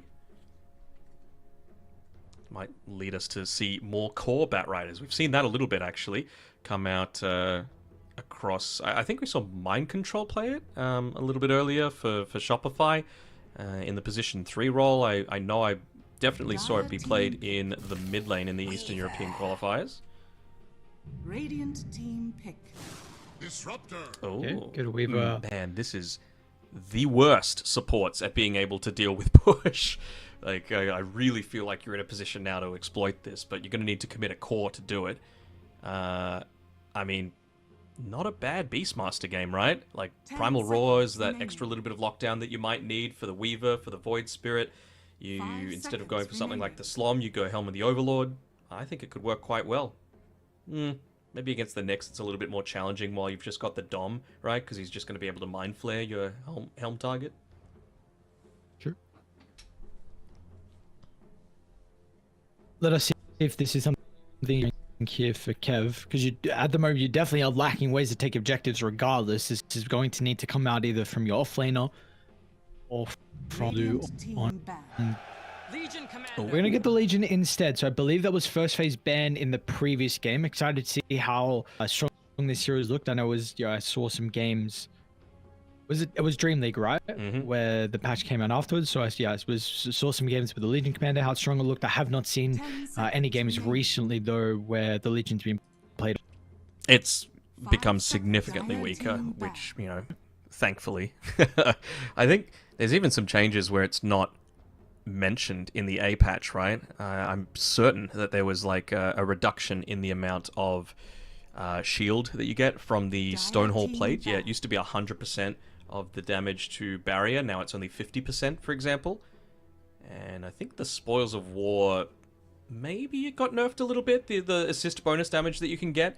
It's a pretty decent draft to be able to get that assist bonus damage from it, though, right? Like, you're playing with a Storm Spirit, able to, help from afar. Clockwork can even just rocket flare across the map and get a little bit of bonus damage as well. And, Bat Rider, not exactly the hardest thing to just deal a tiny bit of damage into a duel. By the looks of it, the other Stonehall nerf was the illusions no longer granting barrier. Yeah, I mean, you used it onto like a PL and it was legit like 10,000 shield or something like that. It was ridiculous for 8 seconds. Remaining. Well, what do you got? I'm impressed the attack can be pretty nice versus the although again, I haven't seen this too recently, so I'm not sure how the menace sustain is going to be able to be. Potentially if you're playing versus the Weaver and still again disrupt the spamming, with the stick it might be enough to be able to sustain. It's going to be looking towards some carry heroes though. Kev got to reveal theirs and G2 IG. As someone that gained a decent amount of MMR with Disruptor, it certainly isn't anywhere near as strong as it used to be.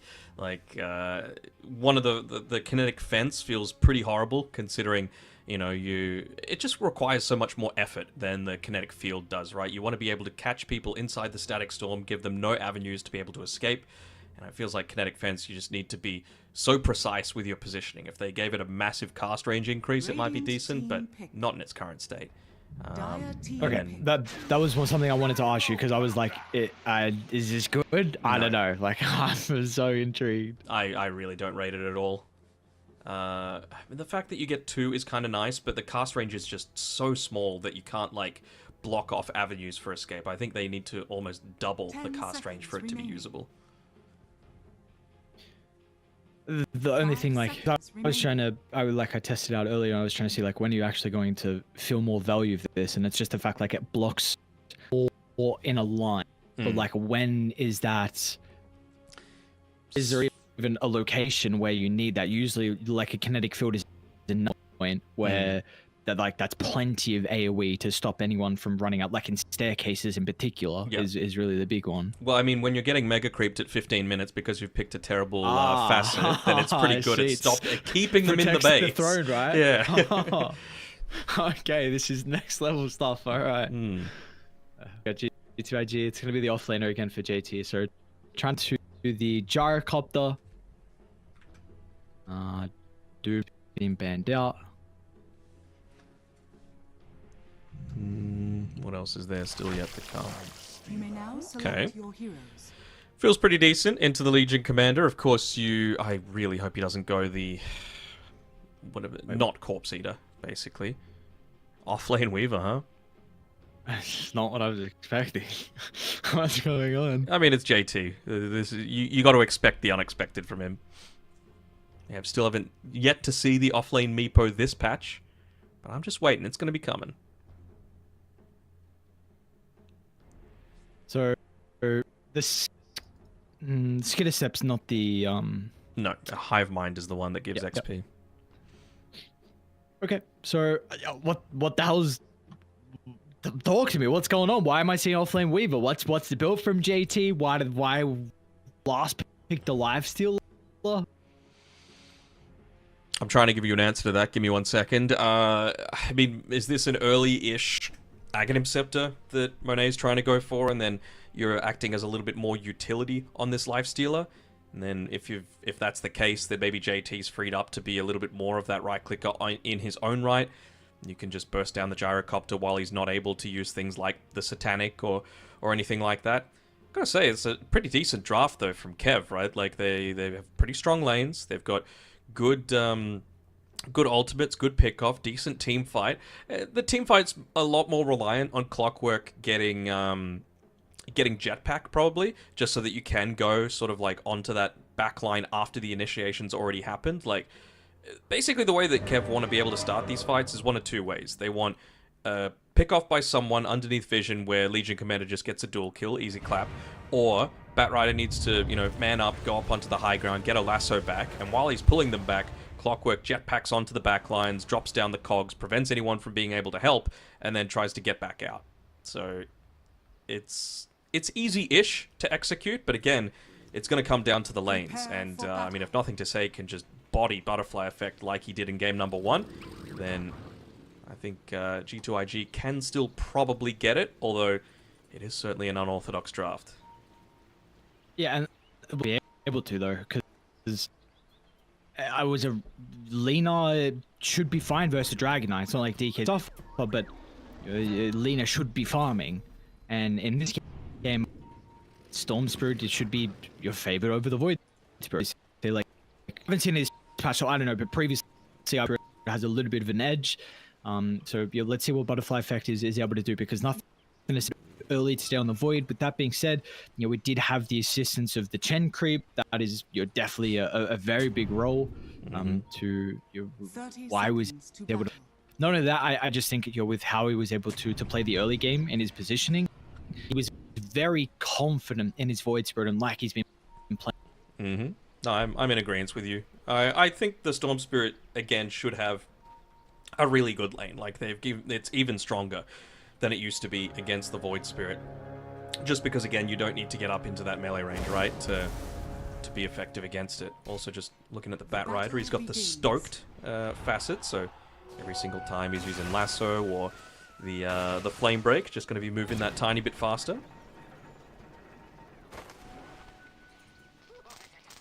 It does take a decent chunk of damage there. The bounty IG gonna split up to some body blocking shenanigans. I don't know if that was enough to have the Kree wave go on power. Probably not, because Ulu would do the same. Do his best. Yeah, there we go. Is successful. Good job. Yeah, so nicely done there. I'm always just going to be watching out for this bottom lane, though. Again, Weaver level 2 is just something that is far too big of a threat in my eyes. He's gotten his first 2 creeps denied, though, so it's going to be delayed a little bit, which is a big win coming through from Kev. It might seem fairly insignificant, but actually means quite a lot. Is that... Like, do we still feel like that's going to be the case?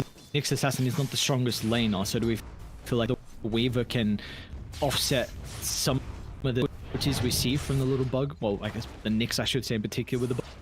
Yes, there's many bugs in this lane. Yeah, I mean, Nyx isn't really going to be able to do all that much, and I'm loving the way that Undying is kind of setting up for this, right? He's denying away the mana that you're going to need to be able to, you know, get any sort of stuns off. Honestly, if he's even able to get it onto JT, right? Like, how are you supposed to secure range creeps without the Shikuchi mana? And if you're using it that aggressively, then you're in danger of getting gone on like this.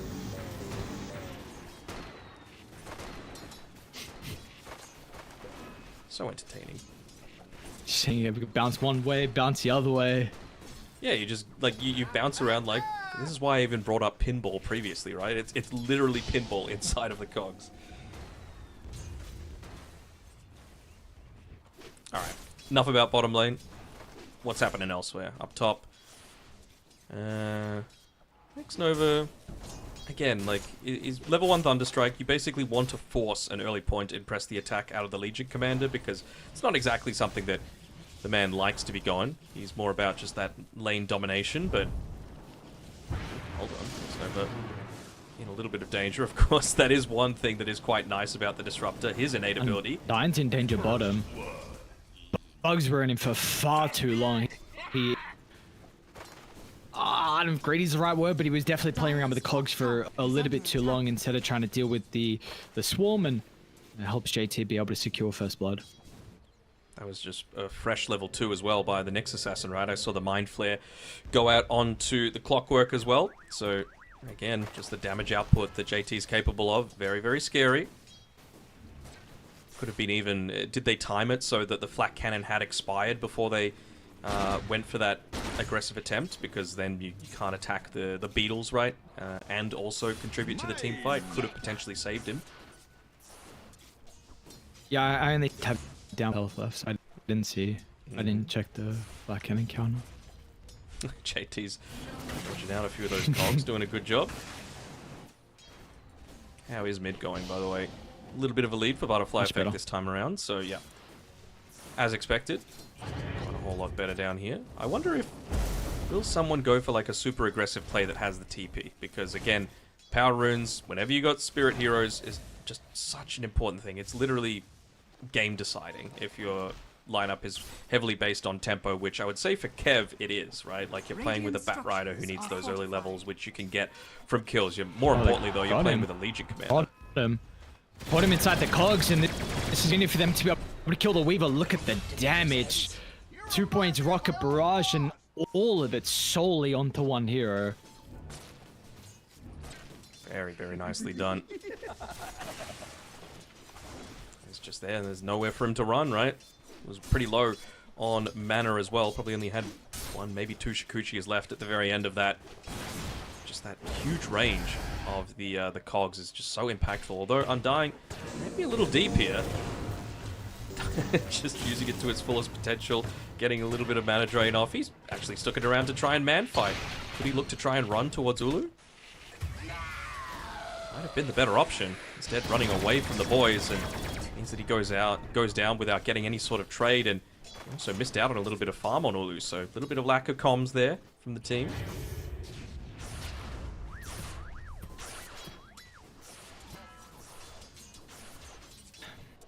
I'm really intrigued on.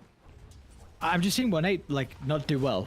Top 11. I mean, he's got 20 last hits, but still, there's a lot of denies on Chengzi. So I'm very intrigued on the reason behind why the lifesteal. The role change, yeah. I'm not 100% certain either, to be completely honest. I really feel like they feel this Gyrocopter was a really good answer, and there was no offlaner that could deal with it. So yeah, if you go into an early-ish Aghanim Scepter, maybe they feel like that's the answer to the Gyro. He's doing an incredible job with the clockwork inside. Solo kill for himself, deals with the bugs, he's okay. A lot of value out of this hero currently. Just Even that's going to enable him to move towards that power rune that we keep talking about, right? They will see the rotation coming through as a result of this this Observer Ward placed down, even potentially catching the fact that he placed his own on the way. Could be a nice D ward going on there. From both mid laners. They eat the remnant and just say to commit barges. He might be vulnerable now, I guess, has to dissimulate. Nice attempt from Undying with the cogs. So they're going to consider about going for more. Nothing to say. A lot of one charges. So this is not happening. Maybe they might, if he connects onto the rep.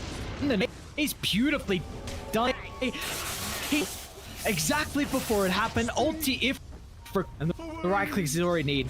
He started to wave then go by. It was so for that dive and the bait with the one charge.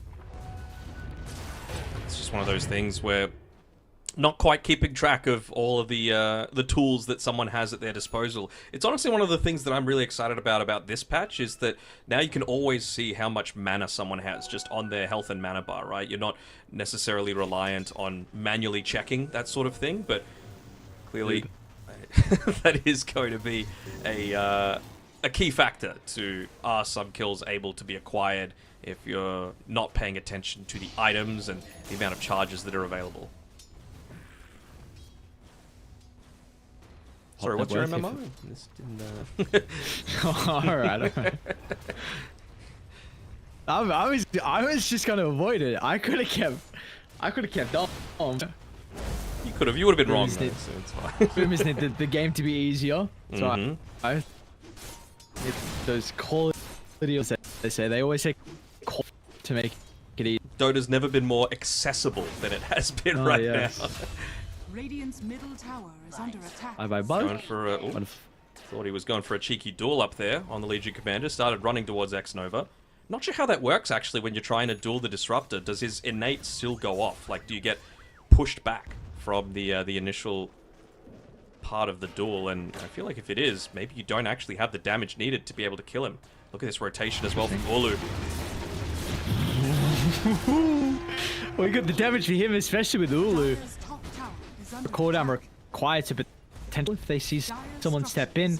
This is able to start for Kev, and again, it has me scratching my head on why is there an offlane Weaver who going like Maelstrom Falcon Blade. So JT is trying to be a core, well, be a carry, and what's the lifesteal do? Yeah, this is what I was saying, right? Like, it just feels like you're is under giving attack. yourself such narrow options moving forward. Look at all the damage once again that Ulu's able to dish out. Time-lapse is available for JT. Just got it. But he's more interested in just continuing this dive on forward. Nothing to say. Doesn't seem like he's going to be able to connect in time. Dire's top tower has fallen. So a lot of time. Oh, not to be. My path leads to riches. This is real. This is the hero that I see probably combining with the Nixus as well, because it feels like Kev have themselves in prime position to be favored heading at least again, with the Clockwork being able to be very active, the Bat Rider as well. These supports can play with the Legion, can play with the Storm, even the Gyro. Like, this is a character who's active early on, so got to see what Nothing They can do. Speaking about getting active, Red Panda might have just put himself a little bit too deep there. Oh, Static Storm just Wait, yet, no, instantly into the stun, but the damage up to secure the kill. Gonna try and play around with some bottle sips to still stay involved in the team fight. We'll run into Cogs. What a nice change as well. Like, the fact you can always been one of the bigger issues about the Clockwork, right? Where you like hook shot in and you're dead. And I don't know, late game is different because there's ways to respond and there's probably a lot more damage and you have different items to play with. But one thing about your Cogs, you're locked and you're dead. Yeah, no, certainly it just gives you a different avenue of escape. You don't need to rely on, for example, the jetpack to get out. You could use the jetpack to set up for the cogs instead, and then still have that escape mechanism for yourself through, I don't know, a 4-star for Boots of Bearing, just that sort of thing that's going to get you immediately out of these tricky situations.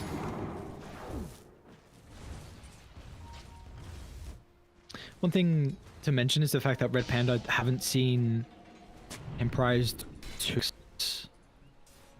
Gyrocopter put a little bit more emphasis trying its own farm, considering this can do a lot with items and Kind of felt like, oh, there we go, he ended up getting the level 6 anyway, and you've got the Siege Creep to be able to make plays with too, so nothing to say, doing a good job, just making sure that Siege Creep is going to die as quickly as possible. Might just be looking to at least use the safety bubble to soak up a few of those tower hits, is Red Panda. Eventually they're going to have to just let the Siege Creep go. Still, some decent damage done there. More importantly, I'm interested to see when Shang-Chi is actually going to look to continuously join the rest of his team. I don't think this is Oh, well done! Untie! Is he dead? Yeah, he's gone. Okay, that was cool. You said the push the cogs to cancel the TP. Oh yeah, well, yeah, just to have something like that as well at your disposal just feels so incredibly useful. Even, you know, going up against these big ultimates. We haven't seen any Enigmas yet, but imagine no BKB Enigma, just punch a cogs into him. But actually, hold up, might have a fight for the power run. With detection late, okay. Apparently Red Panda knows. Probably. Oh, so the Remnant eats the Legion. It's gonna be okay. We'll get the jewel though. Winning the game. Will X-Nova be able to get away? Hook shots up in 5. This is the sort of thing where, you know, you're going to trap him in with those cogs. Oh, pushes it back up to the high ground. Undied. Wow. Very, very nicely done. And it's a 4K net worth lead as well. He's rolling. Radiant's bottom tower is under attack. I know you're a bit of a crit fanboy. It's the sort of hero that you just want to see in his hands, right? Someone that's able to extract so much out of these high mechanical skill support heroes, like, you know, your Earth Spirits, your Rubiks. Yeah. This is the sort of thing where you can really just shine if you've got the mechanical skill to make it happen. Yeah. Yeah, very excited to be able to see this hero on 4 members. I think a Boxy as well. Shinkyu, even. Boxy's able to do, yeah. There's a lot. It feels like, I don't know where the Earth Spirit currently stands. Some people are vocal about one of the facets in particular. I don't know if this hero is still strong, is okay at the moment, but to see that potentially on, you know, some of these big lands we have coming up as well. Looked like he had the read. Just running to them, takes the gank. And he's going to be able to protect his gyrocopter. Ulu will deal with another wave and stop the pressure onto the tower for at least another, 20 seconds. Gives them time to be able to set up if they want to. They know someone's going to be moving backwards as well to be able to pick up the Wisdom Rune. Against teams at this high level, you're never wanting to leave yours unattended for too long, so I think he knows that tower is going to continue to be safe for quite some time. Yeah, just having a look at the net worth, all favoring Kev right now. And, I mean, they've got the heroes to be able to scale and continue to make that so. He's nearly got an Orchid finished up as well for Butterfly Effect, so that's going to be really good against, honestly, all three of the cores, right? But basically, the only time where he might be in any sort of danger is if, now with the Static Storm on X-Nova, he just overcommits a little bit too much and gets caught inside of that field. I think they see him, see X-Nova actually, though. They caught a brief glimpse of him on the right-hand side of that lane, so that's why he didn't go all the way in. Dire's bottom tower is under attack. Just not getting enough out of the Void Spirit and the Nyx Assassin, though. Broker's been hunting, but nothing to say. Was around the top net worth. Now I was going over towards JT. Looks like JT not going to get some of the big creeps, though. Even just standing in the radius means that they're not going to spawn for the next little bit, so tower gone as well. And we'll say thank you very much. Building into a drum, so yeah, this just goes to show that they want to keep diving. They want to keep this dive happen, even though they don't have necessarily the greatest tower sieging lineup. There's still not too much that a disrupted Nyx Assassin can do against it. Ooh. Okay, gonna be able to get the missile onto Baboka. It's like, well, he's just called down to farm, then scouts out a random Nyx Assassin. Sure. Nicely done from X-Nova, puts himself behind the group, so hook shot's going to do. So the Nyx against the Storm is going to be very nice once he gets into the Dagon, right? And I assume he might go a Phylactery as well. You just want more stuff that's going to be proccing off of his the facet for the mana burn, right? Dealing damage from spells and items, burns enemies' current mana percentage. So if you find a Storm with 100% mana, Phylactery is going to proc, Dagon's going to proc, Mind Flare is going to proc. Like, that's 3 lots of 20%. Pretty significant. Yet another duel victory as well with Shang-Chi.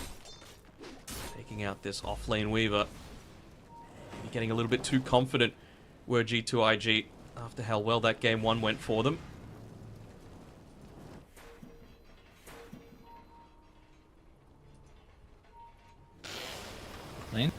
This is a big kill.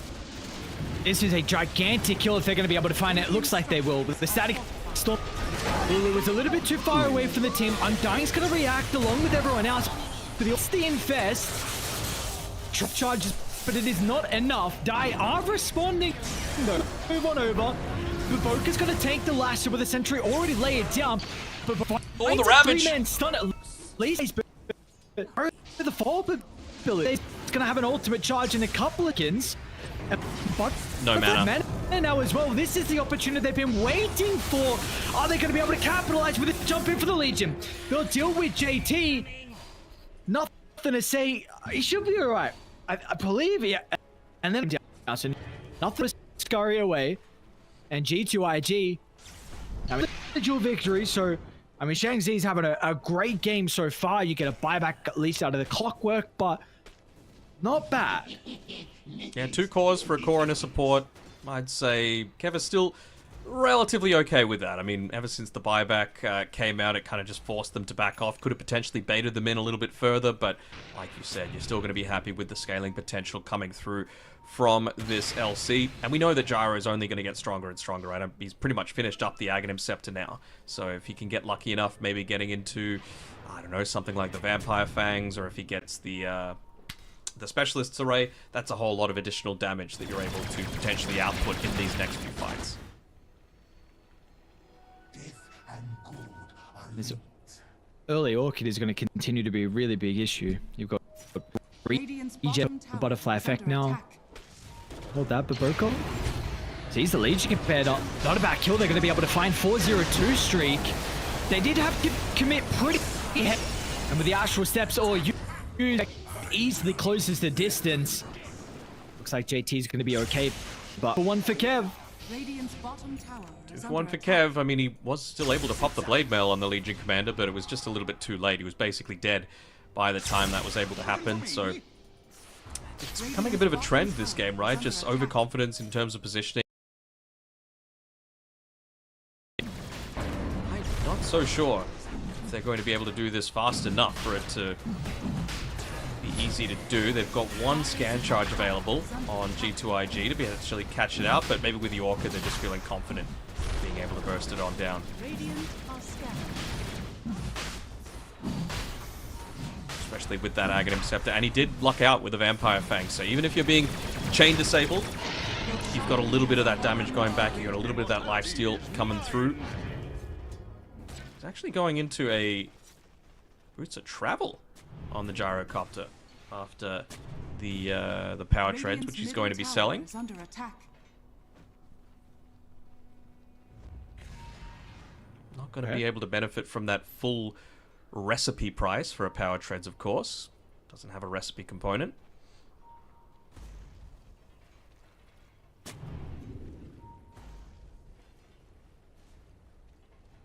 Replace the observer that they had on the high. Have nothing to say. 30 net worth, unfortunately, not going to be able to have another power rune. Butterfly Effect wants to dive on in. He's got the Aegis, he's got an Orchid, he's got a bottle. Plenty of stuff to be able to make some big plays with. Even look at the scan. It's used so aggressively to try and catch them out when they might be considering the Tormentor, might be wanting to protect that that Wisdom rune. Next Nova showing ever so briefly. They go for the dive. Yes, they do. They're in. Thank you very much, they will say potentially to the Tormentor, but also possibly some respect being given to the fact that they don't have that Sentry Ward available anymore. They are right next to, of course, a tier 2 tower. There'll be some of that return damage coming through as well from the Tormentor itself. Still hanging around his Bobica. Infested, of course. But this isn't a lifesteal that feels overly scary at this point. Still needs to complete that Radiance. Currently infested up and wasting some might get Undying, but are they gonna have the damage though to do it quickly? Okay, did. Got the Aegis, remember. I'm gonna say he's very hesitant to jump in the Aegis carrier because the response, and they're not gonna be able to kill him at once. And meanwhile, Shang-Chi over the top, and now over towards X-Nova they go. Nothing to say. One more Astral Step, he's okay. They might actually be able to get the Batrider. Remnant. Very nice Remnant to be able to hold him in place. Even just the Thunderstrike to slow him down that little bit. He's going for a cheeky lasso back into the rest of the team. And I'm quite liking what X-Nova is doing here with his item build. Just going straight up into the Blink Dagger. It's going to provide them with so much value. No BKBs yet for anyone on Kev. It just means that he can stay so far on the back lines, considering he's got 4 different heroes that are trying to jump him at the start of these fights. He's the only reason that IG have been able to turn around a couple of these past fights. I don't know how many this is in a row. I mean, of course, it's kind of bound to need, but we saw G2 actually decide to try and they do have a BKB on Ulu at least, so he'll be able to walk out of that Static Storm. Won't be held in place by the Kinetic Field either, taking a little bit less damage from the Void Spirit. Radiant are scanning. Even a little bit less concerns for Bobica with his Dagon level 2. But they've got a 3-man smoke moving on forward here. Are they going to be able to find out anything? They're watching the courier, seeing if it might give any sort of information as to the there's actually 3 couriers next to the Dire secret shop at the moment. They're actually all going to get scouted out, but none of them seem like they're going to be claimed at this point in time. Never mind. Look at this Butterfly Effect. 1, 2, get the 3rd. Is it bait? He's not going to go for it. Instead, it's just going to be a tier 2 tower under siege. While they still have about a minute or so left on that Aegis. Ulu just pushing on forward, wanting to make them respond to this. Anyone that gets caught out of place, they're just going to get jumped on, right? You don't have a Blink Dagger, at least, on the Bat Rider, but absolutely have it on the Legion Commander standing right behind enemy lines. Happy to just keep this push moving on forward, because they're not really losing anything across the map. They've still got every single one of their Tier 1 towers on Kev. Alright, let's see what they respond. Seems butterfly fashion. Aggressive jump, ages up, Jenkins. Maybe they can get a free kill. Can they time the ages to try and clean some back? Looks like first life will be claimed. Nothing to say, has to commit pretty heavily. Low on resources now. Really? Get BTP out, so can they get some stragglers? Doesn't Actually seem go like for the it. blink, so won't catch up to anyone. Oh, Can just play the. They're gonna know where the Bat Rider is, and all right, nothing to say. We'll get one. So they just lose the Tier 3 tower. Just yeah, why not? All right. Wait, Tier 1's gonna go down as well, so a little extra inject. don't hate that play. I mean, doing the lasso play gave him a little bit of extra movement speed from the stoked facet, right? So maybe he thought he might be able to juke them out in the trees, but still, they were just able to lock in onto him. Didn't end up battering at the end. But a Tier 3's down. Pretty big deal. And I say, the duel. Importantly, they got the Storm Spirit here for the damage. Got it. And he's going to be killed off. Nicely done. Even with the hero into the grave, they're still going to be able to continue to play the infiltrating into G2IG side of the map, and 110 damage down for the Legion.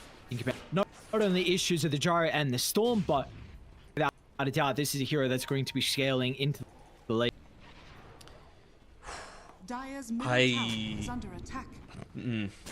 I'm struggling to see it, Aries. I'm struggling to see how they're going to be able to come back into this one, because even with X-Nova, with all of the gold that he's been able to get, went away from the Blink Dagger, has opted to go towards the Aghanim Scepter. That still relies on you being the ones on the front foot, right? And how are you going to be able to find these heroes that are relying on, you know, staying at the back, either zipping in or blinking in with the Legion Commander Storm Spirit to be able to find some of these pickoffs? If you're trying to use it in a reactionary way, they've already popped their BKBs. I don't think they're going to be going forward on Kev at least until you've got the BKB on both the Legion Commander and the Storm Spirit, or at least one of the two, right? Butterfly Effect's only about 200 or so gold away. I don't see a scenario where you actually catch this Storm Spirit without the BKB being popped already. Radiant's bottom tower is under Radiant are scanning. Dire's top tower we haven't seen enough from this Nexus high. So I don't know if it's partly unfortunate from Boker's reads this game on where he's been trying to find the pickoffs, or if it's just the observer sentries that Kev had placed down to be able to scout him, or grouping up a lot more often like we're seeing now. But we're getting these pickoffs like we see like a Shinkyu do with the next. I mean, you specifically did this as a response to the Storm Spirit, right? And I feel like it was almost a complete non-factor in terms of how he was able to pick him off. They might be able to try and get a quick kill here onto Red Panda. That's a guaranteed stun as well, by the way, coming out from the Carapace that somehow misses. Okay. Still is able to land it. Stupendous. Close. It is gonna give away a ward though. They did ping it out, so nice read. So Radiant's bottom tower is under attack. you're this far behind, you'll probably take the kill regardless for the D ward, but it's something. It's approaching gem territory, and yeah, that's what Undying's got queued up next.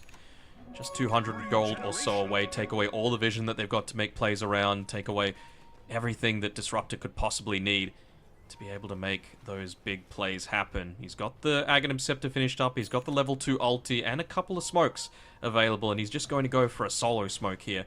Maybe trying to join Nothing to Say, who would love to have at least this Lincoln's finished up before they fully commit to moving on forward. It's only 20 gold away. I really feel like it's worth the wait. He might get it with the mid creep wave. Or just wait for Maybe. time, but I mean the smoke's going to expire in that time.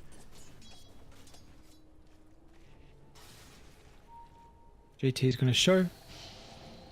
With his own Lincolns already picked up. And we got Roche as well up for grab. cut this out. I do believe Middle tower is under pinged attack. Roche, so they are aware that this is a potential, and they're going to re-smoke it. This is the time for Xnova to really earn it. He's got the extra cast range from the Psychic Headband, so might be able to lay out that Static Storm from long range. They're going to need to be so on point, though, with the avenue that they use to go into the Roche pit. And they somehow avoid the smoke popping, let Xnova get as close as possible. Upset gives him... Feels a lot, though. It's going to be popped. And they're going to try and connect, blow everything up on the Blue Weaver, and they'll be successful. Got it onto It's a two. pretty decent counter initiation with the damage. All right, Ulu's gone. G2IG should be rewarded. Legion hunted down to the tree line. No way. Radiance, the burn. ticket's actually enough to be able to stop the blink, and he'll continue to chase him down ever so slowly. And back. Xnova, dude. For them as well. Wow. That's the power of the information, right? If he knows that that Aghanim Scepter is available, there is no way that he joins that fight without preemptively popping the BKB. But instead, he just hung on the back lines. He stayed at the top of the stairs. They had the vision advantage, and he's able to pop it. You know, the Gyro didn't pop the BKB. The Legion Commander was in way too deep. Didn't have one of his own. It's only the Storm Spirit who was barely able to get away from that one. And what a net worth swing going back the other way. Even just being able to hold on to the gem as well. He'll still die. I don't do that round there, come on. Nah, it's gonna die. But this is a bit slow, and Storm's got a DD. And if they hang around for... Okay, it's fine, never mind. I think they might leave Bobica as a bit of bait, perhaps, but no, they're going to be backing off completely. But now, nothing to say. Level 18. Even more damage available for him. He's got a silence available as well, so get on to, let's say, the Legion Commander, who he, I believe, actually had the Sanjin Yasha queued up for himself, but he's changed that one up, wanting to go into the Heaven's Halberd instead. Just a little bit of damage reduction, particularly against the Weaver, who's doing a lot in a lot of these engagements. Going straight up for a Blink Dagger of his own. Sorry, no Blink Dagger, a BKB of his own. Now they...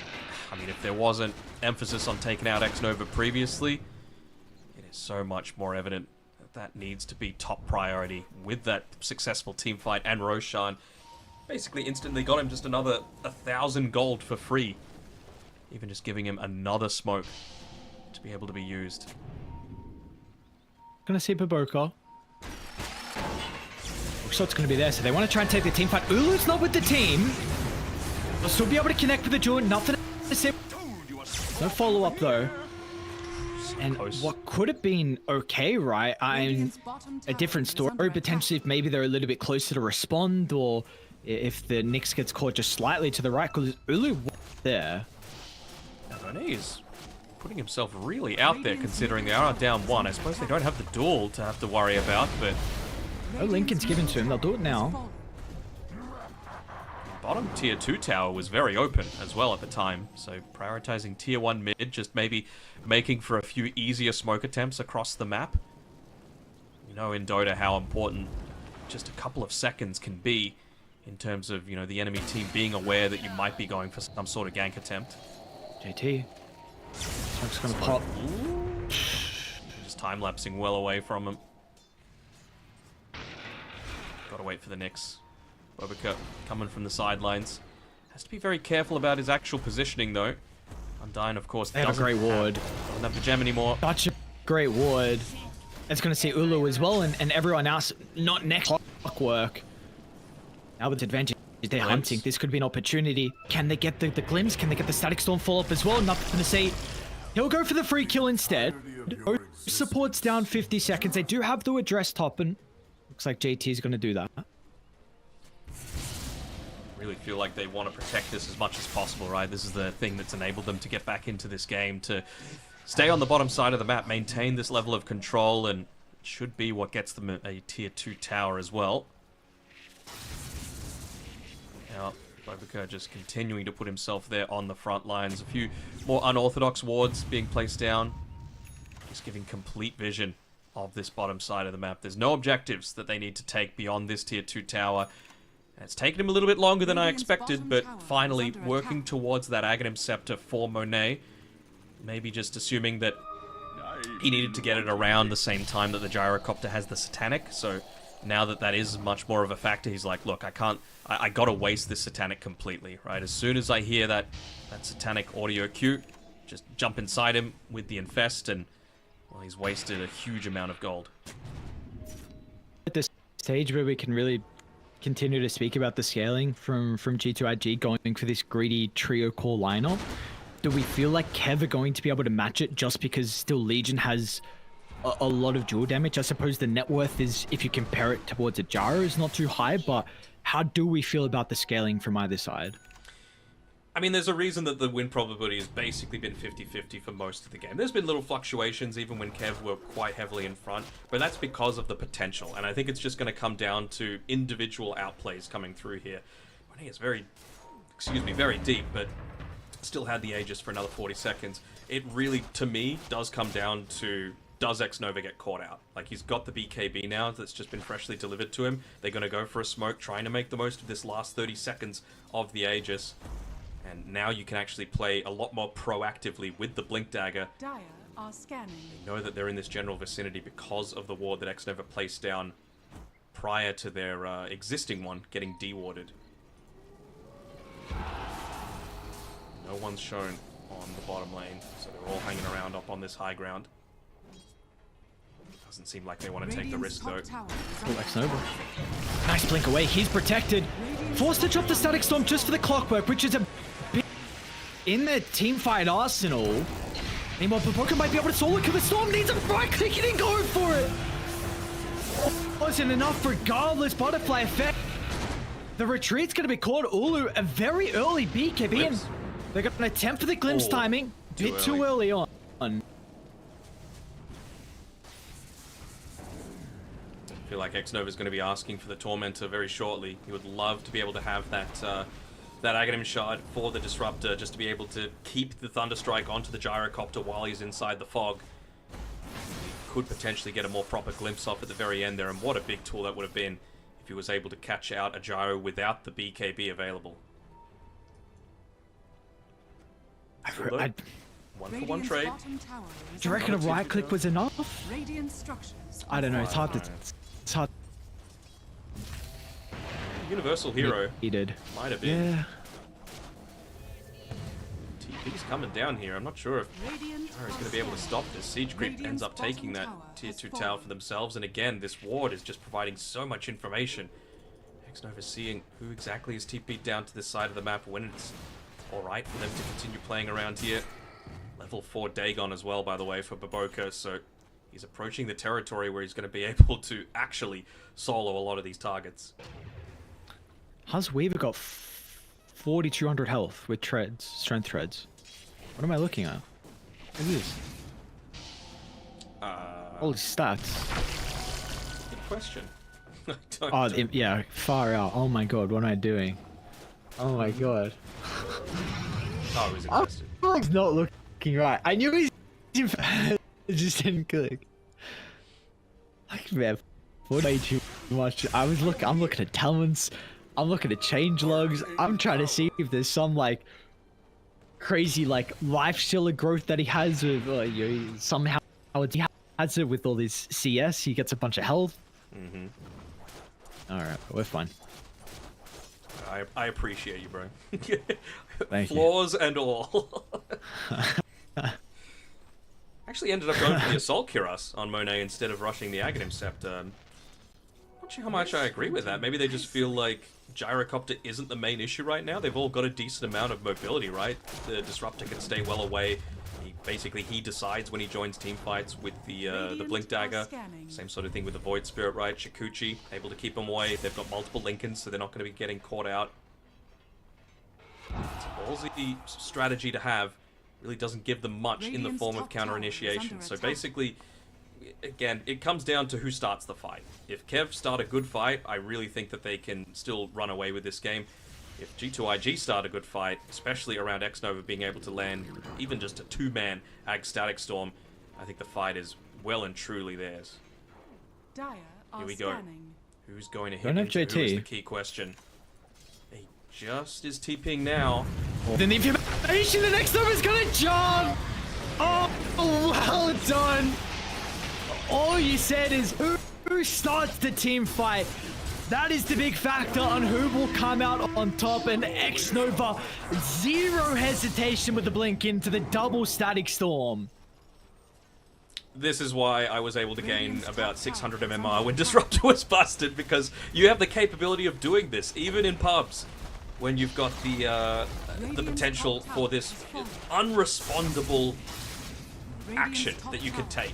You know, just a blink Ags Static Storm can legitimately solo games for you, just like it did. No buyback on the Gyrocopter for a full 50 seconds.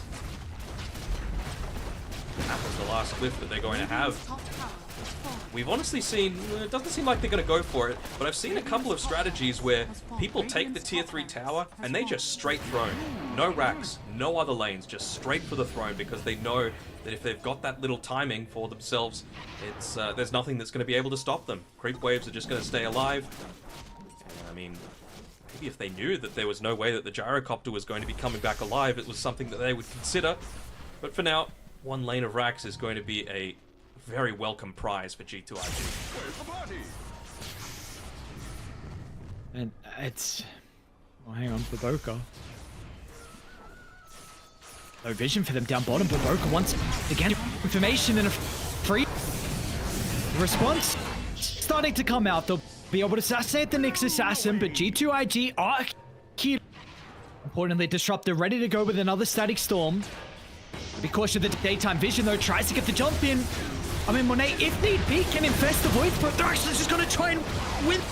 So more damage for nothing to say. Need more butterfly. Disruptor. He finds him onto the backline with the BKB. It's already used, so he doesn't have it to protect the burst of Resident Pulse. Silence, and now X-Nova forces from Ulu, and they're hunting. He's gonna put his body on the line. He doesn't have enough gold for going. Can they still catch up? Blink up in a couple seconds. 3, they can. Oh, what was yeah. that BKB? If they're still gonna get him, and he doesn't have a buyback as well, it looks like G2IG are gonna be able to qualify over towards the Riyadh Masters. Not much stands in between their way now. You've got the double creep wave, double siege creeps coming forward to be able to help them close this one out. Again, what's the reason to be able to go down the lane? Just start hitting tier 4 towers. JT's got the idea. He can smell the Riyadh Masters on the horizon. Gets the last possible glyph out of Kev, and what a way to potentially lose this game. Just off the back of X-Nova, almost single-handedly carrying a fair few team fights. He is putting in so much work on this Disruptor. Oh no. I mean, now with the Gleipnir. I mean, nothing to do. He needs help. Bro, Okay, I guarantee X-Nova is saying, why the hell are you guys diving the fountain? Get back to me. I've got my ultimate ready. Just play around me. I probably favor just hit the throat instead of fountain too. They may have ended or at least got tier 4s. Mm-hmm. Certainly no strangers, though, to a few of the style points coming through. I mean, now that everyone's been forced to TP back, may as well try and get Void Spirit up to level 25. May as well. Okay, actually, Roshan is up. I thought maybe they would consider the Tormentor, considering they've still got a few really valuable Ag Shards not yet obtained on their team. Both the Weaver and the Disruptor. Shardless. And Smoke's gonna pop an instantly ward down. They get a glimpse of X-Nova in the duel as well! Oh, this is a big opportunity. No Disruptor to be able to team fight. But maybe just a raw net worth lead is enough. Nothing to say.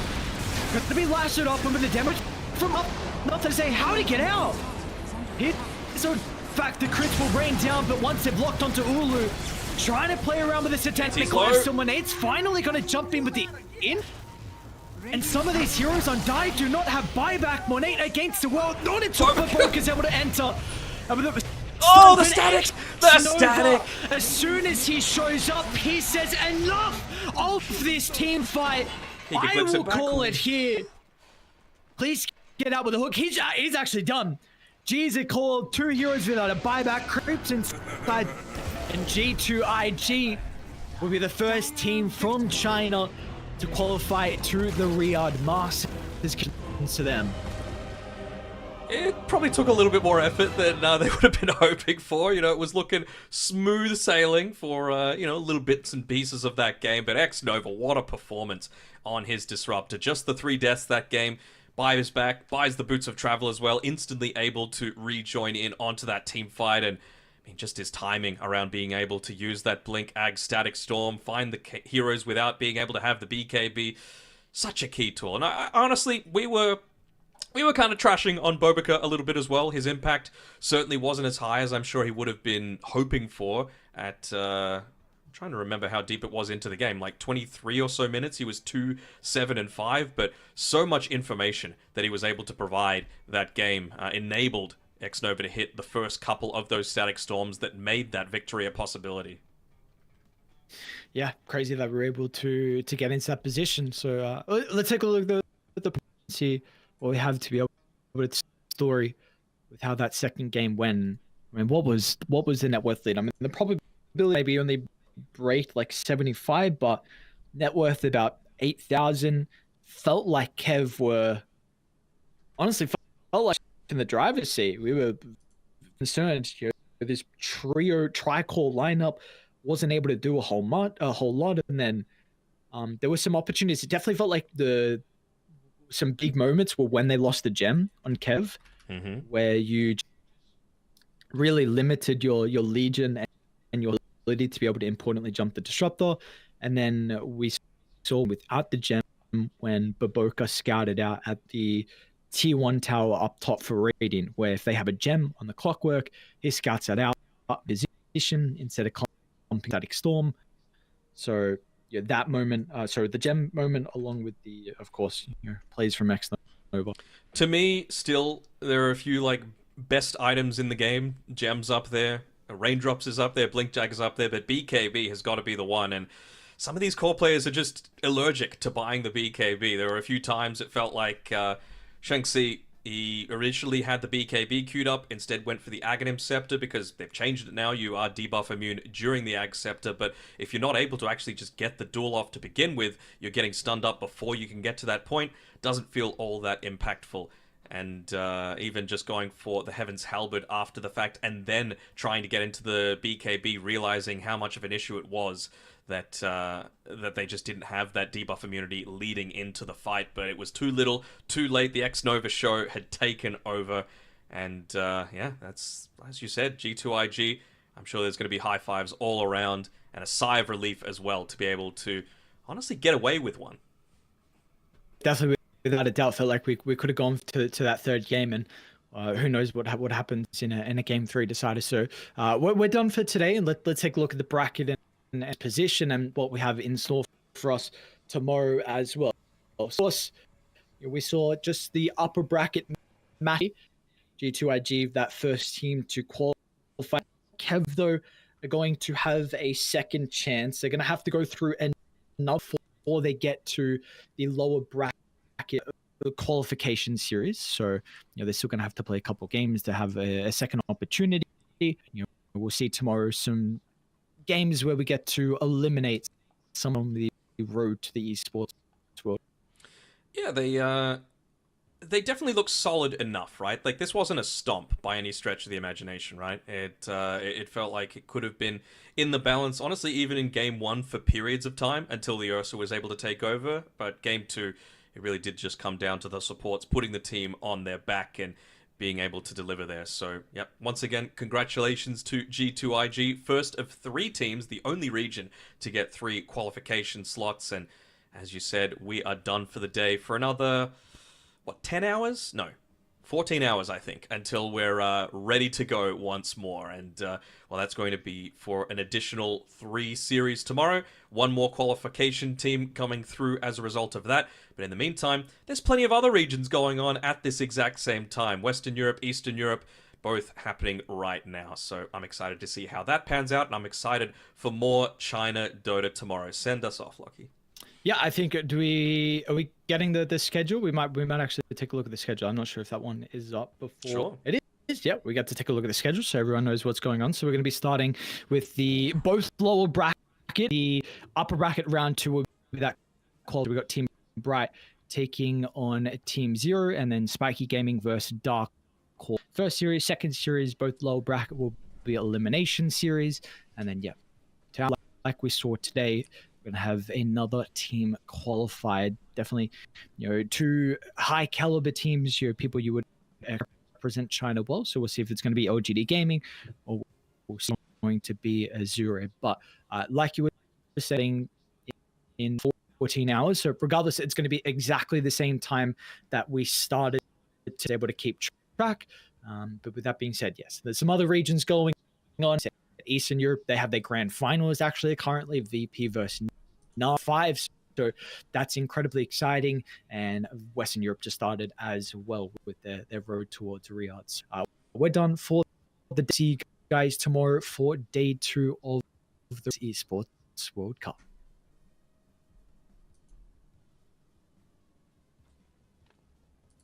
Thank you.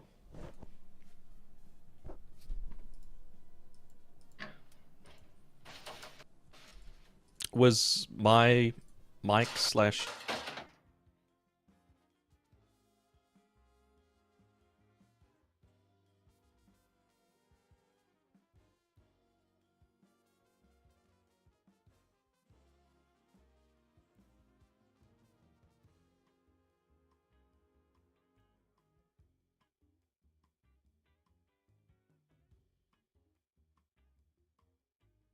Nein, ich hab noch nicht genug.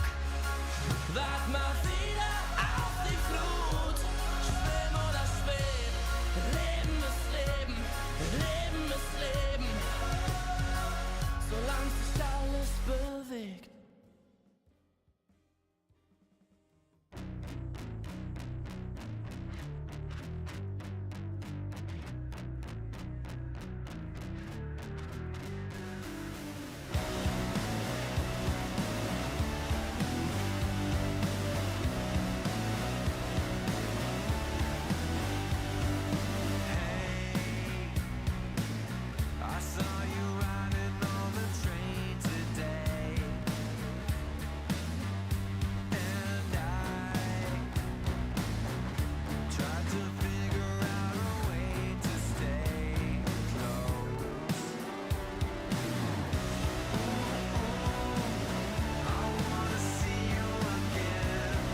just nothing.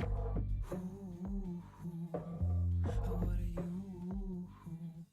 People talk loud, I get what they're telling me. I fucked up, I didn't give it. Ooh, what a true. Hey, I gotta say, something's going wrong, and everything's upside down. I'm falling. Hey, I gotta say, I'm always on a run. I'm getting closer to the line. By the time I'm changing my remedy, blowing up, I get sick and tired of this. Ooh, what a true.